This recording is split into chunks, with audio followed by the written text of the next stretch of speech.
Bachan Imperial Dynasty. Lin clan. Lin Ze, clad in snow-white robes and strikingly handsome, was pounding his head with a pained expression. Bachan Imperial Dynasty. Lin Ze. Isn't this exactly the setting of that lousy book? This is bad. I only awakened my past life memories 18 years after crossing over. Any later, and everything would have already turned cold. Lin Ze had transmigrated to the Tianlan continent where myriad races stood side by side. In this life, he was the grandson of Lin Ao, founding elder of the Bachan Imperial Dynasty, and its war god who established the realm. His mother was a princess of the Bachan Imperial Dynasty, and that Bachan emperor, who stood above millions, was his maternal grandfather. Bearing these two exalted bloodlines at once, Lin Ze's status could be described as incomparably illustrious and supremely noble. On the surface, it seemed like a flawless beginning. Yet in truth, hidden within were nothing but deadly pits. First, the initial great pit. Lin Ze was the sole heir of the Lin clan. The Bachan Lin clan began with Lin Ao, who in his entire life had but a single wife. The couple had 3 sons in total. The eldest of the 3 sons had 2 sons of his own. Thus was formed the 3-generation family tree of the entire Lin clan. Within this family tree, however, both the eldest and second sons died on the battlefield. The youngest fell ill and died in childhood. Lin Ze's elder brother Lin Ze also perished in a sudden outbreak of war. His bones never recovered. Thus, the august Lin clan, a founding house with power towering to the heavens, now had only this single sapling Lin Ze left alive. Think about it, savor the details. Having read countless tales of intrigue and power struggles in his previous life, Lin Ze absolutely refused to believe this was mere coincidence. The only reason Lin Ze was still alive now was because he was the clan's final descendant, a lone sapling whose existence exerted pressure on certain people harboring ulterior motives. For once Lin Ze died, Lin Ao, the Bachan war god, would completely lose his last shackle, become utterly unrestrained, and plunge into final madness. But how long could that fear restrain them? Heavens will shift unpredictably. Such matters admit no clear explanations. Perhaps one day Lin Ze would simply go down to reunite with his forebears and brothers. Next came the second great pit, the most crucial of all, a meteor-sized trap. The world into which Lin Ze had transmigrated was taken from a trashy novel he had read in his previous life. In that trashy novel, every character's intelligence was crushed beneath the protagonist's halo, their actions devoid of logic or order. No matter whether they bore grievances or not, every woman who met the protagonist would throw herself into his arms without hesitation. As for the men, each was more brilliant than the last, clearly able to kill the protagonist, yet choosing not to, fully capable of acting themselves, yet insisting on sending underlings to deliver him experience and treasures. From time to time, they would even be rattled and outplayed by the protagonist. Truly, the whole point was just to toy around.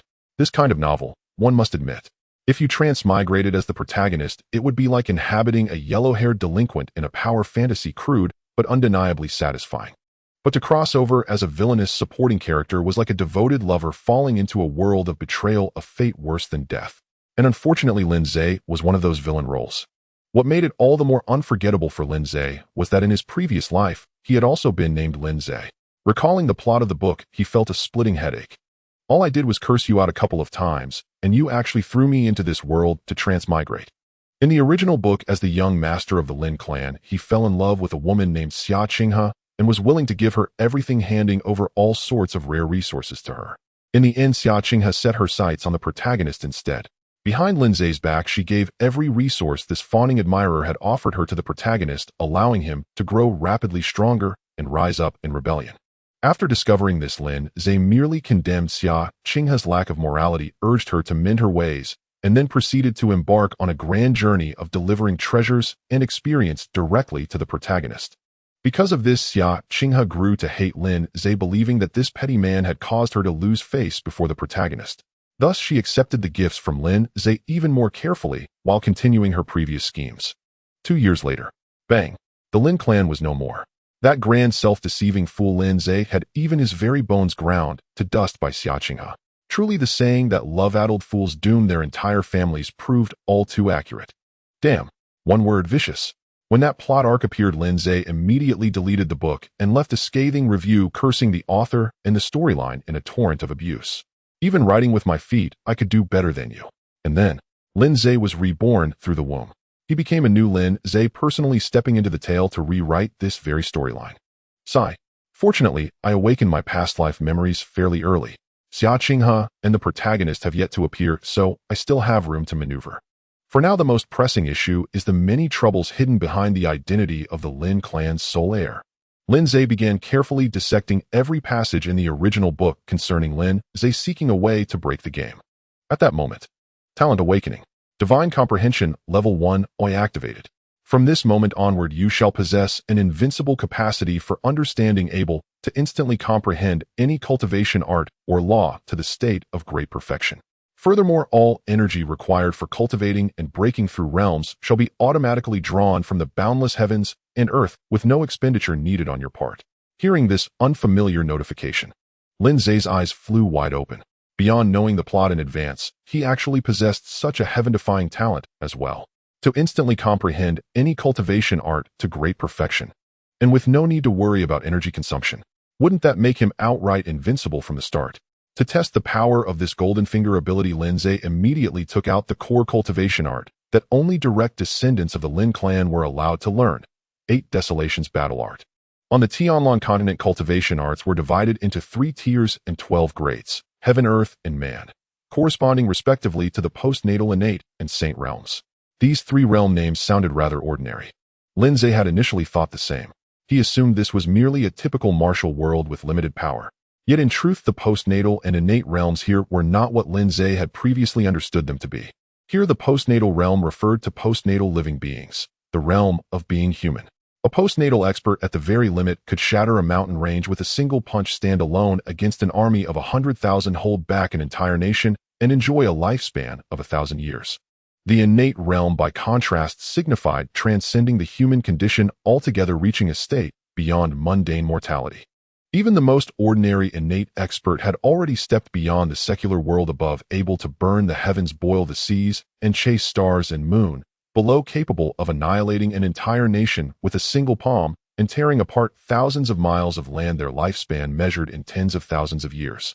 As for the saint realm, those beings stood on a tier of existence above the innate, so far removed from the mortal world that people could no longer even speculate about them. In short, just as the postnatal appeared to the innate, so did the innate appear to those of the saint realm. The 3 tiers of heaven, earth, and man were a vivid illustration of the chasms between them. And the Lin clan's core cultivation art, 8 Desolations Battle Art, was a top-grade man-tier inheritance. It comprised a total of 9 layers. Lin Ao had cultivated it only to the 8th layer, yet he had already become the war god of Bachin, his might shaking the entire Bachin Empire. Then what of the 9th layer? Gazing at the ancient, unadorned book in his hands, Lin Ze's eyes brimmed with anticipation. He opened the Bahuang Battle Art as his Divine Comprehension Level 1 automatically activated. You peruse the Bahuang Battle Art. In the face of your near-Dao level terrifying comprehension, the Bahuang Battle Art is completely deciphered by you, brought to the state of consummate perfection. Bahuang Battle Art Level 9, Great Completion. You have mastered a top-grade human rank cultivation art, and your understanding of the power of divine comprehension has deepened. If you comprehend more, perhaps you can unearth greater power from this divine comprehension. Divine Comprehension Level 1, 310. As the stream of information from the divine comprehension fully loaded into him, profound currents of knowledge surged into Lin Ze's mind in an instant, like sweet dew poured directly into his very soul. The key points of each layer, the intricate use of spiritual power and flesh, as well as the many modes of application of the Bahuang Battle Art. All of it was crushed into fragments and flooded into Lin Ze's mind, etched deeply into his memory. In this moment, Lin Ze was like a great master who had personally immersed himself in the Bahuang Battle Art for decades. Having endured decades of arduous cultivation, he was thoroughly familiar with every key point and every minute detail. He had even formed a corresponding muscle memory. With a mere movement of thought, Lin Ze could instinctively execute the techniques without the slightest hint of awkwardness. Naturally, there no longer existed any instability arising from a mindset that could not keep pace. At the same time, because each layer of the Bahuang Battle Art corresponded to a crucial prerequisite for a postnatal realm, to master the 9th layer, one had to first break through the 9th level of the postnatal realm. Thus, while the Divine Comprehension Level 1 was thoroughly digesting the Bahuang Battle Art, it directly shattered the key principles of each postnatal realm as well. Lin Ze's cultivation realm soared in tandem with his complete mastery of the Bahuang Battle Art. Postnatal, 3rd level, 5th level, 9th level, postnatal pinnacle. In the span of a mere instant, Lin Ze had become a postnatal peak powerhouse who entered the Dao through a top-grade human rank cultivation art. Within the Bachin Empire, where no innate stage expert existed, Lin Ze could already be called invincible. At this moment, a ferocious aura vast as a raging flood or rampaging beast surged out from his body. His powerful life force pressure burst forth like a dike giving way. Boom. The formidable pressure of a postnatal great completion erupted like a terrifying wave crest smashing through the shackles of the mundane world with overwhelming force. It proclaimed his existence to this vast land. Power. His entire being was filled to the brim with the sensation of strength. With a light clench of his fist, Lin Ze could feel the air before him twisting with faint distortions of light and shadow. Postnatal pinnacle. Lin Ze was wild with joy in his heart. The divine comprehension was truly formidable. In just an instant, Lin Ze had ignored all conditions and comprehended the Bahuang battle art to great completion, transforming from a mere postnatal third level into a postnatal pinnacle powerhouse. If his grandfather Lin Ao were to learn of this, he probably would not believe it, even if beaten to death. Lin Ao had climbed from an ordinary mortal to his current height. His talent and aptitude were considered top tier, even when measured against the entire Bachin Empire. Yet even so, Lin Ao had still spent a full 60 years to cultivate to the postnatal pinnacle. As for his Bahuang battle art, it had only reached the 8th layer, and he had long been unable to break through to the 9th. Lin Ze, however, needed only a few short seconds to achieve simultaneous great completion in both technique and realm. Such a disparity. The talent of divine comprehension was astonishingly defiant of the heavens. Moreover, his divine comprehension was only at level 1. At level 1, he could already ignore all conditions and instantly master various cultivation arts. What kind of heaven-defying effect would level 2 bring? Staring at the 310 behind divine comprehension level 1 on the virtual interface, Lin Ze could not help but feel a growing anticipation. With this endowment of divine comprehension, any looming mortal crisis aimed at the Lin clan from the shadows, as well as that so-called protagonist storyline, amounted to nothing more than nonsense. He had simply torn up the script from the very beginning. With that in mind, Lin Ze murmured softly, "Although the Tianlong cultivation art is precious, an upper-grade human rank manual is already regarded as a secret never passed to outsiders by the great clans. My Lin clan is vast and prosperous, and we still have a few such upper-grade manuals. Let me take a look. Even if its effect cannot compare to a top-grade human rank art and cannot upgrade my talent, it can still increase my combat strength. In the Jianghu, the more skills one has, the better prepared one is."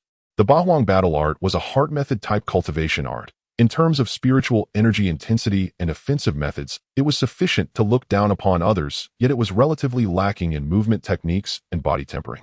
Lin Ze decided to seize this opportunity to practice movement and body tempering cultivation arts, as well forging himself into a hexagonal warrior without any weak sides. No sooner thought than done. Lin Ze immediately pushed open the door and headed toward the Lin clan's library pavilion. As he walked through the Lin family's main courtyard, Lin Ze had already become a different person. As a postnatal pinnacle cultivator who had achieved his realm with a top-grade human rank art, his entire cultivation was unified and harmonious, retractable, at will, as though he had returned to a state of utter simplicity. In his every step, there was a natural bearing of a grandmaster standing atop the summit of the world. His whole being was now filled with strength and hope, radiating the splendor of life. Especially his eyes. They had shed all youthful naivety, becoming bright and spirited, suffused with absolute confidence and depth. Such was the allure of power. In that moment, the world was tranquil and kind. The light was gentle, the flowers fragrant, and the wind clear. After walking only a short distance, a waft of delicate fragrance drifted toward him. A woman whose beauty could be called peerless approached from ahead. Her features were exquisitely sculpted, her figure graceful and slender, her demeanor slightly austere, like an orchid blooming in a secluded valley, fresh and elegantly simple. She was tall, dressed in a form-fitting pale blue long dress that traced out the pleasing curves of her figure. A pair of long, smooth, and shapely legs extended from beneath the hem, swaying with each step, particularly eye-catching. This woman's name was Lu Hanyan. She was in name Lin Ze's sister-in-law. The reason it was only in name was that Lu Hanyan had never met Lin Ze's elder brother Lin Ze. Before she ever entered the Lin household, Lin Ze had perished in that accidental war. Their relationship existed only as a match arranged by their parents. With Lin Ze's death, this unformed engagement should have ended, and the notitietwed Lu Hanyan should not have appeared in the Lin household at all. However, Lu Hanyan's circumstances were somewhat special. She had essentially been offered and sold by the Lu family to the Lin family. Thus, Lu Hanyan would rather remain in the Lin household, keeping widowhood under the title of Lin Ze's unwed wife, than return to that pitiable family. Lin Ao therefore allowed her to stay. Over the years, he had come to regard Lu Hanyan as his own granddaughter. Yet unfortunately, Lin Ze sighed inwardly. This so-called granddaughter existed only in grandfather's one-sided perception. He treated Lu Hanyin as a granddaughter. Lu Hanyin, however, did not necessarily see Lin Ao as her grandfather. After the development of the original storyline, Lu Hanyin remained in the Lin family in a manner akin to an unwed daughter-in-law, while still having interactions with the protagonist, leading to a subtle romantic tension.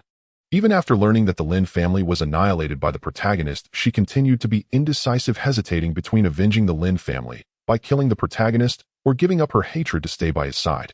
As for whether she ultimately decided to take revenge or not, Lin Ze was uncertain. He couldn't bear it when he saw the destruction of the Lin family. The book was so toxic that even he, a seasoned practitioner, was shaken, not to mention it was all so absurd. However, judging by the author's usual tendencies, Lu Hanyin would undoubtedly join the protagonist's harem, becoming yet another classic character defined by the phrase, "the trivial matter of avenging a father better left unpunished." In the author's writing, every woman described with ink has been utterly devoid of moral integrity. Of course, while it's easy to say this, the reality is more complex. Lin Ze felt a strange mix of emotions inside. Because Lin Ze was not merely a soul transmigrating, but a reincarnation. Throughout these 18 years, all his emotions truly belonged to him. In Lin Ze's heart, Lu Hanyin was already a part of their family, akin to an older sister, yet their relationship also bore the innocence of budding romance. Why would Lu Hanyin, an unengaged woman with no formal ties, be kept in the Lin family? Because the eldest grandson had died, leaving behind a younger grandson. This point was understood by the Lin family, who acted oblivious, and Lin Ze certainly grasped it too. Who among humans is devoid of feelings? After nearly a decade of companionship, even a dog would develop feelings, let alone a living person.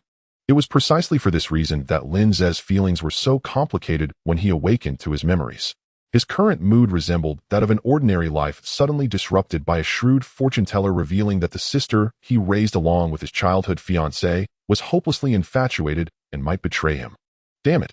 Though the plot had yet to unfold, the future remained uncertain, and he might still intervene or change things. But in this unreasonable world of the true protagonist's narrative, no one could determine the magnitude of the protagonist's halo and the world's rectifying power. Thus, Lu Hanyin must be guarded against.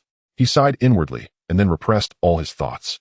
He no longer paid any attention to Lu Hanyin, his eyes filled with indifference, treating her as a complete stranger. As he quickly walked past Lu Hanyin, Lin Ze subtly stepped aside, as if dodging a plague, fearing he might be infected by her romantic notions and diminishing intelligence. Lu Hanyin noticed this change. It was hard not to. In the past, even when Lin Ze was in a bad mood, he would at least exchange a few words with her to alleviate the boredom. But now he didn't even spare a simple greeting resembling a stranger passing by, which surprised Lu Hanyin. She suspected this was a new tactic Lin Ze learned to feign disinterest. This was not Lu Hanyin being narcissistic. She had indeed felt Lin Ze's interest in her before. Moreover, as a miss of the Lin family, she understood that marrying anyone would be the same. It made no difference to her. In fact, compared to the never-before-seen Lin Ze, she felt closer to Lin Ze, having grown up together. Yet it was precisely because of this familiarity that Lu Hanyin found it difficult to develop feelings beyond brother-sister boundaries.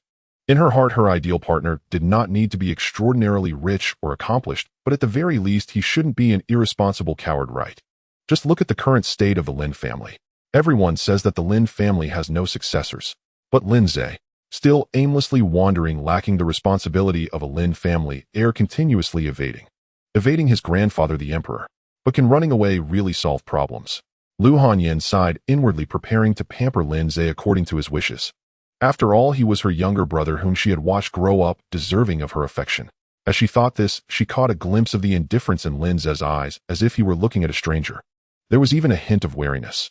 It didn't seem pretended at all. Lu Hanyin was puzzled. What had she done to provoke him? Wasn't everything fine yesterday? Thus, she asked Zedi, I heard from Xiao Chui that you fainted.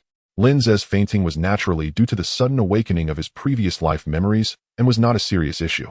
Otherwise, Lin Ao would have been unable to sit still. Hearing Lu Hanyin's question, Lin Ze turned his head and replied flatly, Thank you for your concern, everything is fine. After saying this, Lin Ze quickly left. Watching Lin Ze's back as he departed without a backward glance, Lu Hanyin felt a momentary speechlessness. Was it an illusion? Why did it feel like after fainting once he seemed like a completely different person? In the Lin family library, Lin Ze walked into the magnificent library with high expectations. The Lin family library had 3 floors. The first floor contained various first and second-rate martial arts techniques that were not ranked. These unranked first and second-rate skills might be precious to an ordinary martial arts school, But for the Lin family, they were merely the strengthening techniques for the household servants. They were placed on the first floor accessible for anyone in the Lin family to browse and learn at will. The second floor was divided into two sections containing lower-grade and middle-grade human-level techniques. Among them, lower-grade human-level techniques could be browsed freely as long as one gained approval from the Lin family and demonstrated sufficient loyalty. In contrast, middle-grade human-level techniques required stricter criteria. Besides needing to be sufficiently loyal, one had to contribute to the Lin family and become a core force to qualify for study. The third floor housed the true core secrets of the Lin family, containing several human-level top-grade techniques collected by the Lin family. Top-grade human-level techniques are among the strongest, just below the supreme grade, and are absolute secrets in any major family, so even a prestigious family, like the North Star Lin family, wouldn't openly share them with outsiders. On the third floor, only true members of the Lin family were allowed to enter. Lin Ze directly ascended to the third floor of the library. Two experts at the seventh level of the acquired realm were stationed to guard the third floor. At first glance, the seventh level of the acquired realm might seem casual, not really categorizing as a master. However, in reality, acquired is a broad term. It encompasses all the realms that living beings must pass through to evolve from the acquired to the innate. It includes realms like skin, refining flesh, refining bone, refining blood, refining organ, refining meridian, opening, returning to the source, and spiritual nurturing among the 9 great realms. The seventh level of the acquired realm is precisely the realm of returning to the source. Practitioners at the returning to the source realm have undergone body tempering, unlocked all potential of their bodies, opened up all meridians, and have a continuous cycle of spiritual energy nourishing their bodies, enabling them to unleash boundless spiritual power with each breath. Every movement possesses tremendous power capable of easily shattering a small mountain with a lifespan of 300 years. Such experts are esteemed guests wherever they go. In the North Star Court, they can even stand alone and lead an army to suppress a region. Yet within the Lin family, these two seventh-level acquired experts willingly lowered themselves to become mere guards of the library. This is all because they are trusted confidants nurtured by Lin Ze, who have fought alongside him for many years, earning significant achievements on the battlefield. Their character and temperament have long been tested through blood and fire, making them absolutely loyal to the Lin family and to Lin Ze, true Lin family people. They are members of the Lin family army. The title of Lin Ze, the North Star War God, is not without merit. Lin Ze fought bravely to expand the borders of the North Star Empire, with 70% of the North Star Army rising and thriving under his command. His reputation within the North Star Army is extremely high. It could even be said that Lin Ze's words carry more weight than an imperial edict. Thus, when Lin Ze withdrew from the court and distanced himself from conflict, many of his trusted confidants in the North Star Army followed him into the Lin family, changing their surname to Lin and becoming part of the Lin family army. The two seventh-level acquired experts before him are the high-ranking members of the Lin family army, Lin Zhong and Lin Yong. Upon seeing Lin Ze, Lin Zhong and Lin Yong immediately bowed respectfully, not assuming any so-called master demeanor. "We greet the young master." Lin Ze smiled and nodded, addressing the two. "Thank you for your hard work." After saying this, Lin Ze walked straight through the doorway of the third floor. Outside the door, Lin Zhong and Lin Yong were taken aback. They exchanged glances. Did I hear wrong? When did the young master become so polite? What a strange occurrence. Inside the third floor of the library, Lin Ze scrutinized the various martial arts techniques available. There were not many techniques. Even for the Bachin Lin family, there were only 4 top-tier human-level techniques. 1 was a finger technique, 1 was a body technique, and 2 were comprehensive mental methods focused on enhancing spiritual energy. Lin Ze first examined the body and finger techniques. Body technique, Tianyu Lu Huan. Finger technique, Wu Ying Jianji. You have perused Tianyu Lu Huan. You have completely mastered Tianyu Lu Huan, reaching the Great Perfection stage. Tianyu Lu Huan LV6, Great Perfection. You have comprehended a top-tier human-level technique. Godly Enlightenment LV1, 410. You have perused Wu Ying Jianji. You have completely mastered Wu Ying Jianji, reaching the Great Perfection stage. Wu Ying Jianji LV9. Godly Enlightenment LV1, 510. In the time it took to flip through the books, Lin Ze had completely learned both Wu Ying Jianji and Tianyu Lu Huan, achieving great perfection in both. Moreover, just like the Bahuang battle technique, it felt as though he had trained for decades performing the techniques without any awkwardness. At this moment, he was a harmonious fusion of martial arts, fully understanding them. Body technique, great perfection in top-tier human level. Finger technique, great perfection in top-tier human level. Mental method, great perfection in top-tier supreme. The 3 major techniques achieved great perfection. This transformed Lin Ze from a novice into a true grandmaster of martial arts. From this point forward, there would be no rival to Lin Ze within the entire Baichan dynasty. Swish! A terrifying sharpness emanated from Lin Ze, causing the air in the entire third floor of the library to become piercingly cold. The temperature around plummeted. It was as if a divine ice sword governed this realm, bringing with it the depths of winter. Outside the library's main door, Lin Zhong and Lin Yong involuntarily shivered. Their body hair stood on end in an instant. The two immediately became alert and looked around. Yet they did not sense anything unusual. It seemed like just a gust of cold wind blowing from nowhere. Why did the weather suddenly turn so cold? Creak. Before long, the main door of the third floor of the library opened again. Lin Ze's tall and slender figure walked out. He was moving quickly as if there was something urgent. Before the two could even greet him, Lin Ze's figure vanished like a specter before their eyes. Only a faint feather-like illusion remained, dissipating slowly. Lin Yong was taken aback. When did the young master become so fast? Lin Zhong, however, stared at the traces left by Lin Ze's departure and said uncertainly, "It's not just fast, it's something more." The young master's subconscious steps were likely from Tianyu Lu Huan. As an outstanding practitioner of Tianyu Lu Huan in the Lin family military, how could Lin Zhong not recognize the steps of Tianyu Lu Huan? It was precisely because he knew that Lin Zhong felt even more uncertain. Because that feather-like illusion required at least the fourth Huan to achieve. Fourth Huan. As a treasured top-tier human-level technique in the Lin family, the mysteries and profundities of Tianyu Lu Huan were not minor. Among the entire Lin family, there were only a handful who could cultivate it to the fourth Huan. They were all powerful cultivators above the sixth level of the acquired realm, having immersed themselves in Tianyu Lu Huan for over a decade. But their young master Lin Ze is only 18 years old. Moreover, his realm was only at the third level of the acquired realm. How could an 18-year-old at the third level of the acquired realm cultivate Tianyu Lu Huan to such a profound level? Lin Zhong fell into contemplation. The second floor of the library. Lin Ze went straight to the area where the middle-tier human-level techniques were displayed. After sweeping through the third floor of top-tier human-level techniques, Lin Ze's talent for godly enlightenment had reached 710, just 3 points shy of the final goal. Lin Ze then thought about sweeping through the second floor. Although the quality of the middle-tier techniques was not as high as that of the top-tier techniques, quantity could make up for the lack of quality. The Lin family's middle-tier techniques were quite numerous. Even if each book only contributed 0.2 to progress, Lin Ze could use quantity to push his talent level up. Thus, Lin Ze flipped through the books without even looking at what techniques they were. As long as they were middle-tier human-level techniques, he would skim through them, striving to quickly elevate his talent to level 2 and unlock the abilities of level 2 talent. He opened a middle-tier human-level technique called Man Niu Lian Ti Gong. You have perused Man Niu Lian Ti Gong. Godly Enlightenment LV1 710. The progress of godly enlightenment did not increase at all. Lin Ze then picked up another middle-tier human-level technique, Lai Huazhan Mo Ju.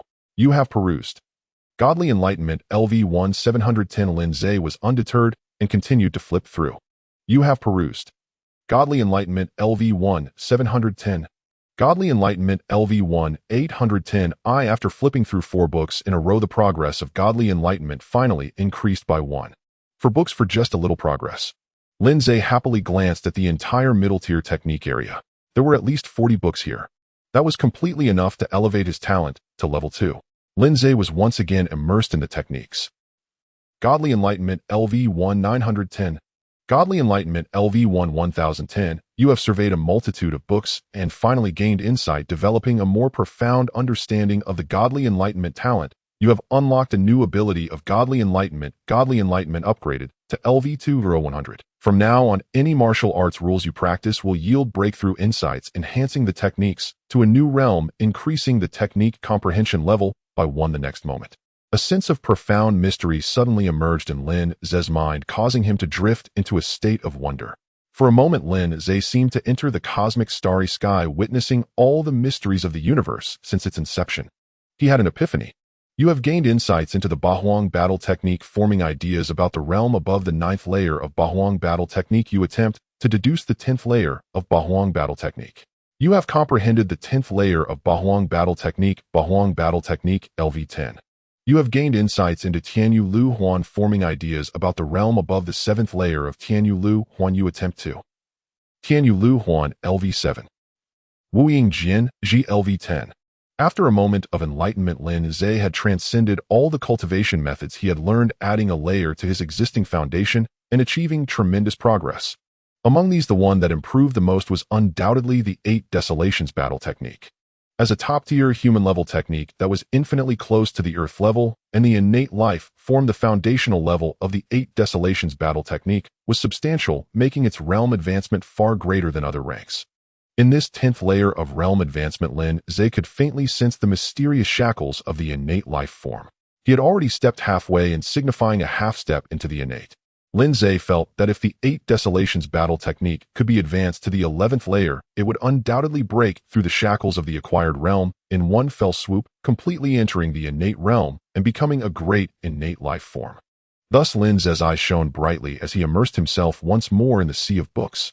Since the LV2 Divine Comprehension could break through the cultivation method shackles to advance a layer, would LV3 perhaps add another layer? Or even unlock other miraculous effects, allowing him to directly step into the innate. Having witnessed the powerful abilities of LV1 and LV2, Lin Ze was even more eager for the capabilities of LV3.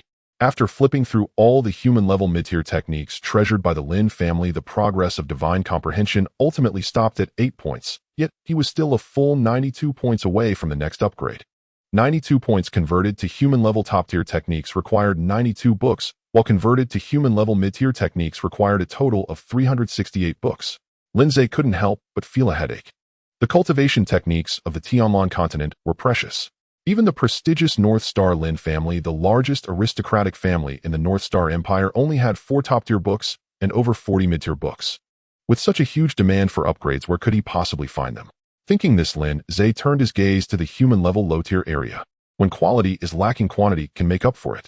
Although the low-tier human-level techniques were of lower rank going through, so many should still be able to add about 5 points right. With this in mind, Lin Ze continued to immerse himself in the low-tier human-level area. After thoroughly sweeping through, the Divine Comprehension had indeed only increased by 5 points from over 100 low-tier human-level books. It was better than nothing. However, while the progress of Divine Comprehension did not increase, the accumulation of so many techniques had brought Lin Ze tremendous improvement. Having swept through the entire Lin family library, he had completely mastered all kinds of mental techniques, body refining methods, movement techniques, fist techniques, and palm techniques. Especially those body refining methods, their effects were the most direct. Although there was some repetition among the various body refining techniques, with such a massive accumulation, Lin Ze's physical body had undergone all-around tempering. At this moment, Lin Ze's physical body was bursting with vigor and brilliance. When he exerted himself fully, the vitality of his body could only be described as a blazing fire. Relying solely on the strength of his physical body, Lin Ze could already repel all evils and break through laws. Not to mention the enhancements in other aspects. The techniques from the Lin family library had turned Lin Ze into a top-tier hexagonal warrior. At this point, he only needed to make a slight move to be at a pinnacle that the North Star Empire could not reach. Thus, all the crises surrounding the Lin family were resolved effortlessly. Whether it was those who wished to eradicate the Lin family or the subsequent main character storyline, if they dared to come, Lin Ze could ensure they returned without success. However, Lin Ze felt troubled again. Upgrading his talent required so many techniques, where could he possibly obtain them? Lin Ze stepped out of the library, pondering whether he should visit somewhere for observation. At that moment, a maid hurriedly approached him. "Young master, I finally found you." Lin Ze nodded, saying, "Don't rush, take your time to speak." Lin Ze's gentle tone took the maid by surprise. She stared blankly at him for a moment. Today the young master seemed a bit different. As for what exactly was different, the maid's cultivation level was insufficient to discern. But at the very least, the young master seemed to look better and more confident than before. That kind of elegant demeanor from within and the deep and calm aura truly made one admire him. The maid's face slightly flushed. "Young master, the master is looking for you urgently." The maid seemed quite anxious. "The master is looking for me urgently." Lin Ze carefully recalled the storyline in the book. During this time period, there was an urgent matter for him. Could it be? Lin Ze's eyes sparkled. The foolish plot in the book was about to begin. Lin Ze strode into the Lin family patriarch's residence, immediately spotting the imposing and majestic figure. Even after years of retreat, Lin Ao's commanding demeanor, which once wielded the power of life and death, remained undiminished, radiating brilliance throughout. Especially those bright and fiery eyes that could instill fear in one's heart. His entire being stood tall in the world like an immortal war god, though without battle armor, he still exuded a chilling presence. However, what seemed out of place was that Lin Ao was holding a string of prayer beads. Lin Ze knew that Lin Ao had fought against heaven and earth throughout his life, never believing in gods or revering ghosts. He only believed in ancestors. Regarding the karma of gods and Buddhas and the retribution of slaughter, Lin Ao had always scoffed. But after the second generation of the Lin family all perished and Lin Ze unexpectedly died in a war, this tall man, who had always been strong, ultimately succumbed. "Grandfather, you were looking for me." Lin Ao said nothing, just continued to stare at Lin Ze. With Lin Ao's cultivation, he had noticed something was off the moment Lin Ze entered. This kid, how did he change so much after fainting once? He used to be unconfident, in everything gloomy, always hiding a trace of timidity. When talking to himself, he would be lifeless. How could he radiate such a vibrant and confident aura today? If it weren't for the fact that he had been watching him closely, Lin Ao would have suspected that his grandson had been switched out. Could it be that a single fainting has opened this kid's mind?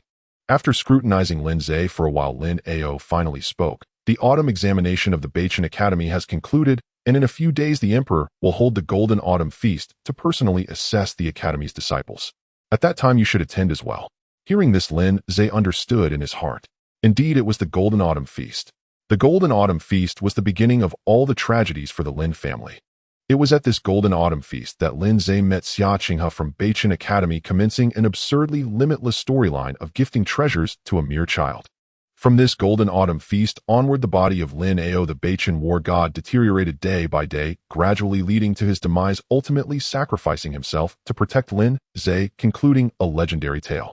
Though Lin Ao was a postnatal 9th-level mystical powerhouse, with a lifespan of 1,000 years, his life of battles had led him to expand Bachin's territories and to stop wars, leaving him with too many hidden injuries.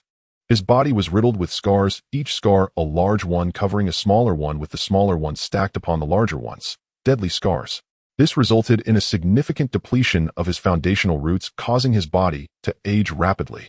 At over 100 years old, he was only considered a youth for a postnatal peak powerhouse, yet he was already approaching old age.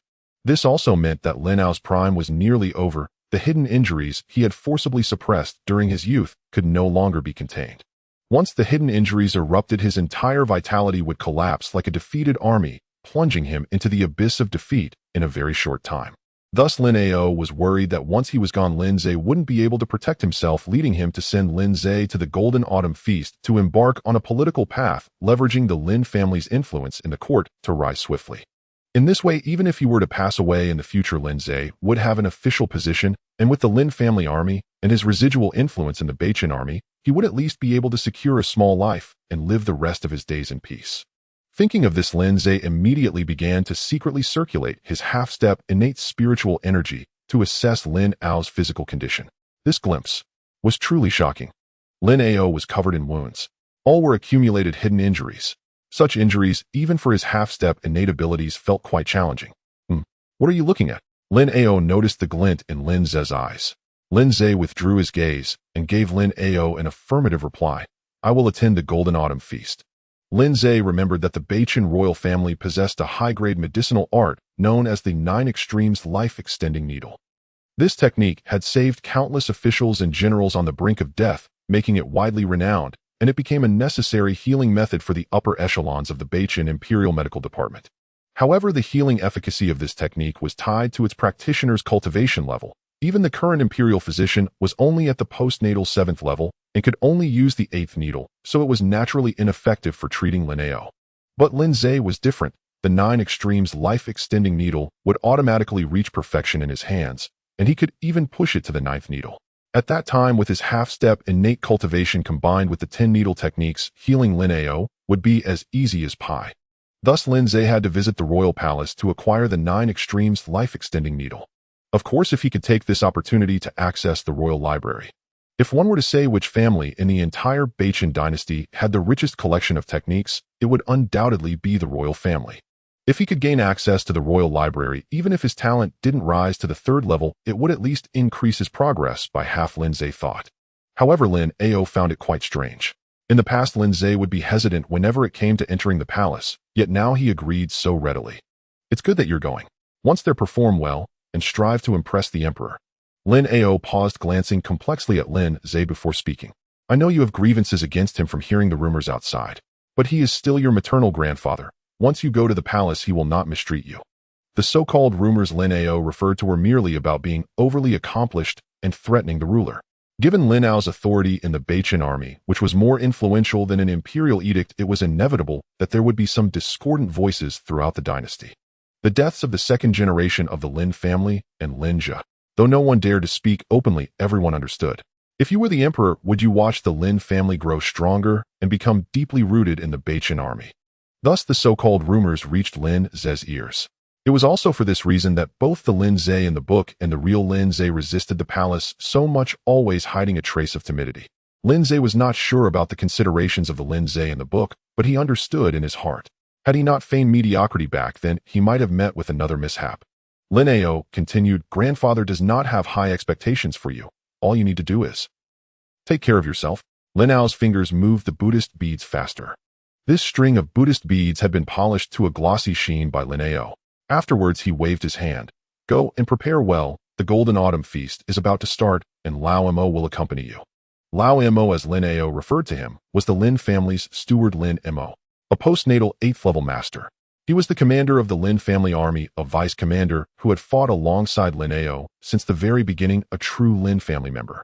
Even when the Lin family faced great misfortune in the original story and Lin Ao self-destructed, he never betrayed them. Instead, he resolutely led the Lin family army in resistance, shedding blood for the Lin family and exhausting the last shred of his heroic spirit. With such a Lin family army and such Lin family members, it was akin to holding a royal flush and a bomb. Yet the Lin Ze in the original story could still suffer such a crushing defeat. You could say whether this evaluation was warranted or not. Lin Ze bade farewell to his grandfather Lin Ao and left the main residence. After leaving the main residence, Lin Ze walked along the small path in the Lin family courtyard. Where should I go to find high-quality techniques? Lin Ze's mind was now filled with the words cultivation techniques. Having experienced the powerful force that talent brings, Lin Ze now only wanted to learn from Zhao Gao, taking steps towards the pinnacle. Deep in thought, Lin Ze failed to notice Lu Hanyan practicing her sword in the pavilion ahead. Yet Lu Hanyan noticed Lin Ze. The current Lin Ze was quite different from before, be it his temperament, spirit, or the profound aura radiating from within. It was truly difficult not to notice him. Lu Hanyan stopped the movements of her sword, quietly watching Lin Ze. The midday sun streamed through the rustling leaves, casting dappled shadows. The fragmented sunlight fell upon Lin Ze, golden and illuminating his pensive figure, elongating his tall and slender silhouette. Or is this truly the real face of Lin Ze? Lu Hanyan stood with her sword, her graceful figure illuminated by the brilliant golden sunlight. A pair of long, smooth legs appeared, particularly tight and full under the light. She gazed quietly at Lin Ze as if trying to see through his facade and glimpse the truth within his heart. Lin Ze noticed Lu Hanyan's gaze. He looked up for a moment. It was Lu Hanyan. He instinctively frowned, then gently nodded to Lu Hanyan, acknowledging her presence. He then quickly left the garden and returned to his room. Lu Hanyan silently watched as Lin Ze departed. After a long silence, she continued practicing her swordplay. This time her sword strikes were particularly fierce, each slash cutting through the air with a piercing whistle. Hey, how could I forget about this?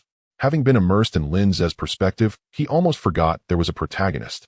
Upon encountering Lu Hanyan, Lin Ze instantly recalled a classic scene from the original text. In a classic trope, the protagonist stumbles upon a high-level martial art, and the origins of that high-level martial art were anything but simple. It was a fragment of a mid-grade, earth-level martial art. Although merely a fragment, it still reached the realm of innate divine beings possessing mysteries unattainable at the acquired level. It was precisely because of this fragment that the protagonist could rise swiftly. Well, Lin Ze's role as the treasure boy in the original text also played a part. A mid-grade earth level, even if it's just the first half of a fragment, it should at least be worth 5 points of progress, right? With this thought, Lin Ze stepped out and headed toward Xianghua Street. If his memories served correctly, that martial art should be at a stall on Xianghua Street, and at this time it had not yet been taken by the protagonist. As soon as Lin Ze stepped out, 2 acquired level 6 experts from the Lin family army immediately emerged from the shadows, following closely behind him. Acquired level 6 was enough to hold significant positions within the Beichen Empire, capable of governing a city. Many clan leaders from mid-sized families within the Beichen imperial capital were also at this level. 2 acquired level 6 guards were sufficient to ensure Lin Ze's safety within the capital. Moreover, in the entire capital, who among those of a certain status did not recognize Lin Ze, the only heir of the Lin family line? The 2 followed Lin Ze closely, their expressions serious as they remained vigilant of their surroundings. Noticing the lingering warmth of autumn, they kindly offered him a folding fan that he often used. Lin Ze was not surprised this was how it was every time he went out. Opening the fan, he habitually began to fan himself. A gentle breeze brushed past. Dressed in white like snow, his hair fluttered slightly in the wind. A person on the road like Jade, the unmatched young master. Along the way, Lin Ze attracted the attention of many lovesick young maidens. Arriving at Xianghua Street, Lin Ze appeared to wander aimlessly among various stalls, occasionally picking up an item to examine and inquire about the price. Finally, Lin Ze stopped in front of a stall. He picked up an old, tattered book and casually flipped through its pages. You flipped through the Illusory Moon 7-star record. You discovered that the Illusory Moon 7-star record is a fragment of a mid-grade, Earth-level martial art. You attempted to deduce and complete it. Too many flaws. It is estimated that after 30 days you can fully restore the Illusory Moon 7-star record, completing the mid-grade, Earth-level martial art. Lin Ze's actions suddenly froze. Divine-level comprehension actually had this function. Even the incomplete could be completed. Does this mean that Lin Ze could possess a mid-grade, Earth-level martial art in 30 days and officially step into the innate level? What? A huge gain. Immediately Lin Ze asked, "How much is this?" The stall owner, seeing Lin Ze dressed like a young master from a noble family, assumed he must be well off. After careful consideration, he boldly quoted a high price. Fixed price: 1 spirit crystal. Spirit crystals commonly circulate among cultivators above acquired level 6 and are a form of high currency. In the Bachan Empire, the exchange rate for 1 spirit crystal to gold coins often stood at 1,000. 1 spirit crystal equals 1,000 gold coins. Placing 1,000 gold coins among this seemingly worthless junk indeed counts as a high price. However, that's how transactions work. You set a price, I negotiate. The stall owner did not expect to sell it for 1 spirit crystal. I make a bold offer, you cut deep. Even if it reached 10 gold coins, I would still be willing to accept. However, just as the stall owner envisioned, a crisp and decisive response left him dumbfounded. Deal? Hand over the money.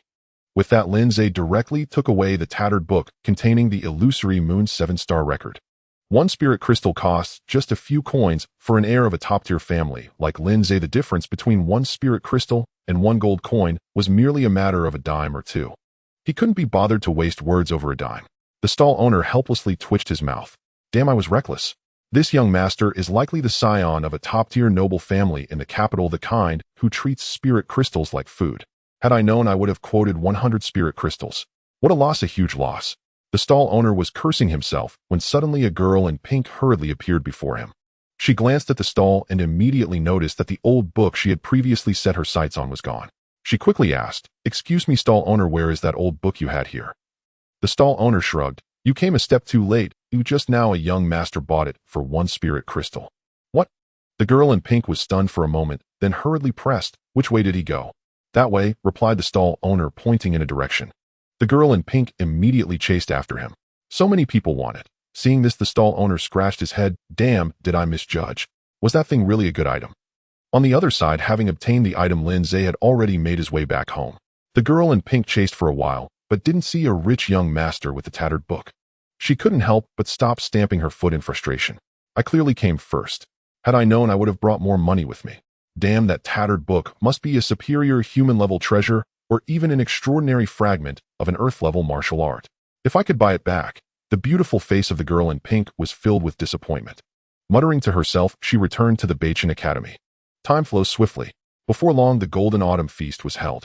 The old steward of the Lin residence, Lin Mo, served as the coachman, bringing Lin Ze to the imperial palace. The palace guards, upon seeing Lin Mo in front of the carriage, gave him a respectful salute.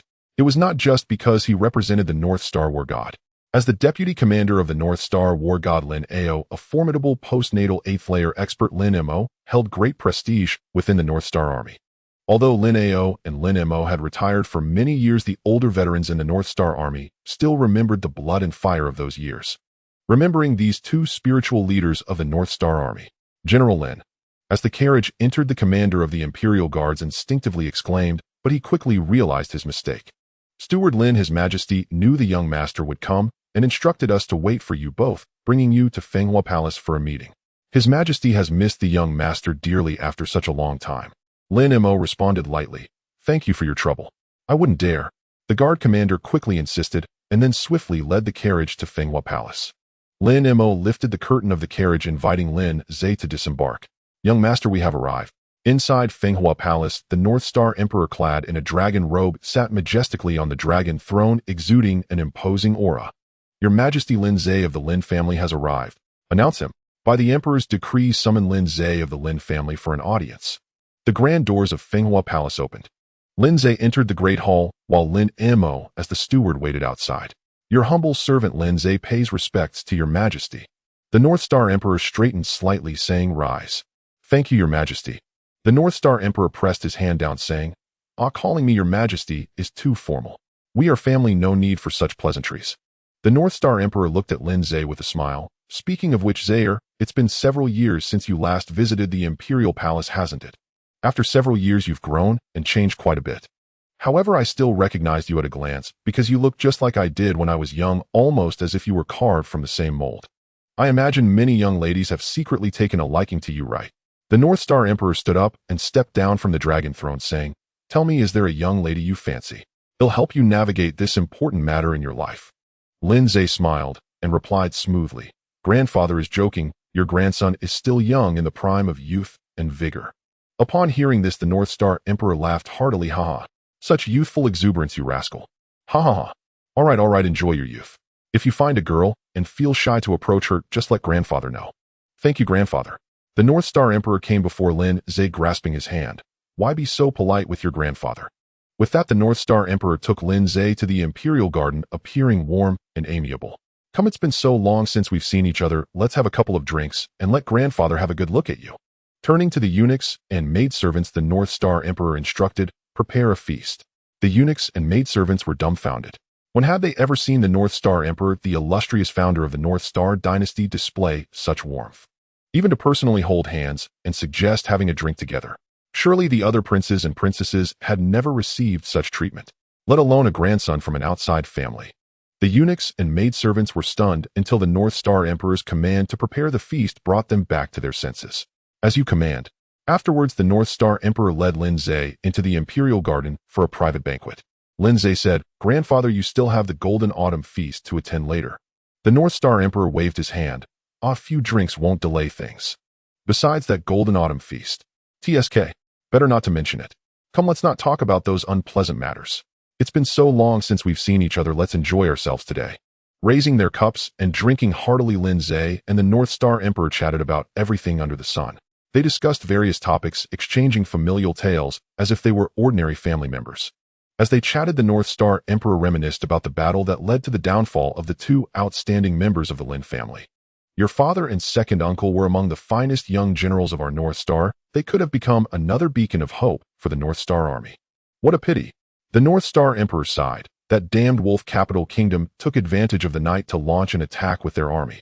Alas, if only my North Star had improved intelligence and reconnaissance at that time, how could we have allowed the wolf capital kingdom to succeed?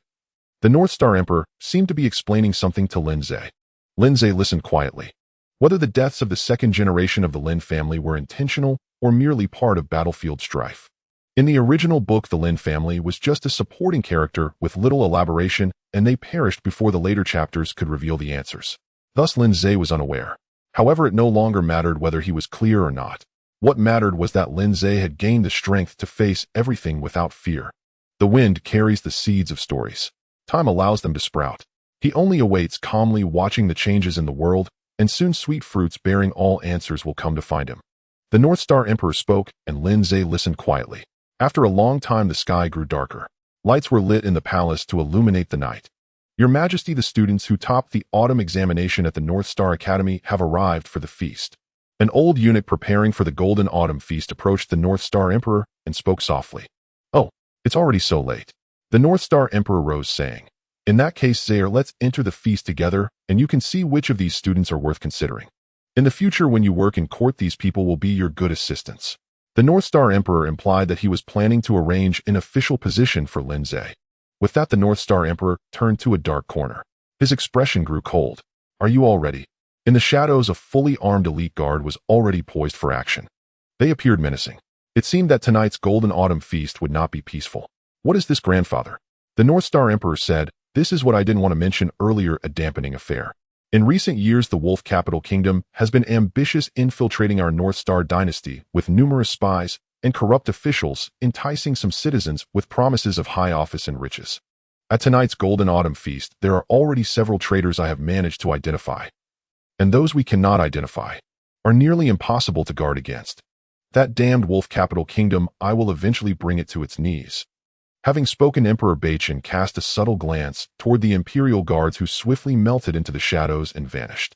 Come Zaire, let us see just how deeply this elite academy, the very cradle of talent for the Bachin imperial dynasty, has been corrupted. Lin Ze followed silently behind the emperor, neither affirming nor objecting. One must take an emperor's words with a measure of skepticism. If Longdu Kingdom sent spies to Bachin, did Bachin truly refrain from doing the same? Given Bachin's overwhelming might, Longdu's covert operatives would surely number far greater. The Golden Autumn Banquet was held at Wenyuan Pond, where lanterns blazed brilliantly across its expanse. A series of low banquet tables were arranged across the broad surface of Wenyuan Pond, laden with sumptuous fare to honor the scholars who had passed the autumn imperial examination. Bachin's scholars sat cross-legged upon the ground, conversing amiably with their peers, awaiting the arrival of the banquet's sovereign host, the emperor himself. Brother Ma, is that Prince Liu? Indeed.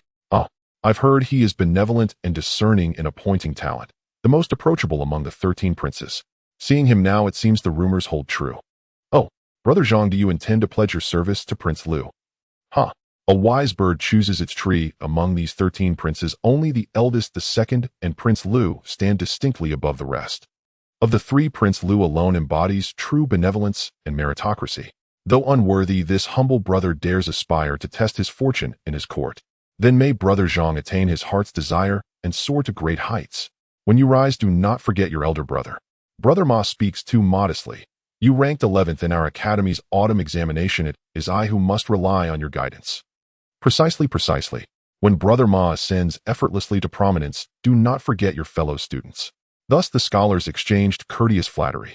Just then someone murmured, every prince has taken his seat, yet there remains one empty place beside His Majesty.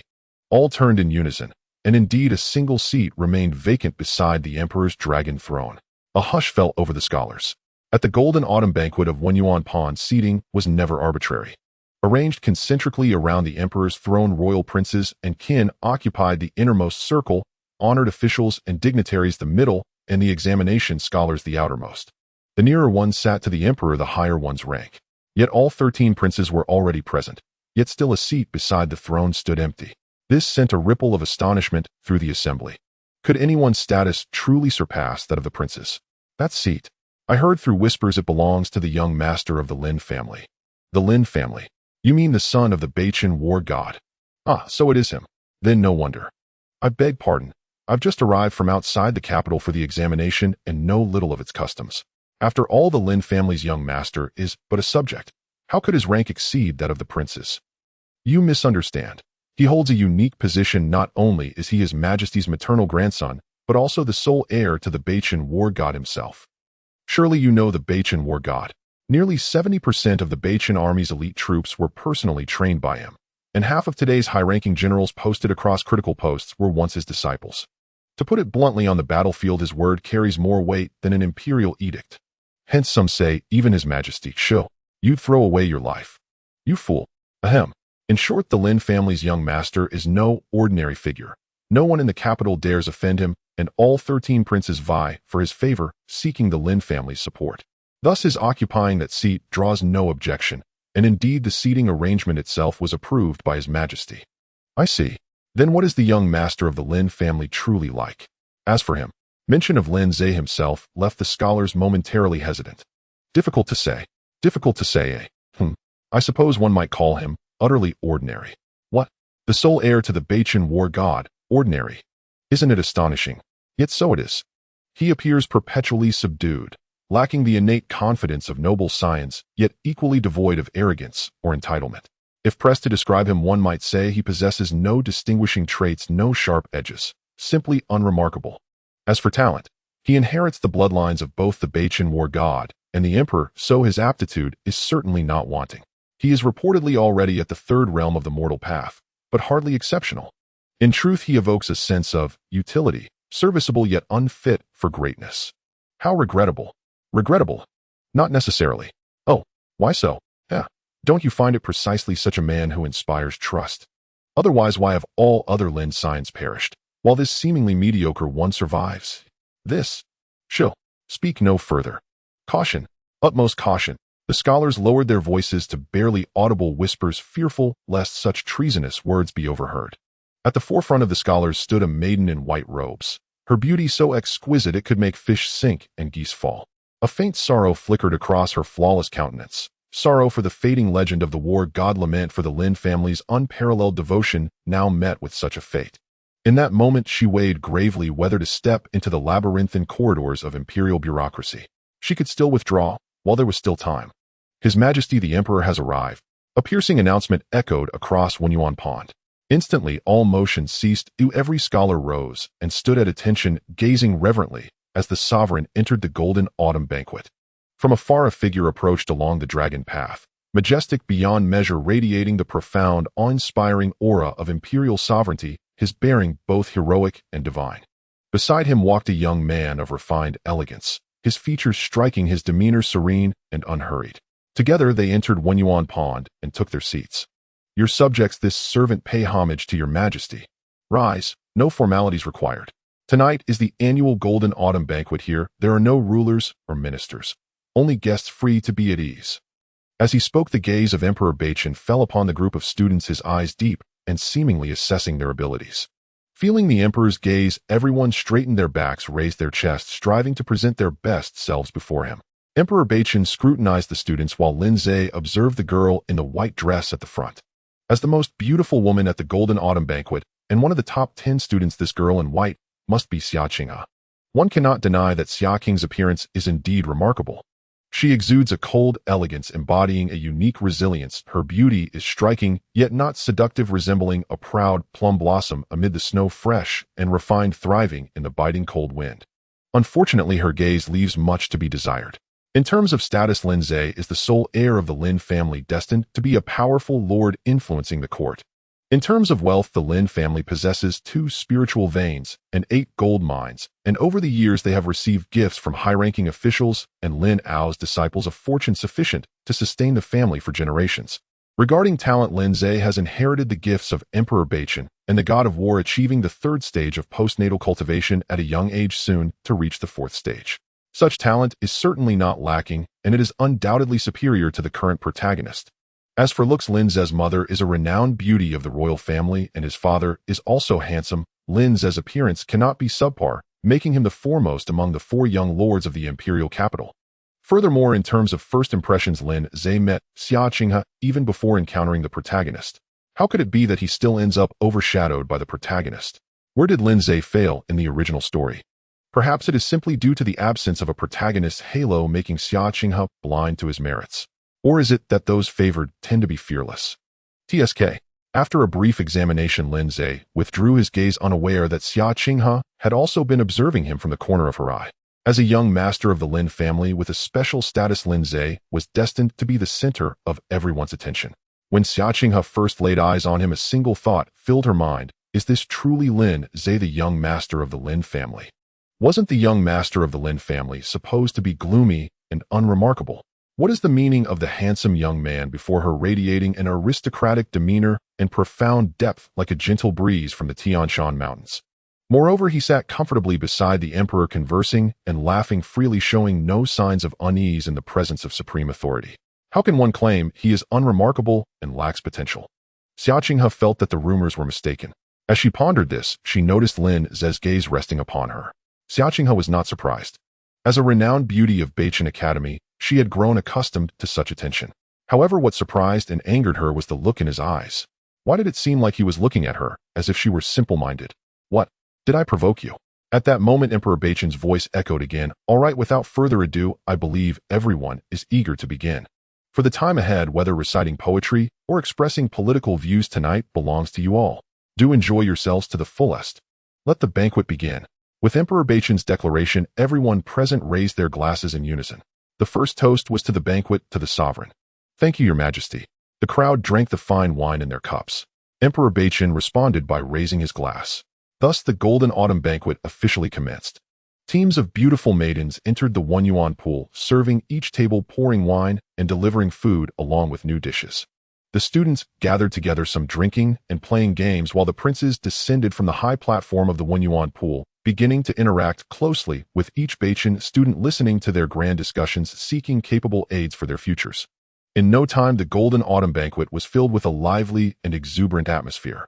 Meanwhile, on the high platform, Emperor Bachin watched everyone with a cheerful demeanor, occasionally drinking a few cups and exchanging a few words with Lin Ze, seemingly having cast aside the matter of traitors lurking among them. Until, in the center of the Wenyuan pool, the eldest prince, who had just brushed past a dancer, sensed something amiss. He turned to look at the palace maid, who had withdrawn the wine utensils, saying, "Stop."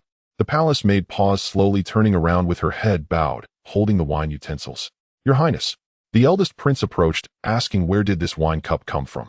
As he spoke, the eldest prince had already picked up the wine cup, shaking it left and right. Seeing this, the maid trembled, replying, "To your Highness, I do not know. I am only responsible for replacing the wine utensils. Oh, I received it from someone else." "Is that so?"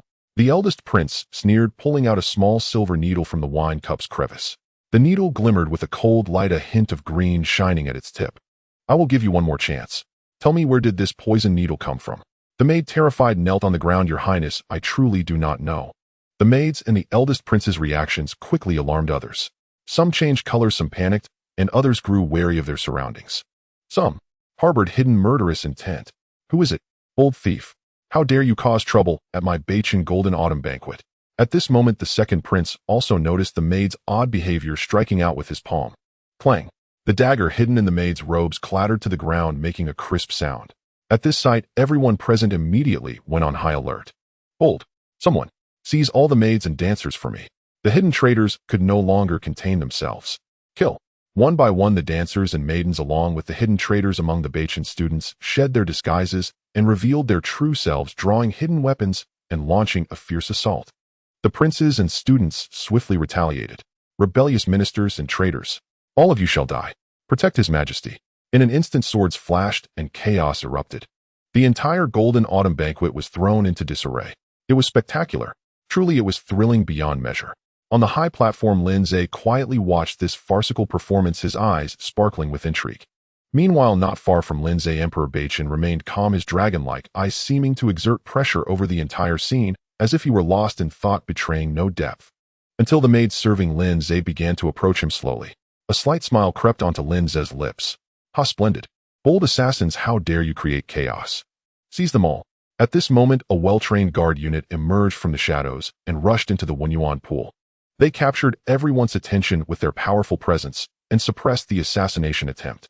The crowd sighed in relief, thinking this farce would conclude without further incident. However, a cold female voice filled with murderous intent suddenly echoed throughout the Wenyuan pool. "Everyone stop, otherwise I will kill him." Silence fell instantly at those words. All eyes turned toward the source of the voice, only to freeze in utter shock. There, standing behind Lin Ze just moments before, stood the serving maid. Her face twisted with murderous intent, a gleaming blade pressed hard against Lin Ze's throat. Faces paled, tension coiled like a drawn bowstring. In this grand hall, anyone could die. Even princes might fall, but Lin Ze, heir of the Lin clan, must not perish. He was the last living heir of the Lin family. Should he die, Lin Ao would lose his final restraint and descend into unrestrained madness, plunging the entire northern Qin realm into chaos and ruin. Countless lives, countless noble houses, would be buried alongside him. "Dare you, wretched villain, release Master Lin at once. Drop your weapon. If even a single hair on Master Lin's head is harmed, your entire clan shall be eradicated to the 9th generation." Every person in the hall froze mid-motion, paralyzed by dread, their gaze locked upon Lin Ze, held captive by the maid.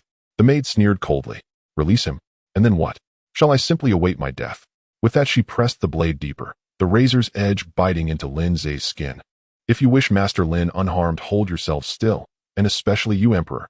I know your cultivation is profound enough to strike me down without harming him. But my blade rests upon his throat. Move, and I will trade my life for his, without hesitation. I care nothing for my own life, a wretched thing easily discarded. But Master Lin," the Northern Qin Emperor gazed deeply at the maid. "Release Zaire. I shall grant you clemency. No tricks." The maid snapped. "Step back now, and all of you retreat." Every soul stood taut as drawn wire, hearts hammering, fearing that one reckless slash might sever the fate of the entire Northern Qin dynasty. Yet in that breathless moment of crisis, Lin Ze, its very center, calmly lifted his wine cup and took a slow, unhurried sip. as though the life-and-death drama unfolding around him belonged to another, not himself. His composure was serene, effortless, a landscape unto itself. It stood in stark contrast to the stunned faces crowding the Wenyuan pool. All watched dumbfounded, until the maid smiled faintly. So Master Lin is not quite the ordinary youth the world believes him to be. At the very least, such unshakable calm under duress commands true respect. Lin Ze set down his cup and finally spoke. You managed to seize me without even descending from this platform. I'm not sure whether to call you fortunate or tragically ill-fated. This scene of Lin Ze's abduction had appeared in the original chronicle before. Then it occurred when he approached Xia Qinghe to speak with her, giving assassins their opening. Now he had not left his seat, and yet still found himself taken hostage. And not just anywhere, right beside the emperor himself. A sharp appreciative whistle escaped his lips. Truly extraordinary. As he spoke, the maid suddenly noticed a faint, almost imperceptible shimmer flickering across Lin Ze's form. Then his entire figure began to soften, growing translucent and substantial. Her instincts screamed alarm. She tightened her grip on the blade, clinging to it as her only anchor. What do you mean? It means. Her pupils contracted violently, for Lin Ze's voice now rang out clearly behind her, and the Lin Ze before her shed countless ethereal feathers, dissolving into mist, vanishing utterly. This resembles the Lin clan's Sky Feather 6 illusions. Body like feather, shadow like illusion. This is at least the fourth illusion. The fourth illusion. Then surely, precisely, to master it, Master Lin's cultivation must have reached at least postnatal 6th rank. But wasn't he said to be only postnatal 3rd rank? 6th rank, how? Everyone stared, speechless, jaws slack. Even the Northern Qin Emperor seemed to behold his grandson anew, his eyes alight with astonished wonder. And before the shock could settle, something far more astonishing unfolded. Lin Ze, now standing behind the maid, reached out. She sensed danger instinctively and recoiled, but too late. Next lifetime, mind your surroundings. Whoosh. A tremendous suction erupted from Lin Ze's palm. Boom. Wind surged from stillness. His palm became a vortex, a tempestuous eye devouring all things, tearing them apart mercilessly within its gale. Fierce hurricanes erupted across the Wenyuan pool, like ocean waves crashing, cresting, overwhelming. Ripples of storm churning the entire pool into violent disarray. Amidst the maelstrom, Lin Ze advanced like a sovereign of storms, divine, demonic, radiating an oppressive aura that swept across the pool with cataclysmic force. A crushing weight settled upon every heart, suffocating, paralyzing, leaving them feeling small, helpless, as though facing the wrath of heaven itself. And the maid, directly in the storm's path, was torn from her feet, flung helplessly toward the vortex, twisting, shrinking, contorting. Until plop, Lin Ze clenched his fist. A torrent of blood gushed from his grasp. When he opened his hand, fine crimson dust drifted down, scattering silently into the spreading pool of gore.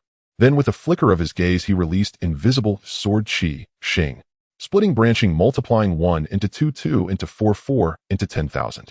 Countless blades shrieked through the Wenyuan pool, striking traitors from impossible angles, piercing hearts and skulls bursting forth from their backs in crimson torrents. Oh, I know. Mercy, mercy. Screams died mid-breath. Blades flashed. Heads rolled. Rebels fell one after another beneath the silent, lethal rain of sword qi. The slaughter was absolute, swift, clinical, total. Within moments, only a handful of rebels remained alive, bound and subdued by imperial guards. All others lay dead. Corpses littered the blood-soaked ground. Crimson flooded the vision, deep red, blazing red, thick, metallic, suffocating. Silence swallowed the Wenyuan pool, absolute, hollow, deafening. No voice stirred. No breath dared rise. All eyes remained fixed, unblinking upon Lin Ze. Their minds had gone utterly blank. Silence. Utter silence. The wind stilled above the pond. The trees fell motionless in the grove. Even the air around seemed to have ceased its flow. The entire Wenyuan pond lay lifeless, plunged into the abyss of the 9th netherworld, shrouded in absolute stillness. Only the clear spring beyond the pond murmured softly, its deep, gentle current whispering of lingering vitality, proof that this place had not yet succumbed to utter desolation. No one knew how long it had lasted. HSSSS. A chorus of terrified gasps finally shattered the suffocating silence. All eyes locked onto Lin Ze in abject horror. Had they truly seen it? Had Lin Ze crushed that assassin servant into a cloud of dust with his bare hands? Such a technique appeared to be the supreme culmination of the old war gods' 8 desolations combat art, the sovereign command of the 8 desolations. Wait, no, this was beyond mere sovereign command. HSSSS. Sovereign command is the 8th level of the 8 desolations combat art. If this surpassed even that, then surely It was the ninth and final level, the Grand Perfection. Latestage mortal realm, peak. Realizing this truth sent shockwaves through every heart. Their mouths parted, desperate to speak. Yet words dissolved before utterance, drowned beneath a torrent of overwhelming, indescribable emotion. Countless emotions coalesced into thunderous cries of awe and ragged, breathless gasps. They stared transfixed at that towering figure, calmly wiping his hands, his expression serene, as if he had merely brushed away a speck of dust. How radiant he stood before them. How incandescent. How utterly dominant. Was this truly the same Lin Ze they had known? A mere third-rank mortal realm cultivator, unremarkable and forgettable. Was this the same Lin Ze who had trembled before the imperial palace? Who had been deemed unfit to carry on the Lin family's legacy? They exchanged glances, each face pale, each mind reeling, hearts pounding wildly, tongues tied in stunned silence. Only after finishing did Lin Ze leisurely turn and bow deeply toward Emperor Bachin. Lin Ze failed to act sooner. I beg forgiveness for alarming you, grandfather. His tone remained calm, unruffled, still the elegant, affable young master of noble bearing. Yet having witnessed his true nature, no one could ever again mistake him for an ordinary scion of aristocracy. Though Emperor Bachin's face betrayed no emotion and he uttered not a word amid this stunning upheaval, the fleeting, inscrutable glint in his eyes betrayed profound inner turbulence. He gazed at Lin Ze for a long, searching moment, searching in vain for the shadow of the timid grandson he once knew. And so Lin Ze smiled while Emperor Bachin remained silent. An eerie, oppressive tension instantly thickened the air over Wunyuan Pond. Sensing its arrival, every person present paled and shuddered involuntarily. None invited to Wunyuan Pond today were fools. Lin Ze's radical transformation, from meekness to mastery, immediately revealed a terrifying truth. Lin Ze had never been mediocre, nor had he ever been timid. He was a prodigy. No, an 18-year-old at the peak of the mortal realm. A peerless celestial genius. A predestined seed destined to transcend mortality and ascend to the immortal realm. This genius had always known precisely who he was, and exactly where he and the Lin family stood. His timidity, his feigned weakness, his unremarkable facade, all had been masterful illusions carefully constructed for outsiders' eyes. Every single one of them. Even the old war god Lin Ao had been utterly deceived by Lin Ze. And why would such a transcendent talent resort to deception? Why conceal his brilliance? The answer required no words. Stealthily, all eyes flickered toward the silent Emperor Bachin. At that moment, the founding sovereign of Bachin sat impassive, his eyes shimmering with unfathomable intent. No one dared presume what thoughts stirred behind that gaze. The will of heaven remains inscrutable. The heart of a monarch is forever beyond mortal conjecture and impossible to fathom. A heavy, somber hush settled over the pond. Every head instinctively bowed lower. They sensed that Bachin would know no peace from this day forward. Yet, just as all braced for cataclysmic change, Emperor Bachin burst into booming laughter. Ha ha ha! Excellent! You've delivered me a magnificent surprise, boy. His voice resonated with profound tenderness and pride. I've always said it. The shared bloodline of the Li and Lin clans could never produce an ordinary soul. Good, good, good! Emperor Bachin exclaimed, elated, repeating the word 3 times. Son Lin achieving such heights. Your parents, if they watch from beyond, would surely rejoice and feel immense pride. I humbly beg your majesty's pardon for withholding this truth, Lin Ze replied. How could I possibly blame you? The Lin clan is the pillar sustaining my Bachin imperial dynasty. Countless ambitious traitors yearning to shatter and dismantle our realm inevitably fix their enmity upon your house. That your descendants should suffer such tribulations. Alas, it is my dynasty's failure. We owe you a debt we cannot repay. Son Lin, your vigilance is not only justified, it is wise. Grandfather's understanding means everything. Emperor Bachin nodded with a warm smile, just as he prepared to speak again. Suddenly, one of the captured rebels pinned down by imperial guards spat violently, "Paw! Dog Emperor! False!" Before the third syllable, hypocrisy, could leave his lips, Emperor Bachin's gaze turned abruptly, lethally cold. He turned his head. The icy, piercing glare of his eyes struck like frozen daggers, freezing marrow and soul alike. Crack! An imperial guard instantly slapped the rebel across the face, knocking out his teeth. Dare you insult the Son of Heaven? Crack! Another blow landed hard on the opposite cheek, mangling his features beyond recognition, leaving him dazed and half-conscious. As the guard raised his hand for another strike, Emperor Bachin's voice descended, cold, commanding, resonant with dragon's authority. Take them all away. Confine them under strictest custody. Your will be done. Instantly, several guards dragged the surviving captives toward the celestial prison. The rest hauled away the corpses of assassins and traitors, clearing Winyuan Pond of death. Once the guards withdrew, Emperor Baichen's frigid gaze swept slowly across the assembly. That such an incident could occur tonight at Winyuan Pond. What, pray tell, are the Imperial City Guard, the Mirror Bureau, and the Inner Court doing? How could so many assassins and rebels infiltrate the Golden Autumn Banquet? Were your eyes blind? Your ears deaf? The Emperor's voice, sharp as shattered ice, silenced the hall. Every official named fell to their knees, faces ashen with terror. Your Majesty, we knew nothing of this. Mercy, Your Majesty, show us mercy. Enraged, the Emperor hurled his wine cup to the ground. Its sharp crystalline shatter reverberated through every trembling heart. Crash. Knew nothing. So many rebels have slipped into the Golden Autumn Banquet. My Baichun is all but a sieve, and yet you claim ignorance. Are we truly surrounded by nothing but gluttons and incompetents? With a thunderous slam, the Emperor struck the heavy golden iron dragon desk, splitting it cleanly in two. Your Majesty, spare us. Spare us. We shall investigate, thoroughly to the very root. Listen well, whether you knew or feigned ignorance makes no difference to me. You have one day. Fail to uncover the full truth within that time, and bring me your heads. You will be done. The individuals from the three organizations were frightened, wiping the cold sweat from their foreheads. Afterward, they exchanged glances, having already decided to investigate each other to clear their names. Having finished addressing the three organizations, the gaze of Emperor Baichen fell upon the students of Baichen Academy. The students were instantly filled with trepidation, fearing they would be implicated. They had just seen that many of those rogues had come from among the successful candidates of their autumn examination. If they truly pursued this matter, not a single one from Baichen Academy could wash their hands clean. Baichen Academy. As they anxiously waited, Emperor Baichen spoke. The prestigious First Academy of Baichen, the talent hub of our realm, has actually harbored such filth. It truly pains me. Lu Fuzi. Lu Fuzi flinched, responding, present. I am weary. I do not wish to say much more. Given that Baichen Academy has contributed numerous talents to our realm over the years, I will grant you an opportunity. Thoroughly investigate Baichen Academy. Cleanse it inside and out. Such occurrences must never happen again. Lu Fuzi breathed a sigh of relief, replying, as you command. We shall ensure a thorough investigation of the entire academy and will not disappoint your Majesty's grace. Emperor Baichen nodded. Lastly, his gaze fell upon Lin Ze, who had shown brilliantly today. Zaire, you have accomplished great deeds by slaying the traitors. Those who have done well I have always rewarded generously. Speak, what do you desire? Whether it be high rank and wealth or marrying that princess, I can fulfill your wishes. Upon hearing this, Lin Ze's heart stirred. A sleep came with a pillow. He was troubled about how to broach the subject of the royal library.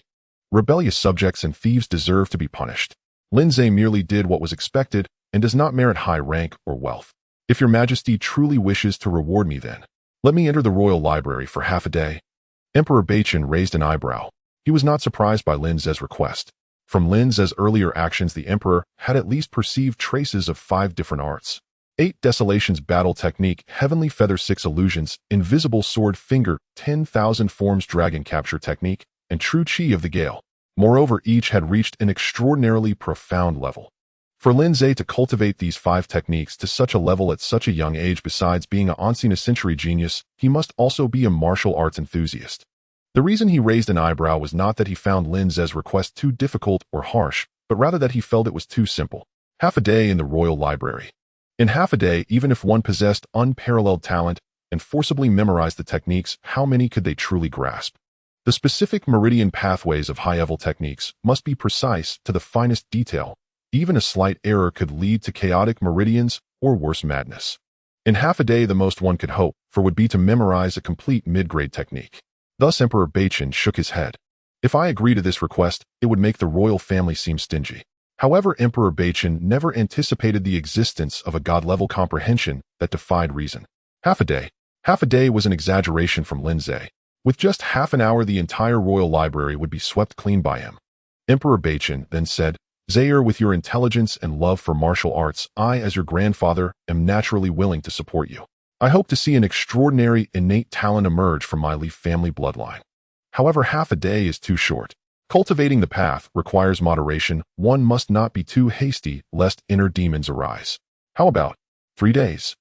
Will 3 days suffice? It will be enough. Emperor Baichen took off the token from his waist and handed it to Lin Ze. With this token, you may roam the 3rd floor of the library at will. Seeing the token being offered to him, Lin Ze seemed to see 50 points of talent progress beckoning him. He hurriedly accepted it, saying, "Thank you, grandfather. If there is nothing else, Lin Ze shall take his leave." Emperor Beichen waved his hand. "With such matters occurring, I have lost the mood to continue this autumn banquet. Go on, go on." Lin Ze takes his leave. After speaking, Lin Ze's figure gradually faded, transforming into wisps of illusory feathers that dissipated in place. Emperor Beichen watched him leave with a cheerful expression. No one knew what kind of emotions were hidden beneath his imperial mask at that moment. After Lin Ze left, Emperor Beichen's expression gradually returned to calm. He cast a glance at the crowd in the Wenyuan pond. With a flick of his sleeve, he departed. "We send off, Your Majesty." Emperor Beichen also left. With their departure, the atmosphere in the Wenyuan pond instantly shifted from gloomy to bright. Many people let out a sigh of relief. Who would have thought that our Beichen dynasty had such a true dragon hidden away? He has hidden himself so deeply that we have all been deceived. In his youth, during a time of impetuousness, he has managed to maintain a facade for 10 years. Such composure. I can't imagine he is only 18. Based on past events, does that mean he was only 8 years old, still a mere child, when he realized the Lin family's impending doom, thus keeping a low profile? Is there truly someone like Lin Ze in this world possessing such early wisdom? Compared to his temperament, his talent is even more terrifying. He is only 18.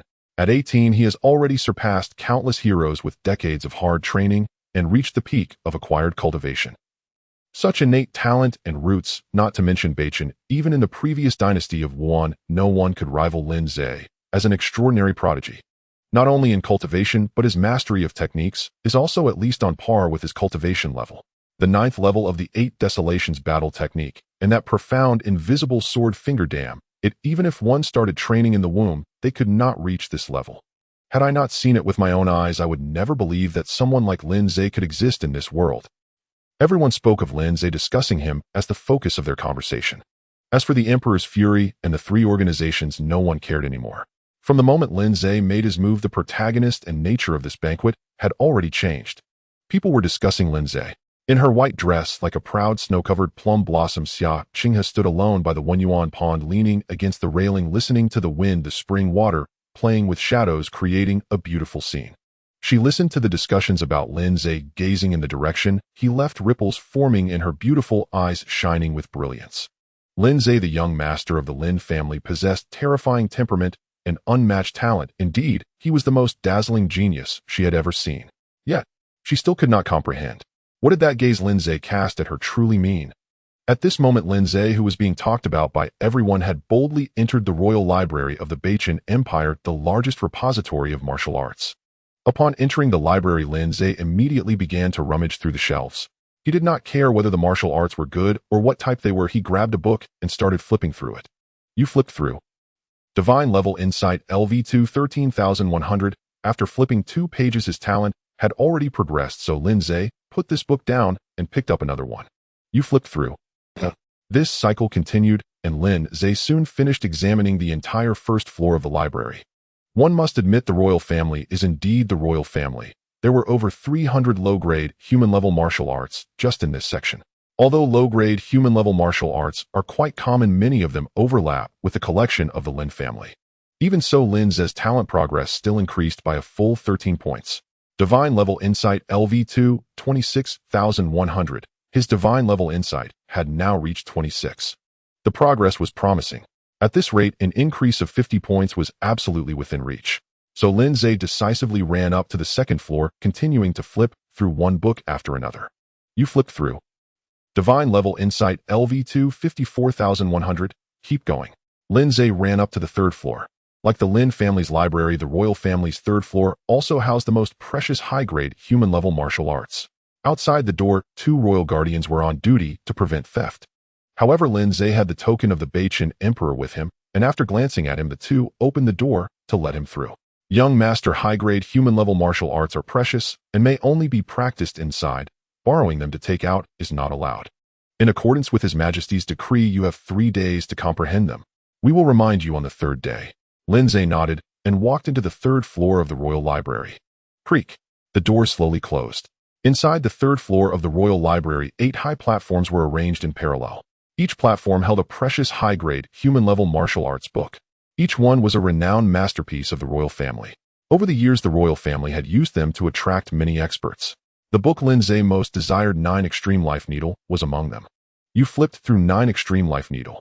With your terrifying insight that is almost Tao-like, you have completely unraveled 9 Extreme Life Needle and have deduced it to the 10th needle. 9 Extreme Life Needle LV, 10 Great Perfection.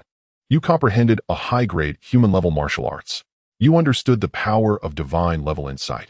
Divine-level insight LV2 55,100. A surge of mysterious life force flowed into Lin Ze's body, and secrets about the human body intricately entered his mind. Lin Ze's eyes suddenly brightened.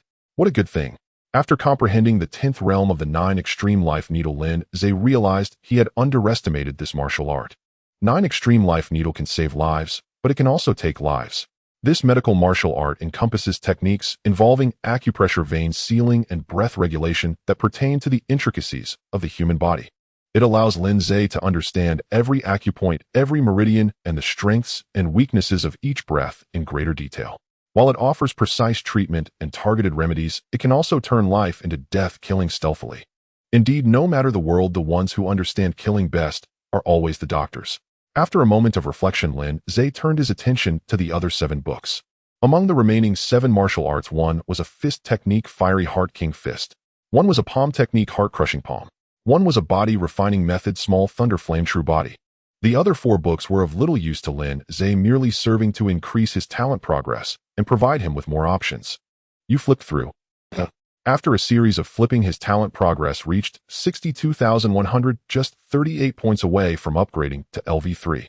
As the talent progress increased after absorbing and strengthening so many martial arts, Lin Ze's life force made another breakthrough. Boom.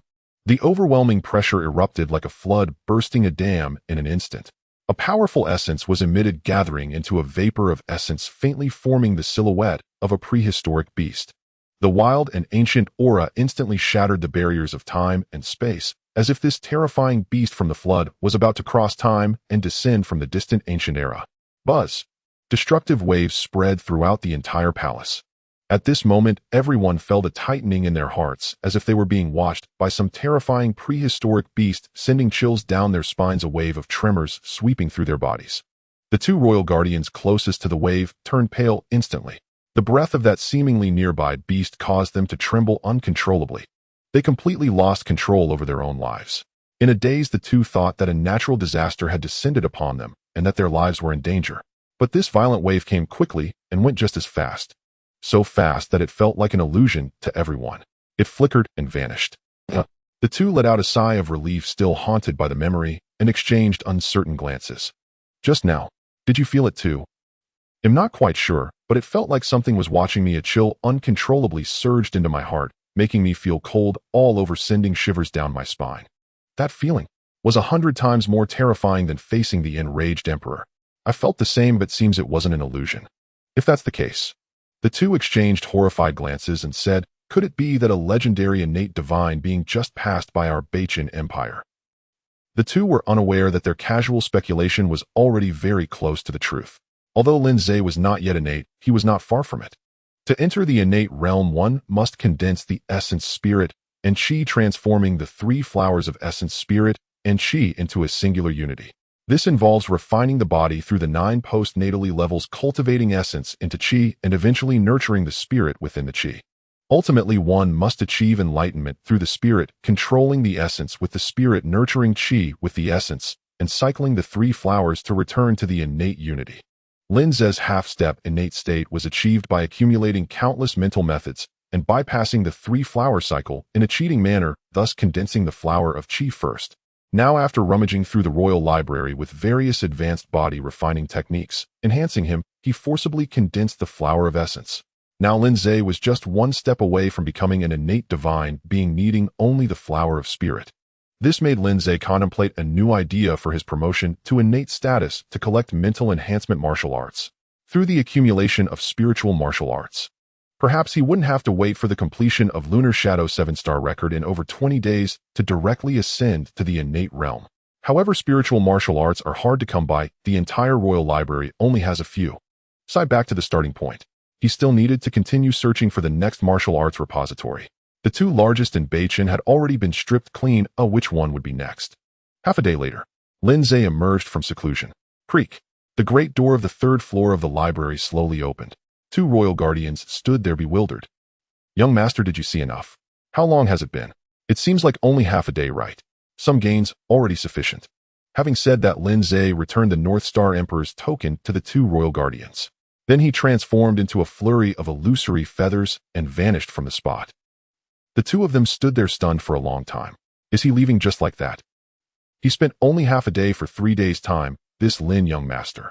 After all, he is the only heir of the Lin family, and with a top-tier human level 8 desolation battle technique, it's normal for him to look down on our royal family's upper-tier human level techniques. The two of them couldn't believe Lin Ze had memorized all 8 upper-tier human level techniques inside in just half a day. One would be impressive enough. Upper-tier human level techniques are not something just any minor character can grasp. They are the highest level techniques accessible to those in the acquired realm, especially when top-tier human level techniques are rare in the world. Each of these techniques is profoundly complex with intricate pathways for cultivation. Memorizing even one in half a day would be considered an extraordinary talent. So the two of them never even considered that Lin Ze had memorized all the techniques, let alone comprehended them. They assumed Lin Ze merely possessed a top-tier human-level inheritance and looked down upon upper-tier human-level techniques. However, one of the guards suddenly reacted. Lin Ze just left it, did you notice? The two had been on duty at the third floor of the library for a long time without contact with the outside world. They were still unaware of what had transpired at Wen Yuan Pond during this half-day. They had received the Emperor's decree, which merely instructed them to open the third floor for 3 days and not to neglect Lin Ze.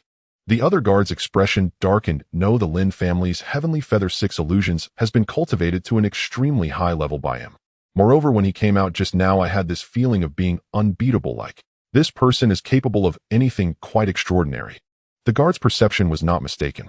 Currently, Lin Ze's mental technique involves the top-tier human-level 8 desolation battle technique. His movement technique is the upper-tier human-level Heavenly Feather 6 illusions, and his body-refining technique is the upper-tier human-level Little Thunder Flame True Body, with his finger techniques, fist techniques, and palm techniques all being upper-tier human-level martial arts. He is undoubtedly a perfect master-level hexagonal warrior. The only flaw is that the royal family also possesses a top-tier human-level sword technique. If Lin Ze could learn it, it would surely become a lethal weapon. Unfortunately, it cannot be obtained. That sword technique, like the Lin family's 8 desolation battle technique, is a direct lineage secret. Only the direct descendants of the Li family within the royal family can cultivate it, and it is never passed on. Lin Ze as an outsider can forget about it. Then does this mean that Lin Ze is likely? Don't think about it. A Lin Ze can come to the library and is unreserved about his cultivation level. There must have already been earth-shattering changes outside, but we are just ignorant here. So what should we? We are merely lowly guardians of the library. Why worry about so much? The matter with the Lin family has been ongoing for more than a day or two. Let's just watch and wait. That's true. Lin family. Lin Ao was meditating, calming his breath and soothing his restless old injuries. At this moment, hasty footsteps sounded. Lin Ao suddenly opened his eyes, ending his meditation. He calmly sat on the armchair holding jade Buddha beads in his hands, still the same immortal war god who commanded the world. Before long, the maid Xiao Chui rushed in panting. Master, something happened in the palace. As soon as the words fell, crack, bang, one of the Buddha beads in Lin Ao's hand appeared with a deep crack. His eyes immediately fixed on Xiao Chui, a faint murderous aura brewing in Lin Ao's gaze. What happened? Wasn't old Mo also in the palace? Lin Ao asked as calmly as possible.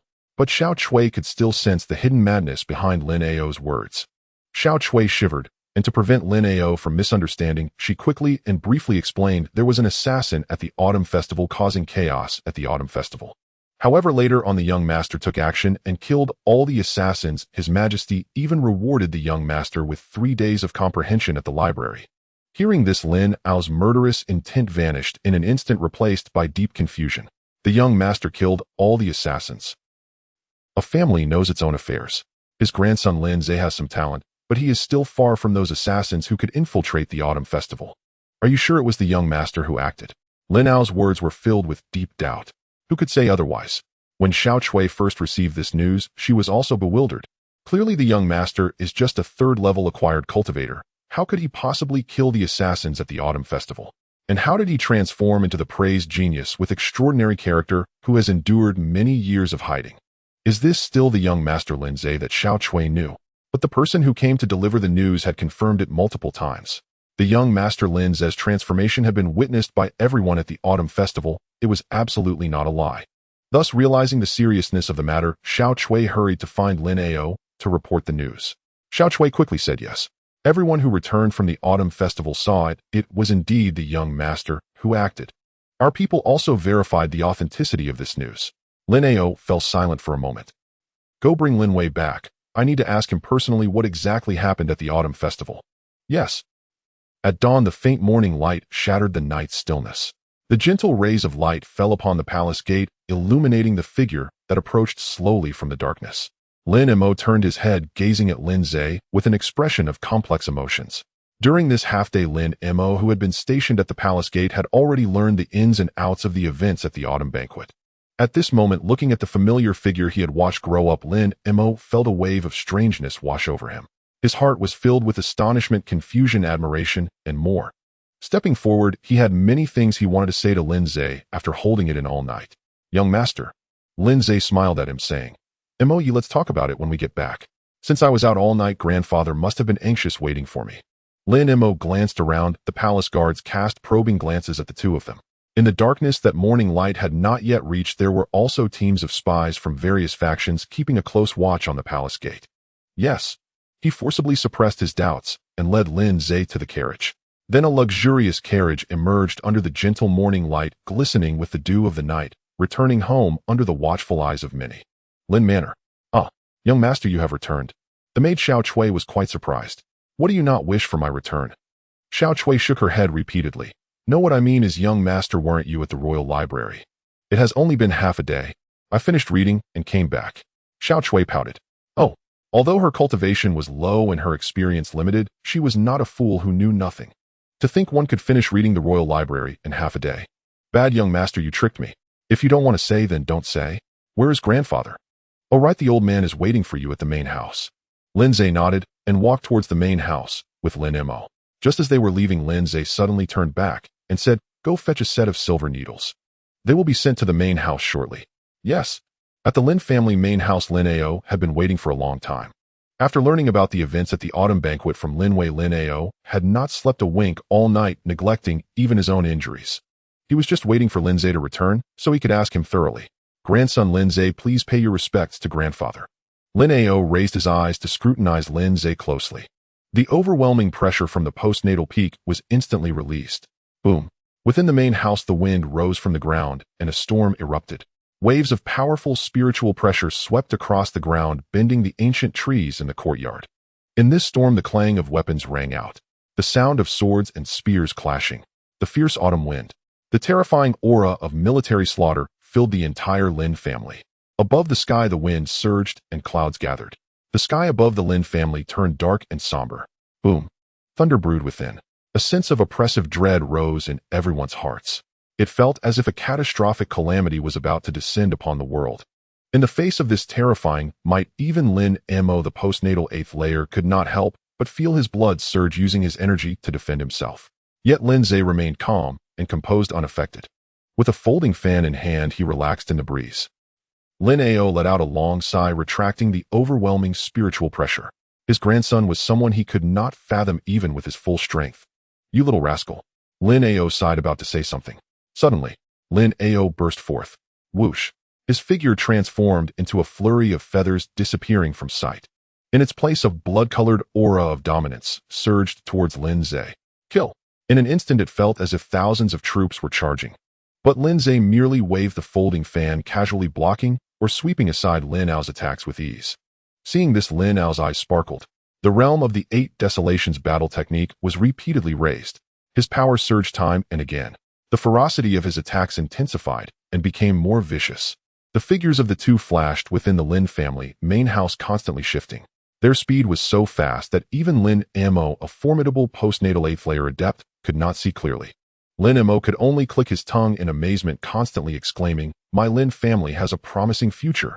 Moments later, Lin Ao and Lin Ze stopped simultaneously. Lin Ao stroked his beard, feeling both admiration and relief.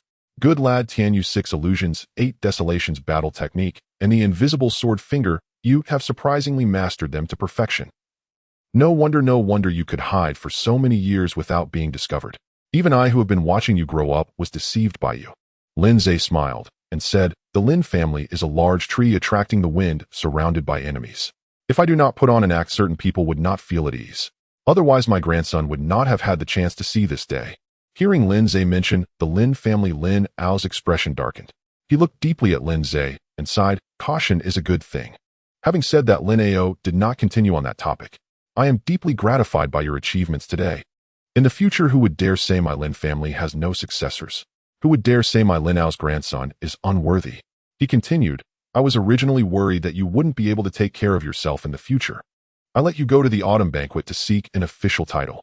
Now it seems, the reason you suddenly agreed to go to the autumn banquet was that you had already made preparations to assert yourself strongly. Lin Ze smiled, it's not entirely so. Oh, the main reason for my trip to the palace is, she has come. Just as he spoke, Xiao Chui had already arrived at the main house with a set of silver needles. Young master, here are the silver needles you requested. Lin Ze took the silver needles and said to Lin Ao, this is the main reason for my trip to the palace. Upon hearing this, Lin Ao and Lin Mo were both taken aback for a moment. They stared at the set of silver needles. Ordinary, nothing extraordinary about them. Was Lin Ze going to the palace just for this set of silver needles? Impossible. The two fell silent, pondering for a long while before arriving at a possibility that made their hearts skip a beat. The palace silver needles. Could it be? You can practice medicine. Facing the somewhat surprised gazes of the two, Lin Ze spoke. In the world, many skills are useful. I am still young, learning a bit of everything, dabbling in various fields. There will surely be a time when they come in handy in the future. Moreover, grandfather's injuries have always been a concern for me. Over the years, I have been studying medical techniques, preparing for the day when your old injuries might flare up and I would not be able to help.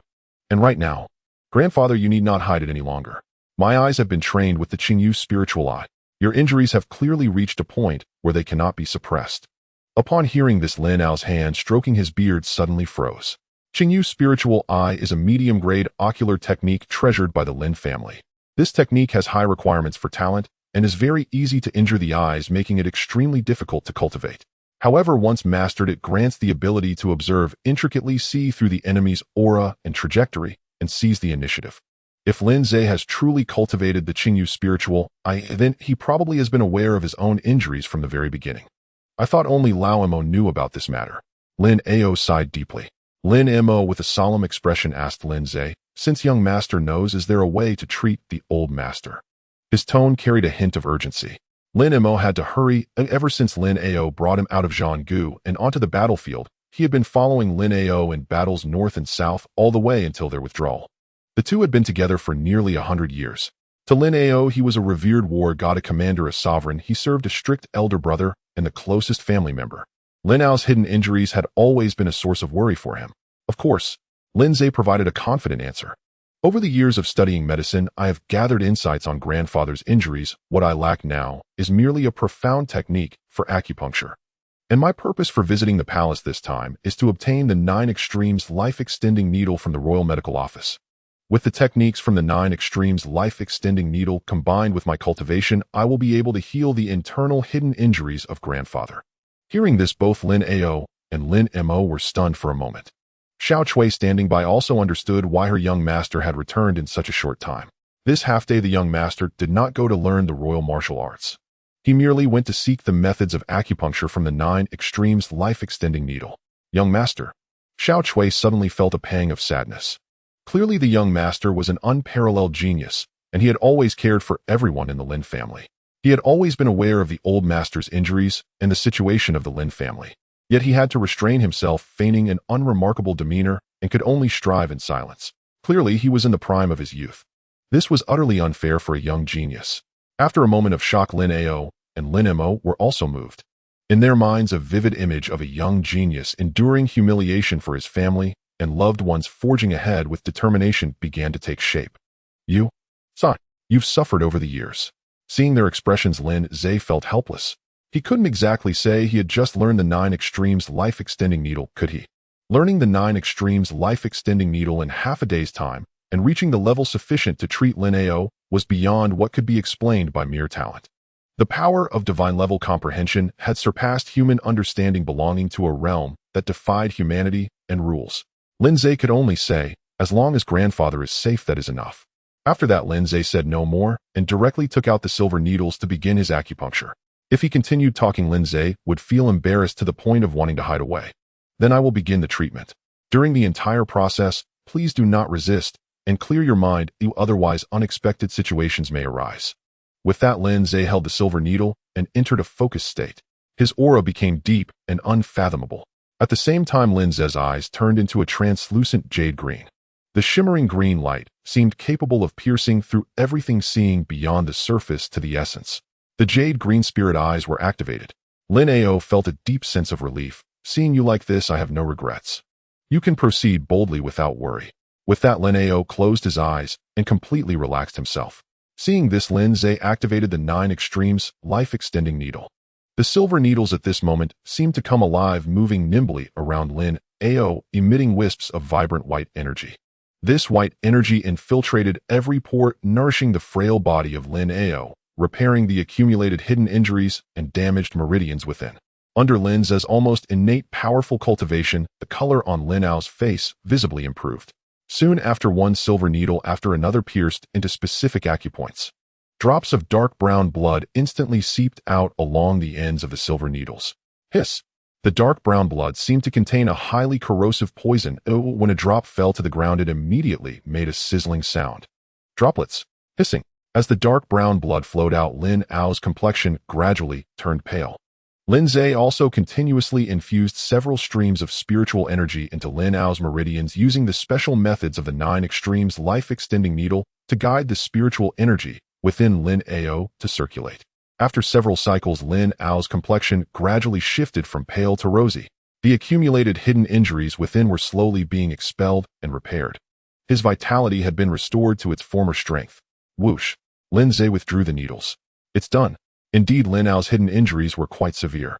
However, with Lin Ze's current cultivation nearly reaching innate levels and the 10th needle of the 9 Extremes life-extending needle, he handled the situation with ease. In less than a quarter of an hour, Lin Ze had treated Lin Ao's hidden injuries almost entirely. Next, all that was needed was for him to rest for a while, calming his mind to recuperate, and he would be safe and sound. Lin Ao opened his eyes and carefully sensed his current physical condition. The spiritual energy flowed smoothly, the meridians expanded, and he felt as though he had shed a heavy burden. His entire being felt relaxed. Lin Ao was dumbfounded. He incredulously said, "Is this it? You must understand that these hidden injuries had accumulated from the battlefield over the years, weighing him down for many years. Even with his postnatal 9th level cultivation, he often felt fatigued and anxious, frequently unable to sleep at night. He had once gone to the palace to seek the current imperial physician to probe the situation secretly, but with such injuries, even the imperial physician had been helpless. Over the years, Lin Ao had long since given up hope of healing these hidden injuries and had never imagined Lin Ze could completely cure him with just one attempt.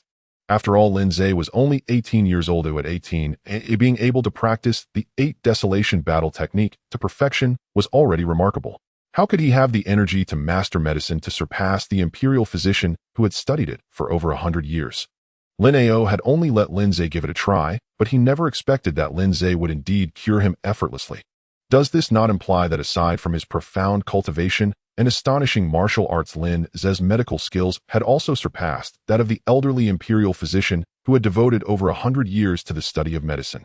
Thinking this way, even with Lin Ao's years of cultivation, a tsunami of emotions surged within him. People often said Lin Ao was exceptionally gifted, unmatched in the world, likely to break through to the realm of innate divine beings within 200 years. But compared to his little grandson, this exceptionally gifted genius of the North Star appeared like a true, ordinary person. At 18, he was at the pinnacle of postnatal cultivation. At 18, he was still struggling at the 4th level of postnatal cultivation.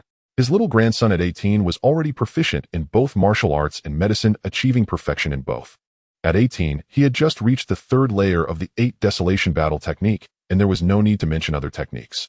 His little grandson at 18 bore humiliation and concealed his brilliance, cultivating an indestructible character, astonishing everyone. At 18, so I better not mention it. Just this comparison made him feel unworthy of the term genius. His little grandson, TSK, a true prodigy. Lin Ao felt an undeniable admiration in his heart. At the same time, an overwhelming sense of pride and gratification surged within him. For such a prodigy was of his Lin Ao's bloodline. He is the heir of the Lin family. The Lin family has a successor. In old age, one desires little. All one hopes for is that their descendants can establish families and prosper the family business. For someone like Lin Ze, who had accelerated aging due to injuries and whose family was on the brink of decline, his desires were even fewer. He only hoped that Lin Ze could take care of himself and nothing more. Yet now Lin Ze had directly raised his expectations to an extraordinary level, multiplying them by thousands and tens of thousands. How could this not make Lin Ze feel proud and gratified? At this moment, Lin Ze, seeing Lin Ao's good complexion, hurriedly asked, "Master, how do you feel now?" Lin Ze burst into hearty laughter, his voice full of vigor.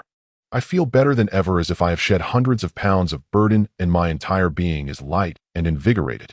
"Good lad, you've given me another great surprise," Lin Ze said. "I'm not fully recovered, yet I still need to focus on nurturing my health for some time to completely heal." "All right, I will heed your advice." After healing Lin Ze added additionally, "There is another matter. I remember that among those who withdrew from the battlefield with you back, then there were quite a few wounded soldiers, right? The battlefield is ever-changing and everything is urgent. Therefore, many of Lin Ao's personal soldiers were left with incurable ailments preventing them from performing at their full strength. As a result, after these personal soldiers withdrew, they stayed with the Lin family army for a few days before deciding to leave the imperial capital to avoid bringing shame to the Lin family army and burdening their comrades. However, Lin Ze never neglected those brothers who fought alongside him on the battlefield. Although these personal soldiers insisted on leaving the imperial capital and would not stay, Lin Ze would send them allowances during the holidays, ensuring their lives were somewhat better. Thus, these personal soldiers, grateful for the Lin family's kindness, maintained contact with Lin Ze, and whenever he called, even if they could no longer wield a sword, they would still rush to contribute their meager strength. And indeed, this was the case. In the original story, when the Lin family faced difficulties, these wounded soldiers rushed to support the Lin family overnight upon hearing the news, without even waiting for Lin Ao's summons. Once a soldier of the Lin family army, always a soldier of the Lin family army. They are the steadfast pillars of the Lin family. Now that Lin Ze has the capability, he must activate this hidden reserve force. On one hand, this would naturally enhance the strength of the Lin family. On the other hand, with the divine level comprehension talent, Lin Ze was destined to embark on the path of collecting and integrating martial arts from around the world to fill the vast gap in techniques. Thus, he needed more loyal support to help him gather these techniques. Upon hearing Lin Ze suddenly mention those wounded soldiers, Lin Ze immediately thought of Lin Ze's superb medical skills. Perhaps he could heal those soldiers. These personal soldiers who had sustained ailments from battles alongside him had always been a regret in Lin Ao's heart. If he could heal them, it would resolve a significant regret for Lin Ze. However, Lin Ze looked deeply at Lin Ze. A fleeting hint of something unusual flashed in his eyes. But in an instant, he casually inquired, "Most of their injuries are old wounds that missed the opportunity for treatment. Are you sure you can heal them?" Lin Ze replied cautiously, "I can't guarantee it entirely, but at least there's an 80% chance." With Lin Ze's current cultivation level and the mastery of the 9 extremes life needle, within a few days, as long as it isn't an exceptionally rare terminal illness, Lin Ze was confident he could heal them. Upon hearing this, the usually stern Lin Ze couldn't hide the joy on his face. Today was a good day. Since Lin Ze returned, the smile on Lin Ao's face had hardly faded. "Good, good, good," Lin Ze exclaimed thrice, revealing his inner excitement. "Old Mo, hurry and summon them back." "Yes, master." Lin Ze was particularly eager regarding the wounded soldiers. Before his words had even faded, he had vanished like the wind from the main residence. Lin Ze then said, "Xiao Chui, go make arrangements and instruct the household to prepare meals for 2,000 people." Yes, Xiao Chui also left. Only Lin Ze and Lin Ze remained in the main residence. The joy on Lin Ao's face instantly dissipated. After sending Lin Ze and Xiao Chui away, he looked at Lin Ze with a serious expression. "Summoning the wounded soldiers back and healing them, all you should understand what this means." The personal soldiers who fought alongside Lin Ze were all seasoned veterans, elite warriors. Moreover, after so many years, none of them were below the 5th stage of postnatal cultivation. If so many elite warriors were healed, it would mean the Lin family would gain at least 2,000 powerful private soldiers. And this would inevitably cause turmoil in the entire court of Beichen. As the war god of Beichen, Lin Ao's strength was not only in military prowess, but also in his keen political acumen. Otherwise, he would not have stepped back so decisively after the founding of the nation, giving opportunities to others to disperse the Lin family's influence. Long before Lin Ze mentioned treating the wounded soldiers, Lin Ze had sensed something was amiss. His little grandson had been keeping a low profile for many years, yet today, he suddenly revealed his hand by using this assassin tactic to confront everyone, and even took the initiative to propose healing the wounded soldiers. His intentions were undoubtedly far more complicated than simply healing the wounded soldiers. Lin Ao was not surprised by Lin Ze's reaction. Lin Ao was a man of integrity, loyal to his country and adhered to the principles of loyalty and propriety. He was particularly sensitive to matters of military and politics. Lin Ze replied decisively, "I understand." Lin Ao remained silent for a moment.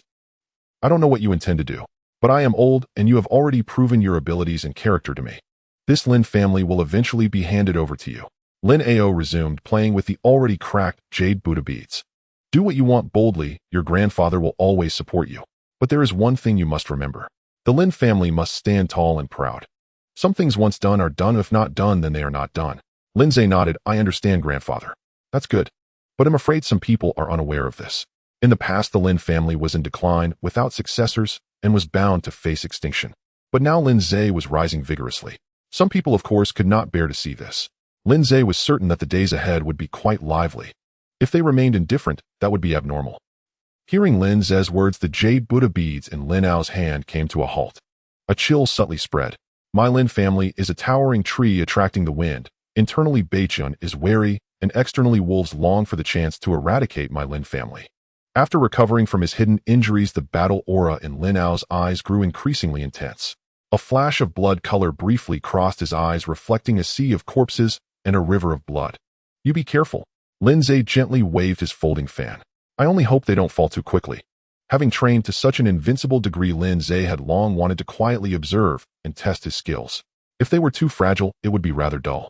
Gazing at the distant sky, a hint of anticipation flickered in Lin Ze's eyes. After the golden autumn feast, autumn had already passed for a few days. The weather in the northern Qin imperial capital had become increasingly cool and pleasant. It seems that this year's winter will arrive earlier than in previous years. Within the imperial capital, merchants and travelers hurried their steps, eager to sell their goods during the fruitful season of golden autumn and prepare supplies for the winter. In the bustling imperial capital, traffic flowed like water. Outside the capital, a swordsman bearing a heavy sword hurried from 1,000 miles away. Upon arriving in the capital, he found an inn, ascended to the second floor, and ordered a table full of delicious dishes. He did not move his chopsticks, as if he were waiting for someone to arrive. In the inn, diners were fervently discussing the significant events that had recently occurred. The swordsman listened as they discussed the happenings at the Golden Autumn Feast, with the focal point being the Lin family's hidden dragon Lin Ze, who had made a remarkable debut after years of patience. He had become the talk of the imperial capital over the past few days, a figure of great interest. He had ascended to the most prestigious rank on the Divine Martial List of the Northern Qin dynasty. The Divine Martial List ranks the top experts of the Northern Qin dynasty, gathering the strongest warriors of the entire dynasty. Every expert who could ascend to this list was a powerhouse of at least the 8th level of the acquired realm, and none were anything less than supermasters known far and wide. For instance, the number 1 on the Divine Martial List is the founding emperor of Northern Qin, the Northern Qin Emperor. The second is the immortal war god of Northern Qin, Lin Ao. Of course, there has long been debate among the public regarding the top 2 positions. Some argue that Lin Ao, the war god, is unmatched and has the potential to reach the innate realm, thus he should truly be the number 1 on the Divine Martial List. Others contend that the Northern Qin Emperor's swordsmanship is unparalleled, making him the rightful first, and as the emperor, he should logically rank first to uphold the dignity of the imperial family. These 2 viewpoints have been in constant contention. However, regardless of who is truly first, both Lin Ao and the Northern Qin Emperor, the top powerhouses of Northern Qin, are on the list, proving its prestige. Every cultivator in Northern Qin views ascending the Divine Martial List as the highest honor. To secure a spot in the top 10 is to gain renown across the world and bring glory to one's family. And now Lin Ze has made it. At the age of 18, he has reached the 7th position on the Divine Martial List, pushing the former 7th place down to 8th. The swordsman came precisely for this reason. The one Lin Ze pushed down is him. "You arrived quite early." A scholar in a green robe entered the inn and sat directly in front of the swordsman. "Not early, just right on time." The scholar smiled and said, "Having sat here for so long, you must have heard them talk, right?" The swordsman remained silent, quietly listening to the diners discuss. The diners on the first floor were passionately discussing Lin Ze's monstrous talents. "If you ask me, the Divine Martial List has ranked the Lin family young master too low. Look, based on the Lin family's young master's performance at the Golden Autumn Feast, the 8th layer of the 8 desolate combat technique should certainly contend for a spot in the top 5, right? While that may be said, we cultivators' strengths cannot simply be compared by the levels of their techniques. Experience, perception, cultivation, and methods are all indispensable. Though Lin Ze possesses extraordinary talent and outstanding character, he is ultimately too young. At the age of 18, how many battles has he truly experienced? How many methods can he cultivate? Moreover, even if they are all at the peak of the acquired realm, how many of the top 10 on the divine martial list have spent decades in this realm? Compared to Lin Ze, they are all close to touching the barrier of the innate realm. This is indeed true. Age is an advantage for the second young master Lin, but it is also the gap between him and the older strong ones. The current second young master Lin is indeed a bit young, but who knows what will happen in a few years. The crowd continued their discussions. At this moment, a discordant voice rang out. Tisk, I say you people have too narrow a vision. You only see the surface without understanding the deeper essence. Oh, what do you mean by that? The person sipped a little wine, smacking his lips. You all should not have forgotten what kind of person the second young master Lin is, right? The second young master Lin has experienced the loss of loved ones in his youth, enduring various schemes and crises, hiding his true self and showing weakness to reach where he is today. With the steadfast nature that the second young master Lin has maintained for 10 years, do you truly believe that a sudden assassination attempt at the Golden Autumn Feast would force him to expose himself voluntarily? Impossible. Think about it carefully. How many experts are there in the palace? The head of the Mirror Division, the chief of the Inner Court, the commander of the Imperial Guards, and even the Emperor, who is the number 1 on the divine martial list. Given the unique identity of the second young master Lin, which of them would dare to let him lose even a single hair? The assassin could act, but it was merely a sudden occurrence. By the time they reacted and seized the opportunity to control the situation, what do you think would happen? Even I can think of this. With the cunning and fortitude of the second young master Lin, how could he not be aware? If that's the case, then why would the second young master Lin still choose to act and reveal himself?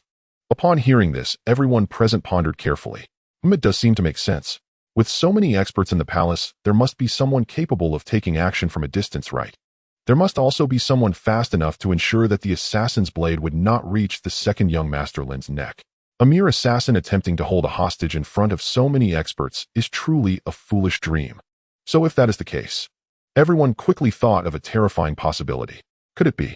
In the next moment, that person voiced the speculation in everyone's hearts. Clearly, this was actually a confrontation between the second young master Lin and that esteemed individual. A person who has feigned weakness for many years suddenly appears in the palace. If I were that esteemed individual, I would certainly have some desire to probe the second young master's true identity, especially being that founding emperor. Thinking about it this way, TSK. Sitting next to the emperor, how could the second young master Lin be held hostage by a mere assassin? Hey, tell me what kind of expert could make even a top existence like the number 1 on the divine martial list unable to react? How could an assassin place a blade against the second young master's neck? And Lin Ze himself is also a peak master of the acquired realm.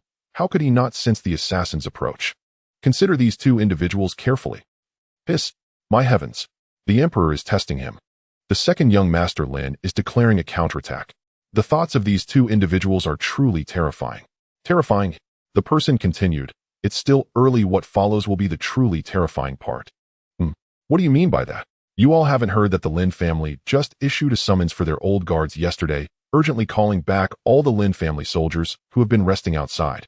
As soon as the news broke, the atmosphere in the inn instantly froze. Everyone exchanged glances, searching for a hint of reassurance in each other's eyes. The Lin family's summons. It's not like we're going to war. Why issue a summons all of a sudden? A moment of silence fell over everyone. At this moment, even the dimmest among them could sense that something was amiss. Seeing the inn fall into silence, the man poured himself a cup of wine and drank it down. The following days will surely be lively.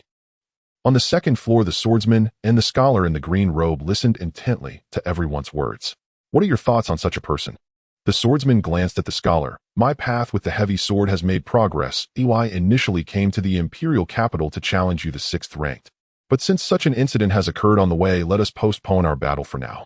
I'll first meet this young master Linaire and see if he is truly as formidable as they say. After I reclaim my position as 7th on the divine martial ranking, I will come to find you. The scholar in the green robe smiled. If you can truly surpass him, then there will be no need for you to seek me out. The swordsman halted his steps and turned back. Have you faced him? The scholar shook his head. Just a hunch. The swordsman gave the scholar a deep look. He then turned and left. In the imperial capital, in a dark alley, a man in black stood before Yi Xiaoran, the 28th on the divine martial ranking. Is there something you need? I heard that since Mr. Yi took over the Azura Manor. He has never failed a job. He is the most renowned king of assassins in Beichin, said to have no one he cannot kill. Yi Xiaoran cast a cold glance at the man in black. So, my master wishes to hire you to kill someone. Who? The young master of the Lin family, Lin Ze. Yi Xiaoran raised an eyebrow. Do you dare to kill him? There are too many people who wish for his death right now. Yi Xiaoran chuckled coldly. Please leave. We at the Azura Manor will not take on this task. Is there a task that the king of assassins at the Azura Manor dares not accept? We have no obligation to die for you rats lurking in the shadows. It seems that the so-called king of assassins is nothing much after all. Yi Xiaoran narrowed his eyes. Whoosh. In an instant, Yi Xiaoran was behind the man in black, his icy hand gripping tightly around the man's throat. It seems your master is a poorly educated individual, not even teaching you how to respect a strong figure on the divine martial ranking. The man in black struggled in pain, pulling out a package from his bosom and revealing a corner. Yi Xiaoran took a glance. Which do you think is more important, life or money? The young master of the Lin family is a postnatal 9th level expert. As a postnatal 8th level, would I not be seeking death by trying to assassinate him? The man in black took out another package from his bosom. Yi Xiaoran released his grip. Killing Lin Ze is out of the question. I can only guarantee to try my best. The man in black produced a jade vial. This vial contains a deadly poison that is colorless and odorless, sealing the throat upon contact with blood. Even a postnatal 9th level expert would surely die if touched. It can help you kill Lin Ze. Yi Xiaoran pondered for a long time. In the end, he shook his head. The risk is too great. Lin Ze is a postnatal 9th level super expert who has reached the 9th layer of the 8 desolate battle technique. The man in black sighed. Then we can only seek another expert. We'll need to increase the payment. Deal? In the palace. In the hall of governance. The civil and military officials were all present. A middle-aged man was agitated, filled with righteous indignation. Your Majesty, I have a petition to present. I want to report Duke Lin Ao and his grandson Lin Ze. The speaker was Wei Pingyuan, the current decision-maker of the Beichin military. The Wei family rapidly rose to power after the Lin family withdrew, becoming another superfamily that gained the emperor's favor, controlling major military hubs of the Beichin dynasty, possessing significant influence in the army. After years of development, their power in the military is now second only to the Lin family, and they are subtly trending towards being able to compete with the Lin family. Moreover, the Wei family and the Lin family have always been at odds. Whenever it comes to matters regarding the Lin family, the Wei family has always been at the forefront of adding fuel to the fire. The reasons behind this. Everyone understands. Why does the Wei family enjoy such favor from the emperor? They rely on this. Wei Pingyuan is well aware of the reason he has been pushed forward by the emperor. The emperor needs balance, and the Wei family needs opportunities. From the moment the Wei family was pushed out, they have been bound to the emperor's interests. From now on, there's no turning back, only advancing. Not only advancing, but also advancing with great momentum, turning white into black and small matters into big ones. The Beichin emperor glanced at Wei Pingyuan. Do you wish to report Duke Lin and his grandson? Have your two families developed some kind of conflict? Wei Pingyuan shook his head, visibly agitated. It's not that my Wei family has a conflict with the Lin family. Rather, the Lin family wants to go against our entire Beichin dynasty. They intend to overthrow our entire Beichin dynasty. Your Majesty must be cautious. The Beichin emperor raised his eyelids, slightly straightening himself a bit. What do you mean by that, Wei Aiqing? Duke Lin has always been loyal to the emperor and patriotic, as everyone in Beichin knows. Wei Pingyuan sneered. Loyal to the emperor and patriotic. If the old man Lin Ao were truly loyal to the emperor and the country, how could he carry out such deceitful acts? Look at Lin Ze from the Lin family. At such a young age, his schemes are already so profound, quietly achieving a postnatal peak without anyone knowing. And yet, Your Majesty, you remain completely unaware. Isn't it true that Lin Ze refrained from coming to the palace in previous years precisely to avoid your discovery? He was actually wary of you. What does this mean? This is betrayal of the emperor.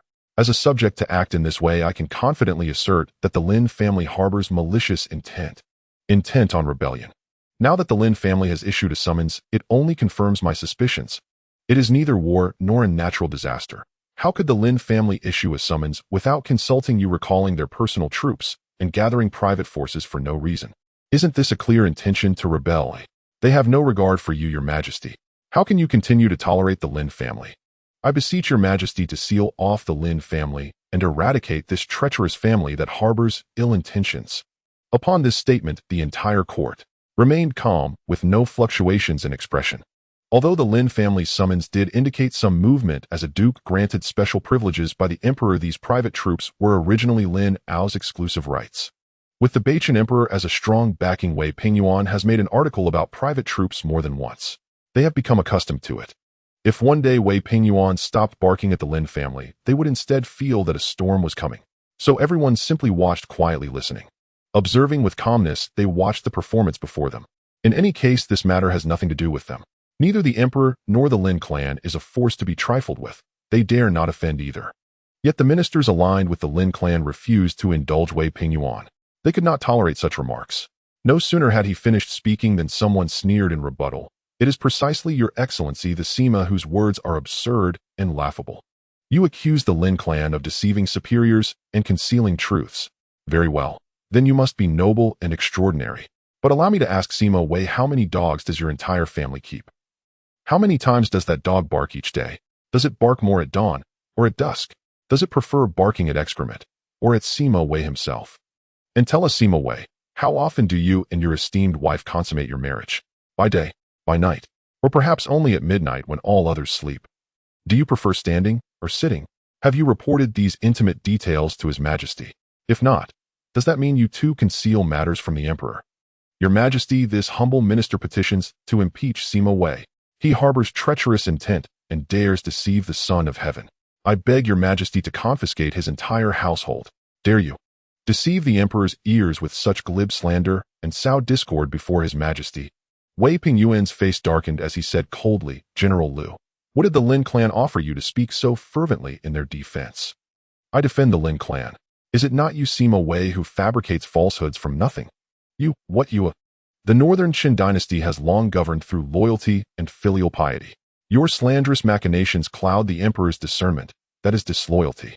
Your public humiliation of my revered mentor Duke Lin. That is unfilial. Otherwise would we not become the very traitorous dogs you secretly scorn?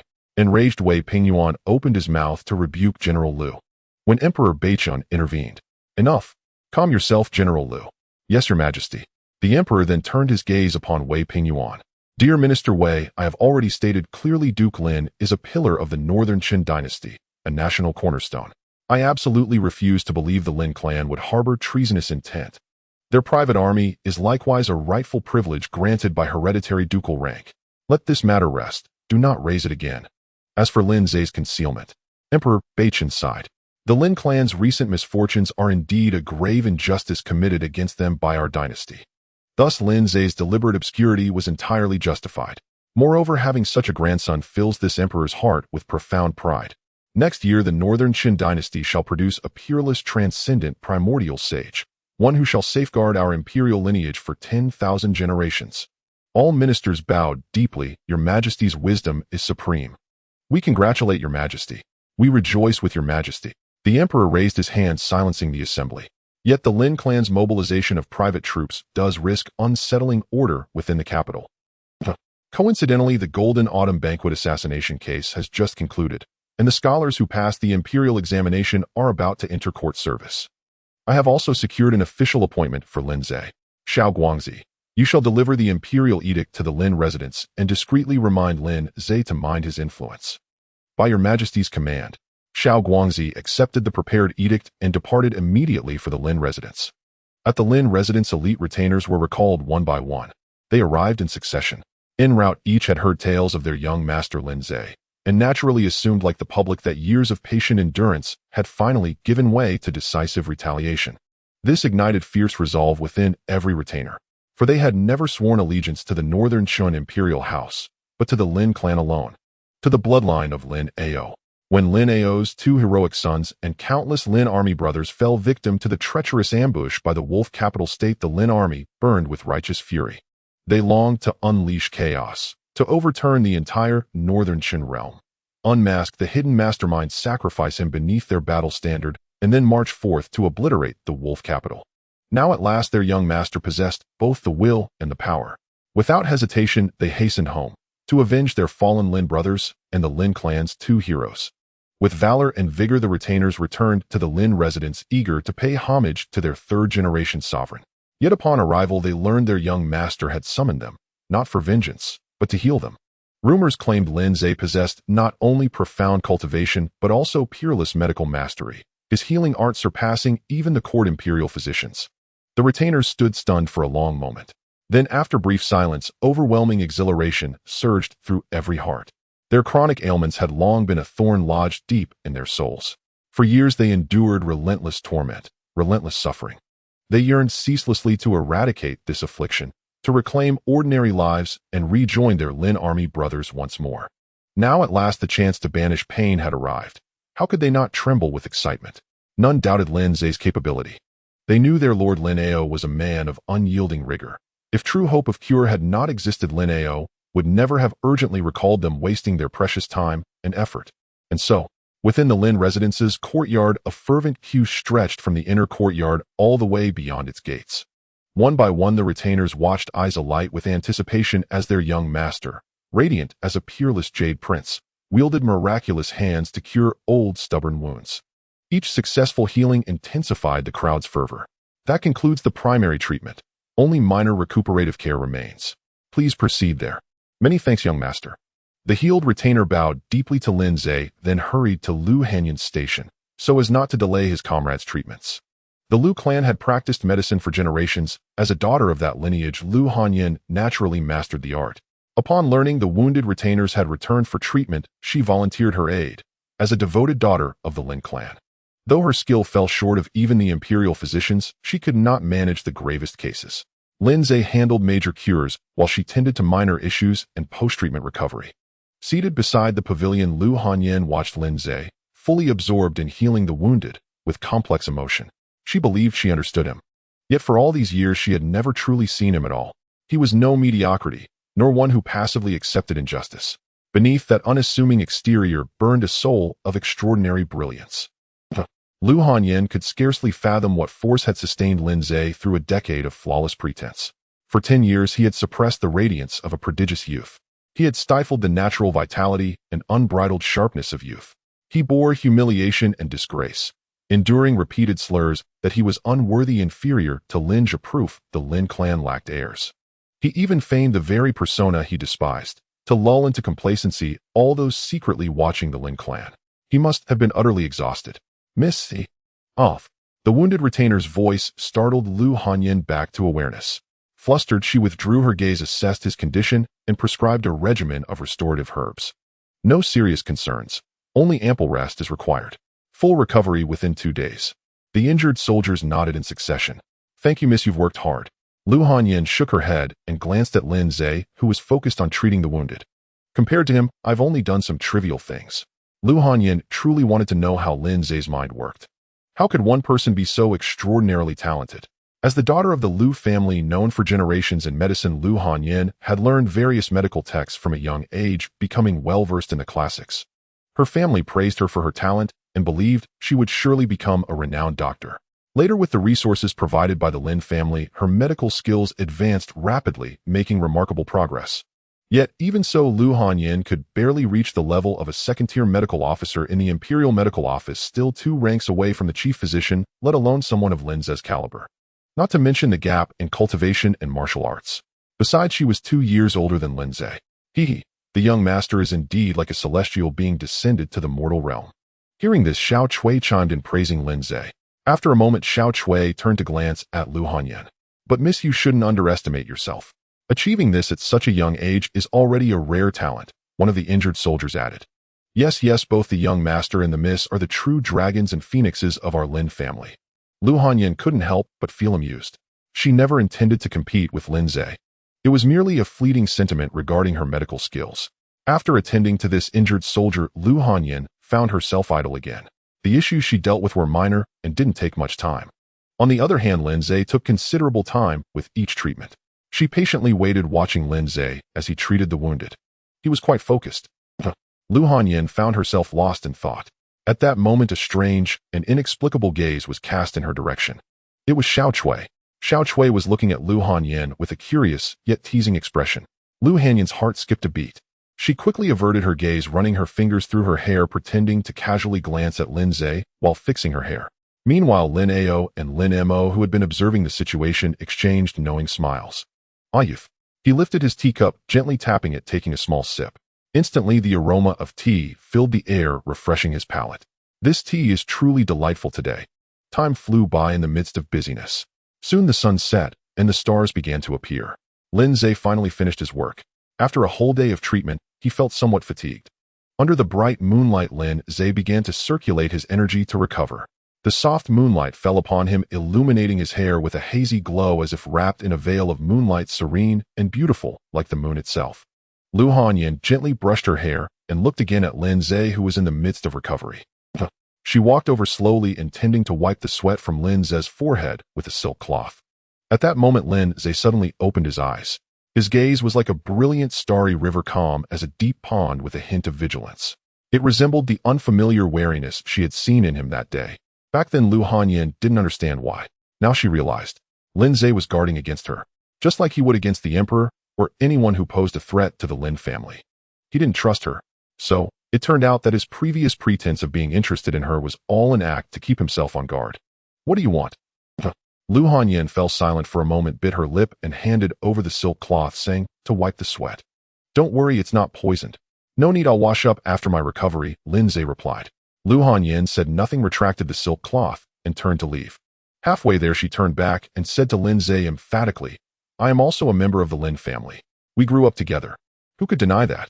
As Lin Ze's foster sister and child bride, before the awakening of her past life memories, he had chatted with Lu Hanyan and wandered the imperial capital together. If all went well, they would soon be married and expand the Lin family's lineage. Their relationship was indeed quite good. If possible, Lin Ze didn't want to target her. But in a world where the protagonist's halo truly exists, some matters are unrelated to feelings or logic. His protagonist's halo could even lead to bizarre scenarios like dancing on a grave, shouting for his beloved to be resurrected. In such an absurd world, Lin Ze had to be cautious. Although he had changed the plot during the autumn festival and avoided any conflict with the protagonist. But the protagonist of this story is a contradiction generator with a built-in intelligence, reducing halo, triggering disdain for minor characters, and leading to ridiculous plots wherever he goes. Even if Lin Ze altered the points of conflict at the autumn festival, there would still be other opportunities to forcibly create conflicts with the protagonist. He had no doubt about this, for the protagonist had never failed to disappoint in generating conflicts.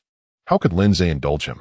Therefore, to ensure nothing goes awry, Lin Ze must continue to guard against her until the protagonist dies, or until he can determine the strength of the protagonist's halo. As he pondered this, Xiao Chui suddenly approached Lin Ze. Young master, there's an imperial edict from Grand Eunuch Guang. He saw you were busy and didn't dare to disturb you, so he has been waiting in the reception hall all this time. An imperial edict. Lin Ze's gaze sharpened slightly.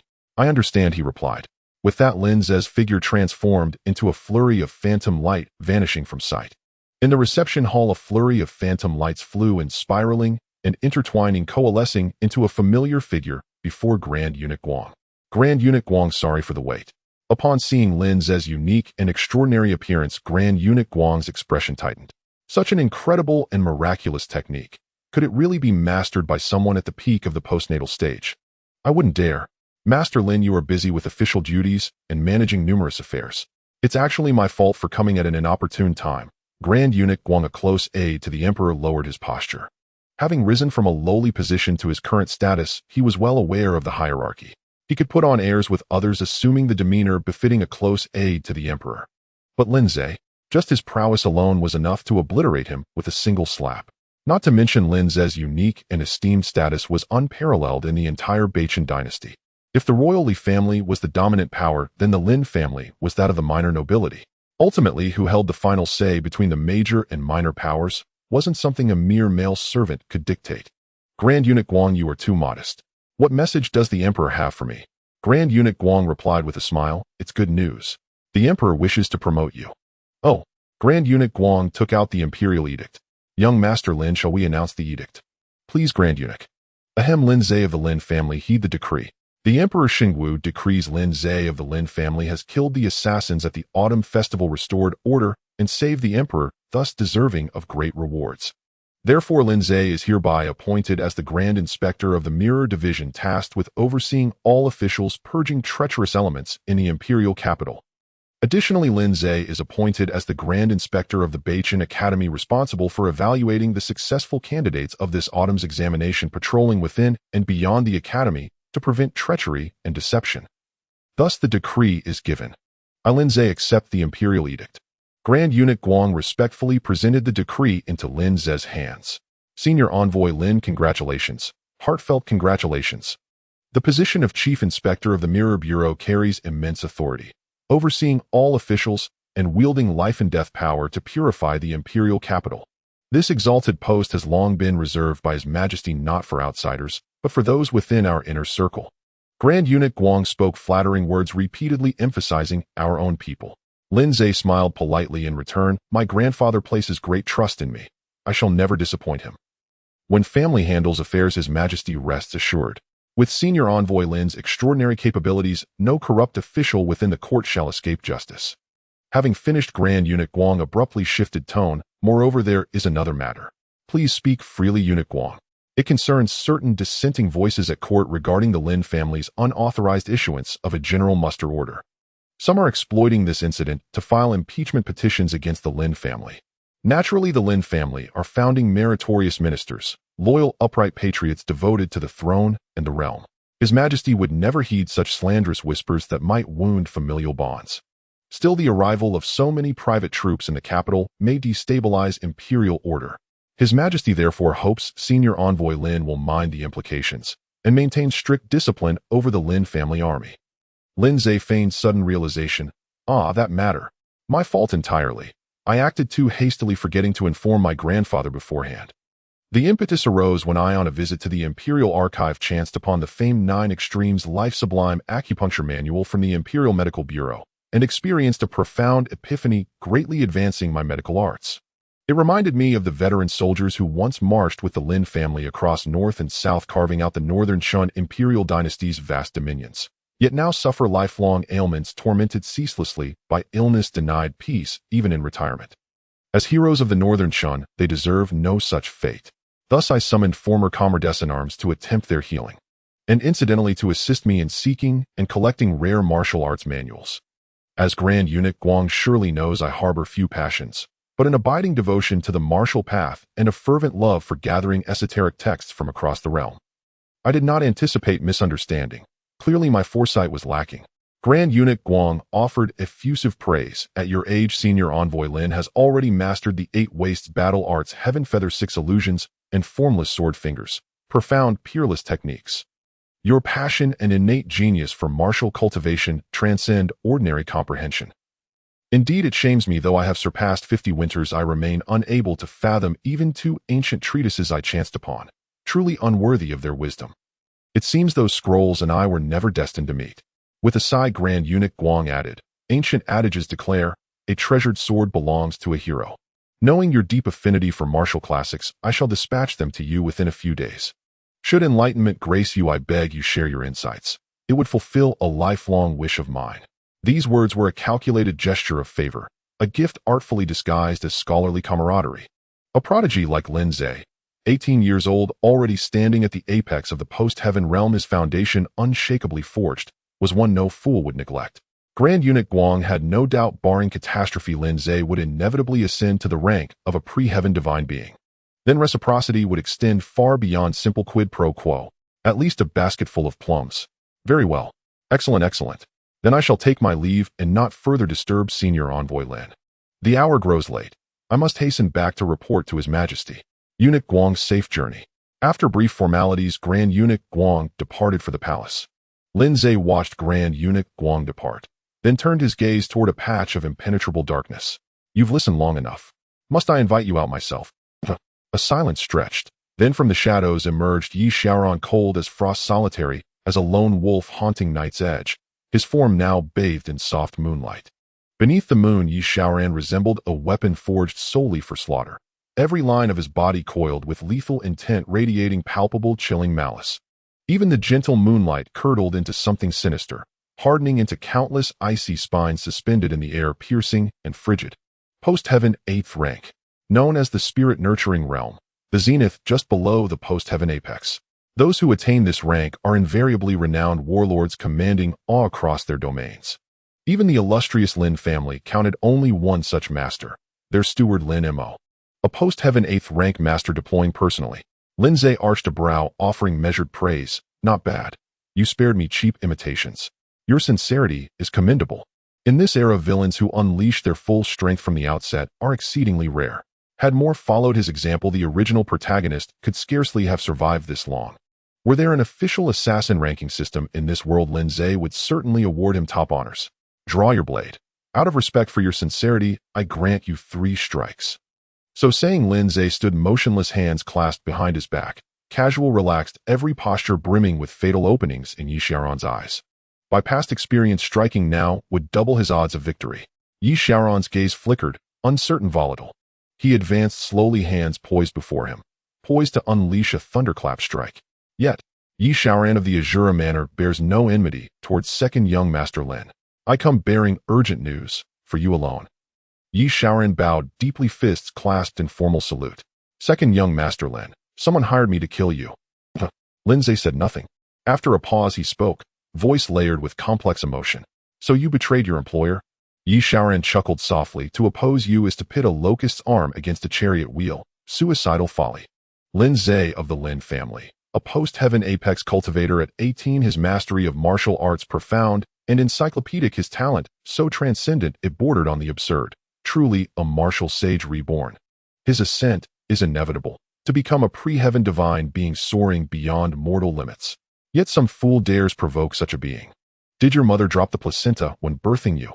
And yet they dared commission him, Yi Xiaoran, to assassinate Lin Ze.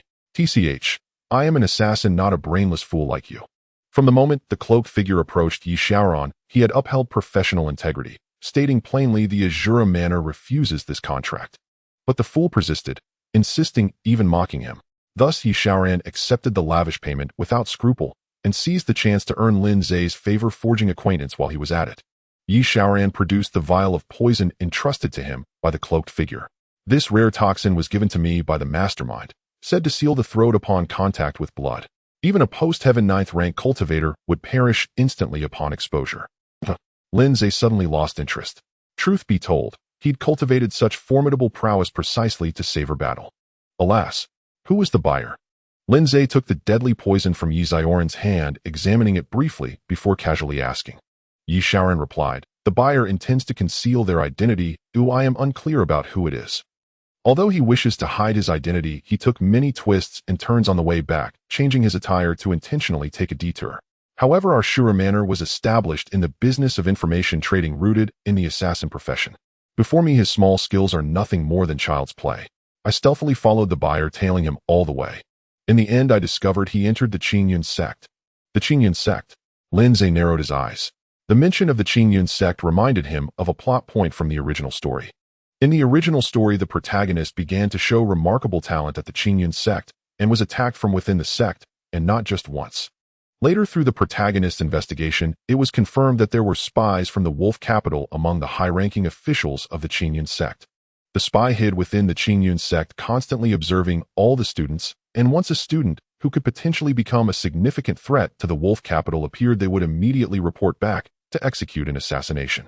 Thinking about this, it seems that his rapid rise had prematurely drawn the attention of the Wolf Capital. A glint of cold, murderous intent flashed through Lin Ze's narrowed eyes. Oh, Wolf Capital, I haven't troubled you yet. You come knocking at my door.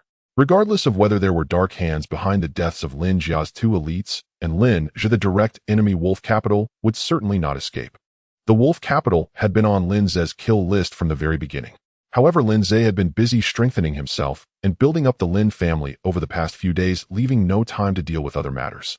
But now Lin Ze had the time to take action. The Qingyun sect, Just in time, he was also in charge of the inspection for this autumn test, responsible for clearing up the Qingyun sect. Tomorrow he would seize this opportunity to turn the Qingyun sect upside down and root out that spy from the Wolf Capital. Meanwhile, he would also check on the protagonist of this world. If the opportunity arises, he would eliminate this major unstable factor as well. With that thought in mind, Lin Ze looked at Yi Xiaoran once more. You are Yi Xiaoran, right? Yes. Speak, what do you want? Yi Xiaoran said. As for the reward, someone has already given it. I came here just to make a friend with young Master Lin and form a good relationship. If there's a chance in the future, I hope young Master Lin can provide a meal. Lin Ze smiled. Why wait for the future? There's an opportunity right now. Please, young Master Lin, go on. I have no particular hobbies. I simply enjoy collecting various martial arts texts from all over the world. You disciples of the Azura Manor are numerous. I believe this task will not be difficult for you. Understood.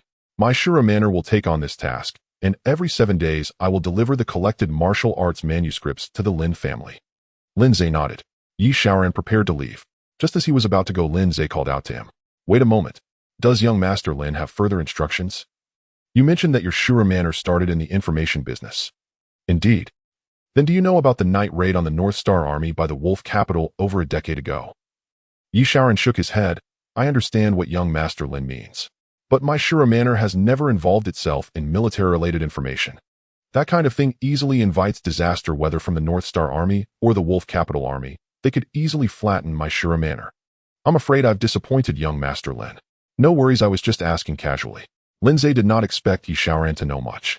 If it were that easy to investigate, Lin Ao would have found out the truth long ago over the past decade. Go on. Yi Shaoran turned to leave, vanishing into the shadows. The next day, more injured soldiers arrived one after another. They were from too far away from the imperial capital, and even if they rushed overnight, they only gradually arrived the next day. Lin Ze instructed Xiao Chui to settle them first, waiting until all had arrived in the evening before providing unified treatment. Lin Ze himself had already boarded a carriage heading to the Qingyun sect. As Lin Ze left, he was still accompanied by 2 Lin family soldiers at the 6th level of the post-heaven realm for protection. Even though everyone already knew Lin Ze's true strength, many years of habit had made it a subconscious practice. Moreover, even if Lin Ze did not need protection, how could a young master of the Lin family go out without a few attentive attendants? The Qingyun sect. Lin Ze's carriage came to a steady stop before the grand entrance of the academy. The high-ranking officials of the academy who had received news early had already been waiting patiently for a long time. This time Lin Ze was not merely representing the identity of a young master of the Lin family. He was the newly appointed chief envoy of the Mirror Directorate responsible for the inspection of this autumn test, representing the royal Li family. Moreover, he was a legendary prodigy at the pinnacle of the post-heaven realm. Therefore, the high-ranking officials of the academy had all been waiting early at the school gate to show respect for Lin Ze, this prodigious talent. Lin Ze alighted from the carriage. Clad in white garments like snow, holding a folding fan with long black hair tied into a half bun, with a jade hairpin and a piece of ancient jade at his waist, he appeared to be the very image of a refined gentleman. At first glance, he seemed like just a handsome young man, without any particular aura of a powerful figure. However, at the center of the crowd, a scholar in green felt an immediate tension in his heart upon seeing Lin Ze for the first time. Because, as the master of the Qingyun sect, a post-heaven 9th level expert ranked 6th on the divine martial rankings, he surprisingly felt no trace of Lin Ze's aura at all upon first glance. Clearly, Lin Ze's cultivation level was not just that of a newly arrived post-heaven 9th level peak. He had already walked a considerable distance on this path, reaching the realm of returning to simplicity. More terrifying than he had initially anticipated, the scholar in green suppressed the emotions in his heart and led everyone from the academy to bow to Lin Ze. I am Zhang Tong of the Qingyun sect. Greetings to Chief Envoy Lin. We greet Chief Envoy Lin. Zhang Tong is here today. Seeing the scholar in green, Lin Ze's eyes suddenly brightened. If he remembered correctly, Zhang Tong was ranked 6th on the divine martial rankings, right? No need for such formality. With that, Lin Ze lightly waved the folding fan in his hand. Waves stirred in the void. With a gentle breeze blowing, an irresistible force of domineering softness forced everyone's bodies to straighten, rendering them unable to move. Caught off guard, even a peak expert like Zhang Tong was involuntarily straightened. Moreover, that power showed no signs of weakening as it gathered, and seemed to deliberately allow Zhang Tong some time to react. Is this a show of power? Faced with such a clear provocation, Zhang Tong, as a divine martial rankings expert, instinctively wanted to resist, forcing himself to return this greeting. However, upon reflection, Lin Ze was here today, representing the royal family, to inspect the Qingyun sect. This authority must be established. Thus, Zhang Tong did not resist allowing that soft force to operate, and said, "It is said that Chief Envoy Lin is a rare genius with profound cultivation. Today's encounter indeed proves extraordinary." Lin Ze chuckled, his smile not reaching his eyes. "I am deliberately looking for trouble with you. Can't you feel it? Where is the dignity of a peak postnatal expert? Master Zhang, you flatter me." After saying a bland remark, Lin Ze stepped into Beichin Academy. "You know the purpose of my visit today. What happened at the autumn feast a few days ago has made my grandfather very displeased." Zhang Tong hurriedly said, "Our Beichin Academy has always been loyal to the emperor and has only virtuous individuals. We have never engaged in such treasonous acts. This time there are actually traitors infiltrating among the students, tarnishing the reputation of our Beichin Academy. I truly never expected that the scoundrel would be so despicable." Master Zhang, I did not come here to hear your complaints. Zhang Tong continued, understood. Rest assured, I have thoroughly investigated both inside and outside the academy these past few days, rechecking and verifying the records of all students. Any student with even a hint of suspicion has been documented and temporarily sent to an external branch of the Imperial Capital for observation and further investigation. The students remaining in the Imperial Capital are absolutely all from clear backgrounds and are genuine Bachan people. Such absurdities as those at the Autumn Feast will never happen again. After saying this, the various instructors around Zhang Tong hurriedly took out the prepared student records for Lin Ze to peruse. However, records can always be fabricated. Lin Ze was indifferent, casually flipping through them, as he had no intention of genuinely investigating for the royal family. What concern is it of his? He still had not settled his own family affairs. He came here only to expose the internal traitors of the Wolf Den and to find an opportunity to eliminate the unstable factor of the original protagonist. Flipping through casually, Lin Ze said, "The students may be clean, but what about the instructors?" Upon hearing this, everyone present was taken aback. Lin Ze then continued, "These internal traitors of the Wolf Den are truly remarkable, managing to sneak into the top academy of Bachan without arousing any suspicion from the instructors. I remember that the instructors in Bachan Academy must be at least at the 6th level of postnatal cultivation, right? At least at the 6th level of postnatal cultivation, plus you, Master Zhang, a renowned peak postnatal expert on the divine martial ranking, actually couldn't keep track of a few insignificant traitors." With a snap, Lin Ze closed his folding fan, producing a crisp sound. His tone turned slightly colder.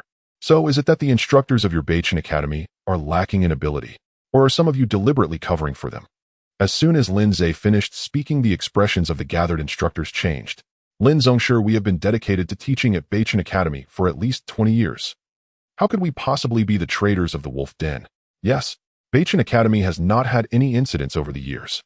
If we were traitors, wouldn't there have been chaos by now? Moreover, how could our Bachan Academy have the audacity to harm the Imperial Court? To oppose the court would be like striking a rock with an egg, leading to self-destruction." "Lin Zongshi, please do not make such jokes." Lin Ze chuckled. "No courage to harm the Imperial Court, yet you dare to harm my Lin family." "Oh, what? What do you mean, Lin Zongshi?" Everyone was bewildered. "When did Bachan Academy dare to harm the Lin family? What do you mean, eh?" Lin Ze's mind moved, and an invisible fluctuation spread throughout the area. Immediately after, a delicate bottle appeared before everyone. "This bottle, someone among you should recognize it, right?" Upon hearing this, all eyes turned to the bottle. "What is in this bottle, eh?" Master Zhang asked, puzzled. Lin Ze did not answer. He stopped, turned his head, and directly looked at a middle-aged man hiding behind the crowd. "Your heart is beating very fast." The middle-aged man's face changed. He forced himself to calm down, saying, "My heart rate is usually." Lin Ze ignored his excuses. Under his heart-sensing field, nothing could escape detection.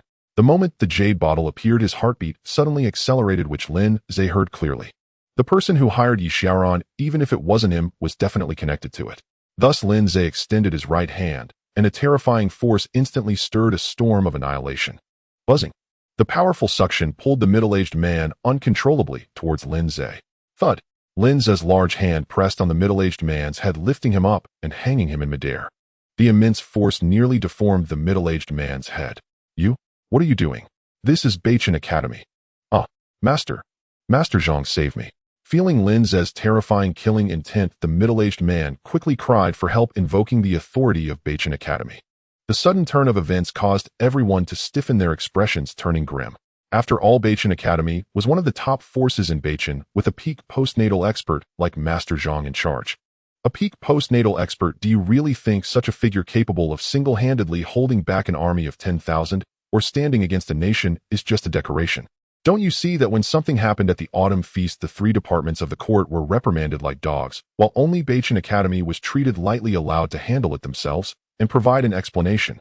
In Bachan Academy, even a colossal entity like the royal family would not dare to act recklessly without a word, because it represents the face and authority of the strongest level of experts beneath the innate divine beings. Lin Ershao, what are you doing? You are acting recklessly without asking for the reason. This is too presumptuous. Master Zhang's expression darkened. Lin Zongshi, Master Zhang, has been in Bachan Academy for 10 years, devoted to teaching without any ulterior motives. He would not dare to harm Bachan, let alone the Lin family. Please investigate thoroughly before making any claims. Lin Ze calmly replied, "Fine, I shall first show courtesy before taking action, lest you claim I am an unreasonable barbarian." Last night I was attacked by an assassin, and the mastermind behind it is one of your Beichin Academy people. This bottle of strange poison was given to the assassin by that mastermind. And this Master Zeng, only he upon seeing this bottle had his heart rate suddenly accelerate. Lin Ze glanced at everyone. Now do you understand? Hearing this, the expressions of everyone changed.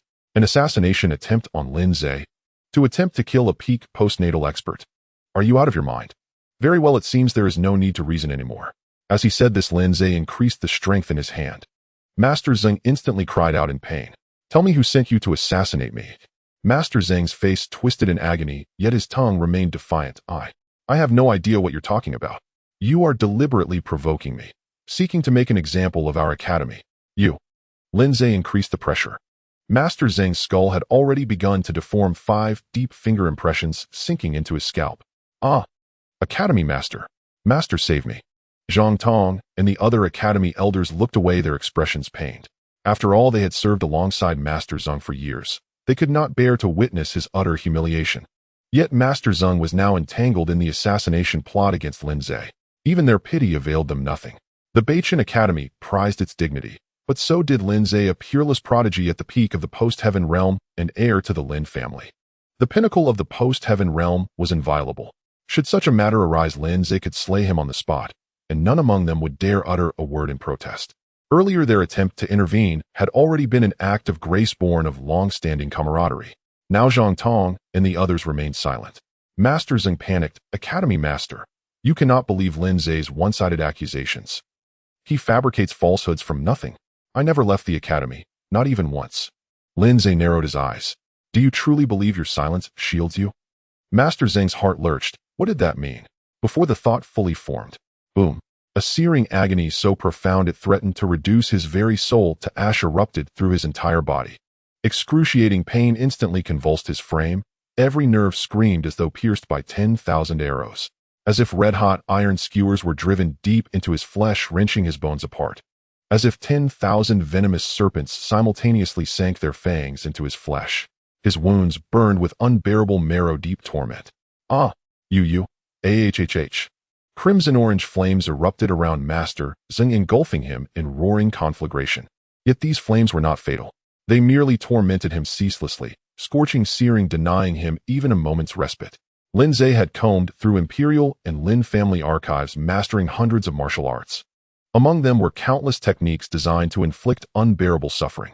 By weaving together just a fraction of each, he could forge a torture beyond mortal endurance. Speak. Whose orders do you follow? I'll grant you a swift end. I am. Gritting his teeth, jaw trembling violently from sheer agony, he faltered repeatedly, unable to utter a full sentence. Seeing this, Lin Ze channeled another surge of bone-chilling pallid frost down his arm and into Master Zeng's body. In an instant, Master Zeng endured both scorching flame without and glacial ice within, the dual hells of fire and frost. His face alternated between deathly pallor and feverish crimson. His body contorted, grotesquely drenched in torrents of icy sweat. The Beichin Academy elders watched Master Zeng's torment, and a wave of chilling dread surged through them, freezing their very marrow. In that moment, a single truth crystallized in every mind. Never, under any circumstance, should one ever cross Lin Ze. Amidst the crucible of fire and frost, Master Zeng finally broke beneath the dual torment of soul and flesh. I'll speak. I'll tell you everything. Lin Ze momentarily suppressed the inferno and frost in his grasp. Master Zeng exhaled, shakily gasping for breath. It was Long Du who sent me. No sooner had the words escaped his lips than he choked himself into silence. A strange, eerie crimson bled across his irises, spreading swiftly until his entire gaze drowned in blood-red haze. Lin Ze narrowed his eyes again. Master Zeng writhed in sudden violent spasms. Bang. Before he could utter another coherent syllable, his skull exploded under an unseen force. Crimson gore sprayed wildly, scarlet and white splattering across the ground. A thick, acrid stench of unnatural blood flooded the air instantly. This, Master Zeng truly was. How could this be? Staring at the corpse that had detonated the moment it uttered Long Du, the Academy elders turned ashen-faced, speechless. They exchanged hollow glances. No one dared speak. Meanwhile, Lin Ze calmly accepted a silk handkerchief from one of his guards and wiped his hands with detached nonchalance. How intriguing. Master Zeng had not been slain by Lin Ze. Clearly someone had silenced him, permanently. Lin Ze cast a cool, appraising glance toward the Academy's senior officials. Your Beichin Academy truly teems with hidden tigers and coiled dragons. Snap. Lin Ze smiled faintly, unfurling a folding fan and idly fanning himself as he strode deeper into the Academy grounds. Academy Master Zhang Tong glanced once at Master Zheng's remains, then fixed each elder present with a long, penetrating stare. Under Zhang Tong's knowing gaze, the elders felt a chill creep up their spines. Yet he merely held their eyes for a moment, before turning to follow Lin Ze. Let us go. Master, what of Master Zheng? Shall we arrange for disposal of this traitor's body? Zhang Tong swept his gaze across them all. At this moment, second young Master Lin would scarcely wish for anyone among you to fall behind. Those words struck them like ice. Hastily they assented, abandoning the corpse entirely and rushing after Lin Ze. Lin residence. A swordsman bearing a black iron greatsword arrived at the Lin residence gates. Sacred Lin territory. Halt where you stand.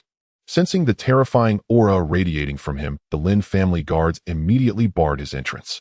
The swordsman lifted his gaze and spoke. This one is Xian Zhong Sword Sovereign, 8th on the Divine Martial roster.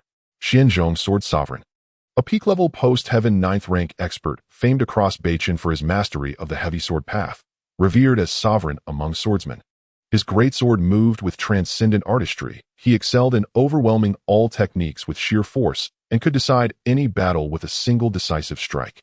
5 years ago, after a legendary duel, he attained new enlightenment in the heavy sword path and withdrew into seclusion, vowing not to emerge for 5 years.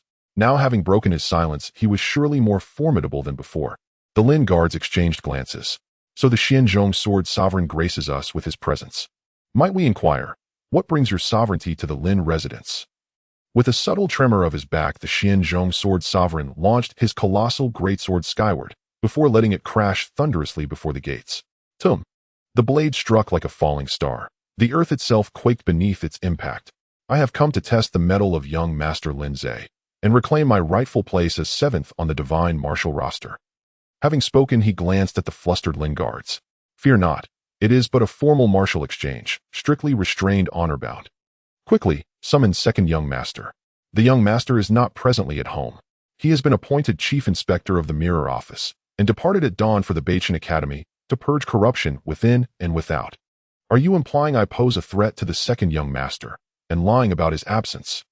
His inspection of the Beichin Academy is a matter of grave importance. Ask any passerby, you'll confirm it instantly. We dare not deceive you. Snap! He struck the great sword with his palm. The weapon vibrated violently, leapt into the air, then settled firmly back onto his shoulders. The Beichin Academy. Both adversaries await there. How fortuitous.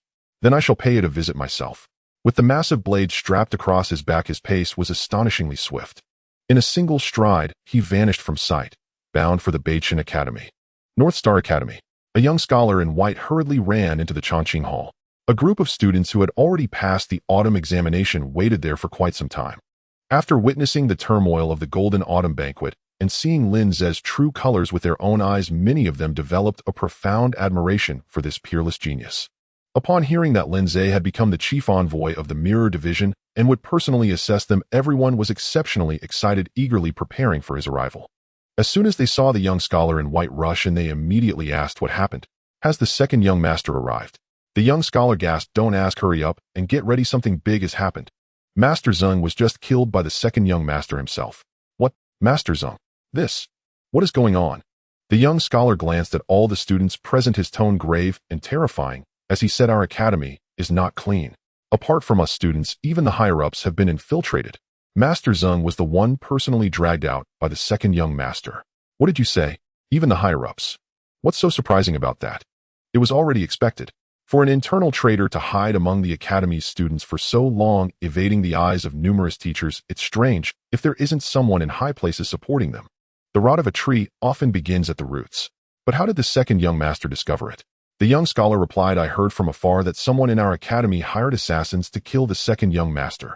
This enraged the second young master, who used some special means to sense Master Zheng's abnormal heartbeat and dragged him out. I see the second young master's methods are indeed unfathomable. As the crowd debated, Xia Qinghe, sitting at the front, calmly flipped through several essays, seemingly focused on studying the wisdom of the ancients.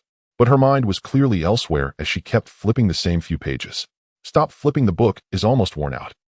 Next to Xia Qinghe, a girl in pink looked at her with a half-smile. Are you thinking about that second young master? So absorbed. Xia Qinghe snapped back to reality and glared at the girl in pink. What nonsense are you talking about? The girl in pink pouted. I don't know who is talking nonsense, but someone has been distracted ever since returning from the Golden Autumn Banquet. I want to see what charm this Lin family's second young master has that makes you so infatuated. As she said this, a strange glimmer flashed in the girl's eyes. Xia Qinghe, embarrassed and angry, poked the girl in pink's waist. I told you to stop talking nonsense. Ouch. You. Tap, tap, tap. The second young master is coming. Hurry up and get ready. Everyone immediately sat up straight, halting their movements, sitting attentively. Lin Ze and Zhang Tong entered the Chongqing Hall. Greetings, Chief Envoy Lin. Greetings, Lord and Masters. No need for excessive courtesy. Lin Ze walked into the Chongqing Hall, glancing over all the students. When he saw Xia Qinghe, Lin Ze froze for a moment as he noticed a girl in pink beside her. The girl in pink was charming, exuding a youthful vitality reminiscent of spring, like a lively and adorable neighbor's little sister. Her beauty rivaled that of Xia Qinghe, both possessing breathtaking looks. Her large, glistening eyes were adorned with delicate crescent-shaped eyebrows, and her powdered cheeks and rosy lips complemented her delicate features perfectly. Her long black hair with a hint of reddish sheen shone with a different kind of passion. Standing together, it was hard to say who was more beautiful. One could only say each had their merits and admirers. This surprised Lin Ze as he remembered that in the original novel, the only famous beauty at North Star Academy was Xia Qinghe. Otherwise, with the protagonist's halo, he would have long since been tempted to include her in his harem. Most importantly, it appeared that the two of them seemed to have a good relationship. Strange did the original book mention Xia Qinghe having a friend with such distinct features. Lin Ze furrowed his brows. Seeing Lin Ze frown, everyone in the academy was startled, fearing that yet another internal traitor among the students had been caught by Lin Ze. Xia Qinghe was confused. Last time at the Golden Autumn Banquet, he looked at her with pity, and this time he frowned directly. Did she look that unpleasing or strange? Xia Qinghe couldn't understand and was completely baffled. The girl in pink, however, looked at Lin Ze with curious eyes, glancing occasionally at the academy's higher-ups as if assessing something. The atmosphere became slightly tense. Fortunately, Lin Ze only cast a glance before shifting his gaze away. He casually remarked, I remember that North Star Academy traditionally has only 50 students pass the autumn examination each year. Subtracting those who died at the Golden Autumn Banquet, it seems there are more remaining, isn't there? A teacher quickly explained, reporting to Chief Envoy Lin. Due to the significant fallout from the assassin incident at the Golden Autumn Banquet, many high-ranking officials in the court have fallen and numerous positions in the royal court have become vacant. Therefore, His Majesty specifically instructed us to increase the number of students entering the court and urgently adjust various important positions. We conducted another major examination, selecting 38 from the 6th-year students, 17 from the 5th year, and 8 from the 4th-year students. In total, there are 63 students. The teacher presented the roster of 63 students. Lin Ze casually nodded, flipping through the roster as a formality, and then stopped. How many people the court wanted had nothing to do with him. How North Star Academy conducted its examinations was irrelevant to him. His current goals were only two matters. First, Master Zeng, you all should know him, right? Everyone nodded. Lin Ze then asked, did any of you see Master Zeng return last night? See Master Zeng return. The students were taken aback. Did Master Zeng go out last night? Master Zeng was not a prominent figure at the academy, so not many paid attention to him. For a moment, no one answered. No one. Then let me change the question. Who does Master Zeng usually have the closest relationship with? At this moment, the girl in pink beside Xia Qinghe suddenly stood up. I saw Master Zeng. Hearing the girl in pink speak, Lin Ze became somewhat interested. Very well, go ahead. However, the girl in pink suddenly smiled mysteriously. Chief Envoy Lin, I not only know about Master Zeng, but I also know something that could shake North Star Academy to its core. But I wonder if you dare to hear it. With a snap, Lin Ze closed his folding fan. His entire demeanor instantly became deep and unfathomable.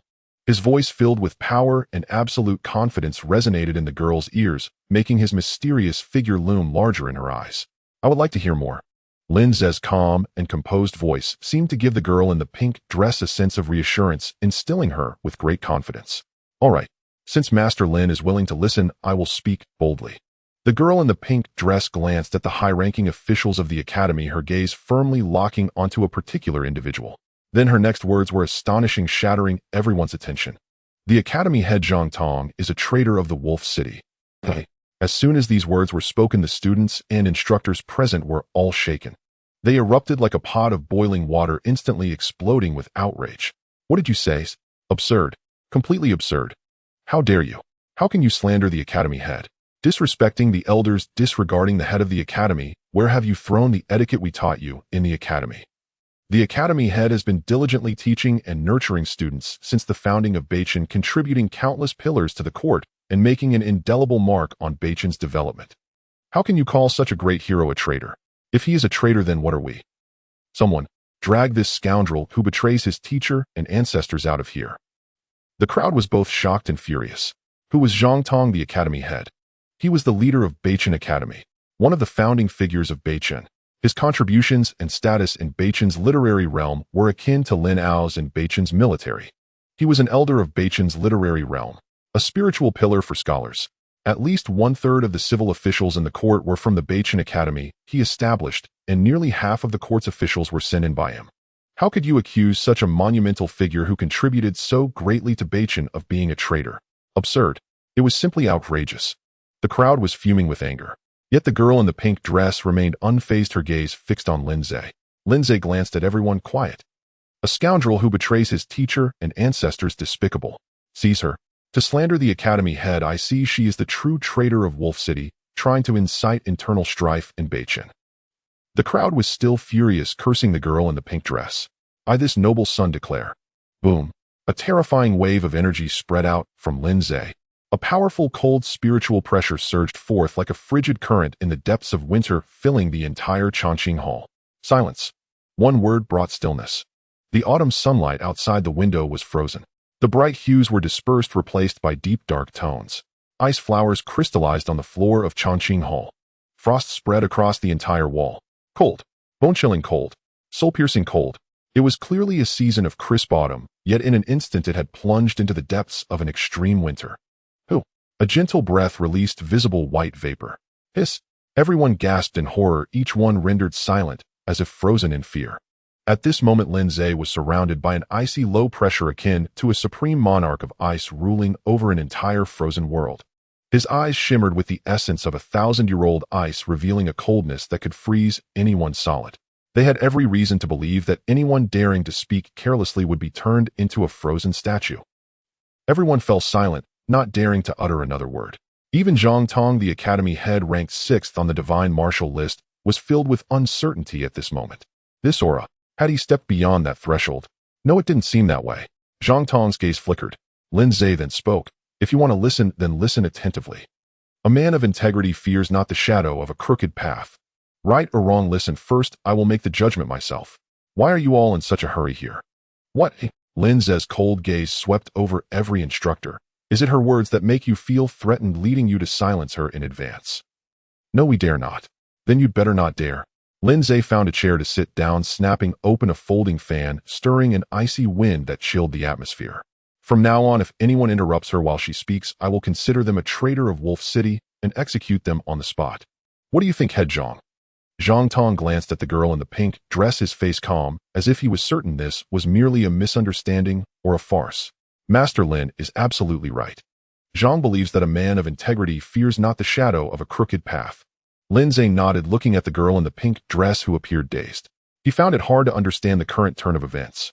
The notion that there were traitors among the academy's upper echelons was clearly something that would only be fully confirmed after the protagonist began to stand out and gradually investigate a year later. Now it seemed they had skipped the verification step and jumped straight to the final conclusion. Where did this girl in the pink dress come from? Looking at the girl with a strange gaze, Lin Ze said, "All right, you may continue." The girl in the pink dress stared blankly at Lin Ze for a second or two, parted her pink lips to say something, but hesitated. Xiao Qinghan nudged her a couple of times. After a moment, she swallowed what she wanted to say and spoke again. The reason for this is as follows.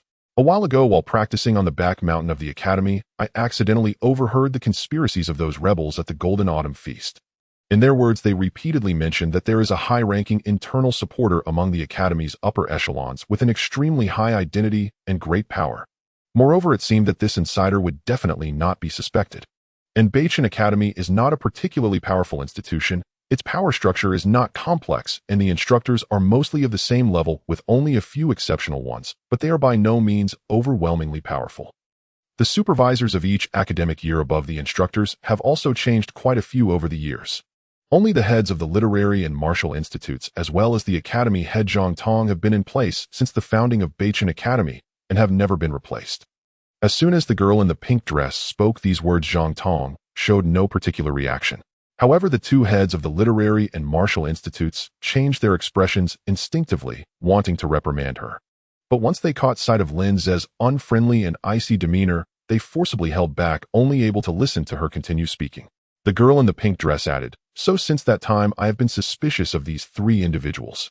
I have been secretly observing the connections and interactions between the rebels at the Golden Autumn Feast and these three individuals. During this observation, I indeed discovered many points of suspicion. Although these points of suspicion may seem normal to some of you, when you precondition yourself and reverse engineer from the answer, these points become highly suspect. For example, I have long believed that Zhang Tong is the traitor, thus any details of what he does could be magnified infinitely. He often goes out, and I wonder if he secretly meets with the traitors of Wolf City.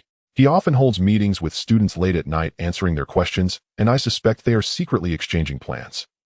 The girl in the pink dress listed a series of suspicious points. The people of Beichin Academy gradually delved deeper into the narrative of the girl in the pink dress. At first glance, it seemed to hold some merit.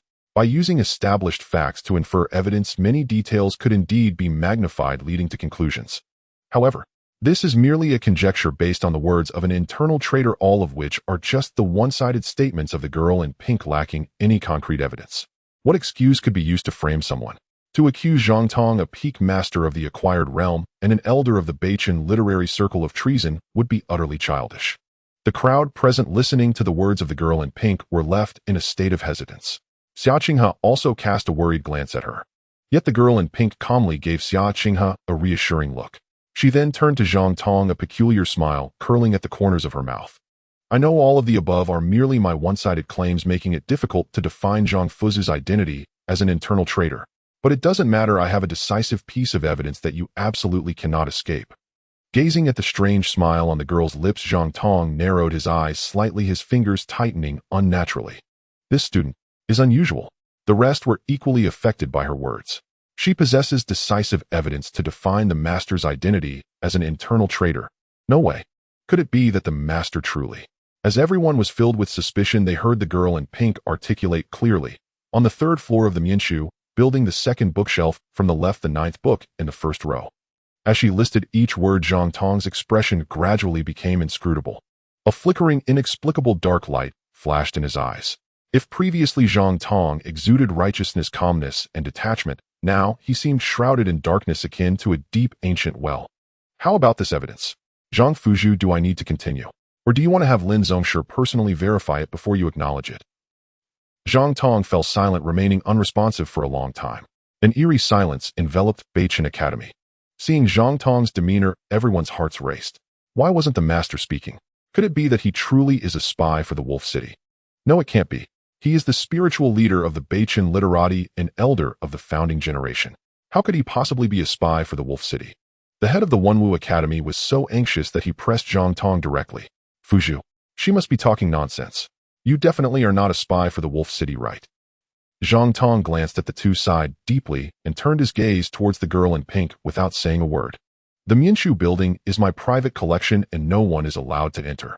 The third floor has restrictions set by me. How exactly did you sneak in?" As soon as these words were spoken, the crowd erupted in astonishment. Zhang Tong's statement was tantamount to admitting that his secret had been exposed by the girl in pink, acknowledging his identity as a spy for the Wolf City. "This? Fuzhu, how could you? You are the spiritual faith of our Beichin literati. Why would you side with the Wolf City? The Wolf City has an eternal enmity with us Beichin." At this moment, the crowd felt as though the sky had fallen.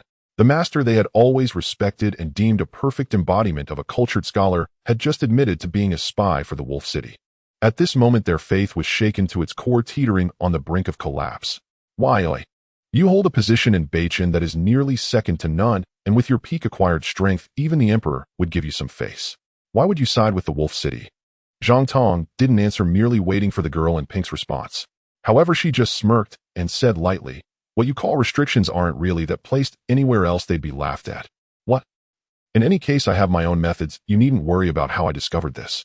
Fuzhu should consider how to explain this to Lin Zongshi." As she spoke, a playful expression appeared on the girl's face. A peak-acquired master is no weakling. especially in Bachin battles between peak-acquired masters are rarely seen for a decade. And one of them is a prodigy. She must observe closely. Hearing her words, Zhang Tong sighed deeply. There are always greater beings beyond the horizon. I never expected that after hiding for a lifetime, I would be uncovered by a mere little girl. After that, Zhang Tong's gaze fell upon Lin Ze. Lin Ze laughed.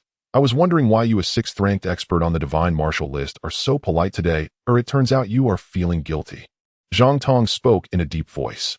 You and I are both peak-acquired masters. If we were to clash, it would inevitably lead to mutual destruction. Continuing like this would only benefit the Bachin imperial family. And given the current situation of the Lin family, you should know about your years of patience. We are in fact fellow travelers. Zhang Tong said meaningfully. Why don't you just pretend you don't know about this, turning a blind eye? With a snap, Lin Ze snapped his folding fan shut, playing with the jade carving patterns on it. That's right, from a certain perspective we are indeed fellow travelers. I don't like meddling in others' business either. Lin Ze was not someone who liked to interfere in trivial matters or whether the Bachin Academy should or should not. Sorry, that has nothing to do with Lin Ze.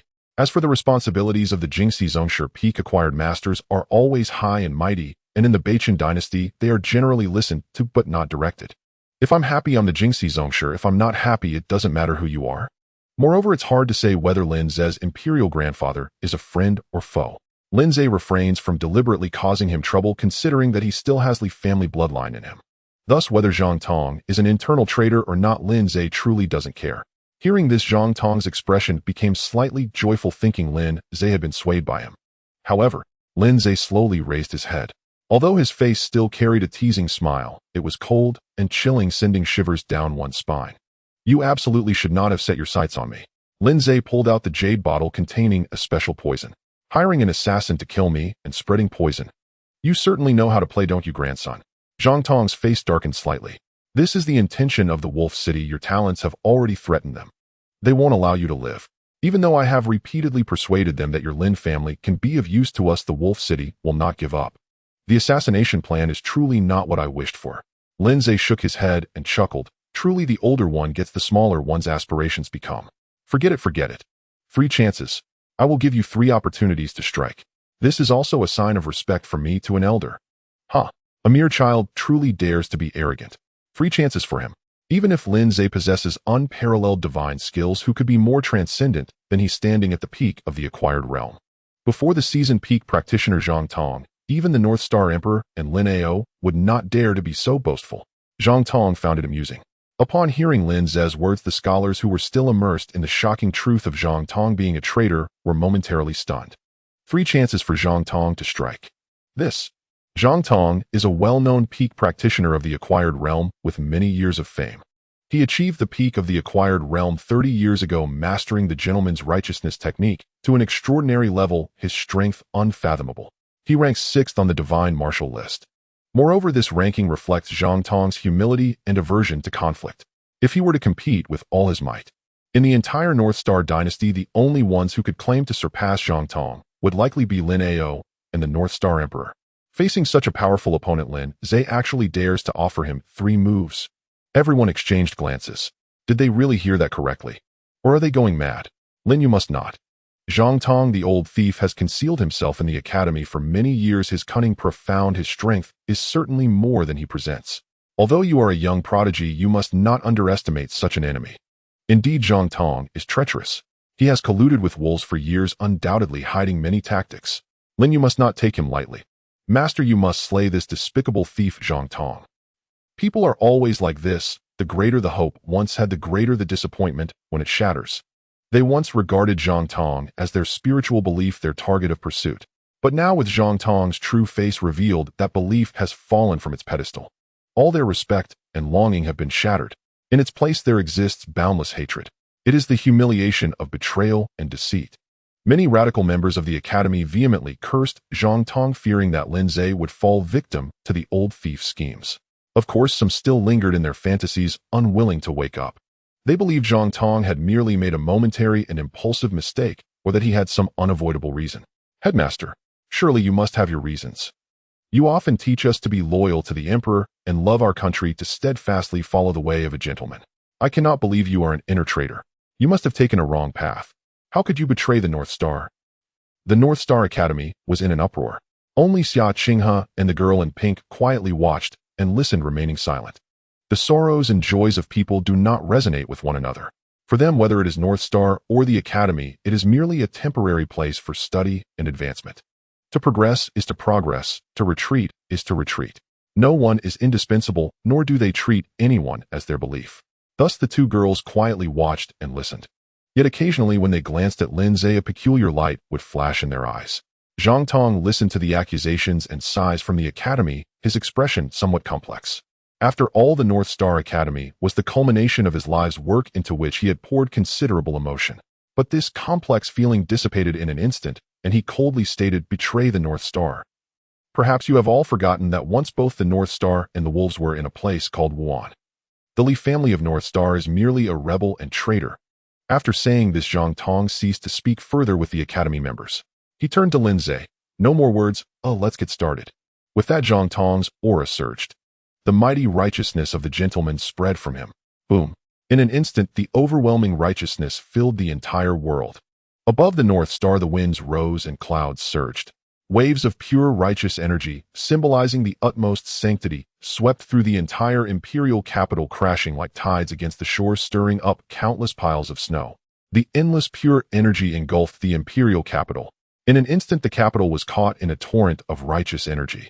All the evil and darkness within people's hearts were suppressed by this overwhelming righteousness. At this moment, all those heavily burdened by sin felt as if struck by lightning, as though celestial beings descended upon them to deliver their final judgment. What is happening? It is the realm of the marvelous. The 9 layers of the acquired realm give birth to the marvelous, possessing the ability to sense the heavens. When they unleash their full power, they stir the winds and calm the seas with a breath. Such phenomena occur when a marvelous realm practitioner is about to unleash their full strength. At this moment, the entire imperial capital was in shock. In the North Star, the existence of the marvelous realm is limited to a handful, most of whom are in seclusion, striving to break through to the innate divine realm. It is difficult for ordinary people to even catch a glimpse of a marvelous realm practitioner, let alone witness one unleashing their full power. Such a being could obliterate a mountain with a single strike, and one person could stand against an entire nation. Ordinary people could never force him to such an extent. If a marvelous realm practitioner were to unleash their full strength, it would mean their opponent is also a marvelous realm practitioner. 2 marvelous realm practitioners. Now that would truly be a battle of gods, leaving mortals to suffer the consequences. If things went awry, this imperial capital beneath their feet could never remain intact. Thus everyone's heart tightened. At the entrance of the North Star Academy, the Sword King Xianzhong gazed at the celestial phenomenon in the sky, murmuring, "Good Zhang Tong, you truly have concealed yourself well. The 6th on the divine martial list has been wronged." However, as he spoke, the Sword King Xianzhong halted his steps toward the entrance. "To make you unleash your full strength, it seems that the newly ranked 7th on the divine martial list, Lin Ze, is no simple opponent either." He set down his heavy sword and sat upon it. He was not concerned about how these two were clashing. He was only interested in how far they had progressed on the path of the marvelous realm. The Sword King Xianzhong crossed his arms, focused and calm, awaiting the arrival of an astonishing battle. Within the North Star Academy, the air was filled with pure energy. Zhang Tong's aura was fully charged, resembling the embodiment of a sage, already exhibiting the might of a peak marvelous realm practitioner. However, Lin Ze continued to play with the folding fan in his hand, showing no signs of response. He stood there like an ancient pine tree, proudly standing between heaven and earth, awaiting Zhang Tong's attack. Clearly, Lin Ze was indeed letting him strike, first with 3 moves. Zhang Tong was furious. "You arrogant brat. Today I shall discipline Lin Ao on behalf of the Academy." With that, Zhang Tong concentrated all his energy. Swish! A massive phantom of the sage suddenly burst forth. It was as if the primordial spirit had exited the body. In midair, it manifested myriad forms. Sometimes it transformed into a fierce tiger, sometimes into a giant dragon, and at times into countless troops. Kill! The myriad forms surged, all charging towards Lin Ze. The momentum was overwhelming, as if it could tear Lin Ze into shreds. Yet, amidst this great display, Lin Ze remained calm and collected, neither avoiding nor retreating. Under the fearful gazes of all present, Lin Ze raised his fan and gently waved it. A gentle breeze swept through, and Zhang Tong's overwhelming strike of righteousness dissipated in an instant. The endless waves returned to tranquility. Lin Ze stood in the gentle breeze, saying, "Such petty tricks are not worth your embarrassment." Upon seeing this, Zhang Tong's expression darkened suddenly. Very well. Since you seek death, I shall grant it to you today. With that, Zhang Tong unleashed his true power. The gentleman's righteous qi technique. A single word can stabilize mountains and rivers. Stabilize. Zhang Tong uttered the word stabilize. With a wave of his hand, a drop of black ink fell from the void. The ink spread quickly, tainting the entire void. Within the North Star Academy, the air trembled, setting off waves of disturbance.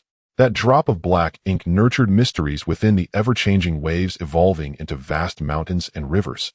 Thus, shadows of undulating mountains resembling a gigantic dragon coiled emerged in the void.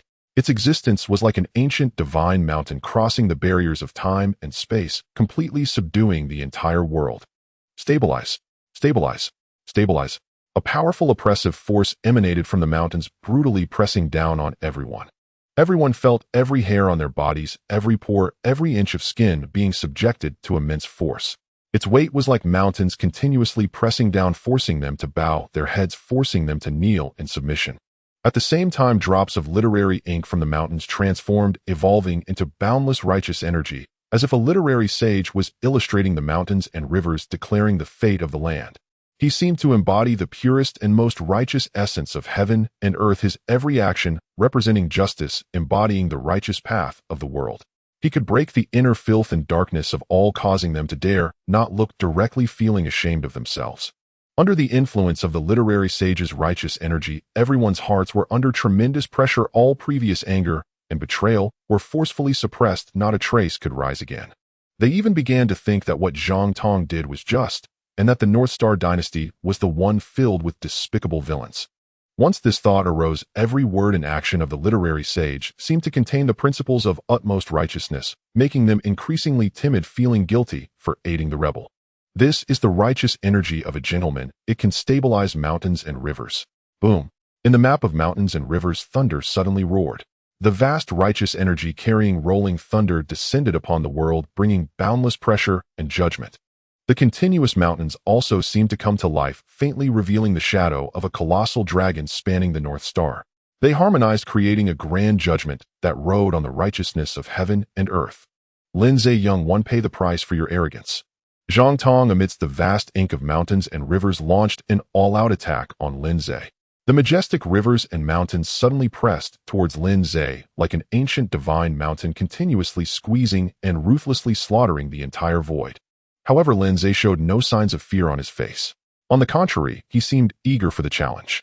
He said, "Finally, it resembles the 8th layer of acquired realm." With that, deep purple flames ignited around Lin Ze's body. Roaring. Hiss. As the fire burned, strands of thunder danced within the flames. Hiss. Deep purple thunder entwined around the flames, completely surrounding Lin Ze. They intertwined and birthed a unique force of thunder fire. Little thunder fire, true body, LV10. Break. Boom. The overwhelming force of thunderfire erupted.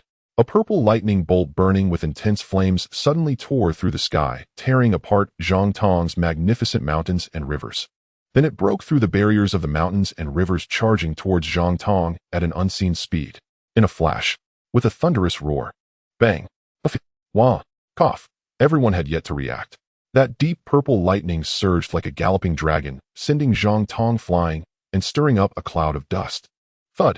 Zhang Tong crashed heavily onto the blue stone ground of North Star Academy, smashing the bricks and stones into a deep trench, leaving a path of devastation filled with spiderweb-like cracks. Only when he crashed into the south wall built of golden iron stone did he finally come to a stop. Cough. Waha. Zhang Tong looked at Lin Ze in disbelief, wanting to say something, but blood surged up, and he violently spat out a mouthful of fresh blood. Cough. Inside North Star Academy, there was dead silence. Everyone was shocked. They looked at Lin Ze, then at Zhang Tong. At this moment, Zhang Tong was covered in blood, looking disheveled, no longer the refined and virtuous appearance of a scholar in a blue robe. In contrast, Lin Ze was engulfed in deep purple thunderfire, wielding the power of lightning and fire, resembling a divine being. Between the two, the difference was stark. Gulp. Everyone couldn't believe it, swallowing hard. Zhang Tong was defeated. The esteemed Zhang Tong, a seasoned acquired 9th layer powerhouse. Just like that, he was defeated.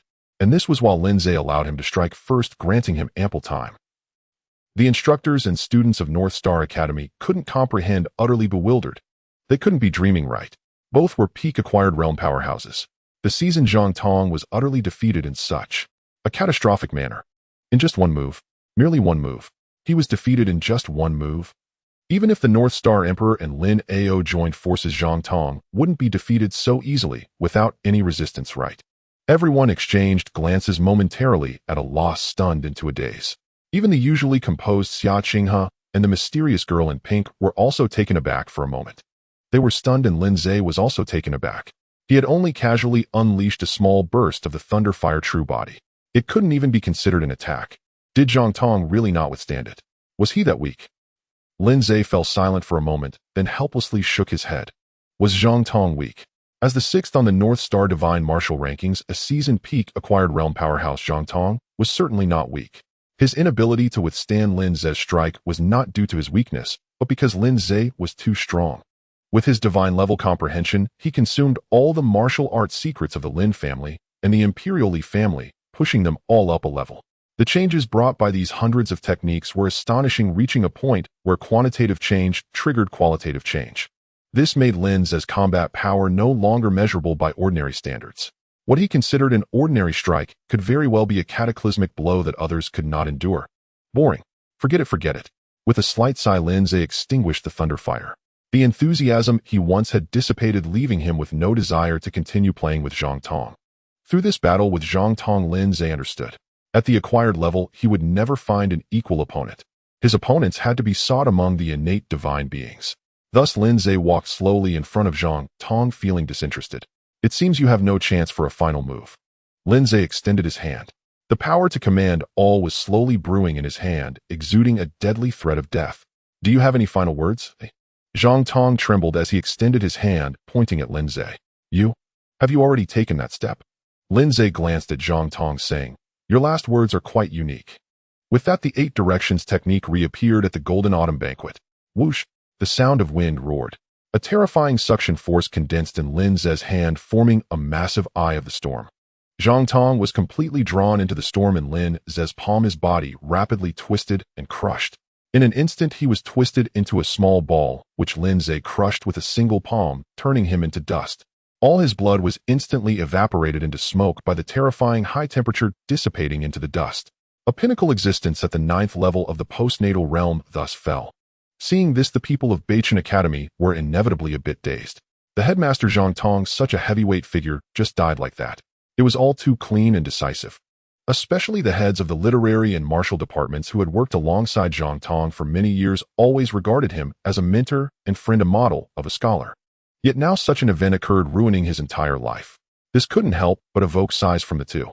However, speaking of that, as a pinnacle postnatal expert who had managed Beichen Academy for many years, Zhang Tong must have been a heavyweight figure over in the Wolf City, possessing quite a bit of crucial intelligence.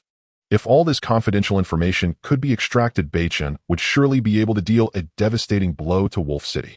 Unfortunately, before this information could be revealed, he died like this. What a pity. Thinking of this, the two quickly straightened their clothing and signaled everyone around them. The crowd came to their senses and hurriedly congratulated Lin Ze, saying, "Congratulations, Lin Zongshi, for slaying the bandit and safeguarding our Beichen's peace. Thank you, Lin Zongshi, for eliminating this great harm for our academy. Otherwise, we wouldn't know how long we would have been deceived by that old bandit. Lin Zongshi has accomplished a great feat. We will definitely report it." Lin Ze took the handkerchief handed to him by his bodyguard and wiped his hands. He just happened to run into my gun barrel. If you want to thank someone, thank that. Lin Ze glanced at the girl in pink. His interest, which had dissipated due to Zhang Tong's abruptness, was revived a bit. By the way, what is your name? The girl in pink was a variable that did not exist in the original plot. She had torn the script of Beichen Academy apart as soon as she arrived. Where did this person come from? The girl in pink regained her focus and looked at Lin Ze with a complex gaze, saying, "My name is Wu Tong." Wu Tong, is it? Lin Ze examined Wu Tong closely. But with your cultivation at the 3rd level of postnatal, you can see through Zhang Tong, who is at the 9th level of the postnatal realm. You do have some skills. Very well, I shall remember you. Wu Tong's expression froze. Please don't remember me. I just don't want Beichen, this peaceful place, to be destroyed, causing me to have to move again. So she hurriedly said, "It was just luck, sheer luck. Then I hope your luck continues to last." Lin Ze smiled, and then changed the topic. He had not forgotten that he came to Beichen for 2 matters. One was resolved. Zhang Tong, the traitor who plotted against him, was dealt with, and there was a bigger problem. Thus Lin Ze brought up the second matter. I mentioned when I arrived that there were 2 matters. The first has been resolved. The second matter, I heard that your academy has a... Wait. Lin Ze suddenly realized something. He incredulously turned his head and fixed his gaze on the girl in pink. A female? This is a big problem. Wu Tong was puzzled by the scrutiny. What does this mean? She quickly looked at herself. She was properly dressed and had no dirt on her. What did you say your name is? Wu Tong. Wu Tong confirmed again, yes, Wu Tong. To ensure Lin Ze understood clearly or did not mistake her, she further explained, it's Wu Tong, as in the phoenix resting on the parasol tree. Does Lin Zongshi have any issues? Lin Ze fell silent for a moment. He waved his hand, summoning the heads of the literary and martial departments. The two hurriedly approached Lin Ze, waiting. What instructions does Lin Zongshi have? Lin Ze softly asked, does your academy have anyone else named Wu Tong? Similar names count too. The two thought for a moment, and then confirmed, no. This is the only one named Wu Tong. Lin Ze squinted and asked again, is this Wu Tong a 5-year student of yours? I did not see her at the Golden Autumn Banquet. That is correct. Damn, this is a big problem. This world is not right. Where is my protagonist? Where is my grand protagonist? Where is my male lead who triggers silly plotlines with his intelligence decreasing halo? Why did you turn into Wu Tong? Lin Ze suddenly felt a headache. It couldn't be wrong. The only Wu Tong is indeed a 5-year student. This must be the original book's protagonist, Wu Tong. I wondered where this mysterious girl in pink came from, and it turns out you are the original book's protagonist. What a mess. Seeing Lin Ze's expression fluctuate, the heads of the literary and martial departments thought Wu Tong's identity was problematic. So the two exchanged glances and leaned closer to Lin Ze, whispering, Lin Zongshi, could there be an issue with this Wu Tong's identity? Lin Ze shook his head. It's nothing. It's just, I once had a friend who went by that name. I was curious and asked a few more questions. The two naturally did not believe Lin Ze's words. However, since he did not speak further, they could not force him to explain. It should be known that this high-ranking young master of the Lin family had just displayed overwhelming strength by forcefully killing Zhang Tong in front of them all. Not even a speck of dust was left at this moment to provoke Lin Ze. They would rather engage in Tai Chi with the Beichen Emperor. Meanwhile, outside Beichen Academy, the Xianzhong Sword King, who witnessed the two's peak duel, glanced at the academy's gate and let out a slight sigh. One's plans can never compare to the heavens' arrangements. Zhang Tong, oh Zhang Tong. Having witnessed all the events, the Xianzhong Sword King understood why Zhang Tong had chosen to meet at the inn that day, claiming that if he surpassed Lin Ze, he wouldn't need to find him. Zhang Tong, that dog, was treating him, the Xianzhong Sword King, as a pawn to test Lin Ze. In a duel with Lin Ze, if the Xianzhong Sword King won, then Lin Ze was nothing much. If Lin Ze won, then after such a battle, he could at least weaken Lin Ze's strength and prepare thoroughly. Zhang Tong's idea was good. Unfortunately, heaven does not fulfill man's wishes. Lin Ze sought him out in advance. Violently breaking the situation, the Xianzhong Sword King shouldered his heavy sword again, saying, count yourself lucky to die quickly. After taking one last look at Beichen Academy, the Xianzhong Sword King turned and left. As for challenging Lin Ze, forget it, he wanted to live a few more years. Stepping through the chilling autumn wind, the Xianzhong Sword King walked the path back he came from, coming from the mountains, going back into the mountains. At this moment within the Beichen Academy, the traitor Zhang Tong has been vanquished. All the teachers and students expressed their emotions, some lamenting the fleeting nature of life, while others applauded the outcome, discussing it fervently. They were filled with righteous indignation at times, and at other moments they were sorrowful, expressing a multitude of feelings, creating quite a commotion. The heads of the literary and martial academies exchanged thoughtful glances with everyone before leaning closer to Lin Ze, saying, Lin, it is certain that Zhang Tong has nurtured numerous hidden agents within Beichen Academy over the years. I imagine that the former scholar is definitely not the only one. Among these people there are probably spies from Longdu. This matter must be inquired from Wudong, who revealed Zhang Tong's true face. Lin Ze was now intensely curious about this Wudong. The transformation of Wu Tong into Wudong directly resolved the protagonist's issue at its root. This sudden change left Lin Ze feeling an emptiness. After all, the original protagonist Wu Tong was the son of destiny in this world, favored by the entire realm, and if Lin Ze were to kill him, it would likely be quite difficult. Even if he succeeded in killing him, there might be some inexplicable encounter that would resurrect Wu Tong, allowing him to continue growing stronger and achieving glory. Lin Ze had no doubt about this. How could a protagonist not have some hidden advantages? Moreover, he was this kind of unreasonable, brainless protagonist. Thus, Lin Ze was prepared for a long-term struggle against Wu Tong. But now Wu Tong was gone. Lin Ze felt a wave of emptiness in his heart, thinking that all his previous precautions had been in vain. At the same time, this emptiness made him feel a sense of unfamiliarity with this world. Wu Tong becoming Wudong. The storyline had also changed. The world he had traversed into was probably not the same novel world Lin Ze was once familiar with. With a slight sigh in his heart, Lin Ze flashed in front of Wudong. Wutong's body instantly tensed, watching Lin Ze with vigilance. Since arriving at the Bachin dynasty, it was the first time she couldn't see through someone. It was also the first time someone could bring her such terrifying pressure. Before this, even the so-called top of the divine martial list, the Bachin emperor, seemed ordinary to her, easily seen through. But this Lin Gongzi Lin Ze, he was like a dragon hiding in an abyss, shrouded in mist unfathomable. It sent chills down her spine. Wudong did not understand. How could such a terrifying individual exist in the mundane world? Are you perhaps a noble bloodline from some ancient hidden family that has fallen into the secular world? Wudong thought to herself as Lin Ze spoke. Don't be nervous, I just want to ask, since you know that Zhang Tong is a traitor, others must have escaped your scrutiny, right? Wudong smiled with a hint of mockery. You think too highly of me, Lin. I don't have the ability to control the entire academy. I've already said it was just luck. Otherwise, I would have dominated Bachin long ago. Why would I still be so inconspicuous? Wudong regretted that she had involved herself in such matters. If Bachin fell, so be it. The world is vast, and it is not the only peaceful place. At most, she could move to another place. The nearby Crescent Dynasty would be a good choice. Although it was nearing the control range of the sword-hidden mountain, as long as she was careful, she wouldn't be discovered. Now, however, she had been targeted by a monster. Truly, were the people from sword-hidden mountain blind? How could they overlook such a gifted and powerful monster? No wonder your sword-hidden mountain is being bullied by the disappearing sect. With that thought, Wudong shifted the topic away from herself. However, the evidence left by Zhang Tong should contain the answers you seek, Lin. You might as well take a look yourself. Lin Ze nodded. Speaking of that evidence, I am quite curious. What exactly is in there? Zhang Tong confessed directly after being exposed. Logically speaking, someone as cautious as Zhang Tong wouldn't leave behind any correspondence or account books as evidence. Such correspondences would normally be burned after being read. How could they possibly remain until now? Unless he had planned to be a double agent from the start.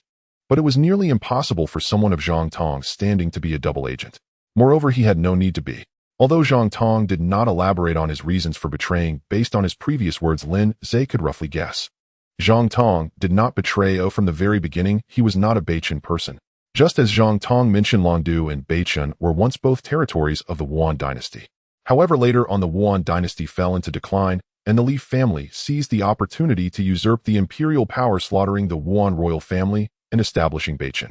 Meanwhile, the surviving bloodlines of the Wuan royal family, under the protection of loyal ministers and heroes, fled to Longdu, establishing a regime to resist Bachin and protect the royal family. Thus, Zhang Tong, who had always been loyal to the state, had already been a loyal minister of Longdu since that time. How could there be any talk of betrayal? Naturally, there would be no need for any foolish behavior of retaining correspondences. If that's the case, then what could remain in the Mianshu building that Zhang Tong could not escape from? Facing Lin Ze's question, Wudong shook her head. I don't know. You don't know? Wudong adamantly denied, claiming ignorance. I don't know. I just happened to see Zhang Tong paying attention to that book once. I took the opportunity to trick him, and who knew that fortune favored me? Another coincidence. Wudong laughed. Someone as beautiful as me usually has good luck. Lin Ze was left speechless. Forget it, take me to that Mianshu building to have a look. The Mianshu building was said to be Zhang Tong's private collection.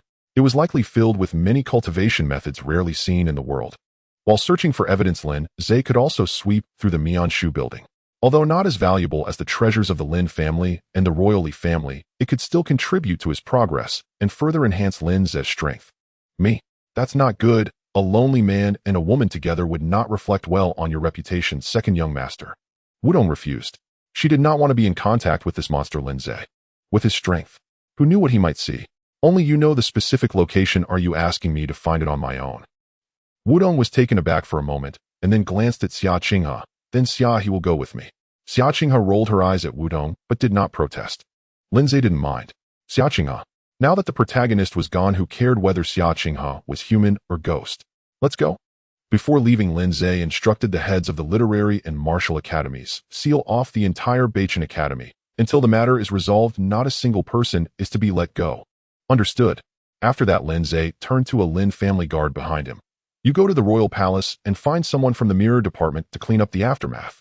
Yes. After finishing his instructions, Lin Ze then followed Wudong and the others to the Mianshu building. At Beichen Academy, the Mian Shu building lies in the deepest part of the academy, backed by high mountains and surrounded by lush bamboo, creating a tranquil and serene environment rarely disturbed by visitors. A perfect place for leisure. Wudong led Lin Ze through a narrow bamboo path until they arrived at the entrance of the Mian Shu building. "This is the place," Wudong said as she casually pushed open the large door as if returning to her own home. Lin Ze nodded and stepped into the Mian Shu building. His eyes were met with neatly arranged bookshelves filled with a variety of books. He approached a bookshelf and casually flipped through the books on it. Dreaming of the Stream, The True Feather Notes, The Discourse on Righteousness. They were merely essays and notes, not cultivation techniques. Seeing this, Wudong casually remarked, "This first floor contains a collection of ancient sage writings and notes from renowned masters collected by Zhang Tong. Not interesting even for passing the time, it's too verbose."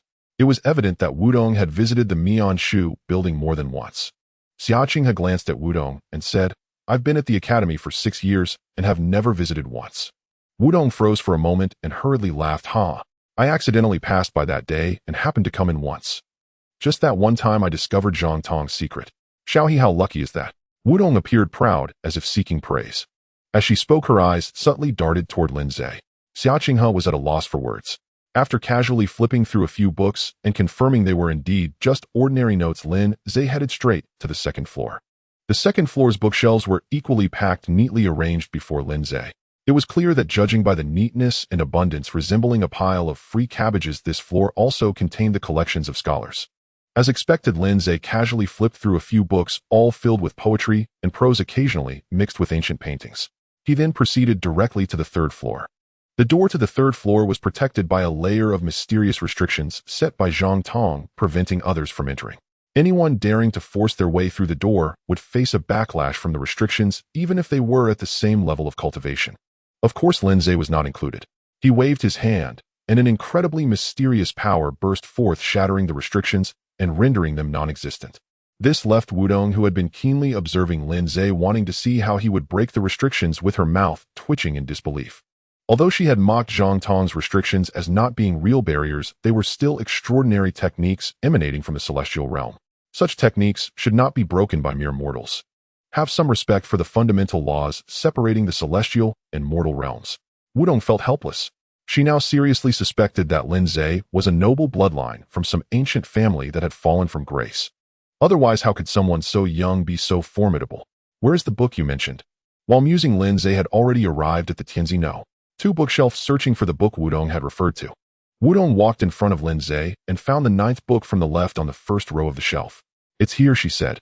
After finding the book, Wudong turned left twice, then moved right twice, and finally pushed it in. Clang! With a sound reminiscent of metal striking metal, a solid iron box emerged from a hidden compartment beneath the Tianzi No 2 bookshelf. Upon opening the iron box, Lin Ze narrowed his eyes.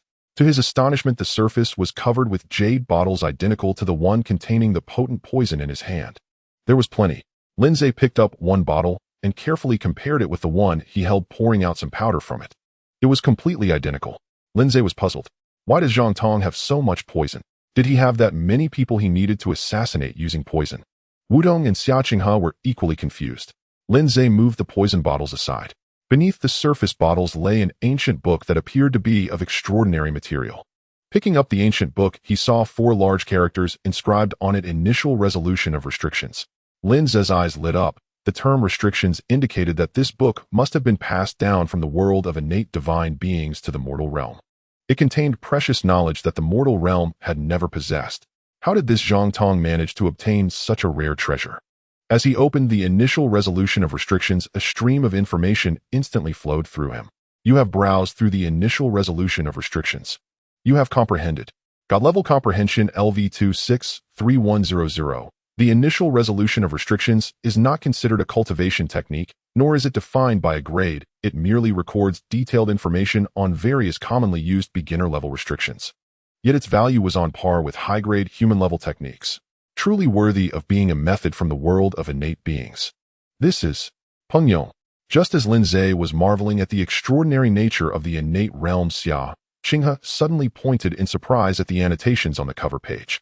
On the first page of the Initial Resolution of Restrictions, 2 lines of strong, vigorous blood-red characters stood out, radiating a terrifying hatred. I Peng Yong vow here to eradicate all traitors and thieves of the Li family, restoring the name of Wuan. This method is passed on to you all, hoping you will work with me to ensure that when I return, the Li family will not find peace. Upon reading these lines, Lin Ze raised an eyebrow. If I remember correctly, the third prince of Wuan who fled Beichen for Longdu back then was named Peng Yong, right?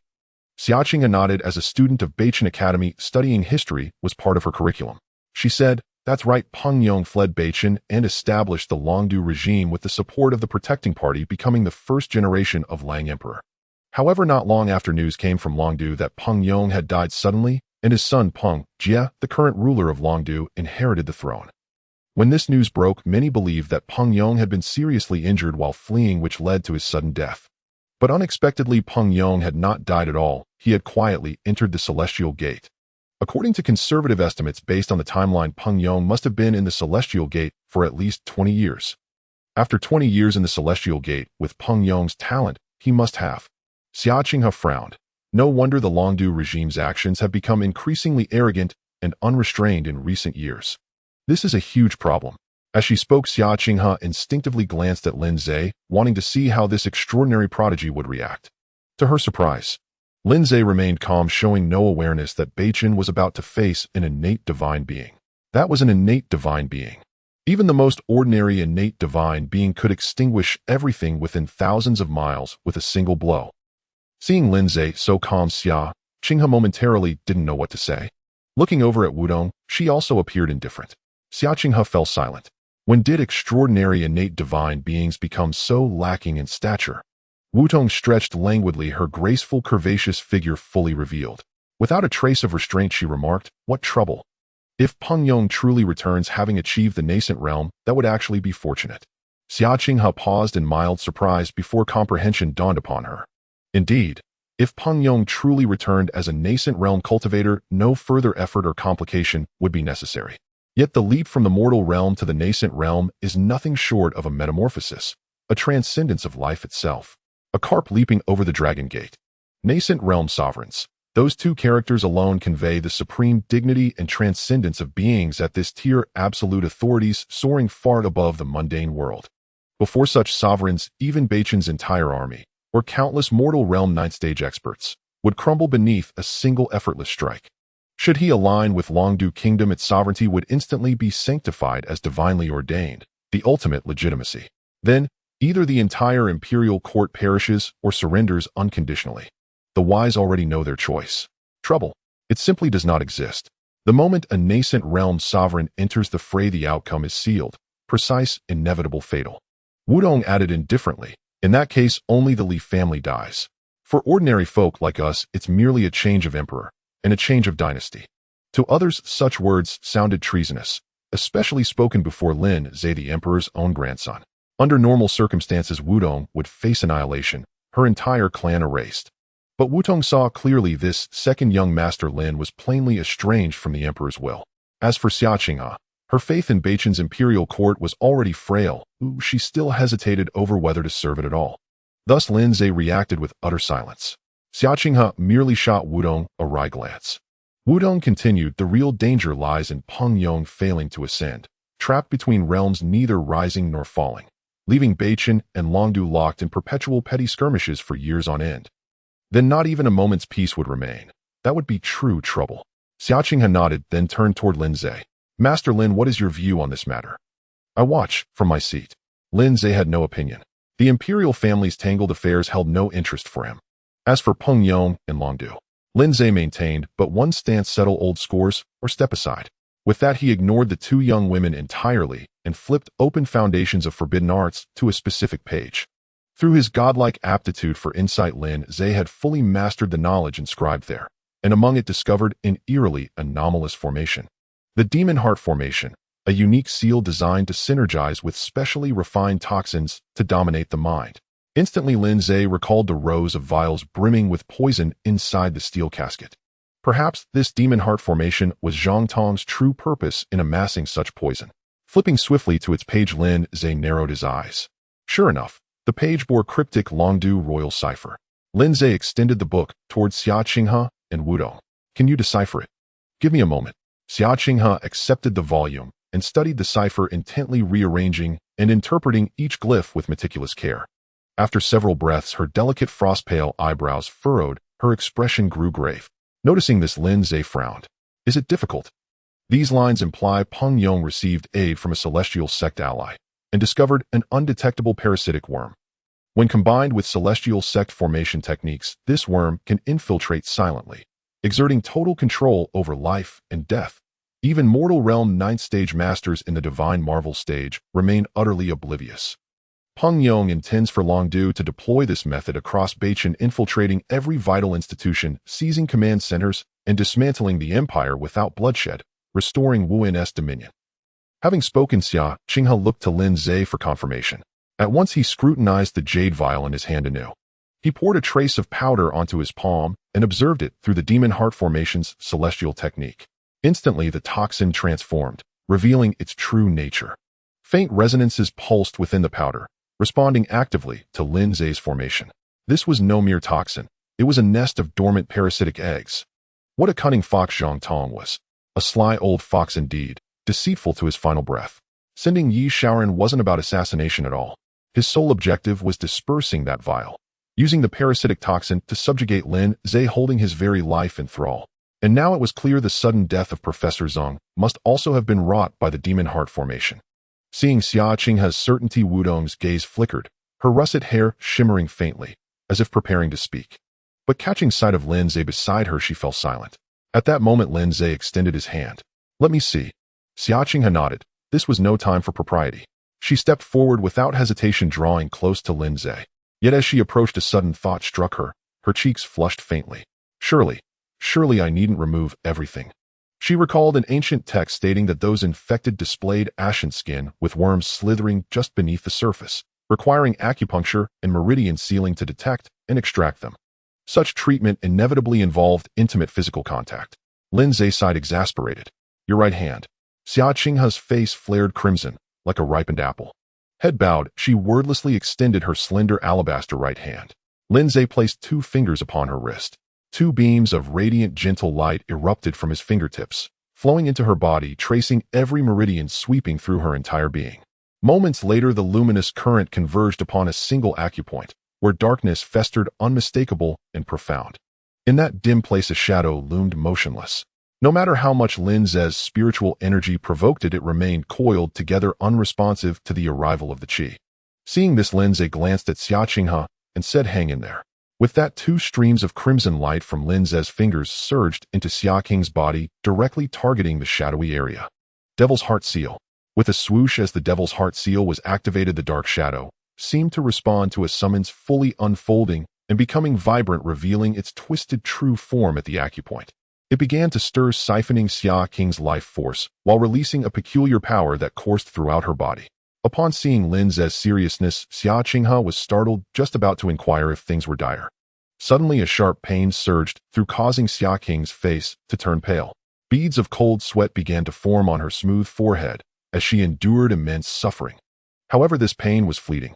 Once Lin Ze activated the goo worm, he used the power of the Devil's Heart Seal to control it to his wrist. With a flick of his fingers, whoosh, a twisted small black worm appeared between Lin Ze's fingers. Caught by Lin Ze, it seemed to sense the terrifying danger, writhing desperately and baring all its sharp claws, trying to break free from Lin Ze's confinement. Its hideous and terrifying appearance sent chills down Xia Qinghe's spine. It was unimaginable that such a horrific thing had been hidden within her body all along, and her life had always been under the threat of this dreadful creature. Had it not been for Lin Ze and Wu Tong stumbling upon Zhang Tong's hidden secret and extracting the goo worm, the consequences would have been dire. Xia Qinghe couldn't help but feel a wave of fear. Oh, wolves, you really play hard. After examining the goo worm for a moment, Lin Ze was certain that the power that had suddenly caused Master Zhang to perish at the entrance of Beichen Academy had come from this creature. One Master Zhang, one Xia Qinghe. How many more people in Beichen had fallen victim? Bang! Lin Ze crushed the goo worm and then turned to Wu Tong. Wu Tong quickly shook her head and quietly took 2 steps back, saying, I don't need it.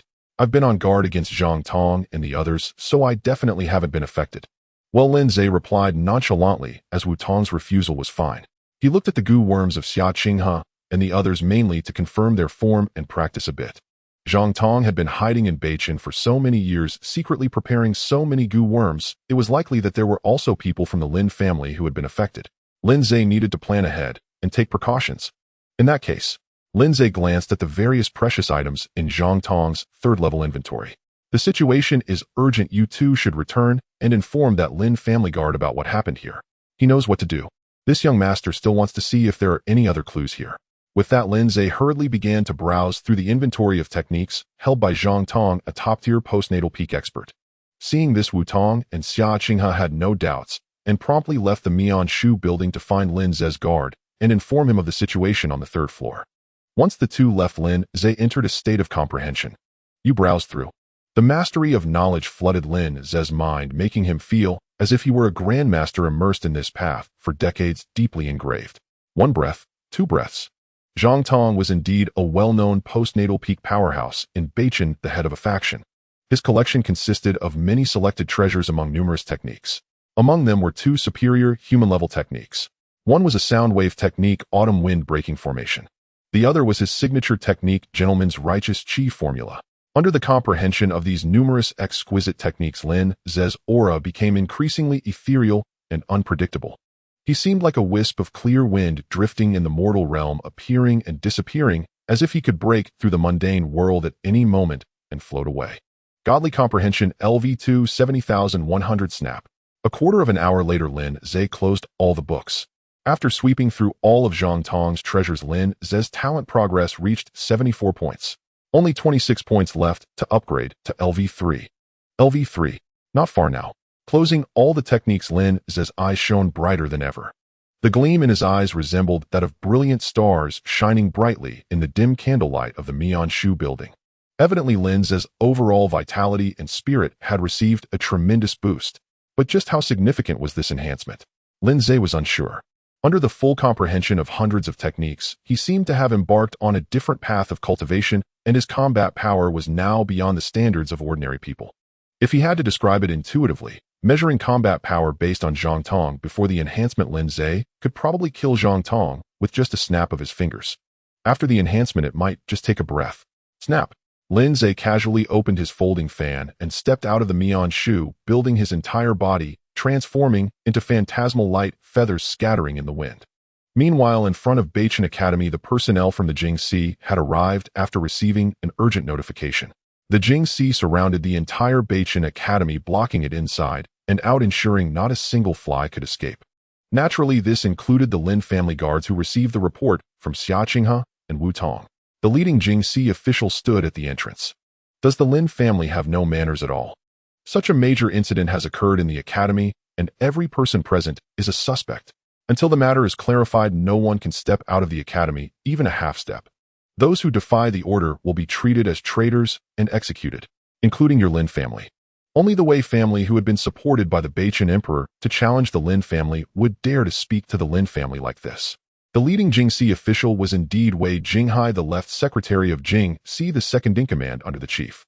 At this moment, Wei Jinghai was exercising his authority as the second-in-command of Jingxi, choosing to interrogate the most suspicious individuals in the Beichin Academy rather than making things difficult for the two Lin family guards.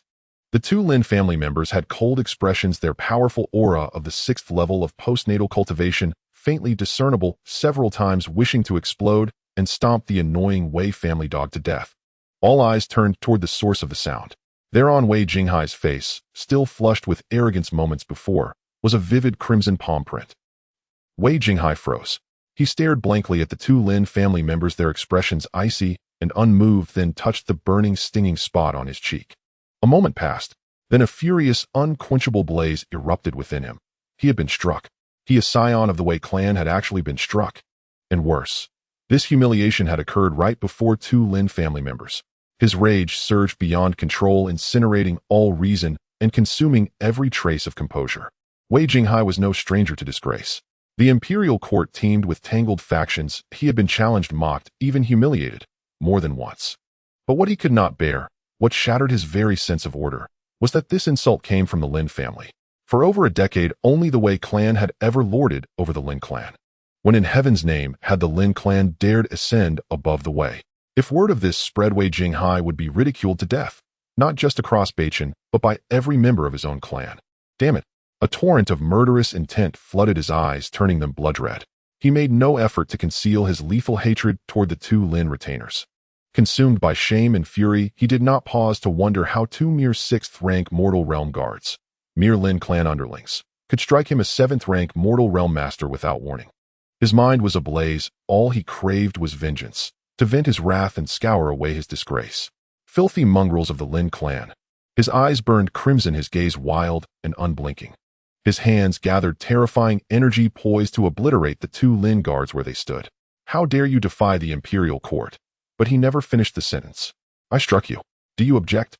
A voice cold as the 9th netherworld pierced Wei Jinghai's marrow. Its glacial chill momentarily dispersed the inferno raging in his skull. His pupils contracted sharply. He suddenly understood. Turning his head, he beheld a figure standing tall and imperious like an ancient pine rooted in time, a noble scion of peerless bearing. In the next instant, crack. A blow far more devastating than the first slammed into Wei Jinghai's face. Thud. He was hurled to the ground with such force he resembled a cannonball ejected from its barrel. His skull shattered the academy's bluestone pavement, carving a deep crater. Silence swallowed the academy whole. It lingered, long, heavy, absolute. Only after a long pause did the Mirror Bureau officials exchange glances, then bow deeply in unison, heartfelt, reverent, toward that solitary figure. We pay our respects to the chief inspector. Some, however, bowed only in form. A few stepped forward, members of the Wei clan. Chief Inspector Lin, what is the meaning of this? Even as your superior, do you truly believe you may so casually disgrace Secretary Commander Wei? Secretary Commander and Chief Inspector differ by only half a rank, and he is your elder. What right have you, young Lin Ze, to? Lin Ze merely glanced at them. That single frigid look silenced every word, choking them mid-sentence like a blade lodged in the throat. Right? As he spoke, Lin Ze's form blurred, shifting, multiplying into illusory afterimages, each step spawning another ghostly silhouette. His voice drifted, shifting from distant echo to intimate whisper, arriving beside the Wei clan envoys. Tap. His hand settled upon one man's shoulder, then pressed down gently, inexorably. Instantly, crushing force erupted, shattering bone with a sickening crunch. Simultaneously, that same power drove him downward, knees collapsing violently onto the stone floor in a spray of blood, flesh, and pulverized cartilage. His face contorted in agony, his body arched backward like a drawn bow, kneeling, broken, prostrate, as if performing the ultimate kowtow before Lin Ze. Ah! Lin Ze, you! Lin Ze seized the man's cheeks in a vice-like grip, silencing him instantly. And that gaze, cold as a honed blade sharp enough to sever life itself, sent terror coursing through his veins. Was it not you who asked what right I possess? Do you understand now? The Wei clansman's eyes widened in raw, trembling fear. His entire frame quaked uncontrollably. It seems you still do not comprehend. With those words, Lin Ze released his grip. The man exhaled, relief flooding his chest, believing foolishly that he had been spared. But before that breath could fully leave his lungs, boom. His consciousness shattered, frozen forever in that final violent detonation. Crimson mist bloomed skyward. At the sight of such carnage, the remaining Wei envoys were drenched in icy dread, as if plunged head-first into glacial waters. Every limb stiffened, every nerve shrieking with cold. They trembled violently, limbs locking, bodies betraying them. All notions of Wei clan pride, authority, dominance vanished, cast aside like worthless ash. In that moment, survival alone mattered. The desperate primal wish to cling to their fragile lives to vanish from Lin Ze's notice entirely. Yet the voice returned. Icy serpentine, a devil's whisper coiling around their ears. And you, do you understand? That sudden quiet question slowed their hearts by half a beat. From the corner of their eyes they saw it, the towering, immaculate white figure descending upon them. Their pupils jittered wildly. They nodded frantically. Yes, we understand. We understand. Lin Ze's tone remained calm, detached. He flicked open his folding fan, stirring a gentle breeze, neither cold nor strong. Yet to them it roared like a typhoon over open sea, capable of swallowing worlds whole. Then tell me, what precisely have you understood, Oi? Their hearts lurched. How? How could they possibly answer? In that split-second hesitation, it appears you do not understand either. Bloom. Another crimson flower burst forth in the academy, petals of blood unfurling in macabre splendor. Boom. Then a second. Boom. A third. Each explosion bloomed, staining the air, the walls, the very light, until the world drowned in scarlet. The cloying metallic stench of blood flooded the last Wei clansman's senses, suffocating, nauseating, pushing him to the brink of collapse. With his comrades fallen, he knew his turn was imminent. He cried out desperately, voice cracking, "I know. I understand. You are our superior. You are the chief inspector. Your command demands absolute obedience. You are a ninth-rank mortal realm pinnacle master. Your word, your very presence, is authority incarnate. You are enough." Seeing such abject cowardice, Wei Jinghai staggered upright from his daze, eyes blazing with renewed fury as he glared at Lin Ze. "Second young master Lin. Death ends swiftly, but this humiliation. Do you truly believe the Wei clan, and his imperial majesty himself, possess no righteous fury?" Lin Ze turned brow faintly furrowed. "Humiliate you?" Oh, a sigh escaped him. Then radiant feathers of light coalesced around Wei Jinghai. A colossal hand seized him, lifting him high into the air, locking every vital meridian, every pulse point, in iron grip. Thud! Wei Jinghai was slammed against the wall, his skull grinding against rough-hewn bluestone, his face pressed crushed into its unforgiving surface. "Watch closely. This is humiliation." Lin Ze's icy voice, accompanied by his figure clad in pristine white robes, struck deep into the hearts of all present. At that very moment, every official of the Mirror Bureau stood utterly stunned. They gazed upon Wei Jinghai, subdued like a dog, utterly powerless to resist. The man before them bore no resemblance to the arrogant, domineering figure who had strode in moments earlier, oblivious to all around him. Then their eyes shifted to Lin Ze. His expression remained calm and detached, his gaze clear and frigid, as though he had merely performed some trivial, inconsequential act. He gave no thought to Wei Jinghai's status, nor to the weighty implications it carried behind it. He was utterly unbound by convention or constraint. Gulp. Every official of the Mirror Bureau swallowed hard. A premonition gripped them. The celestial order of Beichin was about to shift irrevocably. Silence fell, tense, reverent, suffocating. As for the Beichin Academy faction, they had never been surprised nor curious from the outset. They watched the spectacle unfold with quiet amusement. After all, even Zhang Tong, a veteran powerhouse long revered, had fallen to Lin Ze in a single move. And yet this Wei Jinghai dared stand before Lin Ze, brazenly challenging the Lin family. TSK. Did he truly believe the Lin family of today was still the same weak, diminished house of yesteryear? Indeed, even if Wei Pingyuan, the patriarch of the Wei clan, were to appear in person, he would still be forced to bow his head and walk with tail tucked. TSK. Good counsel cannot sway a soul already fated to ruin. I warned Wei Jinghai, plainly conduct this matter strictly by official procedure. Begin with a full investigation of our academy. Yet he refused to listen. Humph.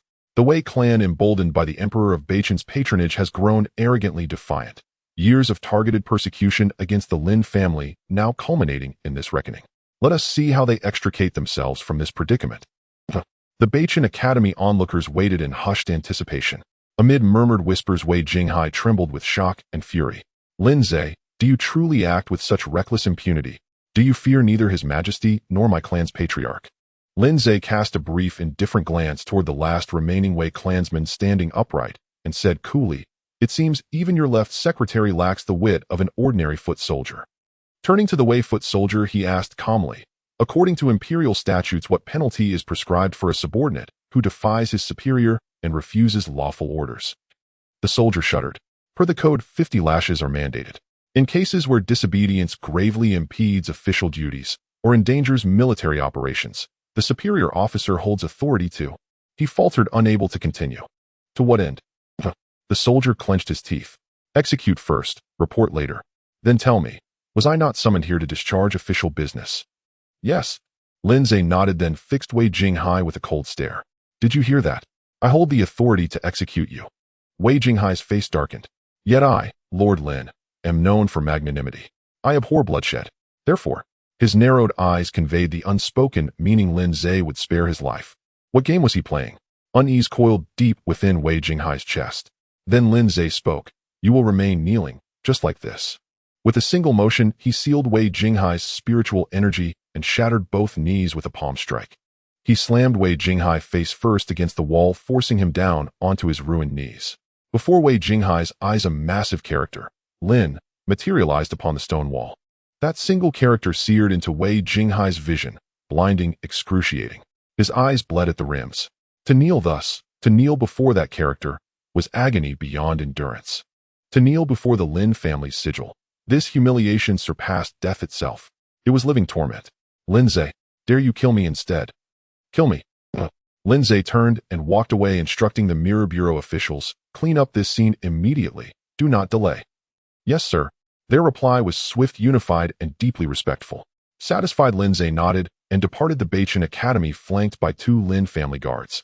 As he left, he glanced once more at Wei Jinghai, furious, impotent, trembling. "Oh, and one more thing. You will remain kneeling for 10 days. Until I grant permission, no one is to raise you." "Of course." Lin Ze smiled faintly. "You may summon the Wei clan to rescue you, if you dare." "Humph. Pray they arrive soon. It would save me the trouble of justifying my actions. Then I'd have no need for pretext at all." With that, Lin Ze turned and walked away, leaving only Wei Jinghai's raw, guttural roars of despair echoing through the hall. Beyond the gates of Beichin Academy, Lin Ze's smile faded entirely. His 2 Lin family guards exchanged glances and hurried forward. "Young master, what is wrong? Has Xia Qinghe informed you of the poison cultivation infestation?" "Yes, sir. We failed you. We beg your forgiveness. No blame lies with you. Return home swiftly. The capital of Beichin, and even our own Lin residence, may already be overrun with poisoned hosts." "So grave a situation." "Indeed," Lin Ze replied. "For it is not only the academy. Members of the Wei clan bear the affliction as well." True enough, Lin Ze had slain those Wei clansmen using the Demon Heart Seal technique. That confirmed the silent, insidious implantation of parasitic worms within their bodies. If even the Wei clan, a military-rooted house that rarely interacted with Beichin Academy, had fallen prey, then the entire realm of Beichin must surely be compromised. Without delay, the 3 hastened back to the Lin residence. The Lin residence. Wounded veterans and loyal retainers had already assembled, waiting breathless for their young master Lin Ze's return. "The young master has returned. He's back. Young master. We pay homage to the young master." Lin Ze acknowledged them with a solemn nod, then instructed his 2 guards to recount the day's events at the academy, before proceeding alone toward the ancestral manor. "What ails the young master?" "Something's happened. Brothers, catastrophe looms. Listen closely, today at the academy." The Lin ancestral manor. Lin Ze strode in swiftly and sought out Lin Ao. Seeing his grandson rush in, Lin Ao arched an eyebrow. "What is it? Has something occurred?"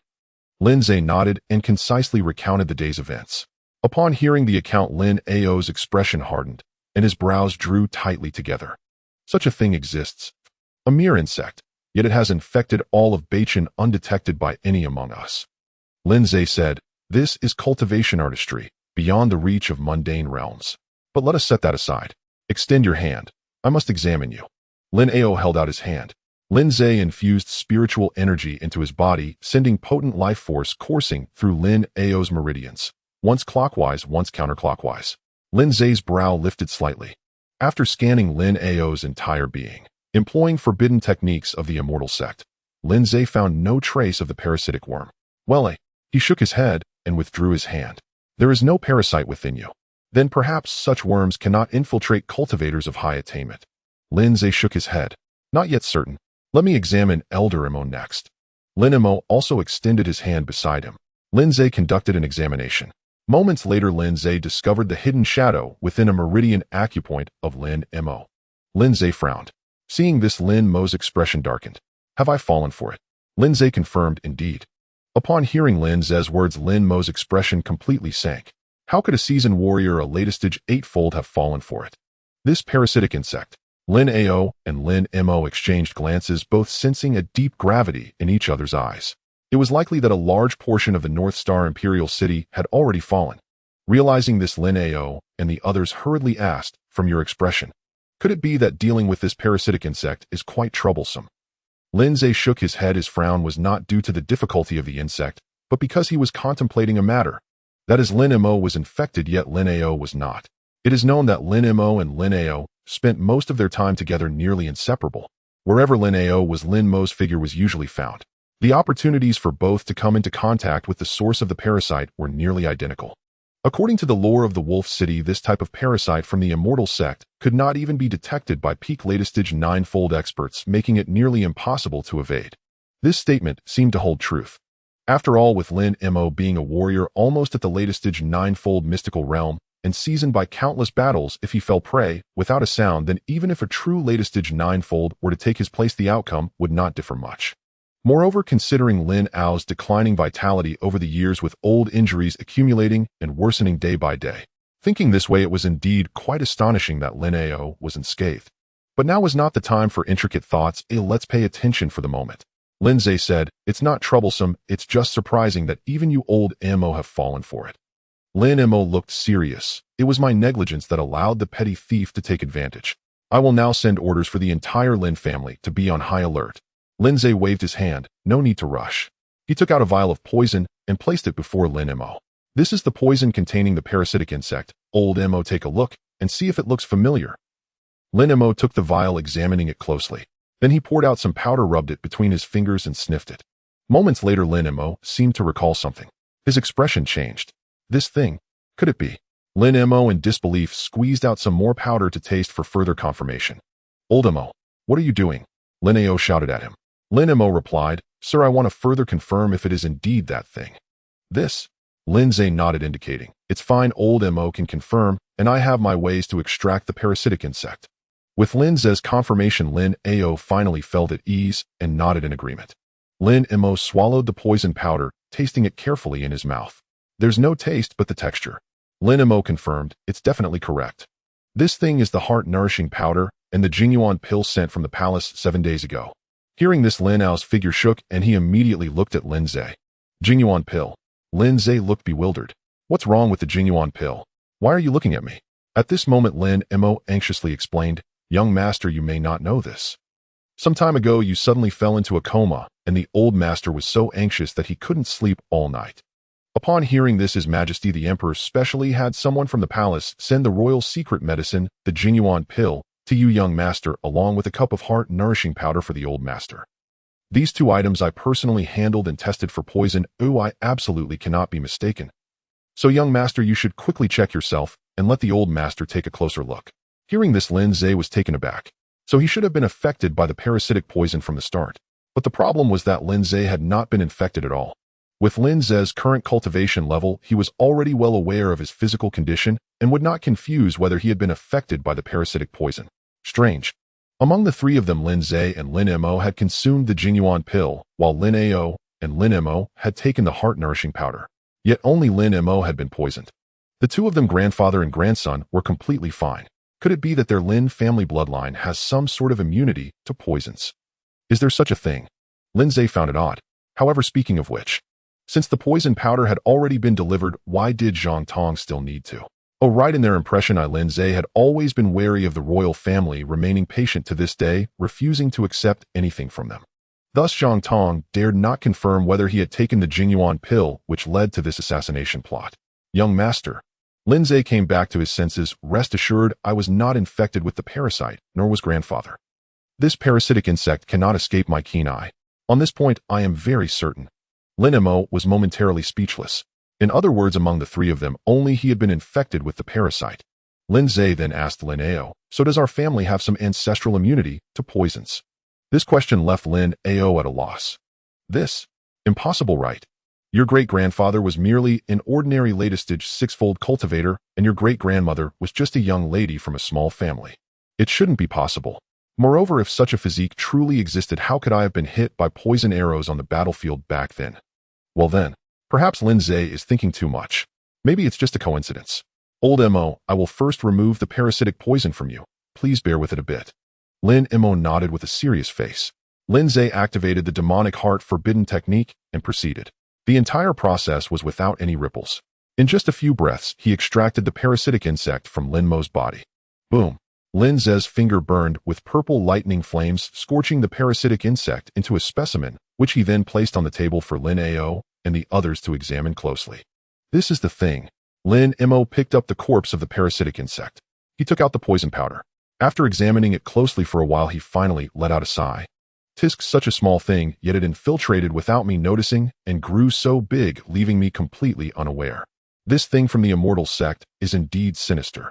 If Peng Yong truly possesses the abilities of the immortal sect and returns with innate powers, then my North Star is likely to. Lin Mo glanced at Lin Ao. Old master, what do you think?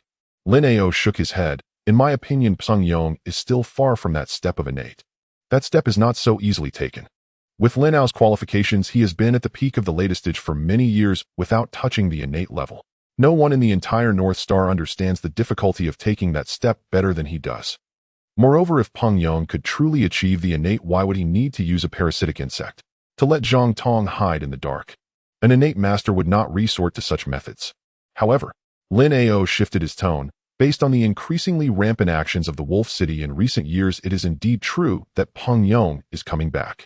Lin Mo nodded. Indeed, the wolves have become increasingly arrogant and rampant these days, disrupting the grand event at the Golden Autumn Feast, secretly replacing His Majesty's granted elixirs lurking in the North Star Academy to swap the dragon for the pillar. Each incident is so outrageous, unreserved, and shows no concern for our North Star's possible military action southward.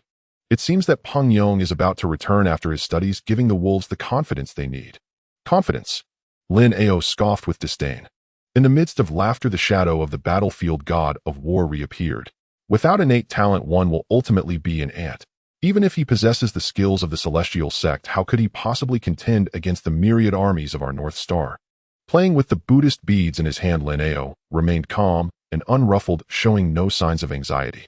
It seemed that nothing in this world could stir this old war god except matters related to Lin Ze. His Majesty must already know about this, right? Lin Ze shrugged. Perhaps he knew long ago. Otherwise, why would he specifically send me to inspect the North Star Academy? Perhaps he's waiting for me to clash with Zhang Tong, resulting in mutual destruction. Lin Ao's fingers paused on the Buddhist beads. He remained silent for a moment before sighing faintly. Perhaps. Old Mo. Sir, you go check on the various departments of the Lin family and ask if they have had any contact with such poison powders. Yes. After Lin Mo left, the atmosphere in the main residence became somewhat somber. Lin Ze fanned himself and glanced at Lin Ao. Grandfather, you won't be telling me about loyalty to the throne and patriotism again, will you? Lin Ao gently shook his head. To buy osmanthus flowers and drink together is not the same as the youthful wanderings. I am no longer that hot-blooded youth I once was. Nor is he the person I once knew. He has his own allegiance to the monarch, and I have my own bloodline legacy. We can only do our part and see how things unfold. Changing the topic, Lin Ao said, what I want to discuss with you this time is a matter of great importance regarding destiny. This matter I intended to discuss with you last time, but at that time I felt there was still time, so I wasn't in a hurry. But now that you have already come into contact with it, I will speak to you about it, so that you can prepare. Lin Ze understood. Are you referring to the celestial sect? The existence of the celestial sect and innate divine beings has never been a secret to the mundane world. They have always been there. It's just that ordinary people can never reach their level in their entire lives. Lin Ao nodded. He turned and looked seriously at Lin Ze. Ze, your talent is exceptionally rare, far surpassing mine. In fact, no one's talent in North Star in the past 100 years can compare with yours. Not even Peng Yong, the third prince of Wuan, who is fortunate enough to join the celestial sect. Lin Ao played with the Buddhist beads in his hand. The mundane world is a shackle for you, a poison. It cannot nurture a true dragon. You must join the celestial sect and pursue the world that rightfully belongs to you. Lin Ze was speechless. That is indeed a bit too early. There are still 20 full years until the next recruitment of disciples at Songjin Mountain. The celestial sect that oversees the North Star dynasty and neighboring areas is called Songjin Mountain. Every 50 years, Songjin Mountain holds a celestial sect advancement conference to recruit new disciples from this region under its control. The last one was 30 years ago. The next one will have to wait another 20 years. It's too early to discuss this now. Well, of course, aside from the recruitment, every 50 years, there is actually a secret pathway. This secret pathway is known only to the Lin family, which holds significant power equivalent to the second royal family of North Star. It is called tribute. As the name suggests, as long as the mundane dynasty pays tribute to the celestial sect and meets certain requirements, they can directly bypass the recruitment conditions to enter the celestial sect for cultivation. However, the tribute requirements are extremely high. A powerful mundane dynasty needs decades of accumulation to fulfill a single tribute. Although the Lin family is wealthy, it is still far from the level of decades of national accumulation. Therefore, the tribute method is basically impossible. As for asking the royal family to provide funding, don't even think about it. No matter how talented Lin Ze is, or how much Li family blood he possesses, he is still not surnamed Li. He will always be considered an outsider. The royal family would rather send someone from the Li family with poor talent than allow Lin Ze to go. Moreover, the Li family has just stabilized its power after a rebellion and does not have the resources for tribute. Upon hearing Lin Ze's words, Lin Ao smiled mysteriously. Songjin Mountain is indeed a bit too early. But what if it's not Songjin Mountain? Not Songjin Mountain. Then are you referring to that Wintiandao sect? Lin Ze thought for a moment. The closest one outside of Songjin Mountain seems to be called Wintiandao sect or Wangxindo sect. Lin Ze couldn't quite remember. This world is vast, and filled with countless races, it is far too large. Most people cannot even step outside of North Star and the wolves, let alone concern themselves with such vast concepts beyond Sanjian Mountain. Naturally, Lin Ze didn't pay much attention and didn't know the recruitment time for that sect beyond Sanjian Mountain. Lin Ao shook his head, not Wang Xindo sect. Then please don't keep me guessing. Lin Ao stood up and went to his resting place in the main residence. He opened a mechanism under the bed and retrieved a box made entirely of mysterious gold from a hidden compartment. It was wrapped in a mysterious gold chain. Its value was evident. Lin Ze had never seen his grandfather treasure anything like this before. Looking at the level of protection, the Lin family's ancestral 8 wilderness battle technique is nothing compared to this. Open it and take a look and you'll know. After removing the shackles, Lin Ao placed the mysterious gold box in front of Lin Ze. Lin Ze lifted the lid. Inside the mysterious gold box lay a small and exquisite blue jade token quietly resting at the center of the box, emanating an indescribable and mysterious glow. Streams of mystical light and pure energy continuously rose from the jade token, transforming into small swimming dragons that gently twisted and turned in the air, creating a sense of tranquility and peace. Lin Ze picked up the blue jade token. As the ethereal mist dissipated, a beautifully crafted character for immortal emerged, etched in the center of the jade token. A profound and ineffable aura of the Tao suddenly enveloped him. What is this? This is the Immortal Destiny token. Lin Ao said, the holder of the Immortal Destiny token can go to Daijishan to participate in the trial of the 9 sects of the Blue region. Regardless of the trial's outcome, the holder can select any one of the 9 sects to join. None of the 9 sects can refuse. Is that true? This thing is so overbearing. Then why didn't you use it back then? Me, I was already past that hot-blooded age when I obtained this Immortal Destiny token. Moreover, at that time your grandmother was also in poor health. How could I possibly leave her behind? Especially after your grandmother passed away. With her departure, I became even less inclined to seek immortality and the Tao. Thus I sealed this Immortal Destiny token, waiting for a talented descendant of the Lin family to pursue their innate path. The first candidate is your father. Your father is exceptionally gifted, wise from a young age, and has mastered various military texts and martial arts, surpassing his peers in the North Star generation. He was undoubtedly the best choice for receiving the Immortal Destiny token. Unfortunately, under this regret, a surge of potential dragon fury capable of annihilating the North Star flashed by. The 2 outstanding members of the Lin family died on the battlefield, and Lin Ze perished in a sudden war. The once grand Lin family now has only Lin Ze as its last hope. How could this not ignite a fire in Lin Ao's heart? If it weren't for Lin Ze, this only bloodline supporting Lin Ao's last shred of sanity over the years, he would have long since raised an army and wreaked havoc upon the wolves and the North Star. Lin Ze sensed Lin Ao's emotional fluctuations. He said, Grandpa, rest assured, I will not spare anyone who has harmed the Lin family. I will make them pay the price. Lin Ao composed himself and suppressed his anger. He looked at Lin Ze with gratitude, saying, since the day you returned from the autumn banquet, I have never doubted this. However, more important than revenge is your future right now.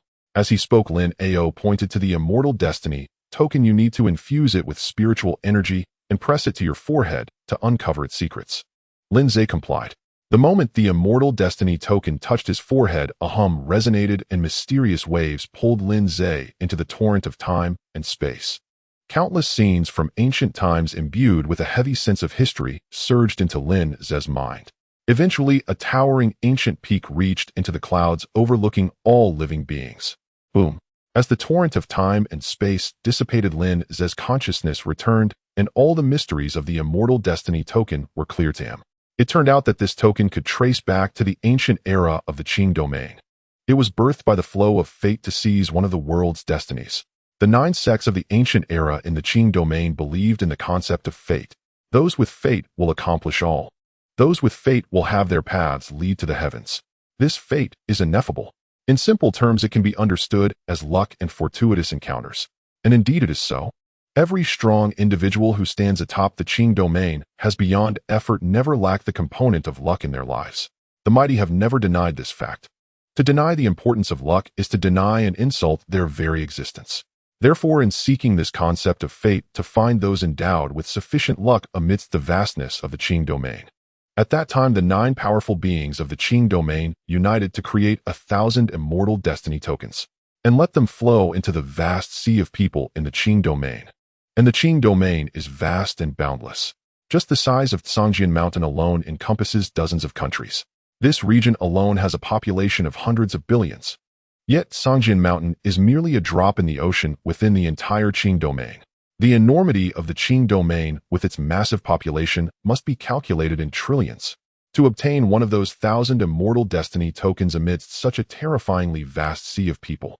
Without a doubt, they must be the most favored individuals of that generation in the entire Qing domain capable of shaking the world.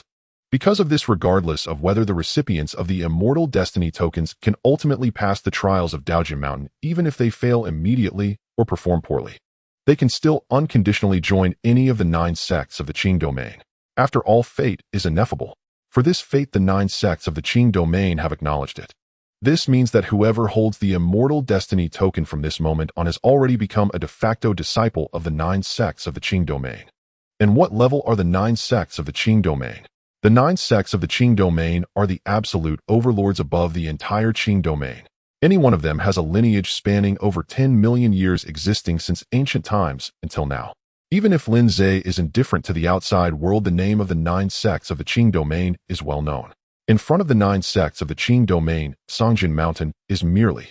Saying this seems a bit disrespectful to Tsangjian Mountain, but the fact remains. Any elder casually walking out from the 9 sects of the Qing domain could annihilate all the dozens of countries surrounding Tsangjian Mountain in one breath. The 9 sects of the Qing domain are that domineering, and now Lin Ze holds such a key that can directly enter the 9 sects of the Qing domain. Looking at the immortal destiny token in his hand, Lin Ze fell into a daze. So how could the Lin family possess such a treasure and still lose as described in the original novel? Do you look down on me, a disciple of the 9 sects of the Qing domain? How absurd. Well, alright, the original text is absurd. Wu Tong has become a phoenix. This is not the novel world that Lin Ze is familiar with at all. But Lin Ze didn't mind, after all, he hadn't read the original text that much. Up to the point where the Lin family was exterminated, this little change didn't affect him much. What? Are you stunned? Seeing Lin Ze lost in thought, Lin Ao asked with a somewhat inscrutable smile, as if to say, is there a time when you're surprised too? The right to join the 9 sects of the Qing domain unconditionally will indeed leave one at a loss. Haha, you still need to practice. When I obtained the immortal destiny token, I wasn't like you. I believe it. Lin Ze helplessly replied, as long as you are happy. Yes, otherwise how could you be the war god of the North Star, renowned in the North Star? The two of them exchanged smiles. After laughing, Lin Ao continued, the trial at Daojia Mountain should be in about 2 months, right? Lin Ze nodded. About that. Well then, prepare well in these 2 months. As for matters concerning the North Star, 2 months is still early. Lin Ze said firmly, I will take care of things in the North Star. Otherwise I wouldn't feel at ease. Lin Ao nodded. Since the issue with the goo poison has caused such a stir, those hiding in the shadows should no longer be able to hold back. This time, I trust you so much and have high hopes for you as you manage the Beichen Academy. You actually, traitor, I could shred your body into pieces and still not resolve the hatred in my heart. The Emperor of Beichen drew the Emperor's sword, striking the dragon pillar in the courtyard. The ministers below all shrank back, silent and fearful, not daring to provoke the Emperor's ire at this moment. Amidst the chaotic sounds of smashing, the ministers fell silent. After a long while, the Emperor of Beichen seemed to have vented his anger, plopping back down onto the dragon throne, his dragon-like eyes still filled with lingering fury, scanning each minister present. His gaze was sharp, as if it could pierce through the barriers of flesh and uncover the hidden hearts within. Only then did the ministers rush out in unison, shouting, Your Majesty, calm your anger. Your Majesty, please calm down. Calm down. The Emperor of Beichen smashed another wine cup. Tell me, how can I calm down? Zhang Tong has secretly infiltrated my Beichen court for so many years, planting so many spies, and even using poison. And you elite officials, the pillars of Beichen, were completely oblivious. Is my Beichen court so fragile, so easily infiltrated? Food wasters. All of you are food wasters. The ministers began to protest. Your Majesty, the traitor Zhang Tong is one of the few postnatal peak experts in our court, and he has the support of Peng Yong, a figure from the immortal sect. If he intends to hide, we truly are powerless. Your Majesty, I believe the urgent matter is to swiftly investigate all officials from the Beichen Academy, as well as those important ministers closely associated with Zhang Tong, and root out all the spies hidden among the wolves. Otherwise my Beichen court will be completely exposed before the wolves, with no secrets left to speak of. If there is trouble in the future, I fear. Indeed, I ask your Majesty to thoroughly investigate the Beichen Academy and root out all internal traitors and spies to cleanse the core of our court, otherwise chaos is bound to arise. Upon hearing this, the faces of all officials from the Beichin Academy changed dramatically, each filled with trepidation. Your Majesty, ever since I entered the court, I have worked diligently, not daring to slack off even slightly, nor harbor any second thoughts. I beg Your Majesty to see clearly. Your Majesty, my relationship with Zhang Tong is merely that of principal and student. I had no knowledge of this case, nor was I involved in any way. The officials from the Beichin faction all sought to prove their innocence, hoping the emperor would spare them from his wrath. But the furious emperor of Beichin would not be swayed by the officials' excuses. Seeing them made him even angrier. He bellowed, "Come here. Arrest all officials from the Beichin faction and throw them into the dungeons for interrogation. Until the matter is fully clarified, no one is allowed to have private contact." As you command. The black-armored guards rushed into the hall, taking control of all officials from the Beichin faction and escorting them away. In an instant, a quarter of the hall was vacant. The ministers felt increasingly anxious. Involvement with internal traitors was a situation no one could clarify. The previous ones were from the Beichin faction, and perhaps the next would be their turn. On the dragon throne, seeing the chaotic court cleaned up a bit, the emperor's fury finally eased somewhat. Finally, some peace. He said, "All right, everyone, speak your opinions. No useless chatter, please. What I want to hear are solutions." As soon as the emperor's words fell, a military official immediately spoke. "Your Majesty, I have something to say." "Speak." "Your Majesty, I believe that since things have reached this point, rather than sitting still, we should take the initiative and attack the Wolf City, catching them off guard. My Beichin and the Wolf City are sworn enemies. Now that things have come to this, regardless of whether Peng Yong can attain innate ability, we should annihilate the Wolf City. Even if we die, we must take a piece of flesh from them. Indeed, in the past few years, we refrained from acting against them out of fear of burdening the people and harming our country's strength. Now that my Beichin has grown strong and prosperous, it is precisely the time to strike the Wolf City and eliminate future threats. Your Majesty, I volunteer for the battle. I am willing to lead the expedition, and I will surely bring back the head of Peng Jie to present to Your Majesty." The military officials from Beichin all clamored to volunteer. Meanwhile, some civil officials raised their brows and repeatedly said, "This is not good. This cannot happen. Your Majesty, right now the poison issue in Beichin is unresolved, and the threat of internal traitors has not been clarified. How can we rashly send troops? Generals, think about it. Right now the enemy and us are unclear in Beichin. We cannot determine which officials are loyal and which are from the Wolf City. If we rashly send troops and place our military power in the hands of traitors, they could immediately turn around and strike us. Wouldn't that make matters worse? Even if we trust the right people, may I ask the generals, can you guarantee that you yourself are not poisoned? Can you ensure that none of your officers are affected by poison? In that rapidly changing battlefield, if the Wolf City suddenly activates the poison, would our Beichin army not be left leaderless, wasting our efforts?" Upon hearing these words, the military officials began to awaken. Lord Wang's words are reasonable. Indeed, we cannot rashly send troops. But if we wait until the poison issue and the internal traitor problem are resolved, the Wolf City may have already made their preparations. The Emperor of Beichin rubbed his temples. "Enough, everyone be quiet. Send for the imperial physicians." "As you command." Soon the imperial physician appeared in the hall. "I pay my respects to Your Majesty. You may rise, my minister." Seeing the imperial physician, the Emperor of Beichin straightened up slightly and hurriedly asked, "How is the research on the poison insect going?" Replying, "To Your Majesty, the existence of this poison insect is truly astonishing. It is rarely seen in the world. I have never seen such a strange illness, and there is not a trace of record in any medical books. I have tried various medicines and stones, but could not locate the poison insect, nor could I draw it out. This immortal sex poison insect in our secular world, I fear there is no way to rescue. For now, the only solution is to comprehend the magic heart restriction left by Zhang Tong in the Forbidden Tome to resolve the poison insect issue." Upon hearing this, the Emperor of Beichin's expression darkened. The magic heart restriction is a technique of the immortal sect, and even for those postnatal peak experts to comprehend, it would take some time. And right now, every second counts. By the time they comprehend it, I fear it will be too late. Continue to search for me. You must find a way to break the poison. Yes, you may leave."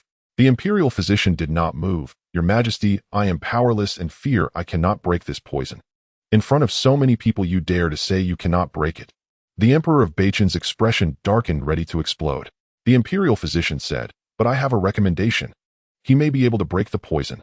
"Who?" "Your grandson, Lin Ze, the second young master of the Lin family." The imperial physician-in-chief declared, according to accounts from scholars of Beichen, he was the first to uncover the plague of soul-burrowing worms. Moreover, this venerable official had long heard that the second young master had recalled those wounded soldiers who, having missed their optimal treatment window, had been left with chronic incurable ailments, and miraculously restored them to full health. Without question, the second young master's mastery and insight in the medical arts far surpass my own. If there is but one person in all of Beichen capable of unraveling this worm-based poison, it must be none other than the second young master himself. This humble official implores your majesty to summon second young master Lin Ze to court immediately. Upon hearing the imperial physician-in-chief utter Lin Ze's name, everyone present subtly shifted in expression. Lin Ze, the other central figure in the Zhongtong incident. His name and deeds have now spread like wildfire across the realm, known to every man, woman, and child. Yet at this very court no name is more perilous to speak aloud than Lin Ze's. For those two characters have become dangerously volatile, according to intelligence gathered by the Mirror Bureau and Beichen scholars. Zhang Tong, the sixth-ranked expert on the divine martial list, failed even to land a single blow against Lin Ze. Not one move, not even a single strike. Even His Majesty the Emperor of Beichen, were he to intervene, personally could not possibly subdue Zhang Tong within a single stroke. What does this imply? The answer requires no words. All ministers present held their breath, cautiously studying the emperor's countenance. Yet contrary to all expectations, the emperor showed no flicker of emotion upon hearing Lin Ze's name. Instead, he sighed softly. Zaire, Beichen owes its survival to such an extraordinary scion. Even had you not spoken, I would have summoned him myself. Yet Zaire has only just slain the rebel Zhang Tong and completed his inspection of Beichen Academy. Surely he deserves rest and repose. Were I to issue an urgent summons now, I would appear heartless, an unworthy grandfather. The emperor paused in quiet contemplation. Very well. Xiao Guangzi, draft the imperial edict. Your servant obeys. Eunuch Grand Director Guang immediately took up his brush, poised to transcribe. The emperor declared. This time Lin Ze exposed Zhang Tong's true nature, struck down the traitor, and saved our empire from imminent collapse, averting Beichen's ruin at the hands of treacherous schemers. For this he has rendered peerless merit to our realm. Whether or not he succeeds in dispelling the immortal sect's worm poison, his achievement shall eclipse both civil and military glory for 1,000 autumns. Such extraordinary merit demands extraordinary reward. Pausing, the emperor then proclaimed a reward that stunned every minister present. I hereby bestow upon Lin Ze the title of Marquis, his honorific designation Divine Marshal. Henceforth he shall be known as the Divine Marshal Marquis of Beichen, a Marquisate. At these words the minister's eyes flickered, bright, then dim, then uncertain. The emperor intended to infect a marquis. Recall, the Beichen dynasty itself rose to power through rebellion led by aristocratic lords. To prevent emulation, successive emperors have guarded noble titles with utmost severity. In the decades since Beichen's founding, not a single prince has ever been infected. Even the rank of duke has been granted only once. To Lin Ao alone, the nation's pillar of heaven, honored as the duke who stabilizes the realm. Under such strict constraints, no princely titles, almost no ducal ones. The Marquisate stands as the highest attainable rank in Beichen's nobility. Indeed, since the dynasty's founding, the number of marquises created can be counted on a single hand. Excluding the three great clans who carved out Beichen's borders at its inception, only one man, Wei Pingyuan, has earned the Marquisate in these past decades solely through unparalleled imperial favor. Lin Ze is the fifth. Of course, as heir to the duke who stabilizes the realm, this Marquisate brings him little personal distinction. It merely secures an additional hereditary title for future generations of the Lin family. The ministers scarcely dwelled on the Marquisate's material significance. What truly seized their attention was the unmistakable message behind the emperor's gesture. And that message was clear in the title itself. Divine Marshal. The Divine Marshal List, the realm's definitive ranking of martial cultivators, is named precisely for this epithet. By naming Lin Ze the Divine Marshal Marquis, the emperor conveyed a meaning so profound that no further words were needed. Ministers exchanged glances, silent, knowing, unspoken. Yet within the Wei clan's ranks a broad-shouldered, thick-bearded warrior bristled with indignation. How dare this stripling, a youth with not a shred of battlefield merit, be in theft a Marquisate? How dare he stand shoulder to shoulder with the head of the Wei family? Earlier Lin Ze had humiliated them, forcing Wei Jinghai to kneel publicly before Beichen Academy in penance. That shame still burned hot in his chest. Now this Marquisate stoked his fury to white heat. He surged forward, ready to voice his protest, just as precedent dictated. After all, the emperor's proclamation surely aimed to silence dissent, to quell public outcry by preemptive concession. Surely the Wei family was expected to step forward, oppose, and thus relieve the sovereign's political pressure. His protest would arrive precisely when most needed. So he thought, until a powerful hand seized his arm, locking him motionless. He turned, only to meet Wei Pingyuan's barely perceptible shake of the head. Though bewildered, he dared not defy Wei Pingyuan's silent command. Thus he relented. His Majesty rules with supreme wisdom. The emperor nodded in quiet satisfaction. Xiao Guangzi, you shall depart immediately for the Lin residence to deliver the edict. Then inform Zaire of the worm poison crisis, and solicit his counsel. Should he make any request during this time, fulfill it without hesitation. Leave nothing undone. Your servant obeys. Eunuch Grand Director Guang departed bearing the imperial decree. At that moment, officials aligned with the Lin faction raised the matter of the Wolf Capital campaign anew. Your Majesty, regarding the second young master, this subject has just conceived an idea. Speak. Might we appoint Lin Ze as Supreme Commander for the Wolf Capital campaign? Lin Ze is the direct grandson of the venerable Marshal Lin, the Duke of the nation.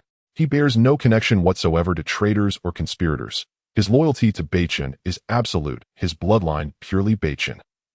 Moreover, having grown up at the marshal's side, absorbing strategy and tactics, as naturally as breath, his mastery of the art of war must be profound beyond measure. And in martial cultivation, he stands at the peak of the post-heaven realm, having already defeated the traitor Zhang Tong. Should he assume command, he will surely crush the Wolf Capital in the south, sever the heads of Peng Jie and Peng Yong, and unify all under Beichen's banner. These impassioned words ignited immediate support among Lin-aligned ministers. Their endorsement prompted others, even those previously neutral, to echo approval. Not a single voice dissented. Even Wei Pingyuan, who customarily opposed the Lin faction at every turn, remained utterly still, saying nothing. Upon the dragon throne, the emperor pondered briefly. Your arguments hold merit. Yet the worm poison crisis brooks no delay. So long as it remains unsolved, our armies remain in peril. Moreover, Lin Ze expended great spiritual energy executing Zhang Tong. I hesitate to burden him further. Let us wait a while longer. In the interim, seal every pass and thoroughfare across Beichen, especially within the capital region, entry permitted, exit forbidden. All news must remain confined within the capital walls. No whisper may escape. Not even a fly shall slip past my notice. Yes, we obey. Now then, every ministry shall launch an immediate rigorous investigation into traitorous elements hidden within the court. Within 3 days I demand a spotless Beichen imperial court. Otherwise, bring me your heads. Court dismissed. Yes, we obey. May your Majesty depart in peace. After the court session, officials were abuzz with discussions about Lin Zifeng's title and the treachery of the wolf-like rebel. Their conversations flowed like a river, and beside them the Wei family could no longer hold back. The Wei family had always been powerful in the court. While others feared the Lin family, they boldly confronted them, exuding an air of arrogance. Never before had they felt so humiliated. Even their family members were punished by Lin Ze, forced to kneel in shame, and they couldn't even mention it in the palace. How frustrating. It was utterly infuriating. Uncle, why did you stop me from speaking earlier? Lin Ze is being too overbearing. Brother Jinghai is still kneeling. When has my Wei family ever suffered such indignity since we gained the emperor's favor? Father Wei Pingyuan shot a glance of anger at the Wei family members. What a joke. Everyone shut up. A bunch of fools. You think Lin Ze is bullying us? Hi, you all know very well who is truly overstepping. Do you really believe that just because you've gained some power over the past few years you can challenge a behemoth like the Lin family? What a disgrace. I have spoiled you all for too long.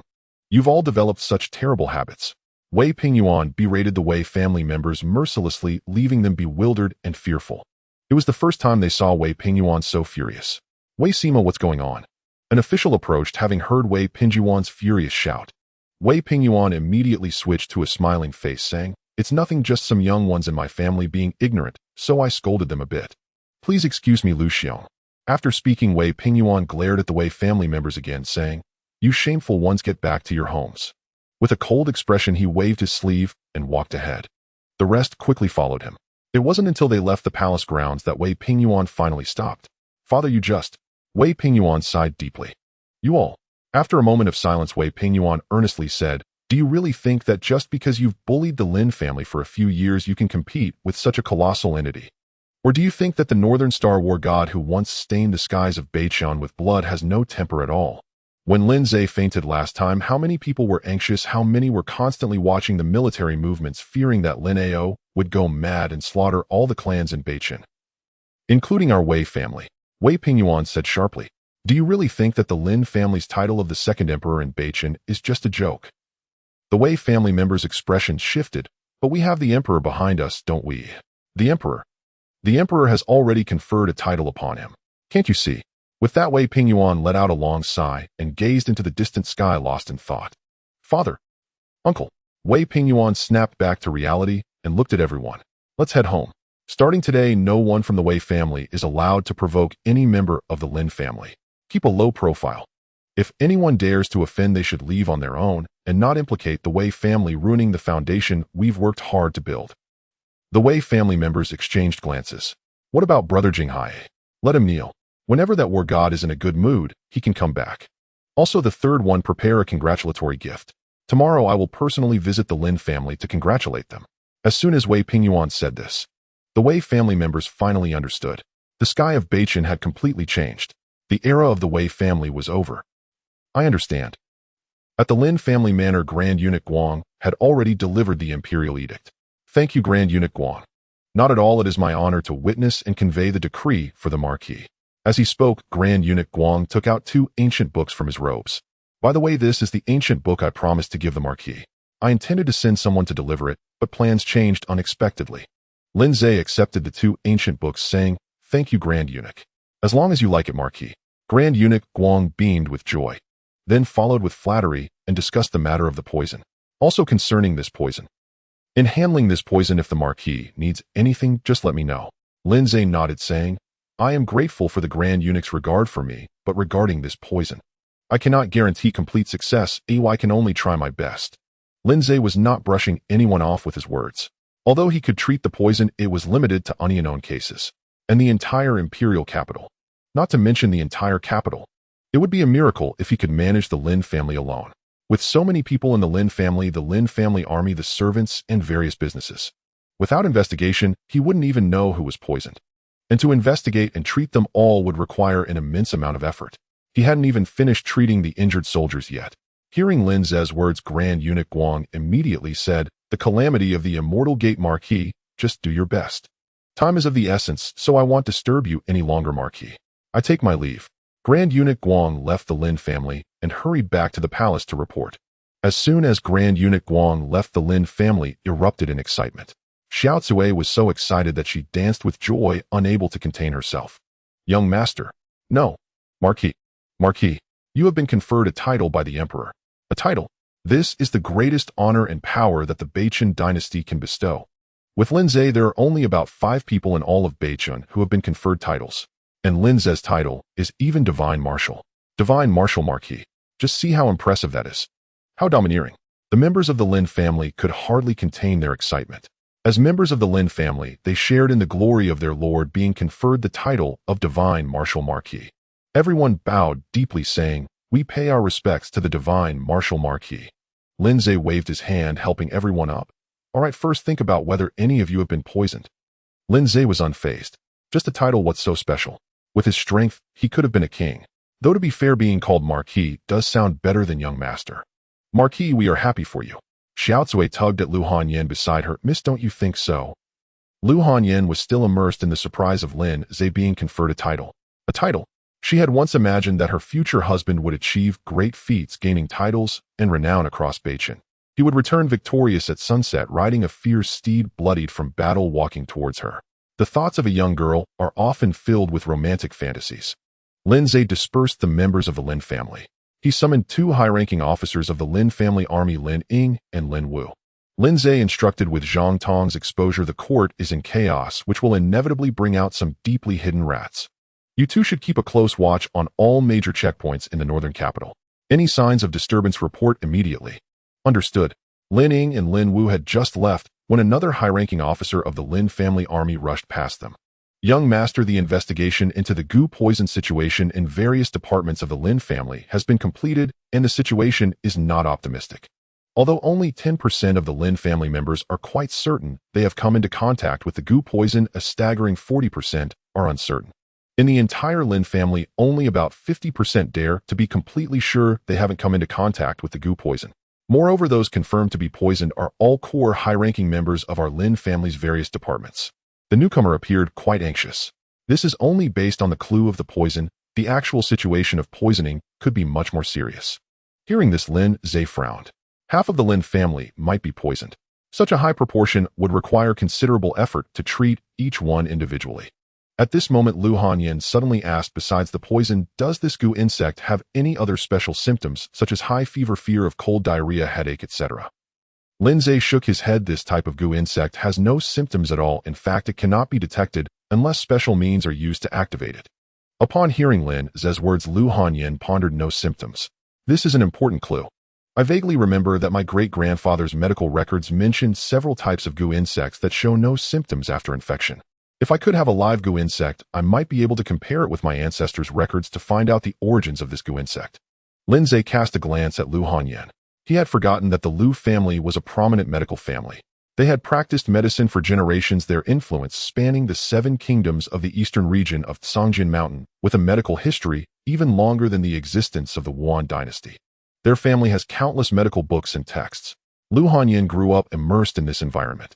Although her skills were still lacking, she had read extensively and possessed significant knowledge in medicine. The others in the northern capital might not recognize this celestial goo insect, but Lu Hanyan likely would. Thinking of this, Lin Ze became serious. In that case, give me your hand. Huh? Lu Hanyan was taken aback. Why so sudden? The goo insect. Even Lin Ze and Lin Ao had become targets of the rat's goo schemes, so as a daughter of the Lin family, Lu Hanyan was no exception. Only then did Lu Hanyan realize, her cheeks flushing slightly as she shot Lin Ze a glare. Then she extended her right hand, which was as white as jade. Lin Ze placed 2 fingers on Lu Hanyan's wrist. After a brief examination, Lin Ze raised an eyebrow and withdrew his fingers. Nothing. Lu Hanyan nodded, not surprised. I grew up in the Lu family, soaking in various medicinal baths and studying numerous medical texts, so my body has a stronger resistance to poisons than an average person. Lin Ze's eyes brightened. So at least one of those medicinal baths you took must have contained an ingredient that can counter this goo insect, right? It's hard to say. I still need to see a live goo insect to be sure. Lin Ze nodded and then turned to Xiao Chui. Xiao Chui. Xiao Chui understood. She nodded cheerfully. Young master, please be gentle. I am afraid of pain. Don't worry, it will be quick. As she spoke, Xiao Chui felt a brief sharp pain. She didn't even have time to shout. Lin Ze had already skillfully extracted the goo insect. He placed the black goo insect in front of Lu Hanyan. Take a look. Lu Hanyan followed Lin Ze's hand. At first glance, her brows relaxed. At the second glance, her moon-like brows furrowed again. At the third glance, she began to ponder. This goo insect, how is it? Lu Hanyan recalled for a while and finally said, I seem to have seen something similar in my great-grandfather's medical records. But it's been so long that I don't remember some details clearly. I need to go back and look through the ancient books left by my great-grandfather to confirm. As she mentioned going back, Lu Hanyan's expression visibly darkened. Her family, the Lu family that sold her off, presenting her like a commodity to the Lin family. After so many years with the Lin family, Lu Hanyan could hardly remember what it looked like. But she would never forget the ruthless coldness of being treated like an object. If she could, Lu Hanyan would never want to return. Lin Ze glanced at Lu Hanyan. He remembered that Lu Hanyan was only 12 when she was sold to the Lin family, right? Tisk, such a feudal 12-year-old. Xiao Chui, prepare the carriage. Lin Ze said the Lu family's residence is not far from the northern capital at Wushuang Slope. If we hurry, it will only take an hour to make a round trip. The sooner we go, the sooner we return. Upon hearing this, a trace of unspeakable sadness and hesitation appeared on Lu Hanyan's face. It was as if the flames in her heart dimmed at that moment, leaving her heart icy. Familiar words, familiar tone. So familiar that it had no warmth at all. You can always decide someone's fate at will. Treating me like a lifeless object, sending me to the Lin family today and to the Lu family tomorrow. No one ever asked for my opinion. Why do you? I will go too. Lu Hanyan's mournful words were not finished when Lin Ze's words reignited the warm flames in her cold heart. The northern capital is not peaceful these days. Without my lead, you probably can't even leave the city. Of course, the main reason was to check the Lu family's library. As a family of medical practitioners, having interacted with so many cultivators and patients, their collection surely wouldn't disappoint Lin Ze. Lu Hanyan stared at Lin Ze, silent for a long time. After a while, she smiled, and in that smile there was a charm that surpassed countless mortals. Aren't you afraid I might harm you? What a statement. Fine. Lin Ze had indeed had misgivings about Lu Hanyan and had been on guard against her. But that was based on the original story's protagonist's suspicions. Now the protagonist is gone. Wu Tong has transformed into a phoenix, and the plot has changed. With things being this way, Lin Ze didn't believe Lu Hanyin could still have any connection with Wu Tong and do anything with her. After shedding this level of suspicion, Lu Hanyin was still the woman he had spent nearly a decade with. Having grown up together, their relationship could not be summed up by merely good. Wu Tong was gone, which was a good thing. Lin Ze smiled and said, "If you could harm me, I would consider you capable."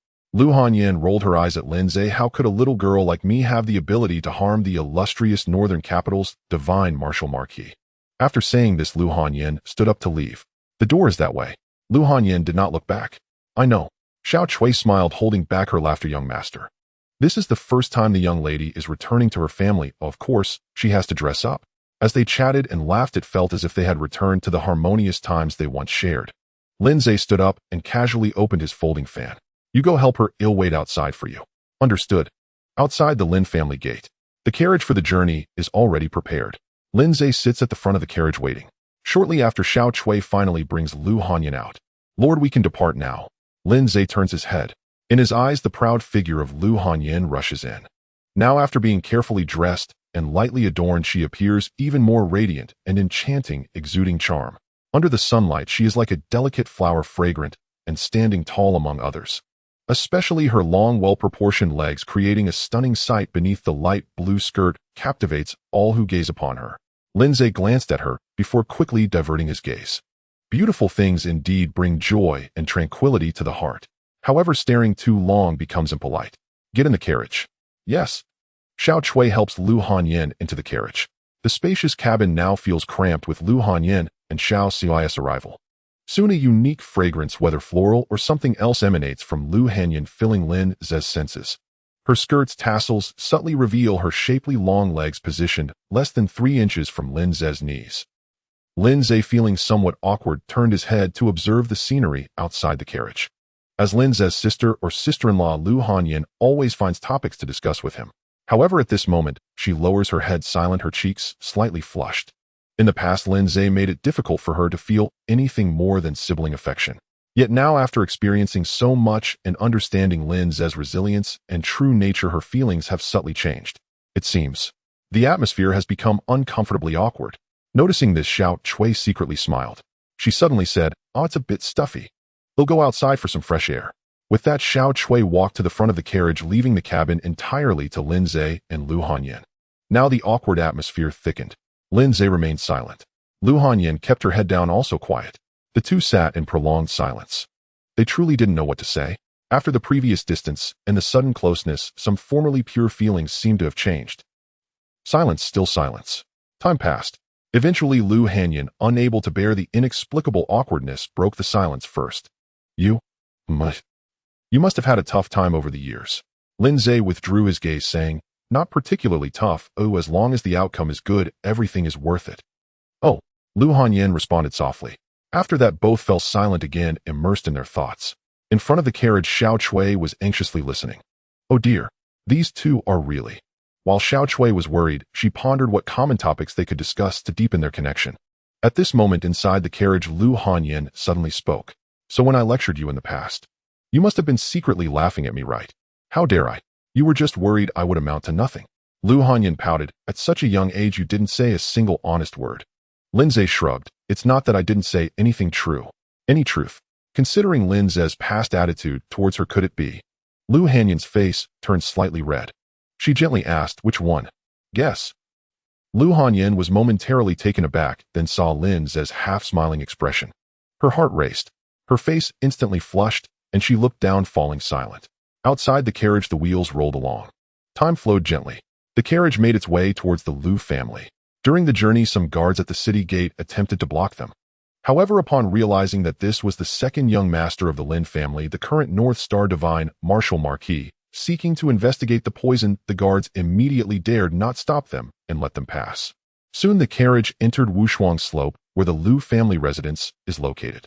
Over the years since aligning with the Lin family, the Lu family has risen swiftly, soaring to great heights. Wushuang Slope has evidently become the Lu family's domain. Once entering, one can see large characters of Lu everywhere, with the surroundings filled with Lu family's properties. Through the carriage window, seeing those glaring signs with the character Lu Hanyan felt slightly dazed. At this moment, she was unsure whether it was nostalgia, resentment, or sentimentality for the past after a long absence. Her heart was filled with complex emotions, unsure of what exactly it felt like. Lu family. Sigh. The carriage arrived at the Lu family residence. Lord Miss, we have arrived. Xiao Chui exclaimed loudly. Lin Ze and Lu Hanyan exited the carriage. They immediately saw the luxurious and elegant Lu family mansion reminiscent of a royal residence. Quite impressive, Lu Hanyan remarked without replying. Xiao Chui pouted, still can't compare to our Lin family. After saying this, Xiao Chui was unsure if it was intentional or simply forgotten. She did not follow the etiquette to assist Lu Hanyan down from the carriage, but instead walked directly to the gatekeeper of the Lu family to urge them to report swiftly. This left Lu Hanyan's outstretched hand awkwardly suspended in midair. Lin Ze remained silent. Come on, he extended his hand with gentlemanly grace to help Lu Hanyan down. Lu Hanyan leaned slightly against Lin Ze, her face blushing. They looked like a newlywed couple returning home for the first time. This made Xiao Chui, who had been secretly watching the two, curl her lips in a smile. It's still me, Xiao Chui. But how could Xiao Cui's little actions escape Lin Ze's eyes? He shot her a glare. Xiao Chui pouted in silence, obediently hiding behind Lu Hanyan. Yet a delicate white hand reached out and gently pinched Xiao Chui. Humph. You two just bully me. Miss? It's the miss who brought the second young master back. Where are they? Where are they? Hanyan, my daughter. A beautiful woman rushed out, but an elegantly dressed middle-aged man pulled her back. No manners, can't you see the second young master? The middle-aged man straightened his attire. Lu Zhen pays respects to the second young master. After meeting Lin Ze, Lu Zhen broke into a broad smile and launched into a string of flattery. This morning I was just telling my wife that the magpies were dancing on the branches. Surely auspicious tidings were on their way. Never did I imagine it would be young master second himself gracing our humble abode. Lu Zhen is profoundly honored, truly profoundly honored. Please this way. Bowing deeply, Lu Zhen extended a courteous hand. Young master second, pray step inside for a word. With that, he hurriedly summoned his household attendants. Quickly, prepare a banquet. Spare no expense, finest food, rarest wines. And that 300-year-old snow ginseng, gifted years ago by Lord Fong of Fangqing. Lin Ze gently halted him. There is no need for such grand ceremony. I have come only to verify a matter of grave importance, and shall depart shortly. Please carry on as usual, or do not trouble yourselves on my account. Verify a matter of grave importance. What could possibly implicate the Lu family? A cold jolt shot through Lu Zhen's chest. Had some reckless pup in his clan committed a transgression? His face paled slightly as he blurted urgently, young master second, the Lu family has served the Lin family and the northern Qin domain with unwavering loyalty and absolute fidelity. If you command us northward, we would never dare turn south. We beg your discerning investigation. He cast a glance toward Lu Hanyan, standing beside Lin Ze. Yenner, you know your father well. I would never betray trust from within, never commit such treachery. Lu Hanyan remained silent, not even glancing at Lu Zhen. For from the moment she arrived until now, her father's eyes had held no recognition, no trace of the daughter who had been absent for years. All he saw was power and ambition. Time is short. Let us go. Ignoring Lu Zhen entirely, Lu Hanyan took Lin Ze's hand and led him straight to the Lu family's library pavilion. She had long since lost all faith in this frigid place. Lu Hanyan walked away with Lin Ze unheeding as though no one else existed, leaving Lu Zhen and the rest of the Lu family stranded in stunned silence. Only when the pair vanished from sight did Lu Zhen mutter darkly, that ungrateful daughter, spending a few years in the Lin household, has truly made her wings grow bold. Madame Lu gently patted his back. Enough, say less. Our daughter has returned only once in all these years. How could she fail to understand Lu Hanyan's heart? Yet some truths, however clear, remained beyond remedy. Gazing toward the path her daughter had taken, Madame Lu let out a long, sorrowful sigh. Just then, one of the younger Lu clan members ventured, Father, Mother, isn't elder sister Hanyan betrothed to eldest young master Lin Ye? Then why is she so intimate with young master second? And holding his hand. Only then did Lu Zhen recall. She had indeed pulled Lin Ze away herself. This sudden realization sent a jolt through him, and then elation. After all, eldest young master Lin Ze was dead. Moreover, Lu Hanyan and Lin Ze had neither formal betrothal nor ceremonial entry into the Lin household. In strictest terms, she was not yet a Lin by marriage. Who knew when the Lin family might send her back? And if they did, could the Lu family still cling to that lofty branch? For years this very fear had haunted Lu Zhen. Yet now, Lu Hanyan was showing signs of connection with Lin Ze. Good heavens! Young Master Second Lin Ze was a peerless genius surpassing even Lin Ze, unrivaled across the entire northern Qin domain. Should Lu Hanyin unite with Lin Ze, the Lu family's future ascendancy would be unshakable. His eyes flashed bright. Visions of the Lu family commanding winds and storms already bloomed vividly in his mind. But is this quite proper? Uncle and niece entangled like this. If word spreads, it would shame both the Lu and Lin families. The younger Lu clan members murmured disapproval. Lu Jun bristled with fury. He shot them all a fierce glare. What nonsense are you spouting? Han Yin, an eldest young master, never exchanged vows, never entered the Lin household, not even under formal engagement. What claim can she possibly have to the title of sister-in-law? He emphasized sternly, hear this clearly, henceforth no one, under any circumstance, shall utter Lin Ze's name outside these walls. Should anyone dare, and should young Master Second hear it. His eyes narrowed, cold light flashing. Then I'll strip the skin from your bones myself. Understood. Yes, father. Good. Lu Jun nodded, satisfied. Then after a moment's thought, he summoned several trusted Lu retainers. Master, you four, issue orders throughout the Lu estate. Watch Lady Han Yin and young Master Second closely. Find ways. He paused meaningfully. You grasp my intent, yes. Understood. Rest assured, Master. Yes, go now. Move swiftly. Begin at once. At once, sir. Lin Ze and his party strode through the Lu residence. Lu Han Yin led the way, swift, purposeful, slowing only once they'd left the main gate, far behind, beyond earshot or sight of Lu Jun and the others. I apologize. You must think me ridiculous. Indeed I do. Lu Han Yin turned slowly. Lin Ze shrugged, gesturing with his left hand toward Xiao Chui. Xiao Chui stood wide-eyed, staring intently at where their palms still touched. Miss, you're gripping rather tightly, aren't you? Lu Han Yin's melancholy dissolved instantly into a deep, rosy flush. As if struck by lightning, she snatched her hand away, stepped back sharply, and quickened her pace once more, striding ahead alone. Xiao Chui chuckled softly and hurried to catch up. Miss, tell me, what does it feel like to hold the Marquis's hand? I've never even touched it. Lu Han Yin's ears burned crimson. Xiao Chui. Oh, look. Is that the Lu family library pavilion up ahead? Xiao Chui changed course with theatrical flourish. Lu Han Yin shot Xiao Chui a sharp, exasperated look before stepping resolutely into the pavilion. Inside, the layout had transformed utterly from her memory. Especially the people. Since when had the Lu family cultivated so many studious juniors? At a glance, nearly every bookshelf teemed with readers. Miss, young Master Second. Upon their entrance, every scholar in the library rose instantly and bowed deeply to Lin Ze and Lu Han Yin, warmth and deference radiating from them as though rehearsed. Lu Han Yin paused, speechless for a long moment before speaking. So much has changed. I may need time to reacquaint myself. Lin Ze nodded. Take your time. You search, I'll browse freely. A library pavilion. Lin Ze understood it better than anyone alive. No one, absolutely no one, knew libraries as intimately as he did. Half his reason for visiting the Lu residence was precisely this pavilion. Lin Ze wasted no words. One syllable sufficed. Flip. Moving shelf by shelf, Lu Han Yin searched for her answers, Lin Ze for his. Soon the pavilion echoed with rapid, rhythmic rustling of turning pages. 1 volume. 2. His speed was astonishing, breathtaking. Onlookers, each harboring hidden motives, stood dumbfounded. Could young Master Second possibly absorb the text at such velocity? They exchanged glances, hesitant, uncertain. After a long, stunned silence, they abandoned all curiosity about how Lin Ze had flipped through the book. The master's command weighed far more heavily. With a silent mutual understanding in their eyes, they began scouring the library for opportunity, waiting, watching, ready to strike. Lin Ze sensed their movement, but merely glanced once dismissively. He had no time to spare on them. The Lu clan, a venerable lineage of physicians, traced its origins even earlier than the Wen dynasty itself.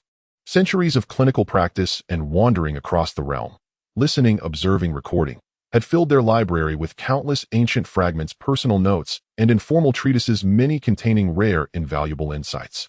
Though its systematic cultivation frameworks and martial arts doctrines paled in comparison to those of any elite northern family, such as those of the Beichen aristocracy, its breadth of knowledge and sheer diversity of collected wisdom might well surpass even the imperial clan's own archives.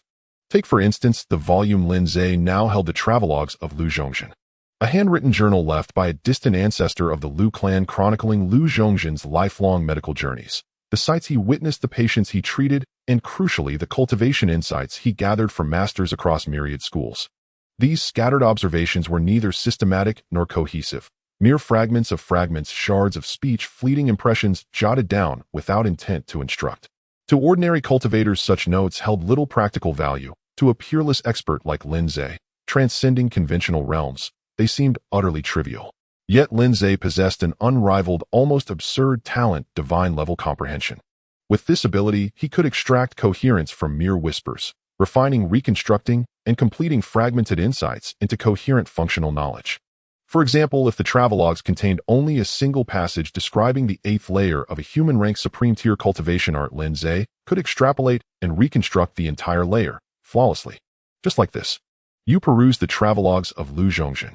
You uncover scattered notes on the 3rd step of the human-rank inferior art Moon Immortal steps, the 4th sword technique of Gazing Gadmoon's swordplay, and the essential principles of the 4th level of the human-rank intermediate art Drunken Immortal Fist. You comprehend fragmented versions of Moon Immortal steps, Gazing Gadmoon's swordplay, and Drunken Immortal Fist. Divine-level comprehension, LV. 2, 74,100. Though each insight remains incomplete, their cumulative effect yields substantial progress. And how many travelogues, how many journals lay hidden within the Lu clan's library? Lin Ze estimated, conservatively, that he could gain at least 10 additional points of advancement. This journey had been worth every step. Lin Ze immersed himself entirely in the library's depths, harvesting knowledge one page at a time. You perused the manuscripts of Lu Failong. Time slipped away second by silent second. After what felt like an age, Lu Hanyan finally unearthed the clue she sought, buried deep among crumbling scrolls and yellowed folios. I found it, she whispered, elated. She turned, eager to share the news with Lin Ze, only to find a maid rushing past, unable to halt in time. The water basin she carried struck Lu Hanyan squarely. Splash. Cold water cascaded over Lu Hanyan's shoulder, drenching her upper body. Her damp robes clung translucently, revealing the delicate curve of her shoulders and skin as smooth and luminous as freshly poured jade, softened, veiled, dreamlike. Azure tinged with rose threaded with ivory, half-concealed, half-revealed, shrouded in misty ambiguity, the most tantalizing kind of mystery. Oh, my lady, this servant deserves death. Please punish me, my lady. The maid collapsed instantly, trembling, begging forgiveness. Lu Hanyan sighed faintly. Enough. It was no fault of yours. Fetch me dry clothes. Yes, I will go at once. At that moment, Lin Ze approached. What happened? She shook her head. Nothing important, just an accident. Then, as if discarding the incident entirely, she raised the ancient book aloft, radiant with triumph. What matters is, I've traced the origin of the cursed beetle. She stepped forward, opened the tome, and pointed to a page. Look, here it is. The absolute life-severing curse beetle. Lin Ze looked closely.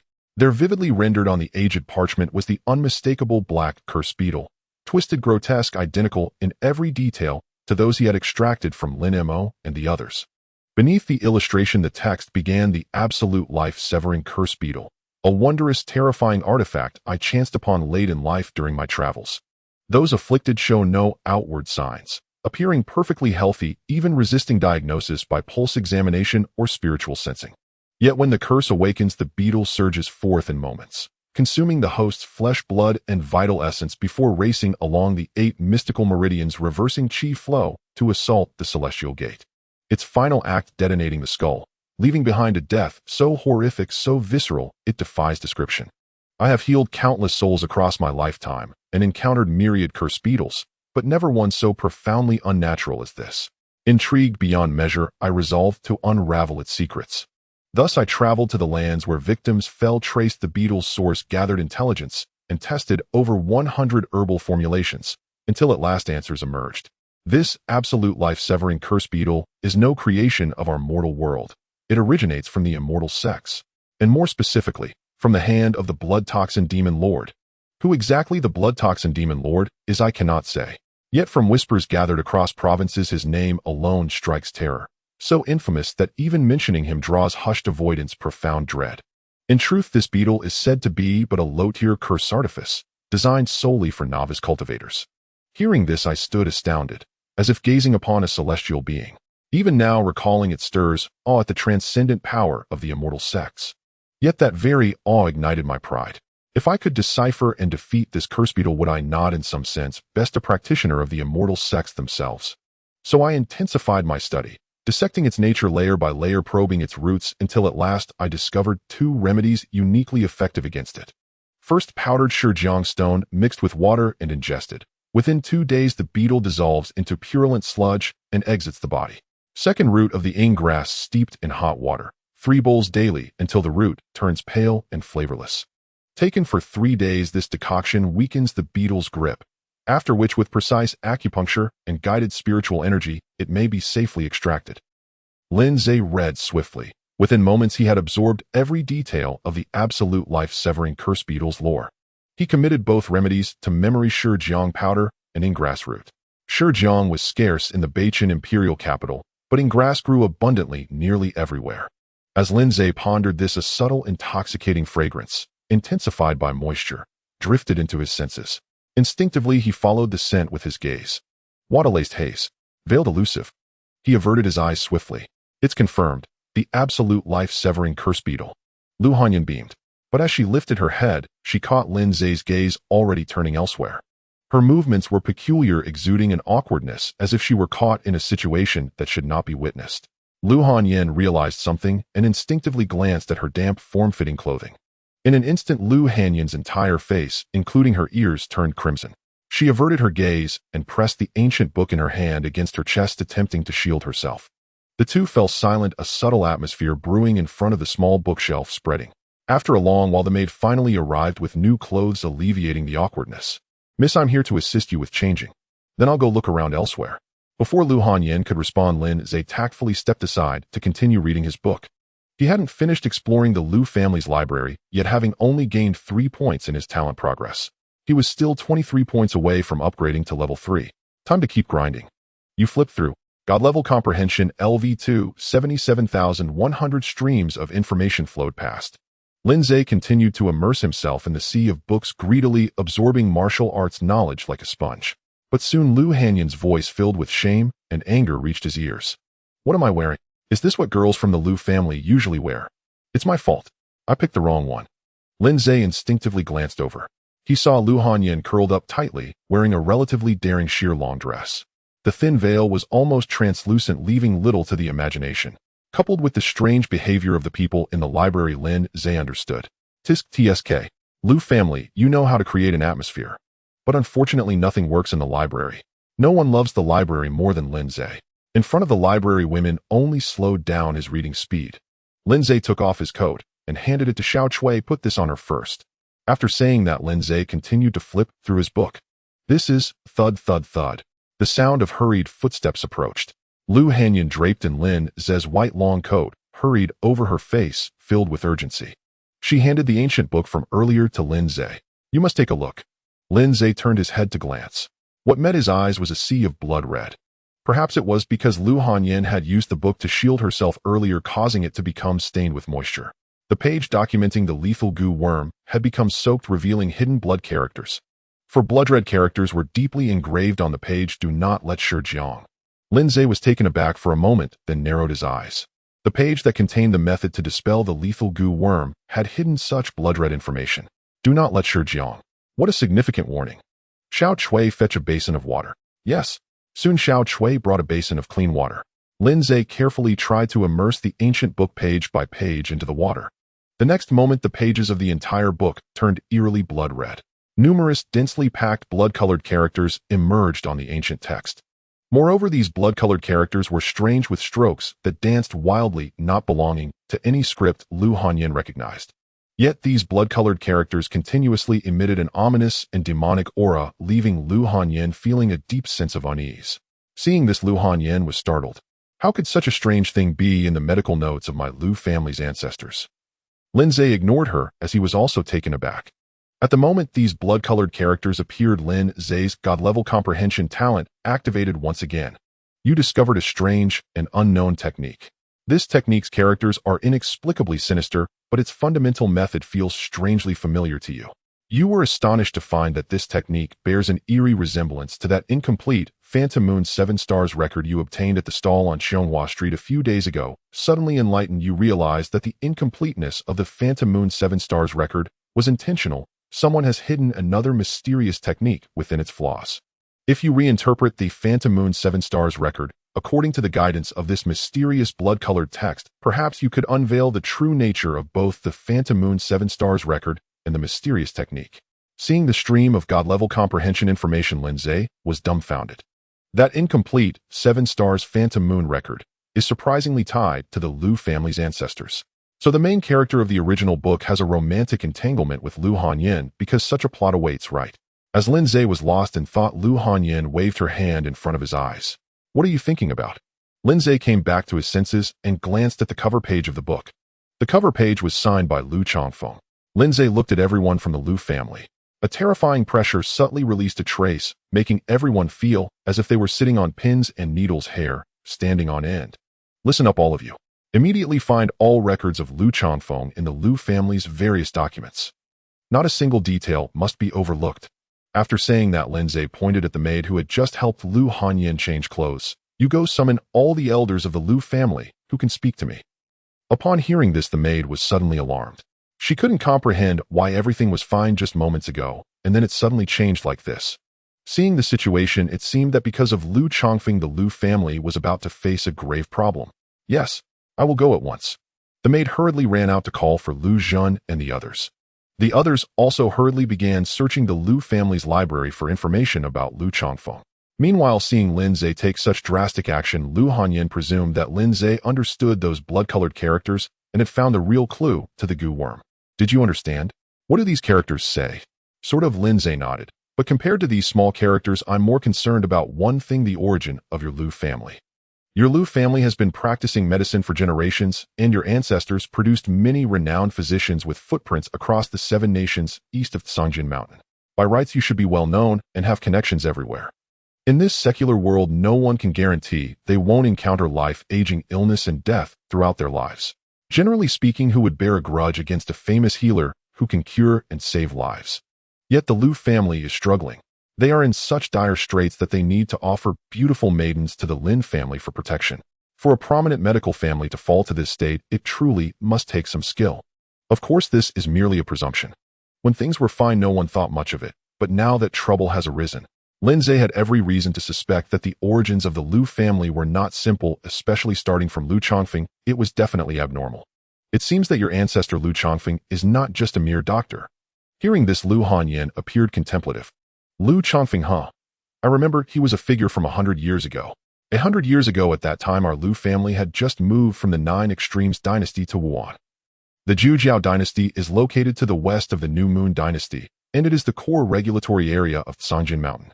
In terms of material resources, financial strength, and national power, the Zhujiao dynasty, situated in the core region of Sanjin Mountain, is somewhat more prosperous than its neighboring countries. The Lu family must have gotten into some trouble to move from the Zhujiao dynasty to Wuan in the New Moon dynasty.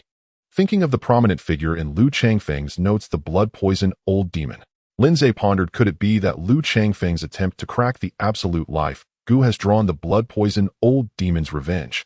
Or perhaps Lu Changfeng was caught up in some conflict among the immortal sects, dragging the entire family into it.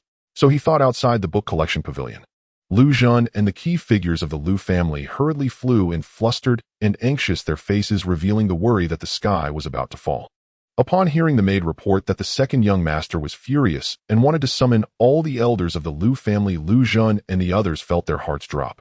As the investigation continued, they actually stumbled upon something. Lu Zhen flew up, bending slightly as he approached Lin Ze. With a cautious demeanor, he asked, "Second young master, what has happened? Is it related to Lu Changfeng's ancestor and some rebellious act?" Lin Ze calmly replied, "Rest assured, Lu family head, it's not a big deal. I called you here simply because of an unexpected incident." Saying this, Lin Ze took out the ancient book that had revealed blood-red characters after being soaked in water. "I originally came to investigate the origins and methods of the absolute life goo, intending to leave after the inquiry. But unexpectedly, due to a twist of fate, this book, after getting wet, revealed the 4 blood-red characters. Do not use Shijiang." Lin Ze handed the book to Lu Zhen. "Lu family head, can you explain this to me?" Hearing this, Lu Zhen glanced at Lu Hanyin, who was draped in Lin Ze's long coat. He then looked again at the ancient book, now covered in water stains. After so many years, how could Lu Zhen not understand the meaning of twist of fate? At this moment, Lu Zhen wished he could slap himself twice. Why did you have to meddle? If you hadn't interfered, wouldn't this have never happened? Feeling bitter, Lu Zhen quickly took the ancient book and began to study it with the surrounding Lu family elders. After reading Lu Changfeng's notes, Lu Zhen felt a pang in his heart. "Do not use Shijiang. Lu Zhen, you truly deserve to die." This This. Second young master, we know nothing about the contents of this book. Please, second young master, investigate. Lin Ze was speechless. If I didn't investigate, you wouldn't have the chance to speak right now. So tell me, what is the matter with Lu Changfeng? Lu Changfeng. Lu Zhen and others exchanged glances, thinking carefully. But after thinking back and forth, their knowledge of Lu Changfeng was indeed limited, and they couldn't provide any useful information. Although Lu Changfeng was a figure from 100 years ago, which isn't too far back, some of the more knowledgeable Lu family members had even come from his era. However, Lu Changfeng traveled the world, often not being at the Lu family, and their understanding of him was limited to just a few remarks. In the end, an elder from the Lu family, who was a nephew of Lu Changfeng, recalled in response to the second young master, Uncle Changfeng enjoyed traveling the world and practicing medicine, often not present at the Lu family. In a year, even I might only see him twice, and sometimes not even that. He has gone years without returning home. Regarding Uncle Changfeng, I have only heard him mention that he joined an immortal sect organization called the Holy Teachings and became a member of the sect, receiving great favor from the upper echelons. For this reason, Uncle Changfeng even approached the last family head, who is Yin'er's grandfather, to discuss bringing the Lu family into that Holy Teachings to have the Lu family join the immortal sect. But the last family head seemed to have a different view of that Holy Teachings and did not agree, so the next day Uncle Changfeng left the Lu family again. And that departure lasted a full 8 years. Until one day, 8 years later, Uncle returned again. This time when he returned, Uncle was not in good spirits. He kept himself locked in his room, writing his travelogue. During that time, the last family head seemed to have had a disagreement with Uncle. But the reason for the argument is unknown. In any case, after that, Uncle left the Lu family and never returned. To this day, we do not know whether he is alive or dead. That is all I know about Lu Changfeng. Lin Ze, upon hearing this, thought for a moment and said, I seem to have heard that your Lu family moved to Wuan from the Zhujiao dynasty. The elder of the Lu family nodded. Indeed. Did your move to Wuan have anything to do with Lu Changfeng's last appearance? This. Upon hearing Lin Ze's words, the Lu family members were taken aback. They thought carefully. This. It seems that ever since Uncle left, our Lu family has been afflicted by some calamity. Various businesses rapidly declined, and family members faced misfortunes, mysteriously going missing. As a result, the last family head made a decisive decision, immediately selling off the ancestral property accumulated over many years in the Zhujiao dynasty, and silently migrated, thus moving to Wuan across the New Moon dynasty. Listening to the elder's words, Lin Ze began to understand. At this time, those searching the book collection pavilion for records of Lu Changfeng also finished organizing the records. They presented a few thin booklets to Lin Ze. Second young master, this is all the documentation that records information about Lu Changfeng. Lin Ze responded with an and casually flipped through them, finding no significant highlights. Thus he once again employed his previous method, soaking all the books in water. But after a long while, no new blood characters appeared on these documents. It seems the only clue left by Lu Changfeng is his travelogue. Lin Ze took the handkerchief from Xiao Chui to wipe his hands. Enough. Everyone stepped back. Yes. Lu Zhen and the others understood, giving all the servants and maids a look, sending everyone out of the book collection pavilion. Moments later, the vast book collection pavilion was left solely with Lin Ze's group. Lin Ze returned to the bookshelf and began flipping through his own books. Even the smallest mosquito is still meat, don't let it go to waste. Lu Hanyin was unaware of Lin Ze's thoughts at this moment. She did not ask, knowing Lin Ze would speak when he was ready. As Lin Ze glanced at the travelogue of Lu Changfeng that Lu Hanyin was pondering over, he considered the remaining 15 points. If Lu Changfeng could hide that mysterious technique within the fragmented first half of the Earth-grade mid-tier technique Illusory Moon 7 Stars record, then the grade of that mysterious technique must be exceptional. At the very least, completing the remaining 15 points of progress should be entirely sufficient.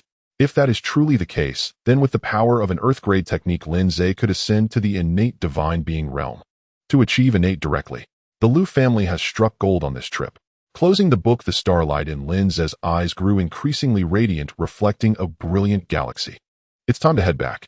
Turning around, Lin Ze spoke. Let's go, we've already wasted quite a bit of time. Remember to take that travelogue with you. Lu Hanyin picked up Lu Changfeng's travelogue and followed behind Lin Ze as they left the library. Outside the library, Lu Zhen and the others were still anxiously waiting. As soon as they saw Lin Ze come out, they rushed forward, saying, Second young master. Second young master.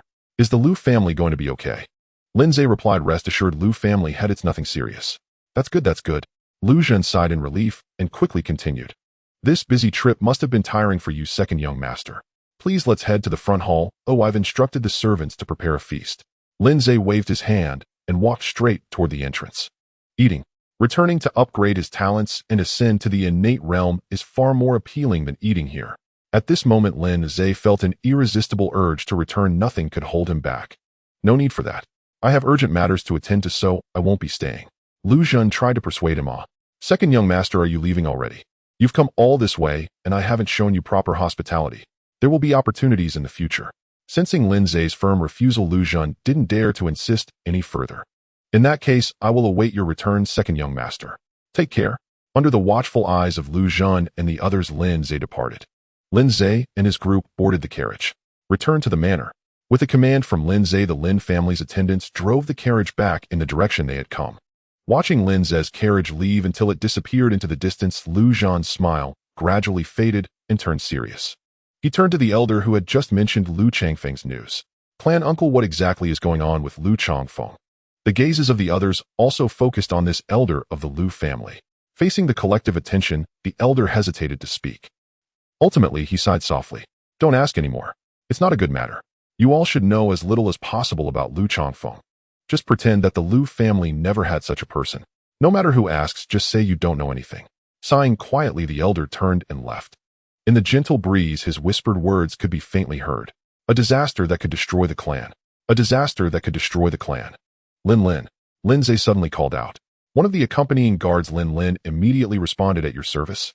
You need to go to the Shura Manor right away and inform them that I, the Marquis, require detailed information on the previous head of the Lu family and Lu Changfeng. Lin understood. Do you suspect that the Lu family is lying? Lin Ze smiled. I am not concerned about whether they are lying or not. Whether it's a lie or the truth, Lin Ze had no interest in meddling in other people's family affairs, nor did he care about the rise and fall of the Lu family. Lin Ze was only concerned with where Lu Changfeng obtained the Earth-grade technique. Lin seemed to understood. However, Shura Manor only takes assassination missions and seldom engages in intelligence gathering. No worries, just tell them it's information that I, Lin Ze, need, and they will understand. Lin was taken aback. The Marquis means. Could it be that he had secretly subdued Shura Manor long ago? Gasp. This is too. Lin dared not think further. Yes, I will go right away. With that, Lin vanished in an instant. Back at the Lin family, the Marquis has returned. Marquis. Lin Ze nodded and walked into the inner court of the Lin family. As he walked, Lin Ze instructed Lu Hanyan the stone powder is most likely no longer usable, but the luminous grass root can still be tried. Prepare to test the medicinal properties of the luminous grass root. As for the rest, we will discuss it when I come out. With that, Lin Ze hurried back to his room with Lu Changfeng's travelogue.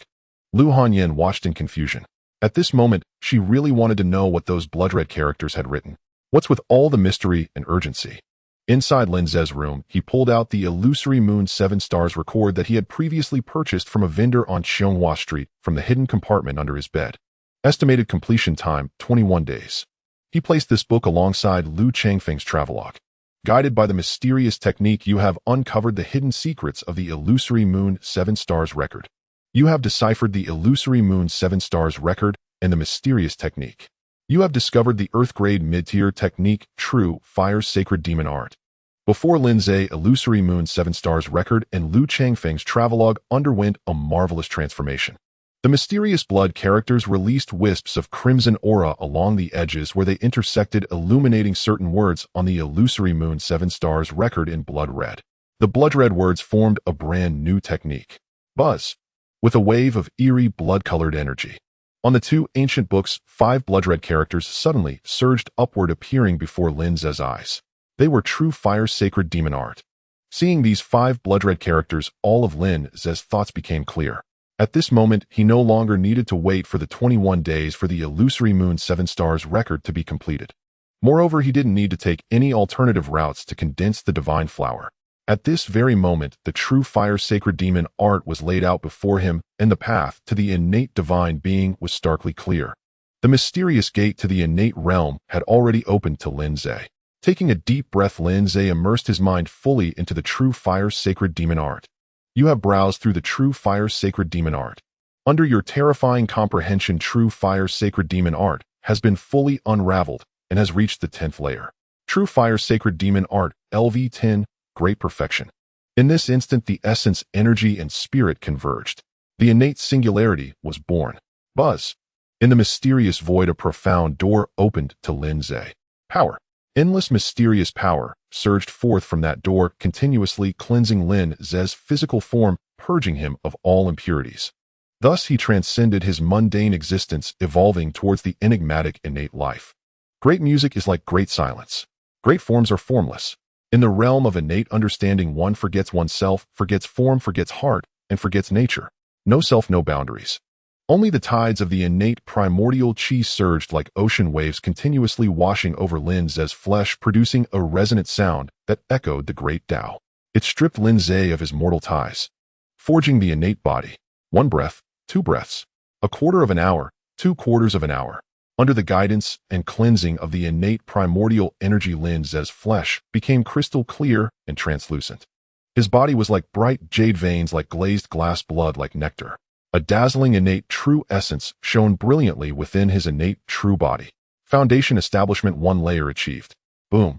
The powerful innate divine might surge through the void, spreading and enveloping the entire region of the Bachan Empire for thousands of miles. At this moment, everyone in the Bachan Empire felt a sudden chill in their hearts. In the depths of their being, they seemed to be targeted by a great terror, feeling uneasy with hair standing on end and a chill running down their spines. A primal shiver surged from the depths of their bones and souls. This shiver was etched into their souls, carved into the rules of their mortal flesh. It was the oppressive force of life from the apex of the food chain. It was the primordial heavenly principle that humanity must adhere to since ancient times. It represented the disparity in life levels. Bachan Imperial Palace. The Bachan Emperor on the dragon throne suddenly narrowed his eyes. He could hardly believe it as he uttered 2 words, innate. Someone in Bachan has actually achieved the innate realm. Who is it? The Wei family. Wei Pingyuan, contemplating the future of the Wei family, was awakened by the sudden innate divine aura.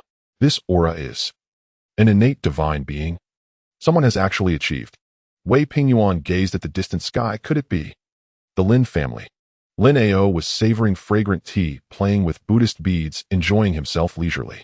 Ever since his little grandson Lin Ze forcefully declared his existence, Lin Ao had intentionally begun to gradually transfer power to Lin Ze, allowing him to manage the Lin family.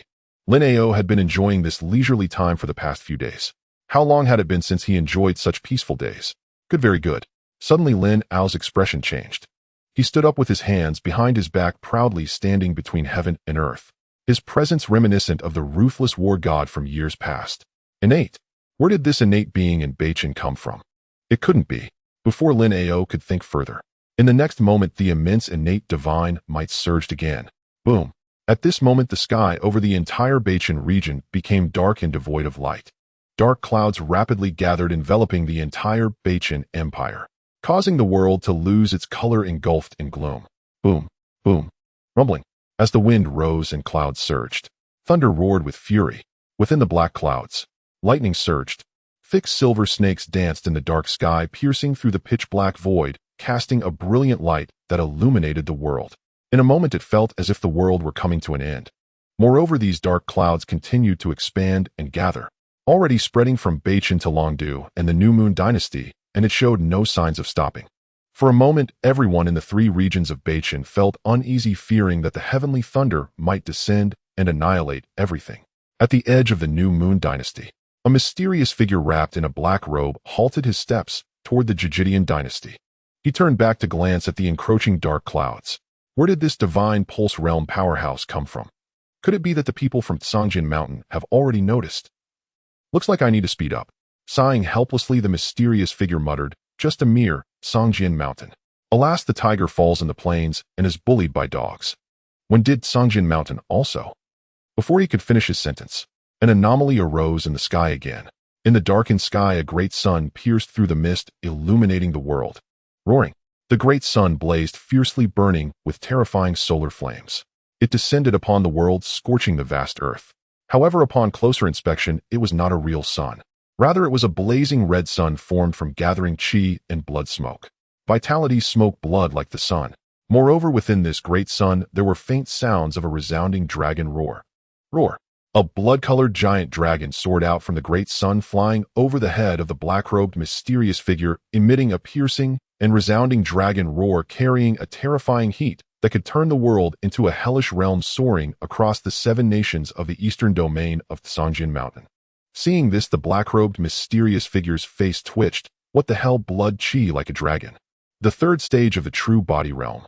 Damn it. What the hell is this? The mysterious figure silently lamented no one had told him that there were true body realm powerhouses with blood chi like dragons in Songjin Mountain. Run. Quickly run. The mysterious figure quickly attempted to escape beyond 1,000 miles out of the sensing range of the true body realm powerhouse. But at that moment, all the anomalies in the sky suddenly vanished. Dark clouds, thunder, great sun, giant dragon. All dissipated without a trace. In the sky, the weather was beautiful with clouds rolling gently. It was as if everything that had just occurred was merely an illusion of the mysterious figure. The mysterious figure stood in a daze for a long time. Was it just passing by? Or was it a deliberate scare? After a long time, he cursed as he stepped into the Jijidian dynasty. Damn it, are you playing with me? Damn. Bachin Empire. Lin family. In Lin Ze's room. Lin Ze completed a series of breakthroughs. He opened his eyes. His gaze was filled with dazzling and captivating divine light. The divine light was brilliant, seemingly capable of piercing through endless voids, seeing through the turmoil of the mortal realm. Moreover, his entire spirit and demeanor had undergone a life-altering evolution, transcending this world. Pure as white jade, bright as amber, formidable as gold and stone. Every gesture exuded an overwhelming weight of life that was impossible to surpass. True body realm. The innate beings possess 6 realms. They are primordial, divine, pulse, true body, divine, see heavenly origin, and fate mystery. With the enhancement of the true fire sacred devil art at level 10, Lin Ze broke through 3 realms in succession, surpassing the primordial, transcending the divine pulse, and achieving the true body. Currently, he had already traversed half of the innate being's path, achieving the 3rd realm of true body. And it was not an ordinary true body. The innate true body is divided into 3 stages. The first stage is blood chi smoke, the second stage is blood like the great sun, and the third stage is blood chi like a dragon. Lin Ze was indeed a super true body powerhouse of the 3rd stage with blood chi like a dragon. How strong is this stage? After exhaling a long breath of turbid air, Lin Ze clenched his fist, and an overwhelming sense of satisfaction surged through him. At this moment, with just a casual movement of his hand, he could cause the entire Bachin, no smaller than that a true body powerhouse with blood chi like a dragon, is not that low. To be precise, the entire 7 nations of the eastern domain of Songjin Mountain. Right now, Lin Ze only needed to move his hand, and the entire eastern domain's 7 nations would be reduced to ruins. And under a true full-force eruption, Lin Ze could not be certain. After all, possessing hundreds of martial arts techniques accumulated, he was always different from ordinary people. Every aspect of him would be a little bit stronger. Moreover, the core technique for breaking through the innate realm was the true fire sacred devil art, an unheard-of 10th layer. How could its power be comparable to an ordinary true body? However, Lin Ze could be certain of one thing. As a superlative true body realm powerhouse, he was invincible in the vicinity of Songjin Mountain at this very moment. But that was not the end of it. This breakthrough not only pushed Lin Ze's life realm to the limit of the innate 3rd stage, but also finally elevated his divine level comprehension, his fundamental talent for survival, to level 3. Divine level comprehension LV2 185,100. You have perused numerous texts and finally gained insight, developing a deeper understanding of divine level comprehension. You have unlocked new abilities of divine level comprehension. Divine level comprehension upgraded to LV3 851,000. From now on, you can fuse and comprehend the techniques you have learned, extracting their strengths while discarding the weaknesses to create new powerful techniques and achieve a rank elevation. What a wonderful ability. Since Lin Ze obtained his talent and began his cultivation, he had learned no fewer than 800 techniques. One could say his knowledge was quite eclectic. Moreover, their ranks were generally low. Apart from the human-grade Supreme 8 Desolate Battle technique, none could stand alone as a trump card technique. At this moment, Divine Level Comprehension LV3 was just right to refine and integrate all of Lin Ze's acquired skills, creating each of them into a trump card. Thus, Lin Ze began a round of refining, reconstructing all of his acquired knowledge. You have gained new insights into the world and developed new ideas regarding the techniques you have learned. You have fused your learned mental techniques. The primary technique is the 8 Desolate Battle technique with a total of 109 auxiliary materials. The 8 Desolate Battle technique has achieved a rank breakthrough. You have comprehended the Earth-grade inferior technique 8 Desolate Heart Slaying technique. You have gained insights into the world. The body refining technique is primarily based on the true fire sacred demon technique with a total of 127 auxiliary materials. You have comprehended the Earth-grade intermediate technique burning sacred demon art. After a round of refining and reconstruction, Lin Ze's technique configuration is as follows. Mental technique, Earth grade inferior 8 desolate heart, slaying technique. Body technique, Earth grade intermediate burning sacred demon art. Movement technique, human grade supreme sky, feather surprising swan. Eye technique, human grade supreme amber eye. Finger technique, human grade supreme 7 mysterious sword finger. Palm technique, human grade supreme heartless divine palm. Fist technique. The body refining technique did not achieve a rank breakthrough. Lin Ze was not surprised. After all, the gap between postnatal and innate was too great, separated by a chasm. It was indeed unrealistic for a mere 100 human-grade techniques to shake the Earth-grade true fire sacred demon technique at the intermediate level. It could absorb and merge to gain some enhancements and transformations. Becoming burning sacred demon art was already generous. However, the mental technique series was quite surprising for Lin Ze. With only over 100 fusion materials, it unexpectedly allowed the 8 desolate battle technique to evolve from a human-grade supreme to an Earth-grade inferior. It seems that the 8 desolate battle technique passed down from their Lin family's lineage was among the top ranks of many human-grade supremes, with its base rank already very close to the innate level. As for the other techniques, there were no surprises. After a round of fusion enhancements, they all uniformly advanced to human-grade supreme. With the refining and transformation of these techniques, Lin Ze's aura became increasingly unfathomable, growing deeper like an abyss. It was also increasingly filled with the top-tier pressure from higher life forms. He resembled a giant dragon shrouded in mist who, once the fog was lifted, he would release his immortal and invincible true form, causing a cataclysm. The current Lin Ze seemed to have reached an unknowable realm, making it difficult to describe simply with the word strong. A mere breath of his aura pouring forth could be likened to a peaceful lake suddenly struck by a meteorite stirring up waves of destruction, or a chance glance of divine light enough to form a divine pillar piercing the void, as if he casually shattered a mirror, leaving no living being on the mirrored surface unscathed. What is an innate deity? This is the innate deity. Huff. Lin Ze exhaled the energy from his chest, brimming with confidence. As he rose, the light in his eyes had never been so bright as it was now. The innate true body has been established. With the vastness of the world, where can I not go? Gazing out at the scenery beyond the window, Lin Ze stood in contemplation for a long time. Eventually, he redirected his gaze back to the volume of Illusory Moon 7-star record. Although the blood characters left by Lu Changfeng had deciphered the incompleteness and brought about a new innate intermediate technique, it did not mean that the old one was rendered useless. With divine-level comprehension in play, he would continue to reap the benefits without cost. After 21 days, yet another innate intermediate technique would be accounted for. A full 100 points of progress. If a few more books came in, Lin Ze would soar directly from LV3 to LV4. These days were comfortable. Storing away the Illusory Moon 7-star record, Lin Ze stepped out of his room. At this time, the fragrance of flowers filled the air, the grass was green, and the wind was gentle. But the members of the Lin family were not so comfortable. They had just been shaken by the commotion of Lin Ze's breakthrough and were now filled with suspicion. Upon seeing Lin Ze come out, they hurriedly gathered around, protecting him in the center. Lord Marquis, there's danger.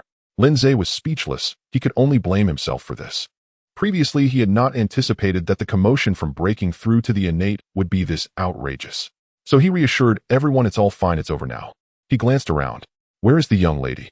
The young lady is in the pharmacy preparing the luminous grassroot. Understood.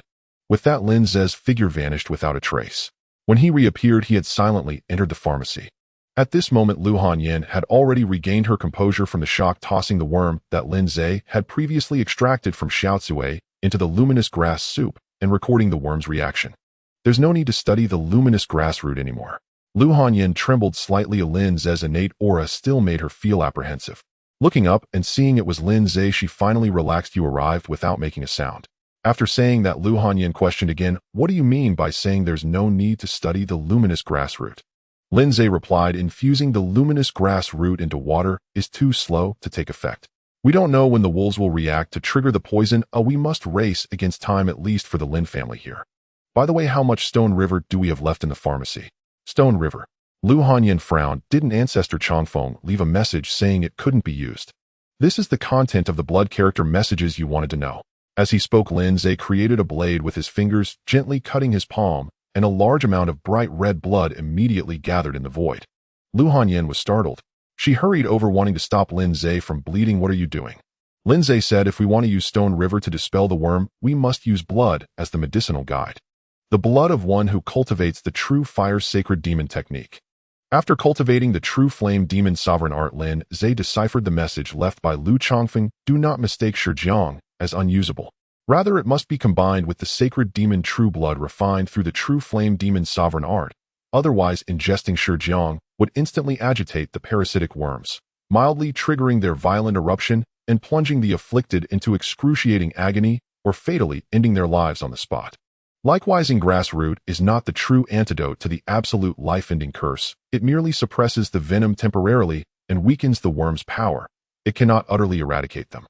Thus, both Shijiang and grass root were deliberately misleading clues planted by Lu Chongfeng for certain individuals. The sole authentic method of dispelling this curse has always been, and remains, the true flame demon sovereign art alone. Only cultivators who have mastered the true flame demon sovereign art up to its third layer, capable of condensing sacred demon true blood, may use their blood as a catalyst to break the absolute life-ending curse. As for why this art can counteract the curse, Lin Ze had no answer, though he surmised it likely stemmed from the art's origin in the holy sect and the blood venom elder demon himself having once belonged to that very sect. In any case, efficacy mattered most. Lin Ze held no interest in tales of holy sects or the Lu family. After releasing roughly a bowlful of blood, he sealed the wound. Within moments, the gash healed, swiftly vanishing without a trace. He let the blood coalesce in midair and guided the crimson orb into a large bowl. This should suffice to cleanse my entire Lin family. With his level 10 mastery of the scorching demon sovereign art, a single drop of Lin Ze's blood held far greater potency than the true blood of a third-layer cultivator. Indeed, one drop alone could save over 1,000 lives. Still, for safety's sake, Lin Ze drew slightly more. After all, the Lin family were kin. Extra measure ensured peace of mind. Once the bowl was filled, he set it aside. Lu Hanyan turned to retrieve replenishing pills. With a gentle scolding tone, she said, truly, why didn't you say earlier you'd need blood? Why rush so urgently? And why draw so much? The Lin family doesn't rest upon your shoulders alone. Lin Ze waved dismissively. No need to search. The quantity drawn poses no harm to me at my cultivation level. Administer the remedy to our family first. Lin Ze had already forged the innate true body. His vital energy surged like a dragon, his blood flowing thick as mercury, abundant as spring water, endlessly self-renewing. To speak plainly, even if he bled enough to flood the entire Beichen imperial dynasty, it would inflict no tangible injury upon him. Such a claim may sound implausible, but such is the awe-inspiring nature of an innate divine being. The innate and the postnatal exist on fundamentally different planes of existence. Hearing Lin Ze's words, Lu Hanyan went to locate the remaining stock of Shijiang in the pharmacy. She opened the cabinet containing it and glanced inside. Approximately 3 liang remains. Will that suffice?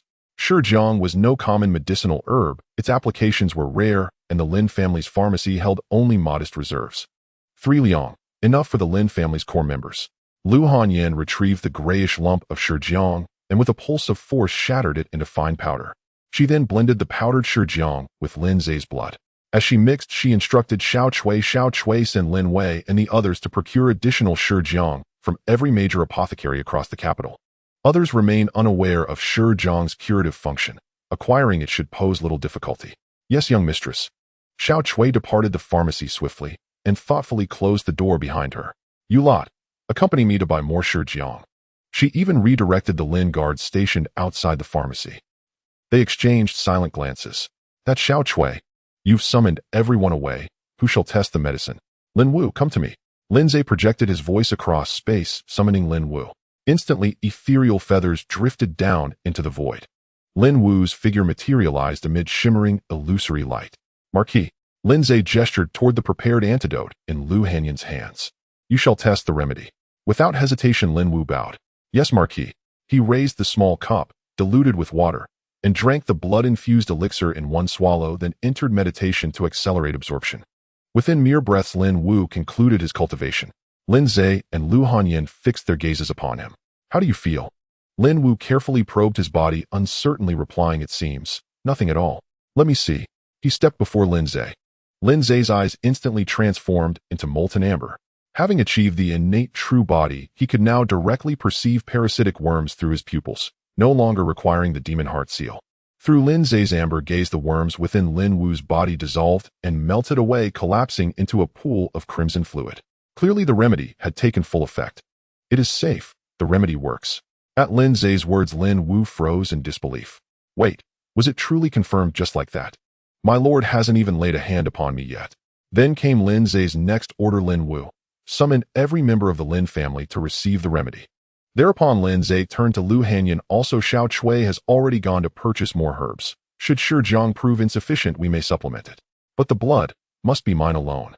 At those words, Lu Hanyan understood the crimson script concealed deeper secrets. Blood alone was not the simple key to dispelling the curse. Yet she chose not to press further. Though she disdained the clan that treated her as mere merchandise, she could not deny the truth in her family's teachings. A wise woman never asks a man what he chooses not to reveal, for when he wishes to speak, he will do so of his own accord. So Lu Hanyan simply replied, I understand. I shall go check on grandfather and the others. With that, Lin Ze vanished from the pharmacy and reappeared instantly in the main residence where Lin Ao resided. His arrival was utterly silent. Neither Lin Ao nor Lin Mo sensed his presence. Grandfather. Lin Ao jolted, turning sharply and raising his brows as he scrutinized Lin Ze. When did you arrive, boy? I detected not the faintest trace. Lin Mo too was stunned. He hadn't known Lin Ze was there until he spoke. Your young master's cultivation grows ever more profound. I sensed nothing either, Lin Mo murmured. Lin Ze smiled enigmatically. Then look again, both of you. He released a subtle ripple of overwhelming pressure, the aura of an innate life. Whoosh! A sudden gale erupted across the Lin estate. Violent torrents of chi swept across the mortal realm. Whoosh! Whoosh! Wind howled fiercely beside Lin Ao and Lin Mo's ears. Their very world trembled in their hearts. Boom! Boom! Boom! Thunder roared furiously across the heavens. Lin Mo stared, disbelief freezing his features. His eyes nearly bulged from their sockets. Lin Ao's pupils contracted violently as he blurted, what in the nine hells? It is you. Lin Ze withdrew his pressure and nodded. Indeed, it is I. You. Lin Ao and Lin Mo were left speechless, their expressions akin to seeing a ghost unable to utter a word for a long time. Old Mo, are you awake? After a moment of silence, Lin Mo said, how about you slap me? This is a bit ridiculous. Ridiculous. Quite ridiculous. Lin Ze was only 18 years old. At 18, achieving the peak of the acquired realm was already extraordinary enough to be recorded in the history of Beichen. And now he had achieved the innate divine realm. An innate divine being at the age of 18. My goodness, is it that my vision is too limited, or has the world changed? At the age of 18, you have actually become an innate divine being.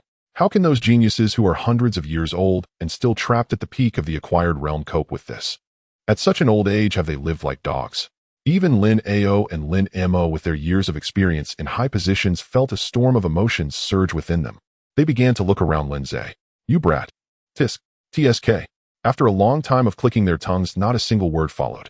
At this moment, their feelings were hard to put into words. If one were to say surprise, then joy was certainly there, as their family had produced an extraordinary innate divine being bringing glory to their lineage.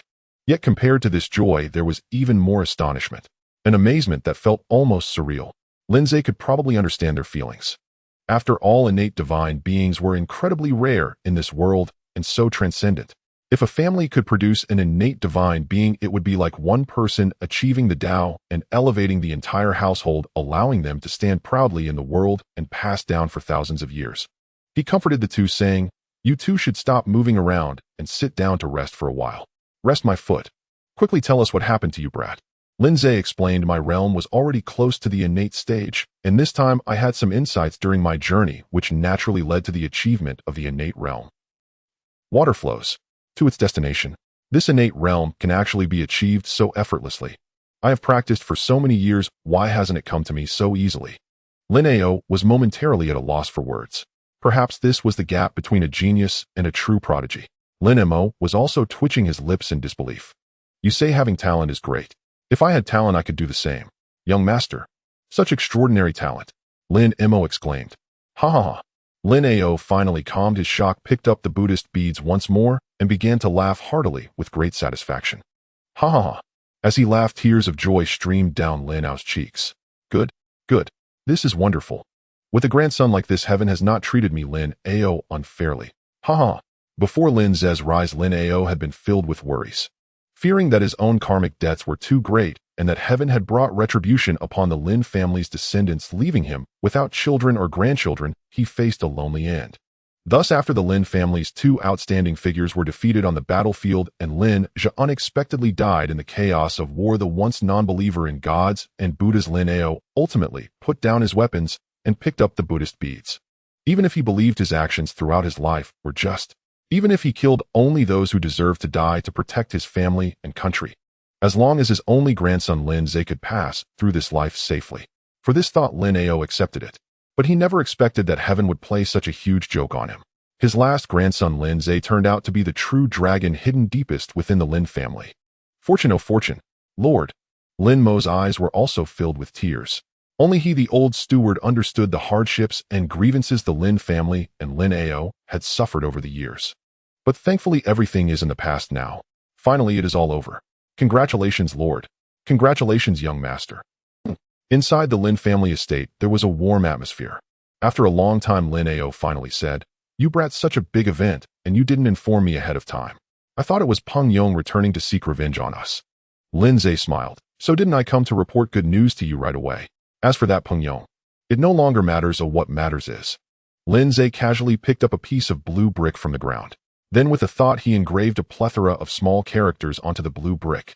It read Human Grade Supreme, Heavenly Feathers Surprising Swan. After inscribing Heavenly Feathers Surprising Swan, Lin Ze took another brick and inscribed another Human Grade Supreme technique, 7 Mysterious Sword Fingers. He presented both Human Grade Supreme martial arts, one for movement and one for finger techniques, to Lin Ze. "Grandfather, these 2 books are the result of my insights upon achieving the innate stage improved and broken through based on the 2 human grade top-tier techniques of our Lin family. Please keep them safe. From now on, these 2 techniques and the 8 Desolations battle technique will be the essential martial arts of our Lin family army. With these 3 human grade supreme techniques, our Lin family's strength will surely soar, sweeping all before us and adding more capable generals to our ranks." Lin Ze received the 2 blue bricks inscribed with human grade supreme techniques. Just a hurried glance was enough for Lin Ze to ascertain that the profundities and might of these 2 techniques were certainly on par with the Lin family's heirloom 8 Desolations battle technique. They were truly human-grade supreme techniques. Thus Lin Ze immediately had something to say. "This is indeed a human-grade supreme. Zayer this technique." Lin Ze gave Lin Ze a look signaling him to be at ease. Afterwards, Lin Ze removed the sheep-fat ancient jade from his waist. In an instant, he infused the will imprint of the Earth-grade lower-tier technique, 8 Desolations Heart Kill technique, into it. As for the Burning Saint Demon technique, its origins were still unclear, and it was entangled with some holy sect. Lin Ze himself was not afraid, but Lin Ze had done nothing wrong, and yet would attract trouble. Therefore, until he clarified the roots of the Burning Saint Demon technique, Lin Ze did not want Lin Ze to be involved in these mysterious matters. He handed over the ancient jade inscribed with the 8 Desolations Heart Kill technique. This one is based on the improvements and breakthroughs of our Lin family's heirloom 8 Desolations battle technique, the Earth-grade lower-tier technique 8 Desolations Heart Kill technique. Please keep this one for yourself. The meaning behind keeping it was naturally for Lin Ze to practice it himself and not pass it on to the Lin family army. This does not mean Lin Ze did not trust the Lin family army. In fact, it was precisely because he trusted them that he would pass on the human-grade supreme techniques. But he refrained from passing on the Earth-grade lower-tier techniques, as it was a matter of self-respect.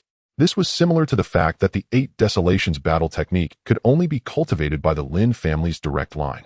Upon receiving the sheep-fat ancient jade handed over by Lin Ze, Lin Ze was taken aback for a moment before breaking into a joyful smile. He realized he had been the foolish one. His grandson was far clearer than he had thought. "Grandfather understands, you can rest assured." Having finished speaking, Lin Ze raised another matter. "By the way, did you discover a cure for the worm poison during your visit to the Liu family?" Compared to the Lin family's radiant future, possessing 3 human-rank supreme-tier cultivation arts and 1 earth-rank lower-tier art, the immediate threat of the worm poison remained far more urgent. Until the poison was eradicated, the Lin family army would remain trapped in a vortex of peril, its members liable to succumb to sudden fatal outbreaks. Speaking of the future was still premature. Lin Ze added, "Naturally, I have already instructed Xiao Chui to procure medicinal stones and ordered Lin Wu to gather all Lin family members to ingest the antidote. This remedy acts swiftly once consumed, and its potency absorbed through cultivation. The parasitic worms dissolve within moments, leaving the patient unharmed." Lin Ze's deep-seated anxiety finally eased. "That is good, truly good." Lin Ze then asked, "And what of the Beichen matter? How do you intend to handle it?" "Beichen?" Lin Ze gazed into the distant sky. "Not yet. Let them stew for now. Sooner or later someone will grow restless and betray themselves. Over the next few days the Lin family shall close its gates under the pretext of preventing further infection while secretly monitoring every major checkpoint across the imperial capital. Lin Ao nodded. Lao Mo, you heard that. Understood. Lin Mo replied sharply, his eyes flashing with an unnerving chill before vanishing instantly from sight. In the days that followed, Beichin descended into frenzied chaos, as if catalyzed by some unseen force. Trapped in the dire predicament of incurable poisoning and scarce antidotes, someone, whose name remains unknown, proposed a reckless scheme, poison the entire city. That is, regardless of whether one had already been infected, everyone would be re-exposed to the toxin, ensuring universal contamination. Since no antidote existed, most would die anyway. Why not embrace utter unbridled madness? Infect everyone. All citizens of Beichin and every wolf capital spy alike must fall victim. At the final hour, Beichin's high command would jointly activate the Demon Heart ban. If I perish, none shall survive. If Beichin falls, it shall fall entirely. Yet, if survival remains possible, then let every citizen rise up vigilantly, observing those around them until the wolf capital spy is exposed and forced to surrender the antidote. Thus, widespread panic erupted across Beichin's imperial capital. Every soul lived under the shadow of imminent death, spontaneously policing their neighbors in desperate pursuit of the hidden wolf capital spy, sparking riots and plunging the capital into suffocating turmoil. Yet undeniably, the strategy proved effective. On the very night the citywide poisoning commenced, certain figures could no longer contain themselves, repeatedly inciting Beichin's populace to storm checkpoints and break through the encirclement. However, Beichin's military responded with uncompromising severity, declaring any such breach an act of treason punishable by immediate execution. Repeated assaults were ruthlessly suppressed, forcing the conspirators to seek alternative schemes. They fabricated pretexts, claiming grain shipments, family visits, relief efforts for southern floods, exhausting every conceivable ruse. Following their trails, Beichin's forces unearthed numerous wolf capital spies embedded within the capital, though regrettably these proved only marginal operatives, insignificant rats skulking at the periphery. The true masterminds remained concealed behind them, bared fangs gleaming in silence, biding their time. Thus the stalemate endured. 1 day, 2 days. By the 3rd day, tensions had escalated to a fever pitch, drawing inexorably toward the decisive climax.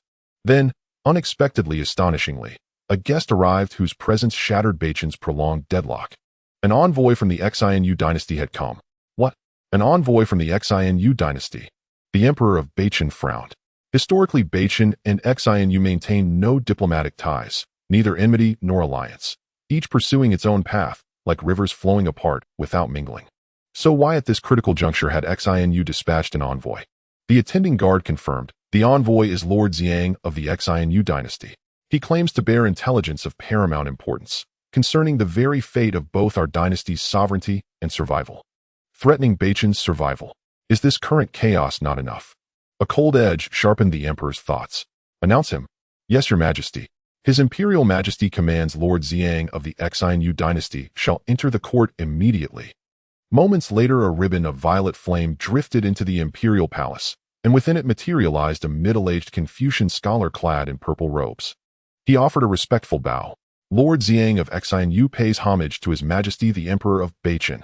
Lord Ziyang need not stand on ceremony, replied the emperor seated upon the dragon throne, his bearing unshaken, radiating the sovereign majesty of Beichin's founding monarch even amid crisis. We hear you bring grave news threatening the existence of both Beichin and Xinu. Lord Ziyang wasted no words, cutting directly to the heart of the matter. Then he uttered words that struck terror into all present. War has arrived. The Jiuji imperial dynasty harbors insatiable ambition to subjugate the 7 kingdoms of the eastern region of Tsangjin Mountain. The Emperor of Beichin narrowed his eyes. Are you attempting to alarm us with empty threats? Since when has the Jiuji dynasty possessed the strength to overwhelm 7 kingdoms at once? Or perhaps Xinu, unable to withstand Jiuji's aggression, fabricates exaggerations, seeking to drag Beichin into its quagmire. Lord Ziyang shook his head. I speak no falsehoods. Jiuji has already begun its campaign. Yesterday, Xinu received classified intelligence the 3 neighboring states, Dongyue, De Wu, and Lingshan, have each been systematically crushed and conquered by Jiuji. Of the 7 kingdoms in the eastern region of Tsangjin Mountain, only Xinu and Beichin remain. Moreover, as I departed, Jiuji's armies had already reached our first frontier fortress. At their current pace, they may well have breached our second by now. Your Majesty, if Bachin delays forming an alliance with Xianyue then. At these words the emperor's gaze hardened like tempered steel. Jiuji possesses such power, to conquer Dou Dongyue and Ling Shun consecutively. How is this possible? The balance of power among the eastern seven kingdoms had long remained stable, fluctuating yet held in equilibrium by mutual restraint preserving the regional order. Otherwise unification would have occurred long ago. Yet Jiuji had silently dismantled three kingdoms, now poised to dominate the entire eastern region. This was utterly verifiable. Should your Majesty doubt me, dispatch your swiftest cultivator to verify the truth firsthand. Wait. The emperor suddenly interjected. You say only Xianyue and Bachin remain. Then what of Longdu? At the mention of Longdu, Lord Ziyang's expression turned ashen, tinged with palpable dread. Longdu's imperial palace lies closest to Xianyue. Immediately upon receiving the intelligence, I journeyed there myself. But Longdu holds no living soul. I dare not claim the entire nation, but along the route I traversed from Longdu to Xianyue, not a single person remained. Not even a single corpse was found. Utterly silent. The entire nation vanished as if erased from existence.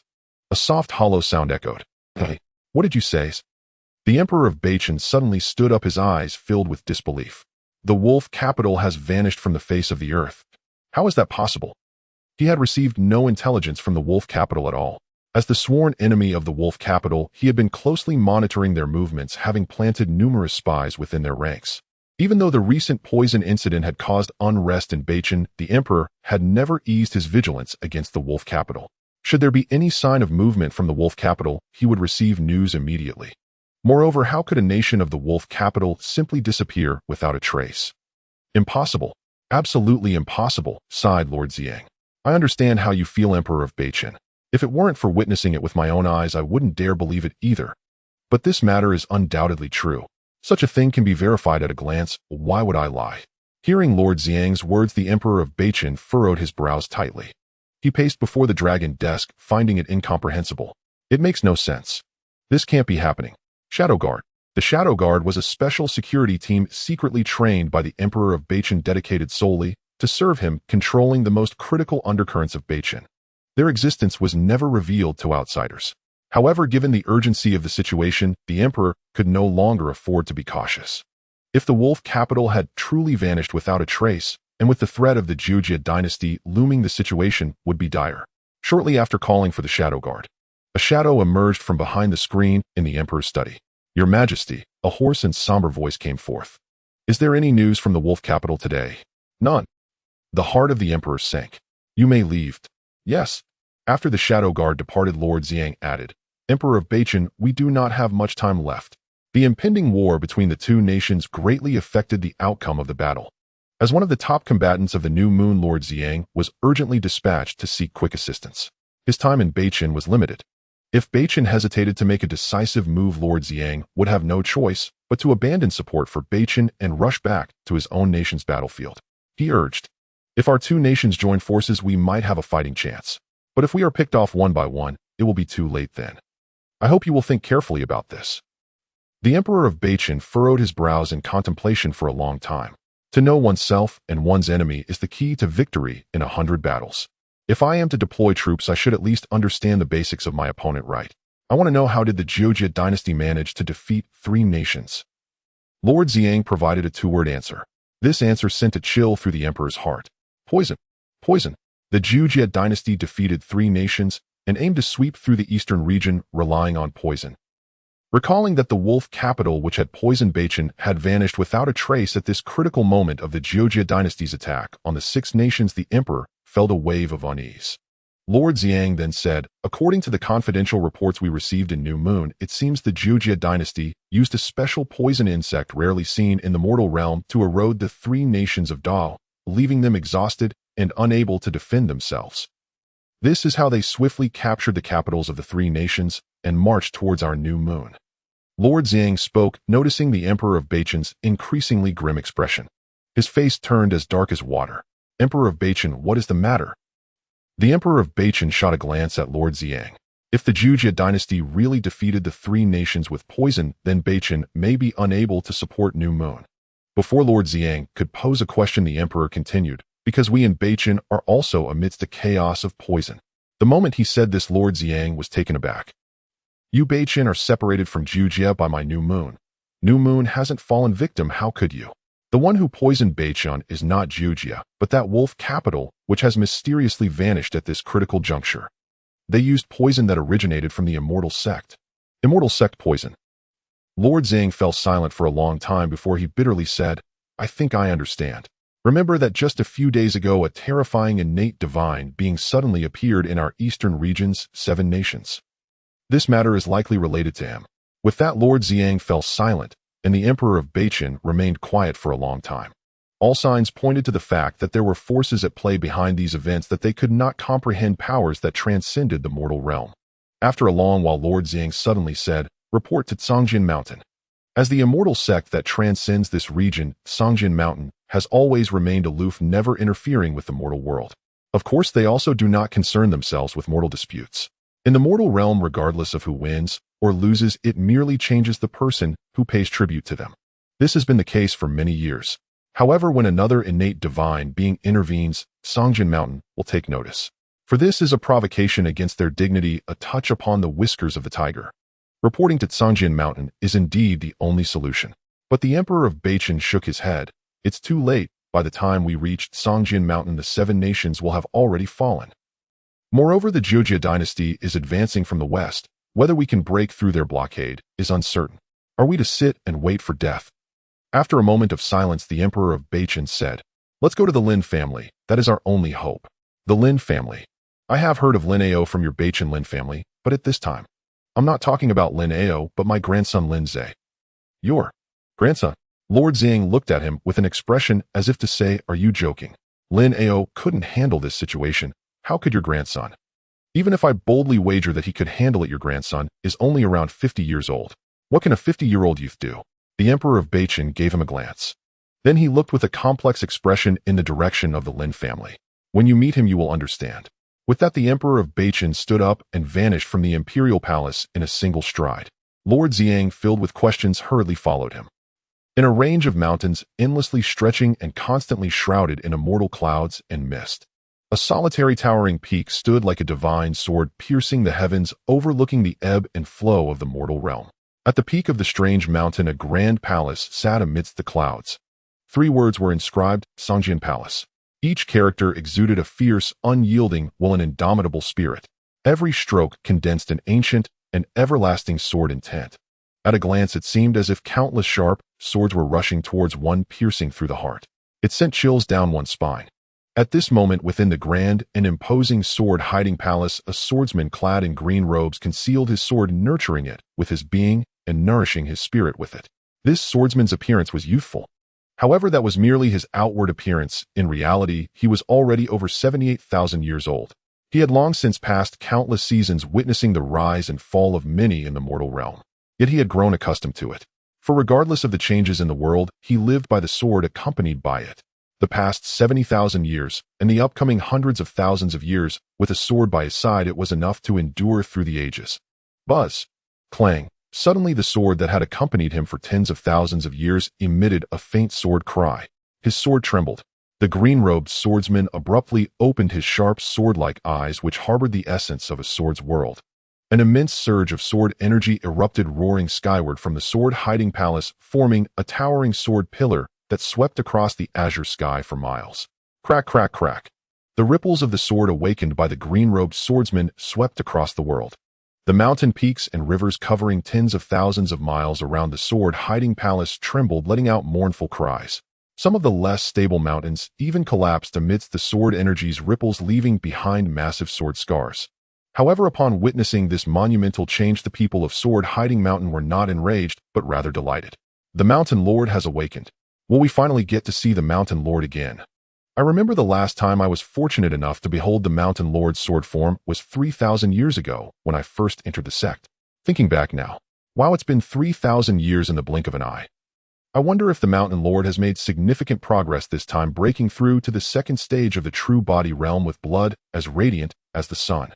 If the Mountain Lord achieves this, how could Sword-Hiding Mountain fear the escape of any sect? Come, let us welcome the Mountain Lord. The people of Sword Hiding Mountain gathered beneath the towering sword peak, patiently waiting for the mountain lord to emerge from the sword hiding palace to receive his teachings. At this moment, a cold, sword-like voice finally echoed from the sword peak. Song Feng, come meet me. In Sword Hiding Mountain, a colossal humanoid sword light sliced through the heavens, descending into the sword hiding palace. Within the sword hiding palace, the humanoid sword light transformed into a middle-aged man. He knelt before the youthful green-robed swordsman, saying, "Brother." The green-robed swordsman replied, "My sword has trembled." Upon hearing this, the middle-aged man, named Song Feng's expression changed. His brother, the mountain lord of Sword Hiding Mountain, was a natural sword body possessing a clear sword heart and the keenest perception of the invisible dangers lurking in the vast world. Whenever his sword trembled, it signified that a crisis was about to occur in Sword Hiding Mountain, one that even his brother, the mountain lord, would find challenging. The green-robed swordsman Song Jian calmly asked, "Has anything significant happened around Sword Hiding Mountain in recent days?" Well, there was a powerful being with vitality like a dragon who came to Sword Hiding Mountain a few days ago. Vitality like a dragon. Upon hearing these words, Song Jian's gaze flickered. He then heard Song Feng continue, but it seems that he was merely passing by. Because after that day, I sensed no trace of his aura anymore. He should have already left our Sword Hiding Mountain. Song Jian then asked, "Anything else?" "Well," Song Feng pondered carefully, "there really is nothing more." "What about the mortal realm?" "The mortal realm? As a congenital divine being who would take the time to concern themselves with mortals? Just a swarm of ants, how much of a storm could they stir?" Song Feng admitted, "I don't know about that." Song Jian shot a glance at Song Feng, saying, "You go and take a trip to the mortal realm yourself." Song Feng made a distressed face. "This, brother, surely it isn't necessary. You don't understand the feeling of this tremor." Song Jian narrowed his eyes, a hint of deep-seated apprehension flashing in his sword-filled gaze. "It is very similar to that blood poison old demon from the Fire Devil sect." Blood poison old demon. Upon hearing this name, Song Feng's body instinctively trembled. The blood poison old demon was a shadow that had once disturbed their peace. His brother actually said that this tremor was very similar to that of the blood poison old demon. Could it be that the blood poison old demon has returned? If the blood poison old demon returns, does that mean that the massive entity of the Fire Devil sect also? Song Feng clenched his teeth and immediately said, "Brother, rest assured, I will personally go to the mortal realm to investigate. If I discover any trace of the devil sect or the old demon, I will immediately return to report. Go and be careful." All right. With that, Song Feng transformed once more into a humanoid sword light rushing toward the distant mortal realm. In the Beichen Empire, the Lin family. The Emperor of Beichen and the Marquis of Xiang made a visit. "Grandfather comes personally without prior notice. Lin Ze has failed to welcome you properly." The Emperor of Beichen smiled and said, "I come this time with urgent private matters not to be disclosed to outsiders." Having said that, the Emperor of Beichen then looked at Lin Ao, revealing a hint of nostalgia in his eyes. "Brother Lin, it has been quite some time since we last met. Your Majesty is busy with state affairs, so I naturally understand." Lin Ao quickly waved his hand. "Ah, brother, what are you doing? We are brothers, not sovereign and subject. Over the years in the palace, I often think of you, brother. I often recall our days of resisting the tyranny of Wuan side by side, fighting together as comrades in arms. If it weren't for being burdened with state affairs, I would have come to see you and reminisce over drinks long ago." Ahem. The Emperor of Beichen was reminiscing when Marquis of Xiang coughed, indicating that the Emperor should get to the point. He had no time to indulge in idle chatter with the Emperor of Beichen. "I forgot to introduce you. This is the Marquis of Xiang from the Xinyue dynasty. He has brought some very important intelligence. I have come this time to discuss this matter." The gazes of Lin Ze and his grandson turned towards the Marquis of Xiang. The Marquis of Xiang immediately recounted the matters discussed in the Beichen Imperial Palace. After listening to what the Marquis had described, Lin Ze and his grandson exchanged glances. All the wolves have mysteriously disappeared. The Jiojing dynasty suddenly erupts, aiming to unify the 7 nations of the eastern region. At this moment, they heard the Marquis of Xiang say, "I believe you both sensed the terrifying innate divine being from a few days ago. We now suspect that the changes in the 7 nations are related to that innate divine being." Lin Ao, Lin Ze, how did trouble find them at home? The Marquis of Xiang continued, "So we are now planning to request Sword Hiding Mountain to intervene in the 7 nations. After saying this, the Marquis' gaze shifted towards the Emperor of Beichen. "It's your turn." The Emperor of Beichen understood, taking over the conversation. "However, the Jiojing army is currently stationed to the west. If we want Sword Hiding Mountain to intervene, we must ensure we can pass through their blockade and also have the sword-hiding mountain envoy arrive before the war concludes. To achieve this, Zaire, after much thought, I believe you are the only one in the entire Beichin who can accomplish this. The North Star Emperor explained once more. Long ago, during the Golden Autumn Banquet, your grandfather recognized that you possessed extraordinary skills, your strength far beyond the ordinary pinnacle of acquired realms. Later, you defeated Zhang Tong, a veteran at the pinnacle of the acquired realm, with a single strike, further confirming your grandfather's suspicions. If I am not mistaken, you are but a half step away from the innate realm. The North Star Emperor spoke with a hint of appreciation in his tone. He continued, thus in this predicament only within the entire North Star can we find. Hearing this, Duke Xiang looked at the young Lin Ze, suddenly feeling a buzz in his head. Wait, what did you just say? This is your grandson. Half step innate. The North Star Emperor shot him a glance, ignoring him, and continued speaking. I know this matter is perilous, but the North Star has reached a critical juncture, and we have no other path to take. Having said that, the North Star Emperor awaited Lin Ze's and Lin Ao's responses. However, both Lin Ze and Lin Ao appeared calm, showing no signs of awareness that their country was on the brink of collapse. Especially Lin Ze. He even wore a composed smile. The North Star Emperor was puzzled. Just as he was about to ask, Lin Ze spoke up. He said, there is no need to complicate matters. With Lin Ze's current strength, a mere flick of his hand could reduce the 7 kingdoms of the eastern region to ruins. The mere army of the 9 Extremes dynasty is no more than a trivial matter. But what does this mean? What it means is, Lin Ze looked at the North Star Emperor, his starry eyes shimmering with amber light. Buzz. The sun and moon lost their luster, and the world dimmed. A wave of dark light enveloped the world, causing it to lose all color. In midair, a gray leaf hung suspended. The autumn trees stood still, maintaining the appearance of leaves swaying in the wind. The world froze. Time and space stood still at this moment. In this stillness, Lin Ze walked slowly to the frozen leaf and gently plucked it. With his back to the North Star Emperor, he stood with his hands clasped behind him. The North Star Emperor was stunned. For a long time, he glanced at the Duke Xiang, who had turned into a gray stone statue, and then at the motionless Lin Ao. Suddenly, he understood many things. He opened his mouth, a torrent of emotions bubbling inside him. Yet the words that came out were merely impressive. With his back to the North Star Emperor, Lin Ze toyed with the leaf in his hand. The leaf gently rippled, creating waves in the world. Lin Ze's voice echoed through the heavens and earth along with these ripples. They washed into the North Star Emperor's heart, relentlessly eroding the dam within him with a mysterious power. Whether it is the army of the 9 Extremes or the North Star's poison, even if you wish to unify the eastern region, as long as you answer one question, I can help you achieve it. The North Star Emperor already knew what Lin Ze wanted to ask.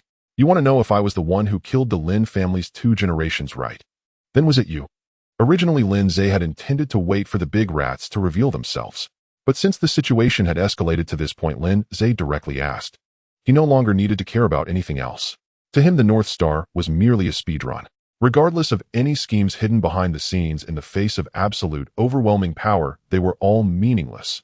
Before achieving the innate realm, he proceeded cautiously. After achieving the innate realm, he continued to tread carefully. Otherwise, would not his attainment of the innate realm be in vain? Turning around, Lin Ze fixed his amber eyes on the North Star Emperor. The glazed golden light seemed able to penetrate the darkness within the North Star Emperor's heart. Facing this glazed golden light, the North Star Emperor remained silent for a long time before responding with a complicated expression. What if it were me? If it were you? Lin Ze said. You are my grandfather. Half of my blood comes from you. Without you, there would be no Lin Ze. I would not do anything to you. But regarding the Li family, I hope you can truly understand the feelings of an elder who has lost both a beloved son and grandson. Hearing Lin Ze's response, the North Star Emperor inexplicably smiled. Very good. Then he concealed his expression, reverting to the cold and ruthless iron-blooded emperor. You have laid your cards on the table with me, so I will be open with you and share my true thoughts. He replied decisively. The decline of the Lin family was indeed orchestrated by me. His dragon-like eyes widened slightly, revealing the demeanor of the founding emperor of the North Star. I am the emperor. How can I allow others to sleep soundly beside me? This is a king's great taboo. The Lin family's influence is too great. I must weaken the Lin family, otherwise how can the North Star still bear the surname Li? People say history serves as a mirror. The downfall of Wuan was enough. I absolutely will not allow it to happen again. The North Star Emperor snorted coldly. Thus I supported the Wei family to balance the power of your Lin family, and allowed the various clans to suppress you. When your father and second uncle went to battle, I constantly wished that the Liu family's waste would be clever enough to keep them forever on the battlefield. But hope is hope, it ultimately succumbs to reality. Even if I wished for all Lin family members to perish, it still could not change one thing. The North Star Emperor glanced at the motionless Lin Ao. Lin Ao is the uncrowned king of the North Star Army. As long as he gives a command, at least 60% of the North Star Army will rebel. Coupled with his unparalleled battle prowess, I have no confidence in defeating him in an unknown fight, let alone leading a million-strong army against him. The deaths of the Lin family's two elites and Lin Ze. I can only say heaven has aided me. Therefore, Lin Ao's investigations over the years naturally found no trace of evidence for the one who brought the Lin family to ruin was not me, but heaven. Heaven. Heaven. The North Star Emperor's icy voice echoed through the frozen world. Then the entire world began to tremble. The falling leaves returned to their original trajectory. The gray ripples receded back to the world's beginning. The sun and moon regained their colors. The world was once again painted in vibrant hues. Everything seemed to rewind time. Lin Ze's voice flowed gently through the restored time and space. What it means is that the Nine Extremes dynasty can be destroyed with a snap of my fingers. The North Star Emperor snapped back to reality from the frozen moment. His pupils suddenly contracted. Just now, was that an illusion? No, that feeling was too real. But how could I possibly say those thoughts out loud? The North Star Emperor, filled with suspicion, glanced at Lin Ao and then at Duke Xiang. They seemed unaware of what had just transpired, nor did they hear the North Star Emperor's words. The North Star Emperor suddenly felt a chill run down his spine. Drops of cold sweat trickled down his back, soaking his dragon robe. He cast a wary glance at Lin Ze. Lin Ze smiled mysteriously at him. In his eyes, streams of amber light were slowly fading away. At this moment, the North Star Emperor lost all ability to speak. He stood there like a wooden puppet, with a chilling sensation rising from the soles of his feet, spreading throughout his body, causing his very soul to tremble. The North Star Emperor was left speechless. However, Duke Xiang was taken aback. Could the Jijidi dynasty be extinguished with just a snap of my fingers? Even if you are truly half a step into the innate realm, you are still not a true innate being, light years away from a divine person. To think you could destroy the Jijidi dynasty with just a snap of your fingers. I believe it would be better for you to change your name to Lin Ao. While lamenting internally, Duke Xiang outwardly praised Lin Ze. After all, he still needed Lin Ze to turn the tide. This demeanor of the young Duke truly embodies the spirit of a hero emerging from youth. However, just to be safe, we should prioritize caution. Lin Ze ignored Duke Xiang, merely casting a glance towards the sky in the direction of the Jijidi dynasty. Then, roar! The dragon's cry of the 9 heavens startled the heavens. The resounding roar of the dragon echoed throughout the eastern region. A massive blood-colored dragon spanning the entire eastern domain of Songjin Mountain suddenly appeared in the sky. Boom! The terrifying aura of the dragon instantly overwhelmed the entire eastern region. The pressure from a being at the pinnacle of the food chain weighed heavily upon everyone in the eastern region. Meanwhile, Songfeng also arrived in the eastern region in the land of the Wolf City. He had heard that the Jijidi dynasty in the eastern region was about to wage war to unify the 7 nations. But it didn't matter. Songfeng had never cared about the struggles of mortals. However, following this war, the Wolf City had drawn his attention. The Wolf City, one of the 7 nations in the eastern region, a nation with hundreds of millions of inhabitants, had mysteriously vanished without a trace, silently disappearing. Such methods could not possibly belong to mere mortals. Clearly, there was an innate being involved here. Moreover, the realm of the one who acted was certainly not low. For while destroying a nation is not difficult, achieving it without leaving a trace, silently making the entire Wolf City evaporate, is no small feat. At the very least, a mere god vessel realm like Songfeng would not be able to accomplish this. The one who acted must be above the god vessel realm. This immediately made Songfeng think of the danger sensed by his brother Songjian. It is likely that the source of his brother's tremors was indeed the Wolf City. Thus, Songfeng went to the Wolf City to investigate the cause of its upheaval. He flew into every household searching for traces of their mysterious disappearances. Soon, Songfeng caught a whiff of an unusual aura. This is blood sacrifice. Songfeng's expression changed dramatically. Someone has performed a blood sacrifice on the whole Wolf City. Blood sacrifice of the millions of lives in the Wolf City. Ruthless. So ruthless. Songfeng's heart sank. He could basically confirm that the crisis sensed by his brother Songjian was the work of the demon cult. Such a frenzied blood sacrifice method is typically practiced only by the fanatics of the demon cult. Damn demon cult. Song Feng's expression darkened. This is going to escalate. Song Feng's figure flickered, transforming into a streak of sword light as he dashed through the sky, eager to return to Tsongjin Mountain. But at that moment, roar, a massive blood-colored dragon suddenly appeared.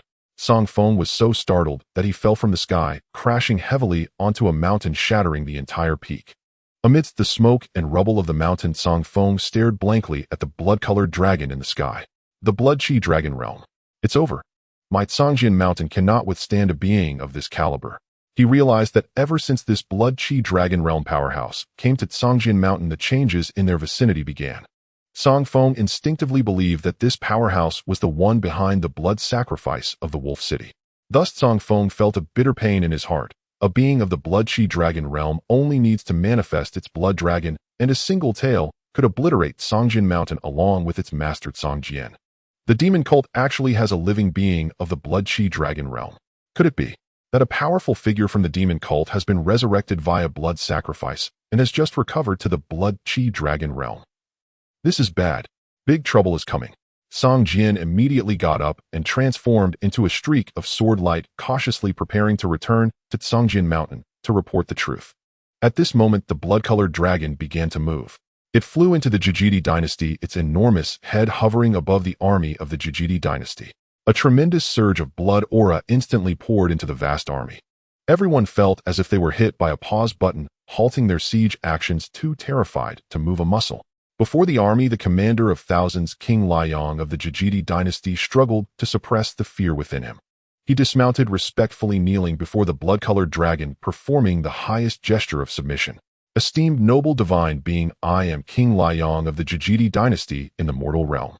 This current offensive against the new moon is in accordance with the order of His Majesty to unify the 7 nations. If this action disturbs your esteemed divine presence, please forgive us. King Liang displayed great humility. Before an innate divine being, ants are still ants, mortals are still mortals. One must not overstep in the slightest, or else not only would one's life be at risk, but the entire nation would face annihilation. Innate divine beings hold the divine right of kings. This is not merely idle talk. Therefore, upon witnessing the descent of an innate divine being, even someone as powerful and influential as King Liang, who commands the Jijidi army and is full of vigor, immediately became humble. As for the others, they need not be mentioned. They had already buried their heads, their bodies trembling continuously, finding it difficult to utter a complete sentence. The once unmatched thousands of troops had thus lost all destructive power, turning into quail. At this moment, a majestic voice resonated throughout the heavens and earth. I am the North Star Divine Marshal Duke.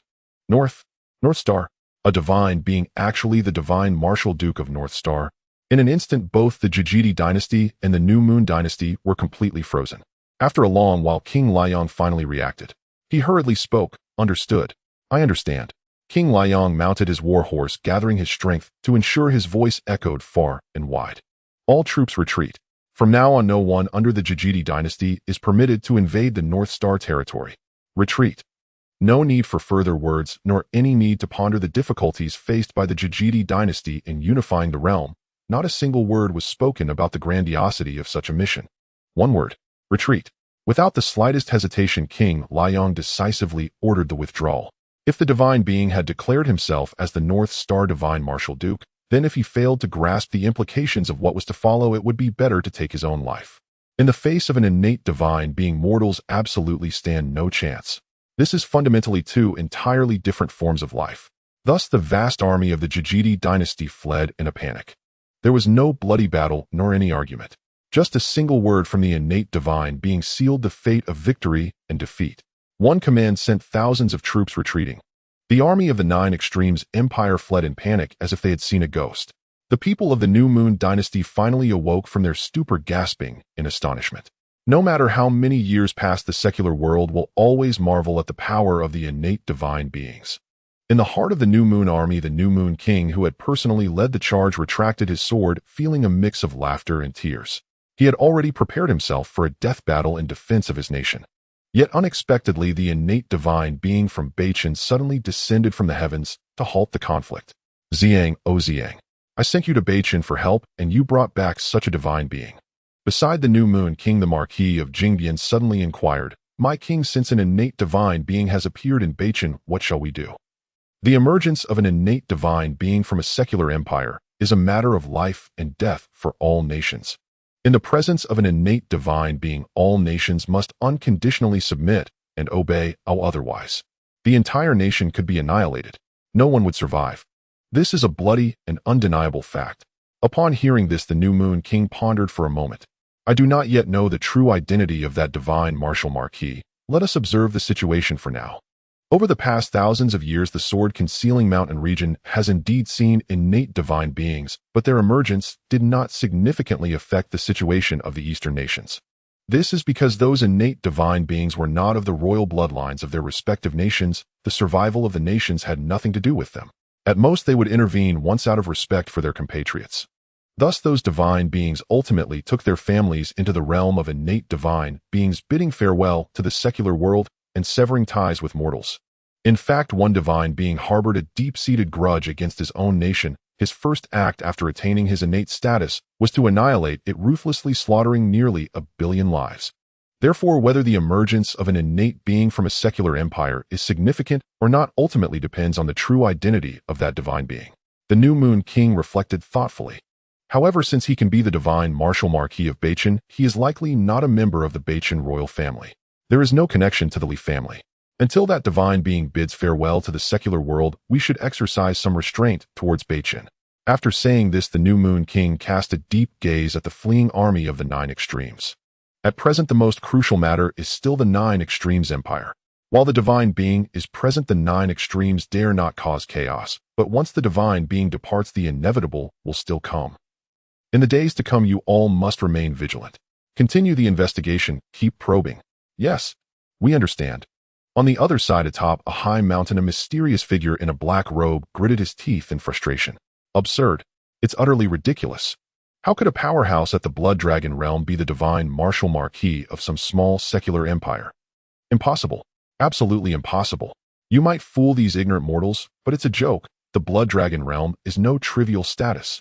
Such a being is merely a step away from entering the Divine Sea realm and becoming a master of one realm, controlling a territory. Even during the peak glory of their holy sect, such individuals were absolute elites, unreachable by ordinary innate beings. How could such a prominent figure remain in a desolate secular empire? I refuse to believe it. The figure in black speculated that there was likely some family within the Bachin Empire that had connections with this existence, and that he had come to visit by chance. Forget it, I have already collected enough blood energy and fear. The figure in black rubbed the blood-colored crystal ball in his hand. Within the crystal ball, thick blood that emanated a crimson glow was constantly rippling, releasing a dark and ominous aura. It's time to leave. The figure in black did not linger, decisively changing locations. Only a fool would wreak havoc in the territory of a powerhouse at the Blood Dragon realm. Casting a glance at the Nine Extremes army, the figure in black's gaze flickered slightly. However, before leaving, he still needed to retrieve some interest. The items from our holy sect are not so easily used. With a flash of his figure, the figure in black vanished from the spot. Meanwhile, Tsang Feng was left in a state of confusion.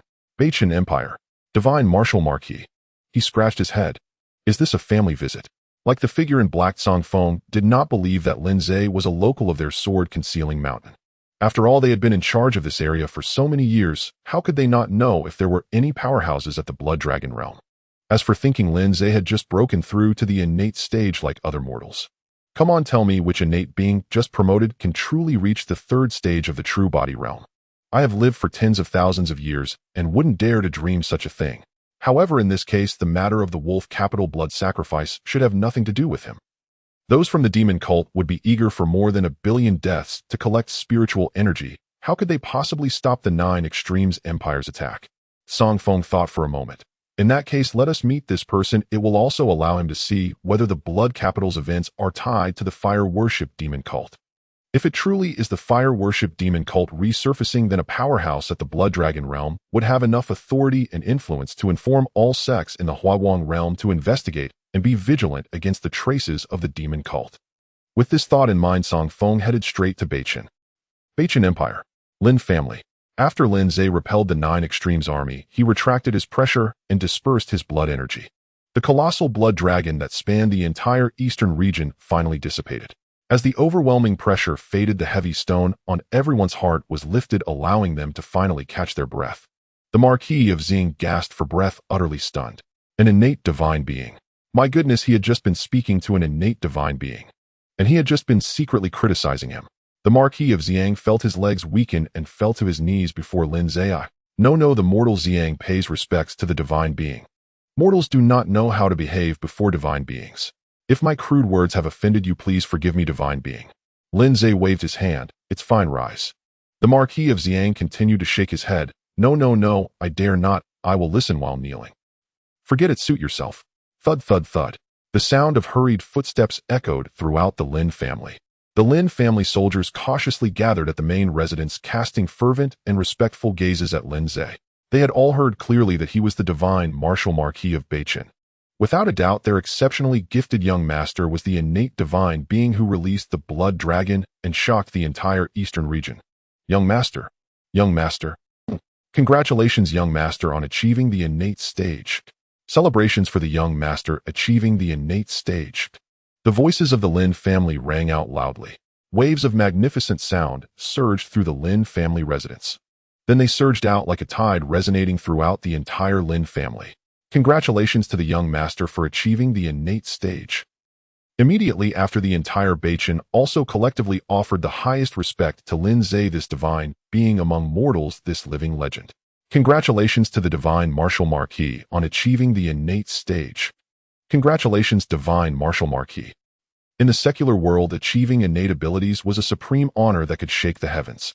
At this moment, everyone in Beichin turned towards the imperial capital, offering their most sincere congratulations to Lin Ze, who had completed his life evolution and become a divine being. At the same time, they silently prayed in their hearts, wishing for Lin Ze, the new god, to grant them good weather and peace for the country in the coming year. Amidst the jubilant and fervent congratulations, in the Lin family's main residence, Lin Ze smiled gently at everyone, raising his hand to quell their excitement. Your congratulations have been received by this Marquis. Tonight, let's drink a few more cups. As for other matters, we will discuss them later. Everyone can leave for now. Yes. The response echoed with unprecedented fervor, revealing the reverence of fanatical devotees. After the members of the Lin family withdrew, Lin Ze spread his hands and drops of blood began to coalesce in the void. He condensed this blood into a brilliant blood crystal. He then placed the blood crystal in the hands of the Beichin Emperor. This blood crystal, combined with Shijiang powder, is enough to expel all poison from the imperial capital. The Beichin Emperor looked at Lin Ze with a complex expression. He opened his mouth, a torrent of emotions surging to the tip of his tongue. But in the end, it only transformed into a sigh filled with complex emotions. Sigh. Taking the blood crystal, the Beichin Emperor left the Lin family, his departing figure a mix of loneliness and unwillingness, or perhaps relief. Lin Ao glanced at the Beichin Emperor, saying his reaction is a bit excessive. Upon hearing this, the kneeling Xiang Marquis quickly bid farewell, with the Beichin Emperor gone. Why stay any longer? Clearly the grandfather and grandson had things to discuss. Commoner Xiang does not dare to disturb. I shall take my leave. Xiang Marquis departed. Only then did Lin Ze say, grandfather, if we say that my father and second uncle's deaths have nothing to do with the emperor. Lin Ao understood. Evidently Lin Ze had communicated with the Beichin Emperor through some means they did not comprehend. That was why the Beichin Emperor had left in that manner. If it has nothing to do with him, that would be for the best. Lin Ao sighed, unsure whether this sigh was a release of years of pent-up anger or a newfound clarity. So was it merely an accident? Lin Ao furrowed his brows. That battle with Longdu was just a minor skirmish. Neither side utilized their true main forces. Moreover, they had so many Lin family soldiers protecting them. I truly cannot believe they were completely annihilated by the Longdu army. At this moment, Lin Ze raised an eyebrow. What's the matter? Nothing. Someone is looking for me. I shall meet with him first. With that, Lin Ze's figure vanished from the Lin family. Above the heights of Beichin, Songfeng had been waiting for a long time. As soon as he arrived in Beichin, he subtly released the aura unique to innate beings. This aura could only be perceived by others who were also innate. Upon seeing Lin Ze, Songfeng immediately cupped his hands in salute, saying, Songfeng, from Songjian Mountain, greetings to you, senior. Among innate beings, strength, determined rank, the capable take precedence. Facing a true body realm master, Songfeng, being a divine pulse realm, naturally addressed him as senior. From Songjian Mountain. Indeed, my elder brother is the master of Songjian Mountain, and I am here to convey his greetings to you, senior. Songfeng's words indicated his background and tested Lin Ze's sect through his true body realm elder brother. However, Lin Ze's response left Songfeng perplexed. This seed is the divine martial Marquis of Beichin. Songfeng, feeling helpless, had no choice but to say, may I ask which sect you belong to, senior? I have a significant matter concerning the various sects of the Qingyu region to report, and I hope the senior can relay it back to your sect, notifying all parties to be vigilant and investigate. Oh, what is it? Song Feng spoke with a solemn expression, revealing a name that overshadowed everyone like a shadow: the cult of the fire worshippers. A gust of wind swept through the high heavens. Both remained silent. Lin Ze's face was calm. Song Feng looked utterly bewildered. No, it's the cult of the fire worshippers. Big brother, it's the cult of the fire worshippers. At least give me some reaction. Could it be that my words were unclear? Senior, continue speaking. Song Feng's mouth twitched slightly. The senior was too calm. So the origin of this matter is that my elder brother Song Jian sensed an inexplicable and terrifying crisis, a premonition akin to that of the blood poison old demon from the demon cult back then. Blood poison old demon. Upon hearing this familiar name, Lin Ze's eyes narrowed. Once again, it's the blood poison old demon. Seeing this, Song Feng thought that Lin Ze had finally taken the name of the demon cult figure seriously. He continued, thus my elder brother sent me down the mountain to investigate and search for the signs of anomalies. Ultimately, I discovered that the entire Longdu had mysteriously vanished, not a single trace of a person to be found. Thus, upon closer inspection of the Longdu incident, I ultimately found traces of blood sacrifices. The national disappearance of Longdu was not without reason. All of them were sacrificed by those from the demon cult. Moreover, such a large-scale blood sacrifice had not stirred any unusual movements, indicating that the demon cult members who acted must possess exceptional cultivation or have access to profound methods given by significant figures of the cult. My cultivation level and insight are insufficient to analyze the traces and methods of the demon cult in detail. I dare to plead with the senior to come and observe Longdu. I believe that the demon cult members will not escape your keen eyes. Lin Ze nodded, and with a swift movement he had already arrived at Longdu. Song Feng guided Lin Ze, saying, Senior, look, it's over there. It was there that I sensed the aura of the blood sacrifice. Upon hearing this, Lin Ze's eyes immediately transformed into a flowing golden amber color. The amber divine light pierced through the myriad phenomena of heaven and earth, reaching the essence of things.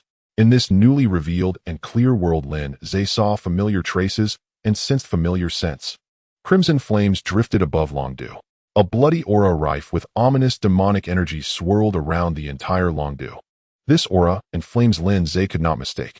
After all, he himself was the embodiment of the true fire sacred demon art. At level 10, how could he misidentify this demonic power unique to the true fire sacred demon art? However, it seemed somewhat different from pure sacred demon true fire. It resembled a flawed lower-tier alternative. Lin Ze felt an obscure sense of control over it. Having the pure sacred demon true fire, it seemed he could easily control these flawed lower-tier true flames. Concentrate. The golden amber light flickered in Lin Ze's eyes. With a command, the sacred demon true fire and the bloody aura floating above Longdu responded to the summons of this pure sacred demon, coalescing into a unique magical energy. As soon as this magical energy touched Lin Ze, it was mercilessly devoured by the pure sacred demon true fire within him. Boom! The magical flames inside Lin Ze surged higher. As the sacred demonic true fire blazed fiercely, Lin Ze's already peak-level vitality and blood essence began to show signs of fluctuation. This sacred demonic true fire actually absorbed the lower-level demonic flames and blood essence, transforming them into the purest innate origin to nourish itself and advance its realm. Driven by the sacred demonic true fire, Lin Ze's realm was indeed advancing towards the innate fourth stage, the divine sea realm. With this momentum, Lin Ze didn't even need to seek other techniques. By merely slaying a few nations and absorbing more lower-level demonic energy, the divine sea realm would naturally be achieved effortlessly. Indeed, demonic techniques are truly unique. Now Lin Ze could somewhat understand why the sword concealment master from Songjin Mountain took the phrase Baihua demonic sect so seriously. Just based on the sacred fire demonic art and how the disciples of the demonic sect resort to blood sacrifices, without hesitation, the Baihua demonic sect is worth this regard. Lin Ze was marveling at the wonders of demonic techniques and sects. Meanwhile, Song Feng was completely bewildered by Lin Ze's sudden display. He stared at Lin Ze in disbelief. Wait a minute, this person just absorbed all the demonic and blood energy. Isn't this a technique of the demonic sect? Oh no, I've inadvertently reported the situation to the main culprit. Just as this thought flashed through his mind. Run. Whoosh. In the next moment, Song Feng transformed into a beam of sword light and turned to flee. He unleashed all his strength, continuously spewing out blood to burn and escape, retreating thousands of miles away. It's over, it's over, it's over. I was careless. Song Feng truly didn't expect that someone as pure and clear in aura as Lin Ze would be from the demonic sect. Aren't typical demonic sect members all hidden and full of demonic energy? The demonic sect indeed has many schemes. A look of despair appeared on Song Feng's face.